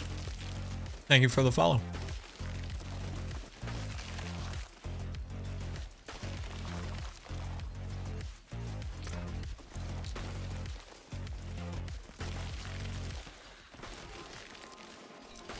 We can go check. Supposedly, no. He's got Shaco and Grandfather. Okay. Was it best item? No, it is not.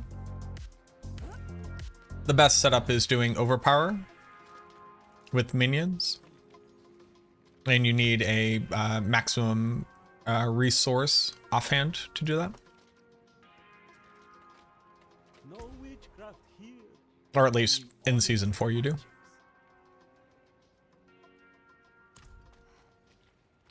Nope, Shaco's not best in slot either.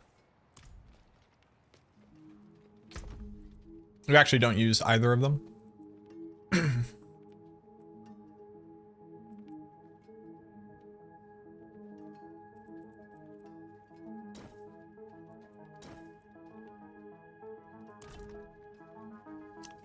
No Uber uniques.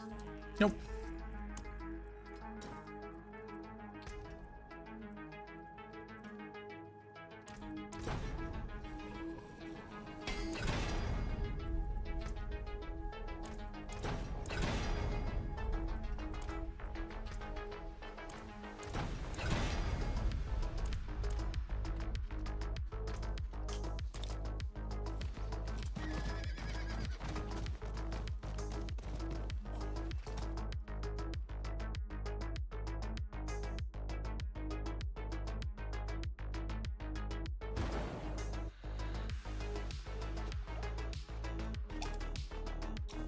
Minions have different attack patterns.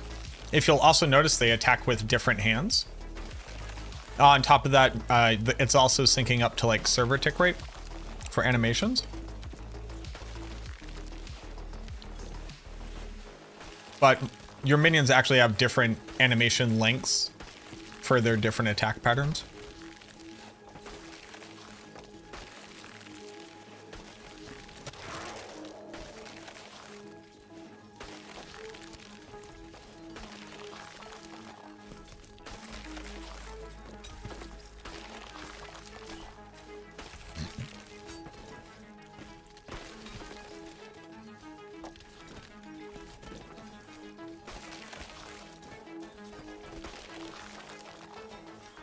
Nope. Curse size doesn't affect those.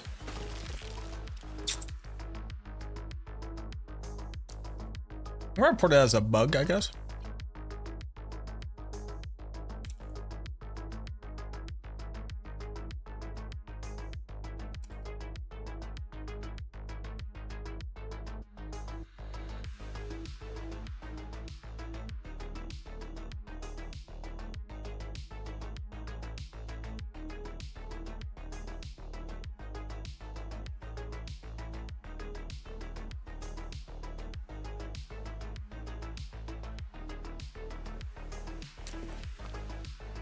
Crown of Lucian fixed. I've never even had one. I can't even prove that it's broken.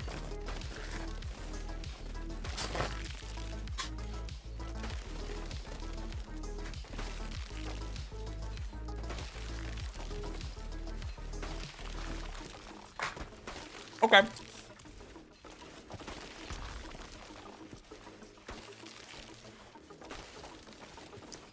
Why do they fire at different rates? They don't actually fire at different rates. They have different animation patterns, which take different amounts of time. But on average, you should expect the same amount of like average total attacks.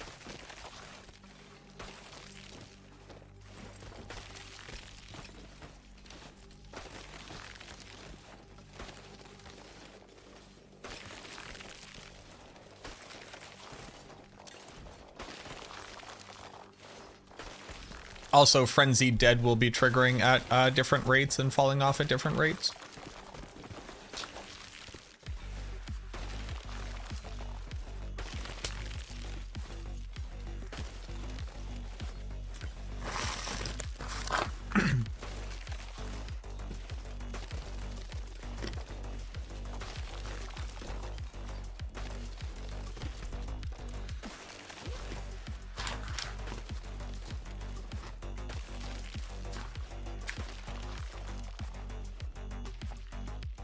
Bag of nuts is actually like over 1,000 calories, which is pretty good.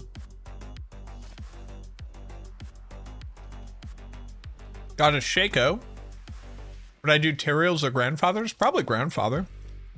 I don't think the Barbarian uses Tyraels, but I might be wrong.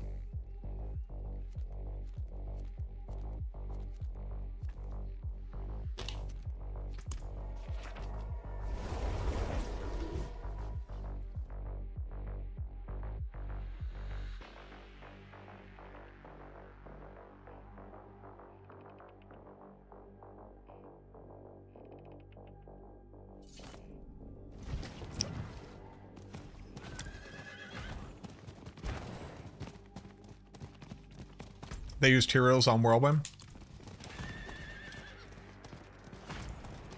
I think Grandfather will serve you really well to start.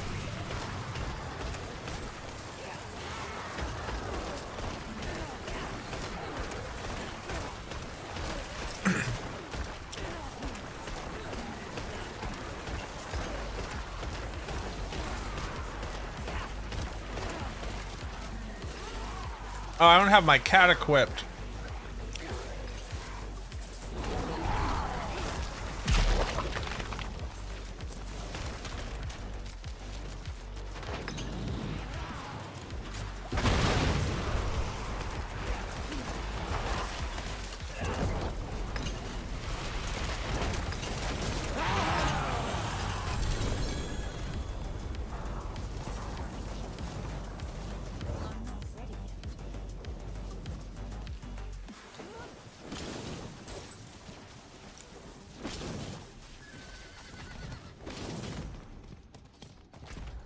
I need time to do that.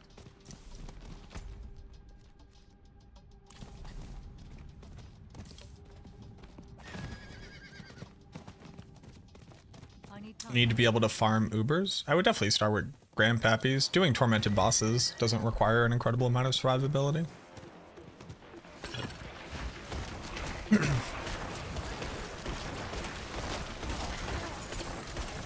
I'm not ready yet.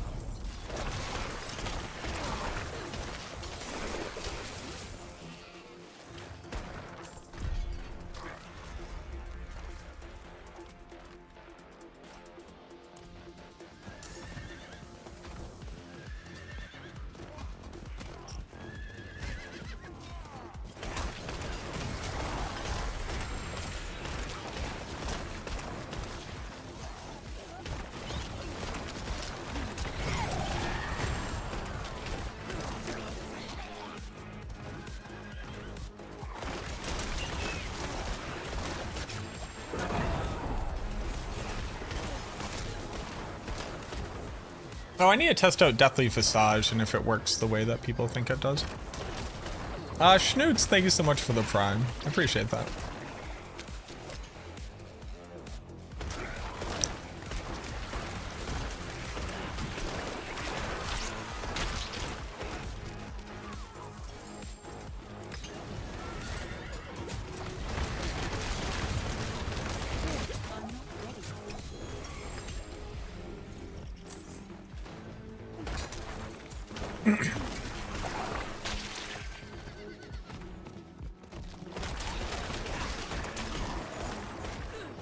I'm not ready yet.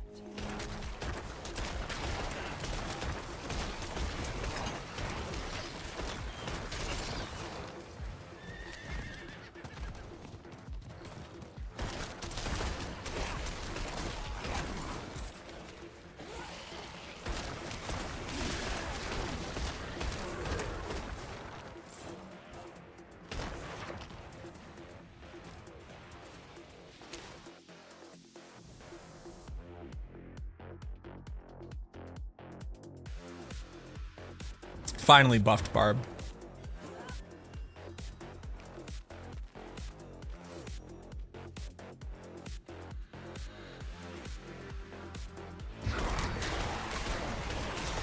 But doesn't, so real quick, doesn't fitting Tyrael's Might onto your build, isn't that just like harder to accomplish than just fitting Grandfathers onto your build?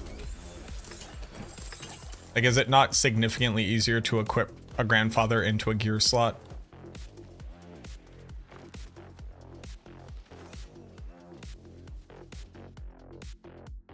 Chivalry, what'd it do? Not really? Alright, I'll just shut up.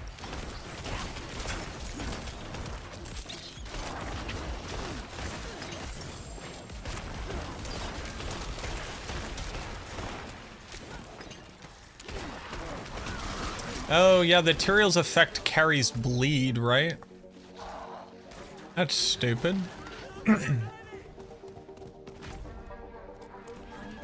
That's stupid and definitely not supposed to work that way.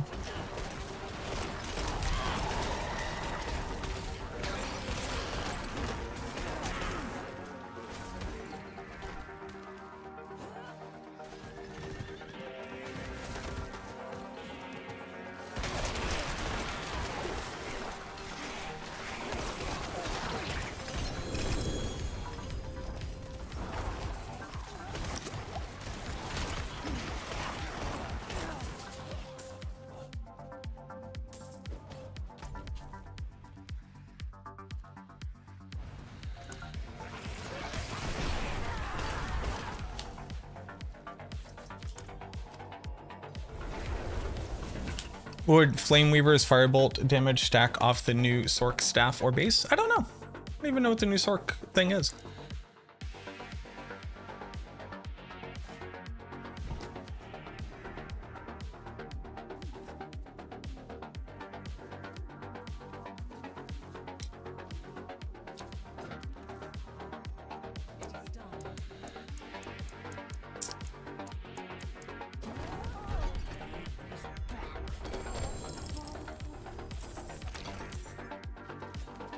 Compass.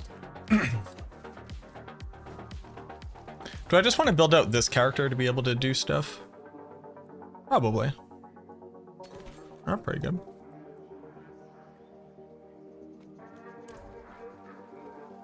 Just put together good gear for this build. Honestly, this armor is like not bad. But this, we already have gloves. Gloves are good. I think our amulet is also, well, no, we want Lorcan. Why would we care about anything else?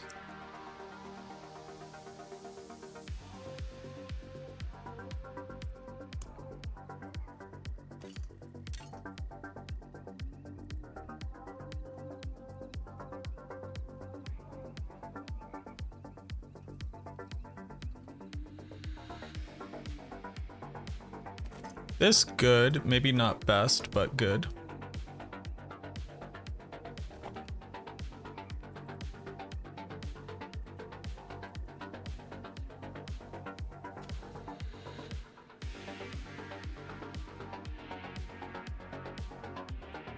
I don't need Requiem.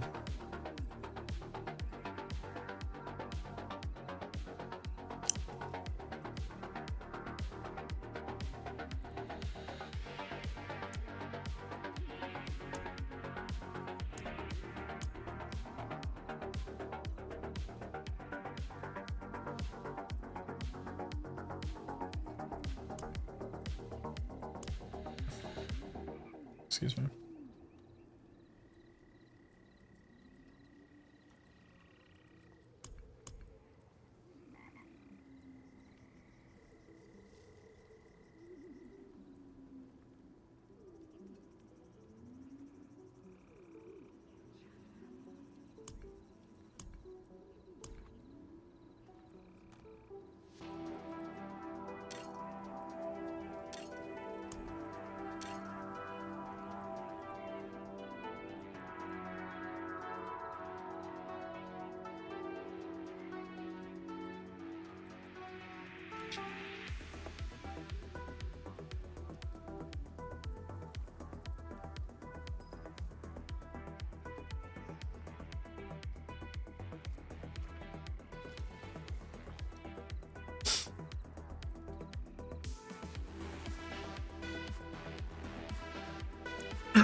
Here we go.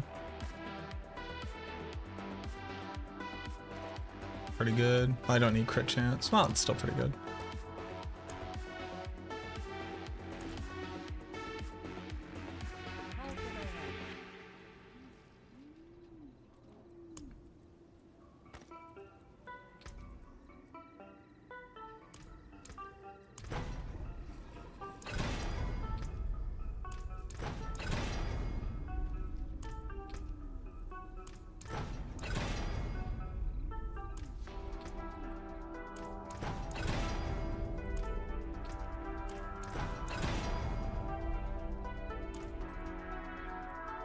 That's good enough. I got this. Do I have a better weapon? Just like one-hander in general. It's not a wand.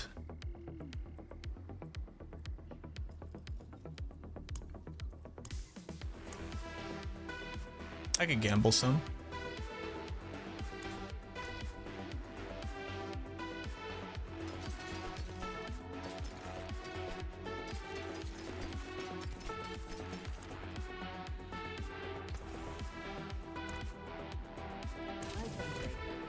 I want to use death speakers.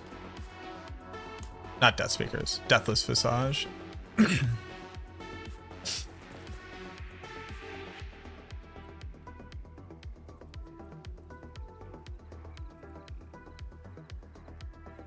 I just don't have a good one yet. I have a legacy one. Ooh, the legacy one is actually kind of popping.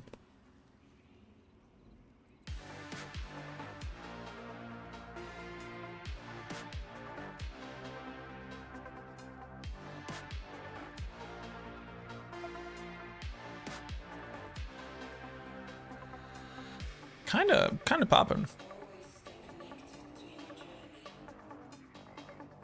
Yeah, what up, Cap? How's testing going? It's going well.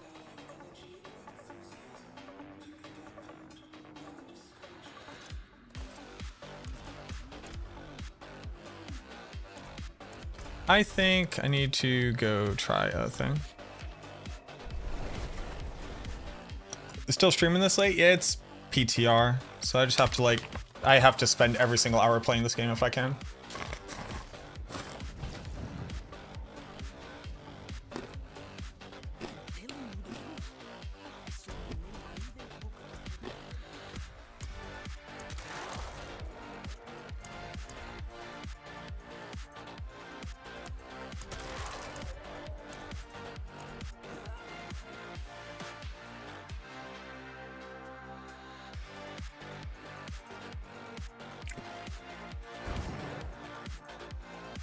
The crown can drop anywhere. It doesn't drop off of bosses. It drops off the new content.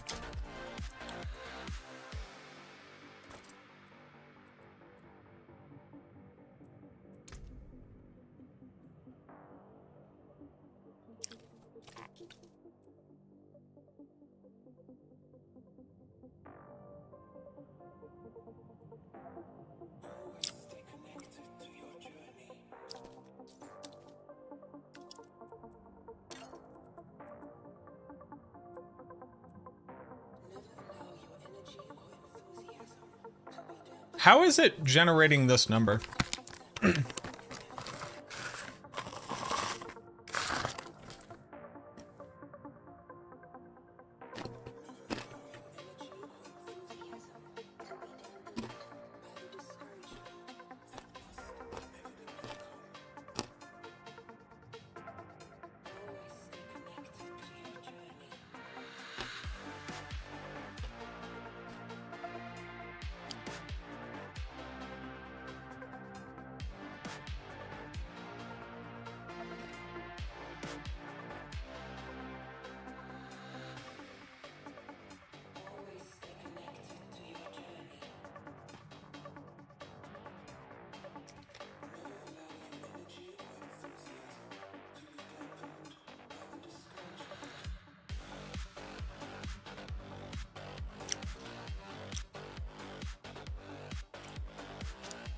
This bonus is the exact amount of crit damage and bone crit damage I have.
know.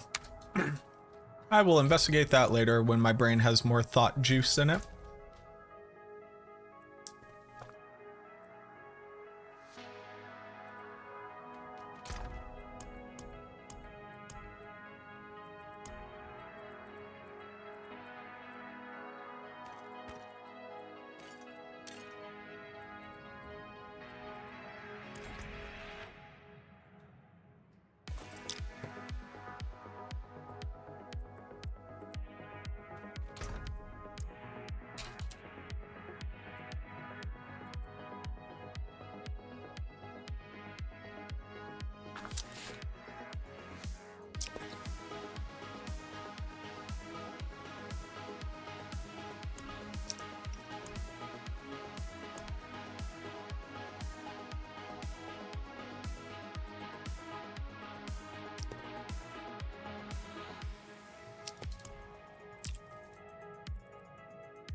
I need essence per second, total armor. Armor? I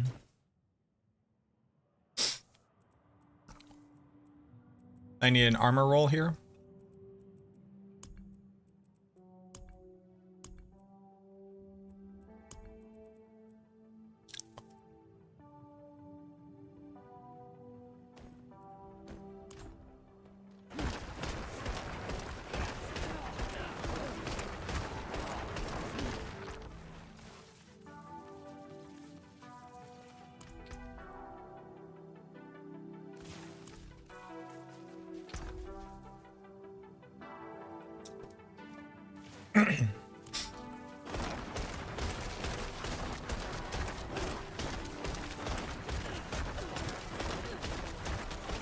Actually don't, I'm good.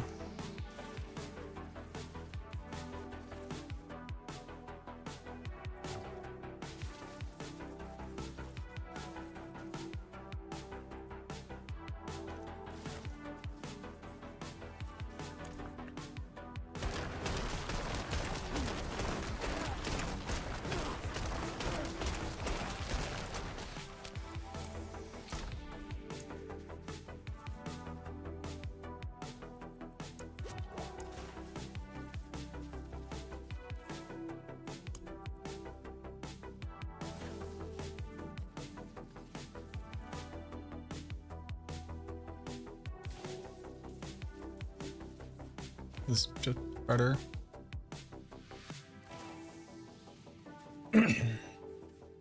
Just roll that to armor. What are my pants? My pants are pretty trash.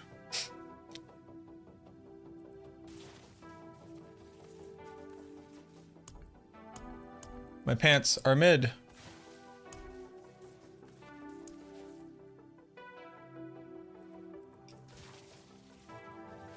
Oh, Tibalts are actually an option. These are also just like good pants.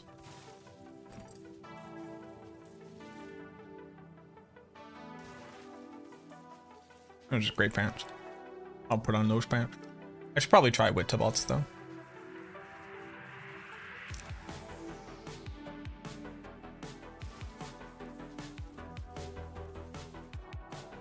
Yeah, I don't give a fuck.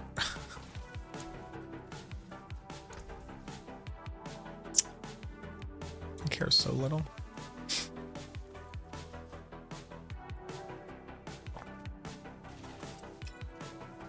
All right, and then let's just go put in some stuff.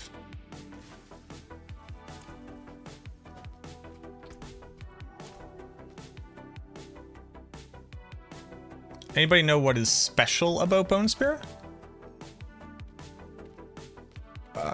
Can you help me to better understand what that question means?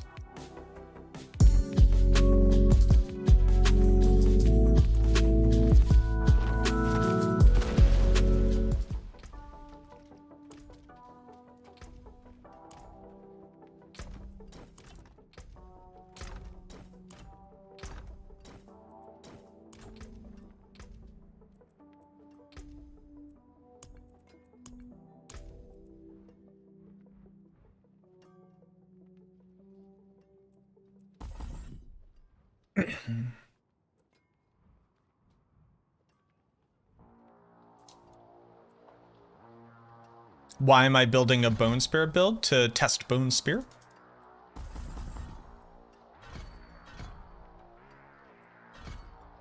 To see how good Bone Spear is?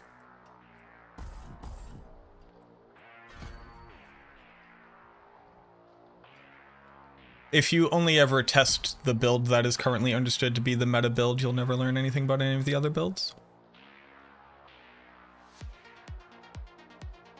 What up, Merlin?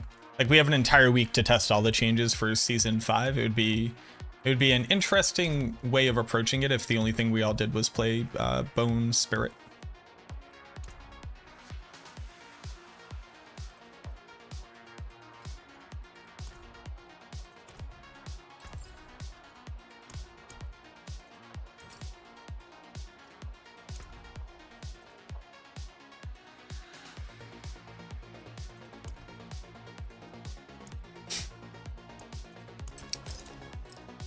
Like, you can't know if Bone Spirit is the best build unless you test all the other builds.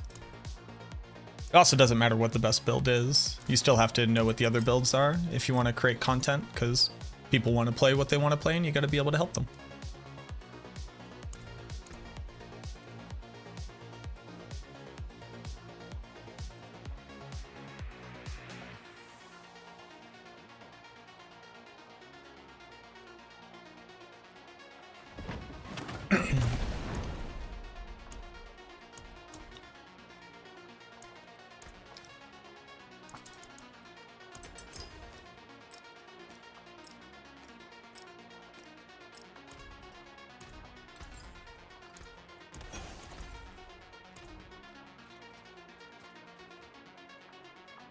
You want to play Bloodlance? Let me push Pit 20? You can. You can't speed farm it, but you can push it for sure.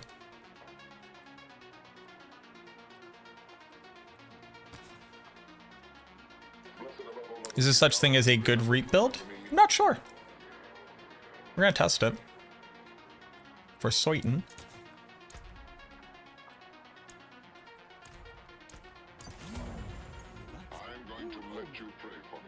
D2 and D3 had more class fantasy.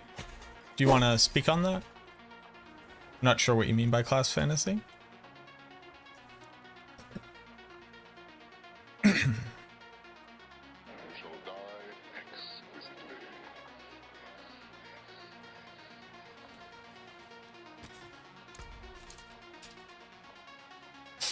Well, I can fit concussive right here.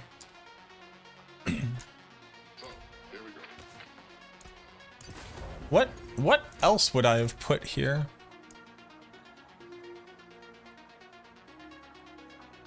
I also have like a whole aspect slot open. I don't know what I'm gonna do with that.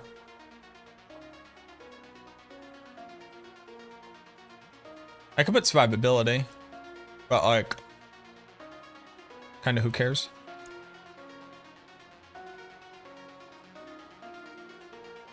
Occult Dominion just fits so well onto the build.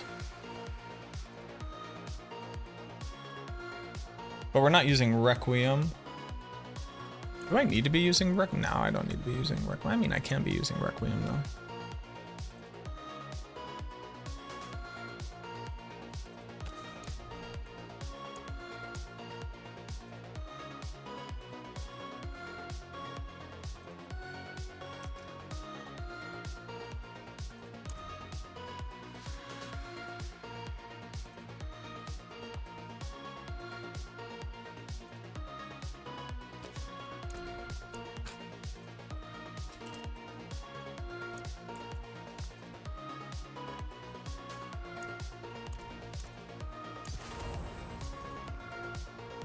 Ossified this.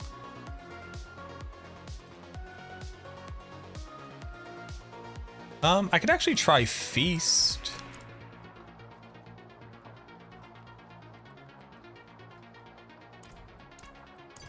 Can we maintain Feast? Also, what skill do I put here? Bone Prism would be cool, but like...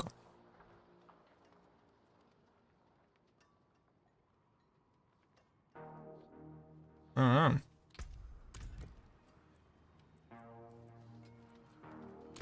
Oh, I need a point in Corpse Explosion. Need to be able to eat corpses. Do I care about the Fortify? I kind of care about the... No, I don't give a fuck about the... There we go. Favorite speed pit build? I don't have one. Light is, in general, my favorite build. Where's the new unique helm drop? In the new content.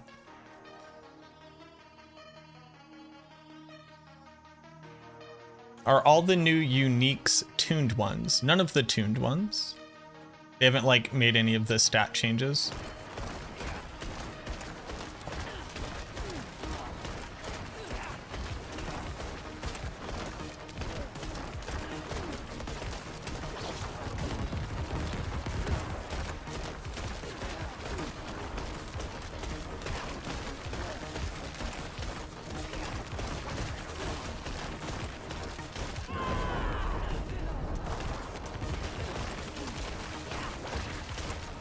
Alright, so I can maintain Feast.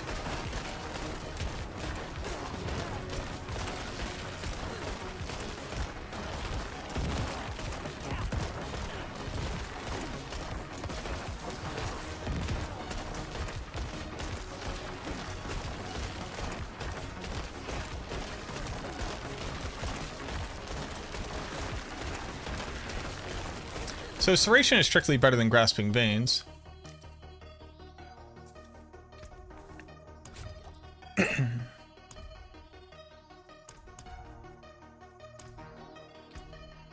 Actually, you know what? Sacrificial is... No, Sacrificial is not better. What does my board look like? Gravekeeper, Corporeal, Amplify, Exploit, Essence. Dead Razor does nothing here. And then Control. So Dead Razor's doing nothing here.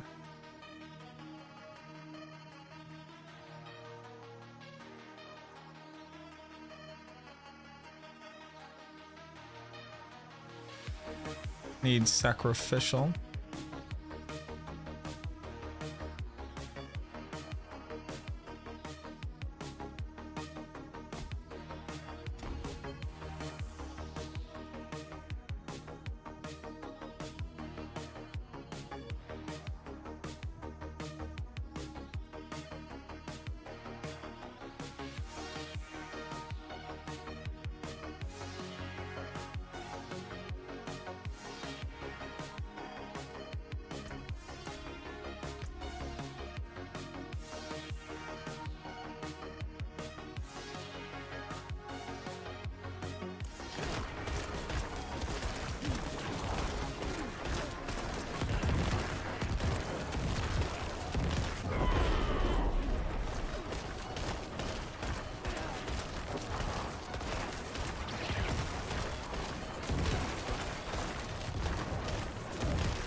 Yeah, so Serration is strictly better than Grasping Veins here. I would also be using resource cost reduction.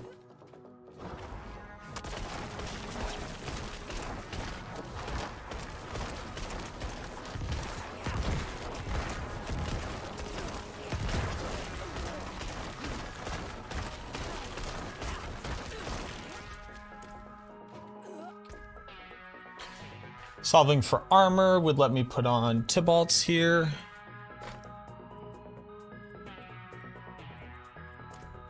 Also, fixing for Deathly Visage. Yeah, okay. Are minions still good? They are. Thought it was like bad.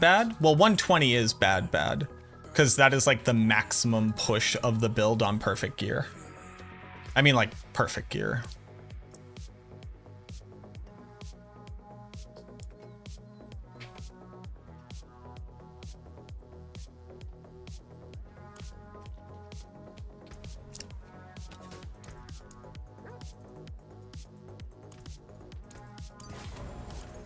Okay. What was I gonna do with this? These?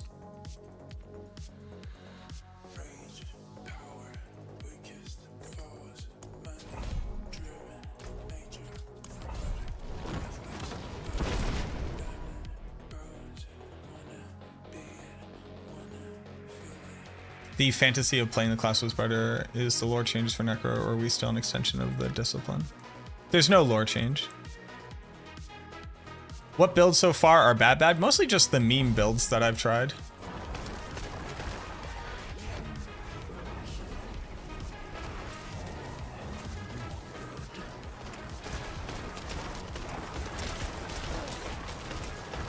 Bone Spirit is phenomenal. Old Blight, bad. Once you get new helmet that gives you quintillion damage, works pretty good.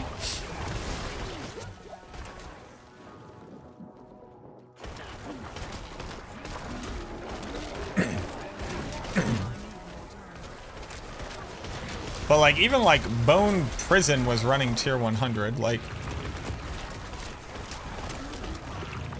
It's a little bit hard to say right now.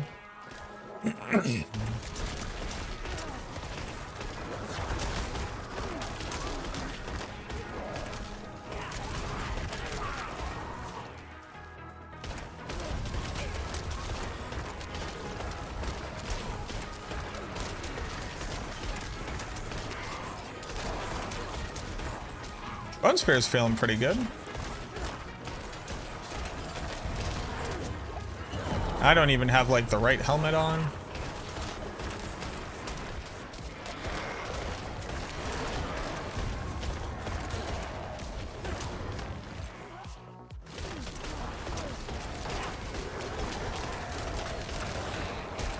Yeah, Bone Spirit's clearing 140 in Season 4 right now, without any of these buffs.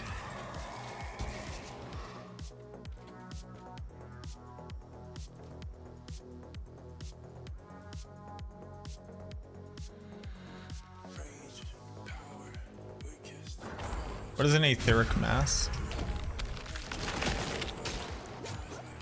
Oh, one of these.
This seems pretty good.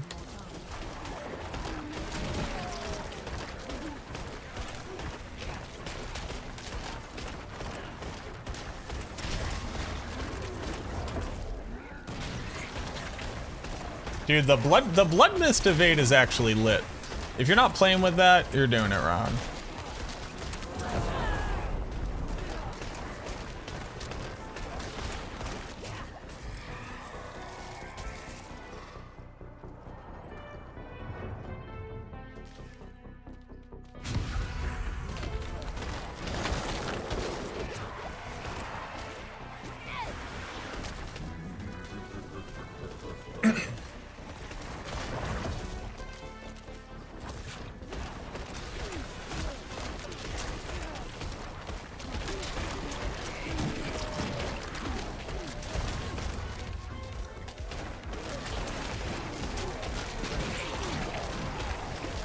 How much is this? It's like 2 minutes per wave. It's like 10 minutes minimum.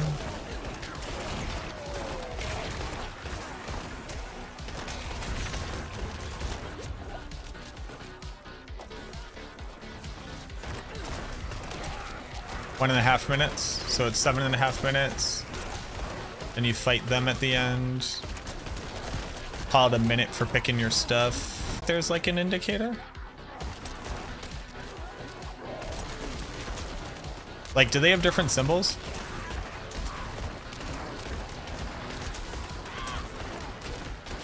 Yeah, Essence is 100% full with Starless Skies triggered. This is with Great Feast, too. Draining Essence per second.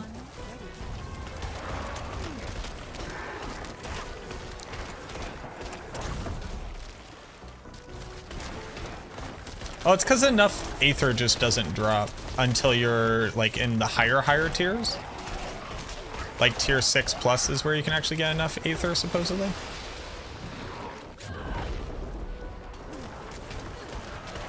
So we're at the point again where it's like, what is Bone Storm doing for me? When I could have Bone Prison.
Oh, how do I not lose the scrolls, by the way? What's the issue with scrolls?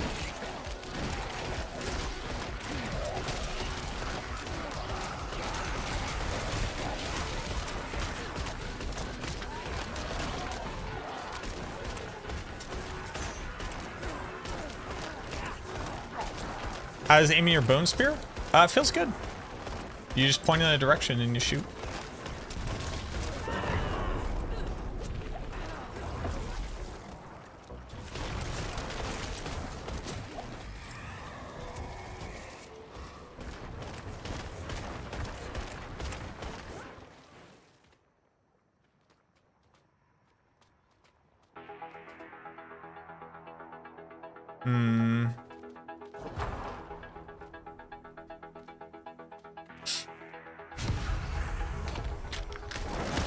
So if you don't get Hellborn or hunting you like super early, you're kind of screwed Aether-wise, right?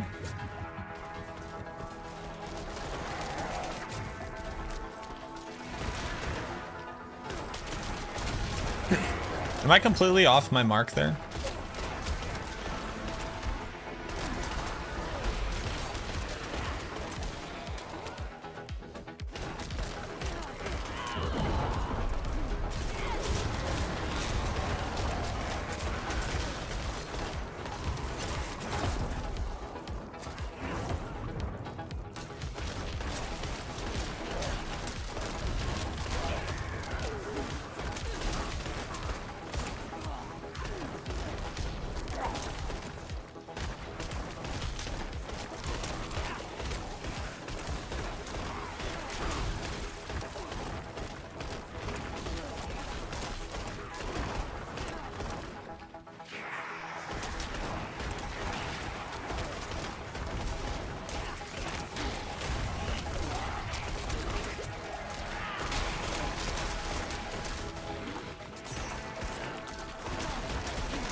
See +3 Aether from Lord with condition, take it.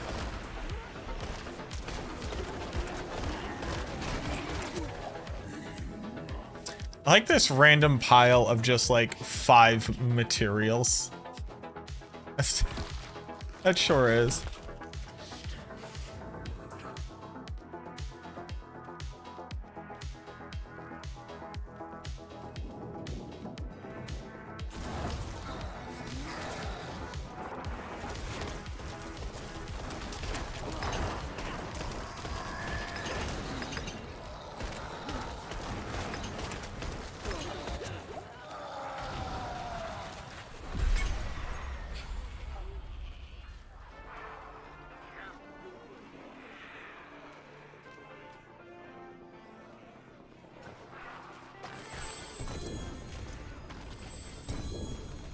Two pieces of gear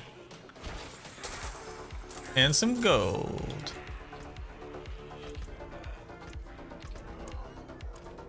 Do you have to open materials to get how do you get compasses from this? Am I not needing to use Decrepify? No, not at all. Did I have to do materials? You don't. You just don't get compasses. This doesn't ever go infinite.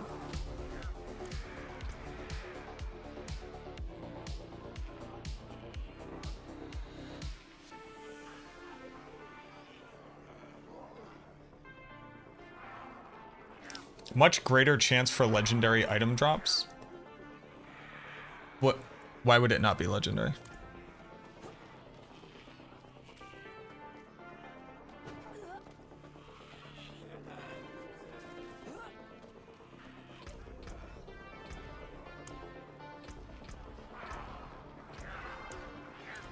Salvaging a compass gets you a scroll. And the scroll levels up the compass. Do you think they'll probably buff Bloodlance and Surge before Season 5 starts? Do I think probably? I don't think anything probably.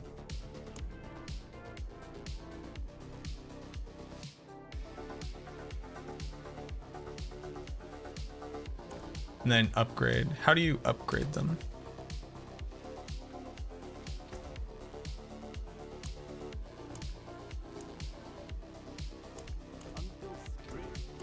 Where do you upgrade them?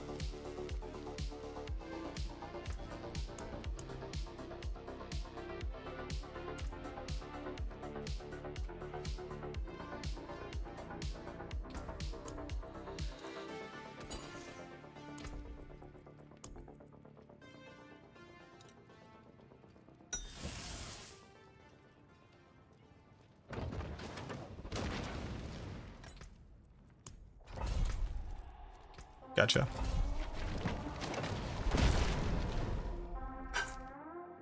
And materials has a chance of dropping scrolls.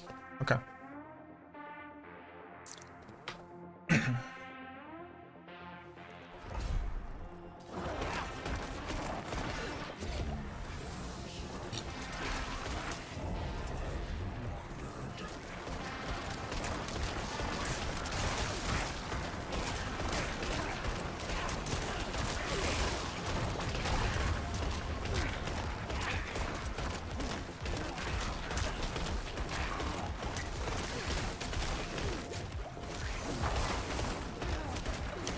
This content type probably, at least at a certain level, probably actually feels pretty good with Lidless Wall.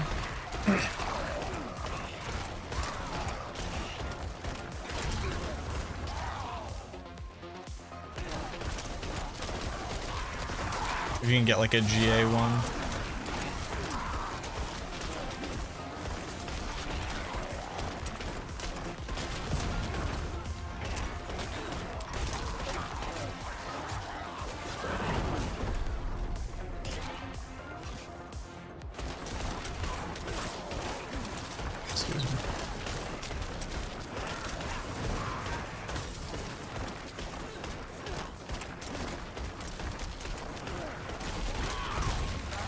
Monsters spawn sooner by moving around, or no? Probably not.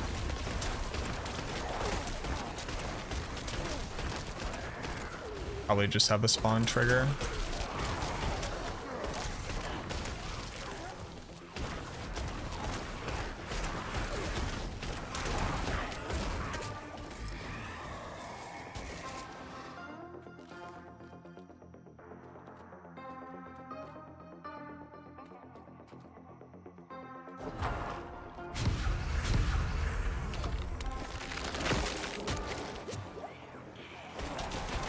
They spawn slower when hanging out exactly in the middle.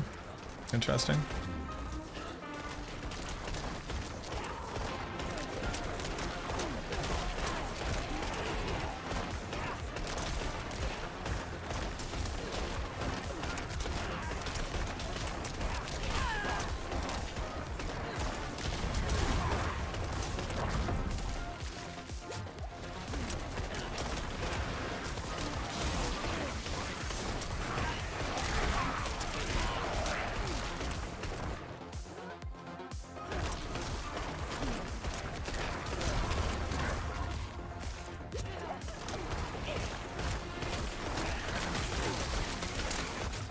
I feel like nobody's getting vulnerable applied to them.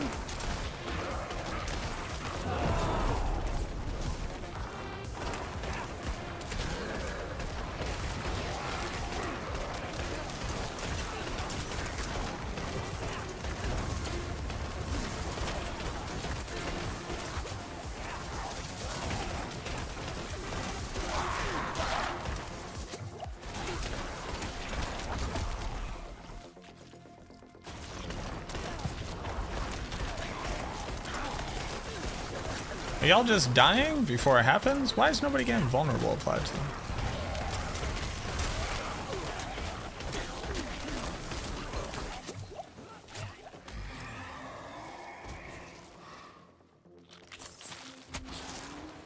Hellborn are hunting you.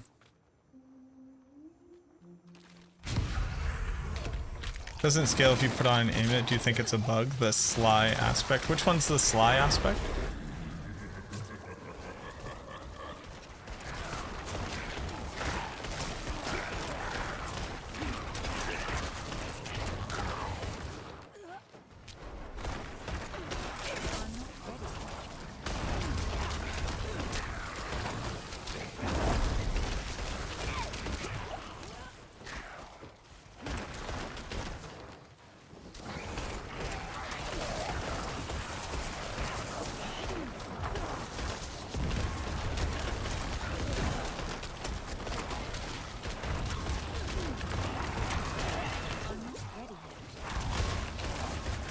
The dash in the blood mist is very good.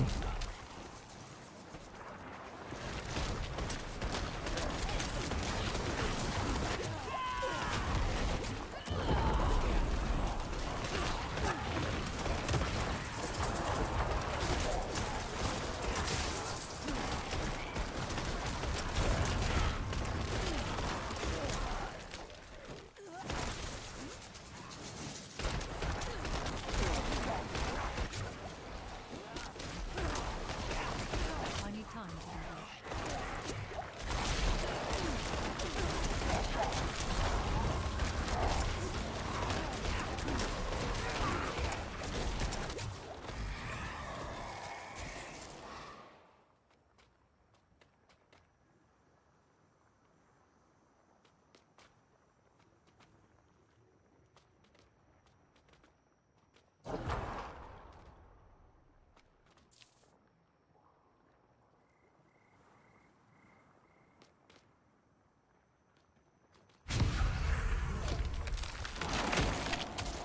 That seemed right.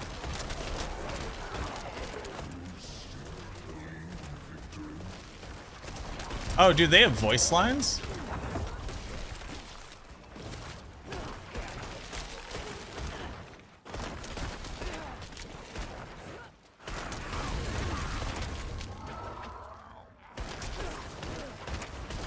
It's actually sick.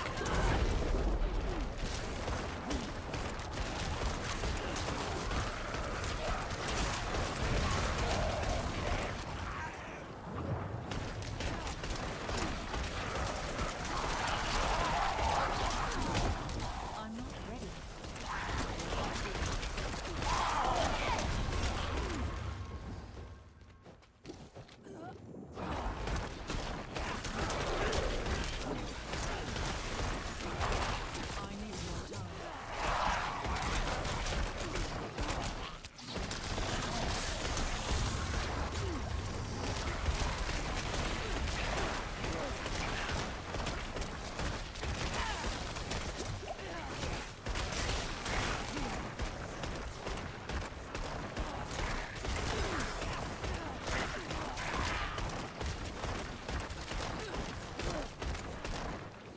That seemed worse.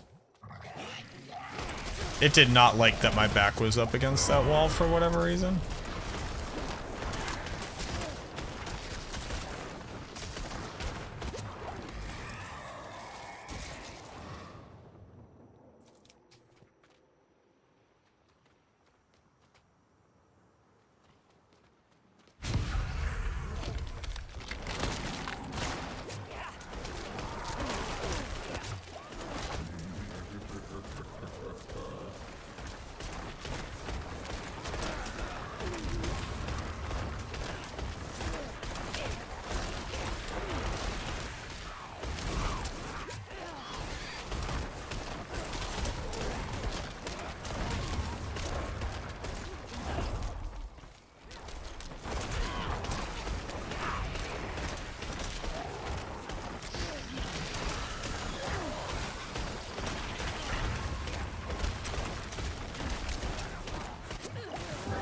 Right here seems okay.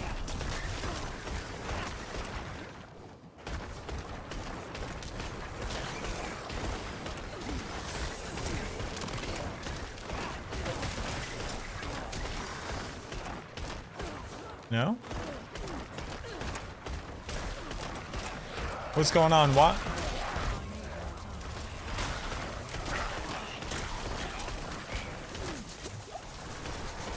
They have upgrade branch, like Hellfire it's bad, but upgrade follow-up can spawn more Hellborn. Ah, interesting. Is it worth?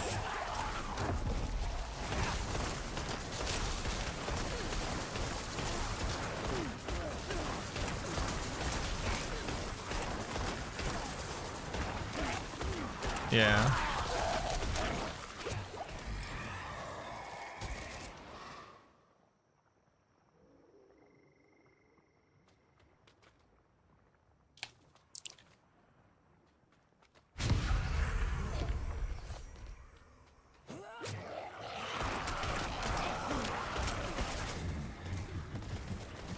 Fell Council laughs at you. Keck dub.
All right, cool. Am I liking Bone Spear? I think my build should be doing a decent amount of damage, and it's doing kind of a sub-decent amount of damage. I think it could definitely be optimized. Like, it's not like my gear is anywhere near perfect, but it could definitely be optimized for what it is right now. Is there a benefit to grouping? That's a great question.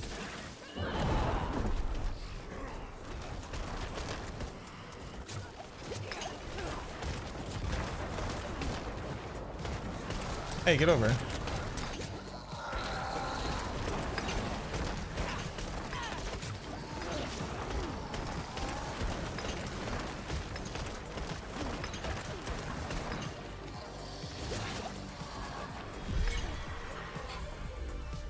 I think one of my primary issues here is that killing them at the end doesn't drop stuff. I think that kind of sucks.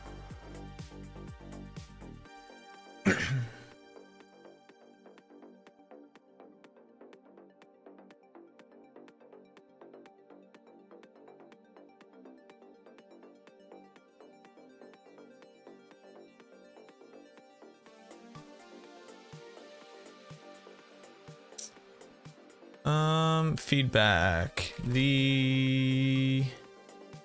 What are these called? Infernal Horde Council members not dropping ether or a scroll just feels weirdly anticlimactic. While I understand defeating them spawns the chest, it's the fact that you get nothing from them directly that feels off.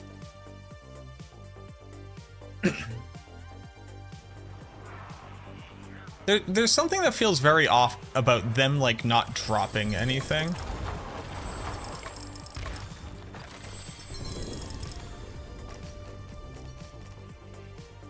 And, like, why are we dropping gem fragments?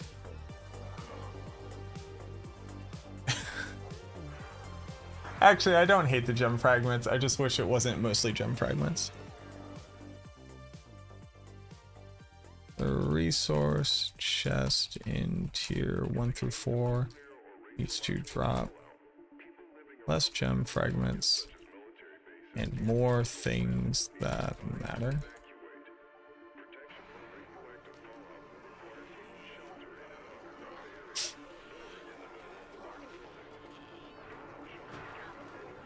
Yeah.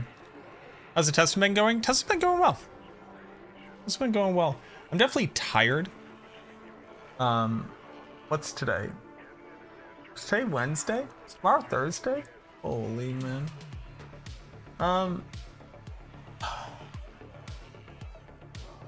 Oh boy, I haven't eaten dinner.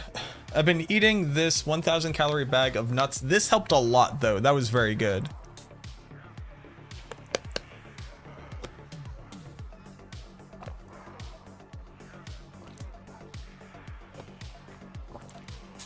They have not fixed Shielding Storm, no.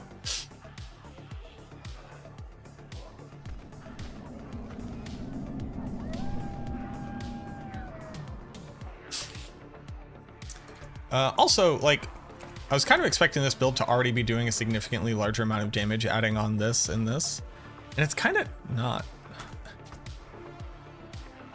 Like, I was at 1,000,000 damage on top end, and now I'm at like 8 mil. This is adding on like an insane amount of damage.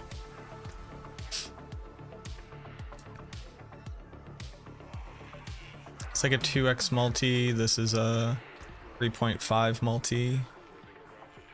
1.5 multi.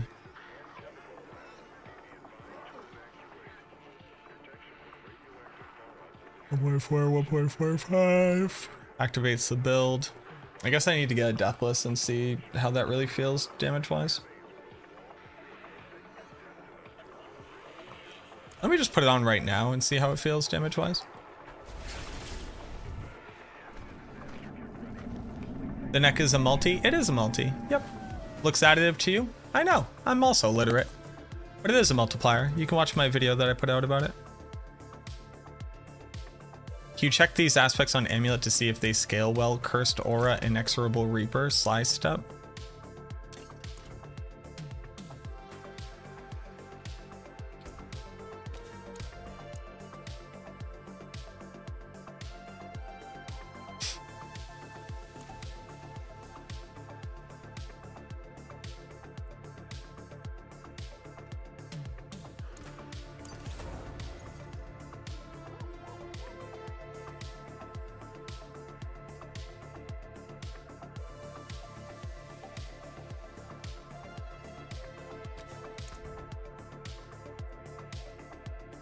What is Sly Step? A defensive?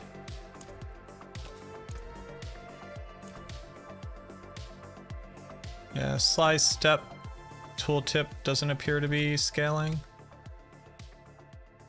Sly Step aspect is not scaling on amulet.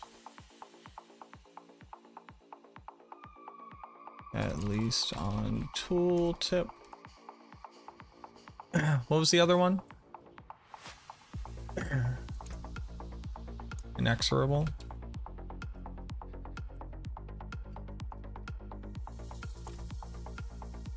Inexorable is scaling.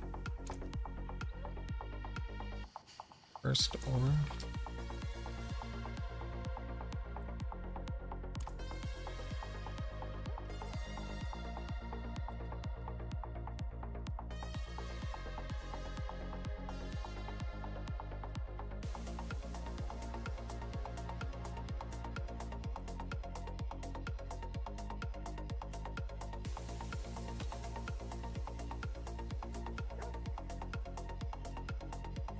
Cursed aura, similar.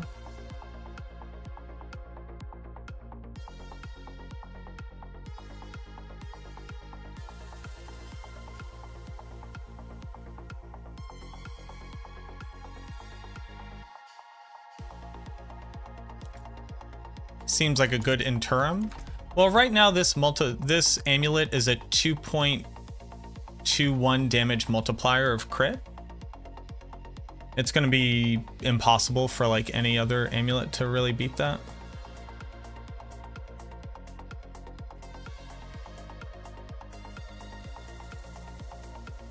Where are you getting 2.2? Based off of basic arithmetic. So it is a multiplier. Again, I proved that in a video. If you want to go check that out, you can also just like run the math yourself.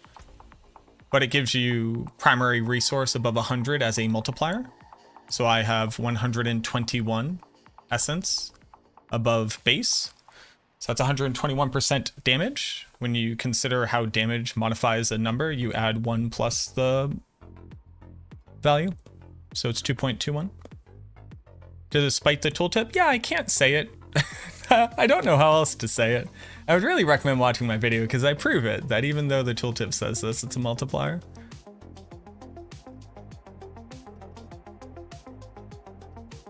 Yeah. I've said it 3 times, but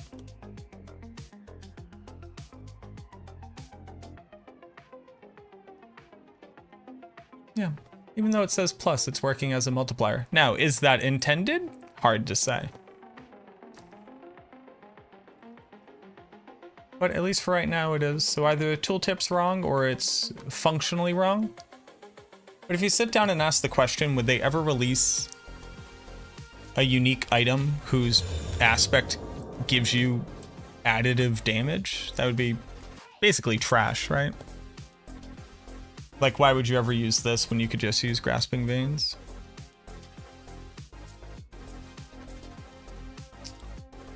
What up, Observer Us? Thank you for the follow.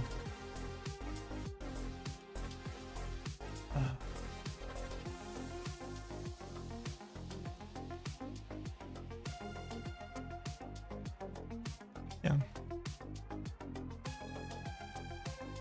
Like it's conditional crit chance and then conditional additive damage would be a pretty shit unique item. When you could just have an amulet that gives you crit chance and also a damage multiplier and then also put on Grasping Veins, it would be pretty ineffective.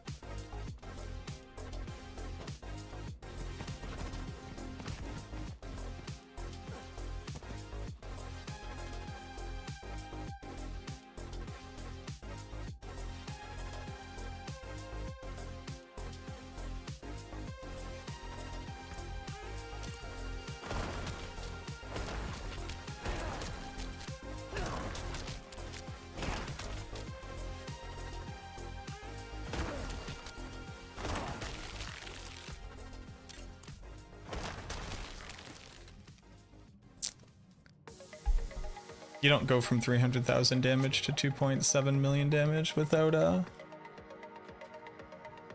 without at least some type of multiplier in there.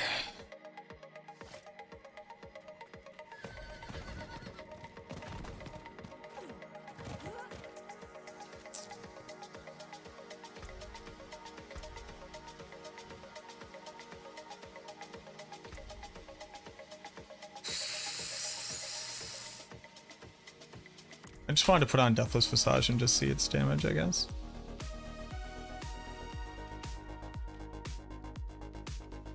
The issue is we do so much damage that, like, boss dummies die real quick. Man, I'm tired. I think I'm failing. I think I need food, and I think I need to make a video. You put on your report, please? I don't put things on my report unless I can test them myself. It's good to know, but I don't just like report random stuff unless I've tested it.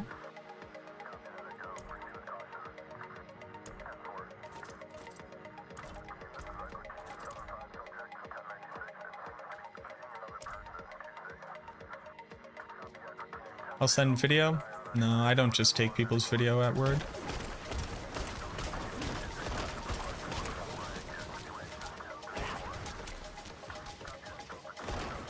Well, yeah, that's doing too much damage, isn't it?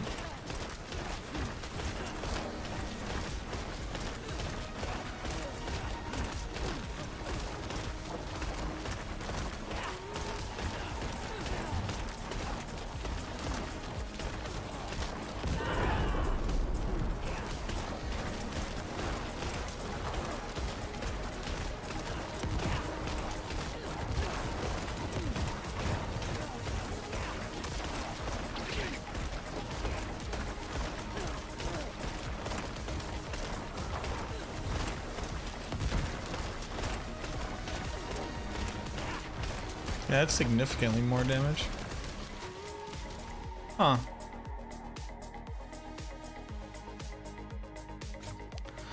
Now, why?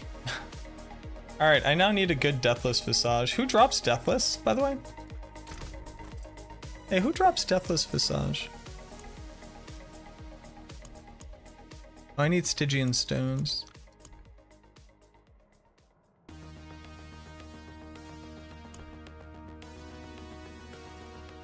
Deathless Visage is representative of, like, doubling my damage output. Varshan, Grigor, Duriel, Zir.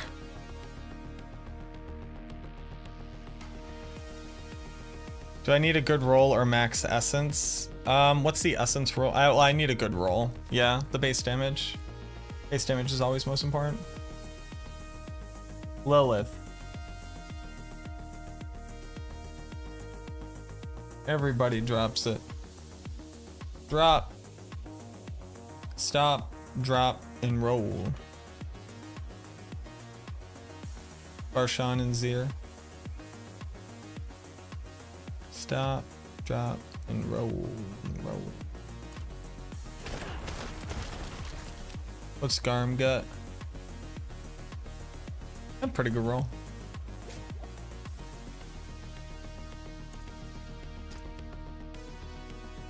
Stop, drop, and roll.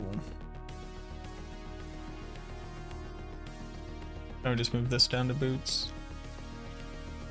I don't really need that unless I'm pushing.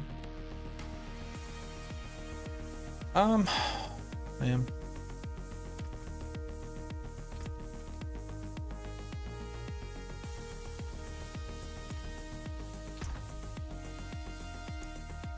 I'm just gonna use the one that I have for right now, I think.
Stop. Twat. Whoa.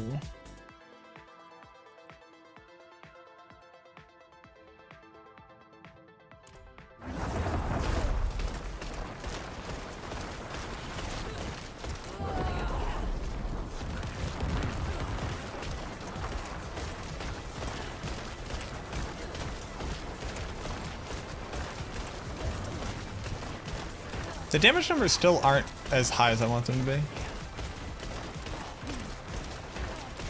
Bone Spirit's feeling pretty good. Oh.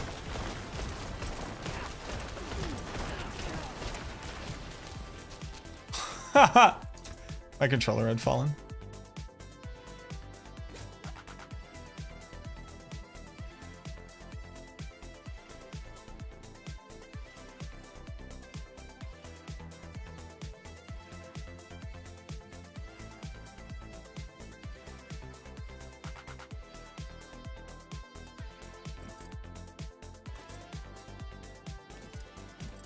I'd like to be able to fit both of these onto the build.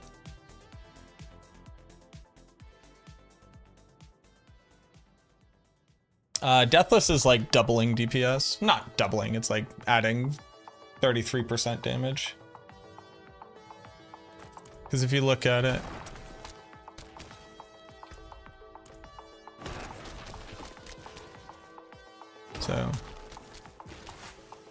so the Bone Spirit comes out. Sorry, hold on. Bone Spirit comes out. It does 1.3. Each shard does about 300,000. So it's 5 shards. So it's 15. So it's like 2.5 mil. And then the explosion leaves behind.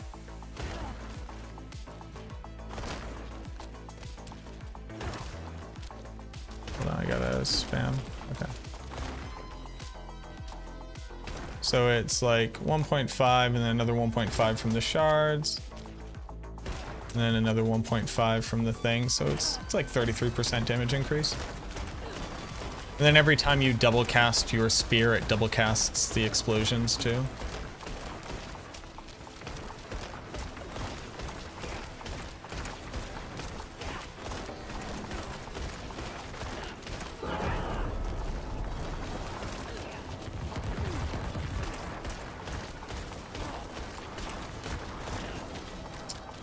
And then that means that I need crit additive on all of my stuff. Although it's not reading my crit multi value, it's just reading my additive. And I don't know where people got, like maybe mathematically it's working off of this number, but it's reading current bonus 75. I have 414 here. 414 is 440 is 450, which is 15 30s worth of additive. 15 30s worth of additive is times 575. So I don't know where people are getting that it is working off of the larger number, unless it's mathematically too high. You know what I mean?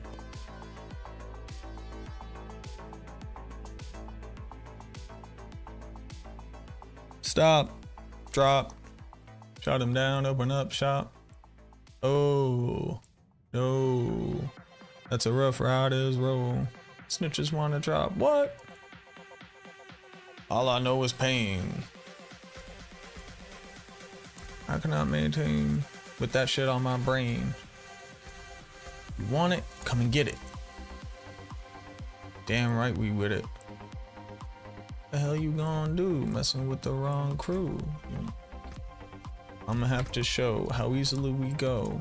Find out that's about that's messing with yo.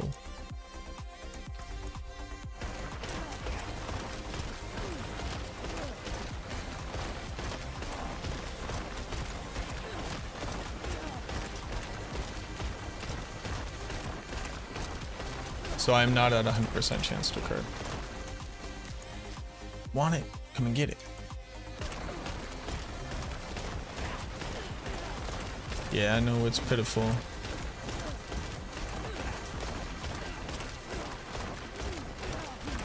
Alright, I need a little bit more crit chance. I need a better one of these, or I just need to upgrade some of my gear. We can run like some things and finally upgrade my gear and then like actually test this. Like I haven't even masterworked this. I haven't even rolled it. Bro.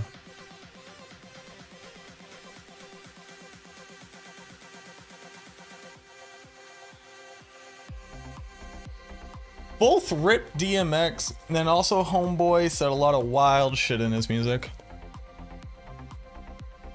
Alright, I'm gonna end stream now. I'm gonna go eat some dinner and probably make an early night of it, you know, being tomorrow in 3 minutes. Let's go ahead and end it right now. We tested a lot of great stuff today. We did Overpower Blood Wave. We did Bone Prison the build. We tested a bunch of stuff. I have a bunch of videos. What do we have?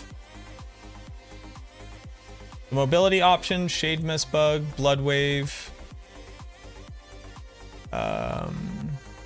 Then I got all of my video put together to be able to make a how powerful is gear in Diablo 4 video, which I think might be really cool. We're gonna use Bone Spear to kind of farm tomorrow, I guess, for like unique items that I need. Also, just be able to test out Bone Spear in general. I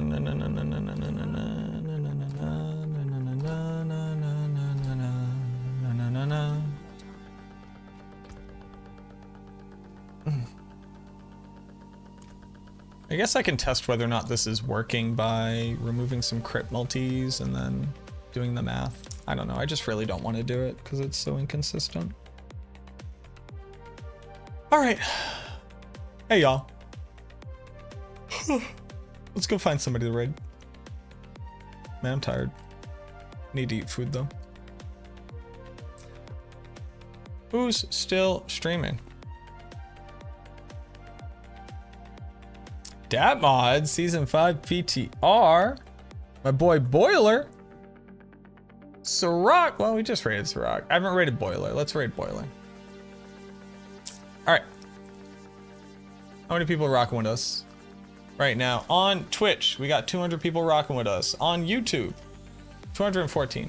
On YouTube, we got 93 people still rocking with us. I definitely think that my YouTube crowd goes to sleep a little bit earlier than my Twitch crowd. Ain't nothing wrong with that. Yo, you gotta go to sleep. I get that. Let's go ahead and raid my boy Boiler. Boiler. It's our Druid boy over on Maxroll. If you're trying to learn about the Druid, this is your man. He's doing Lightning Storm.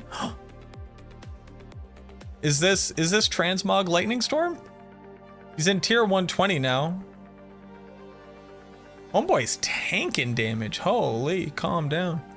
Yo, I think this is Transmog Druid. I think this is actually look at the Druid. All right, let's raid Boiler.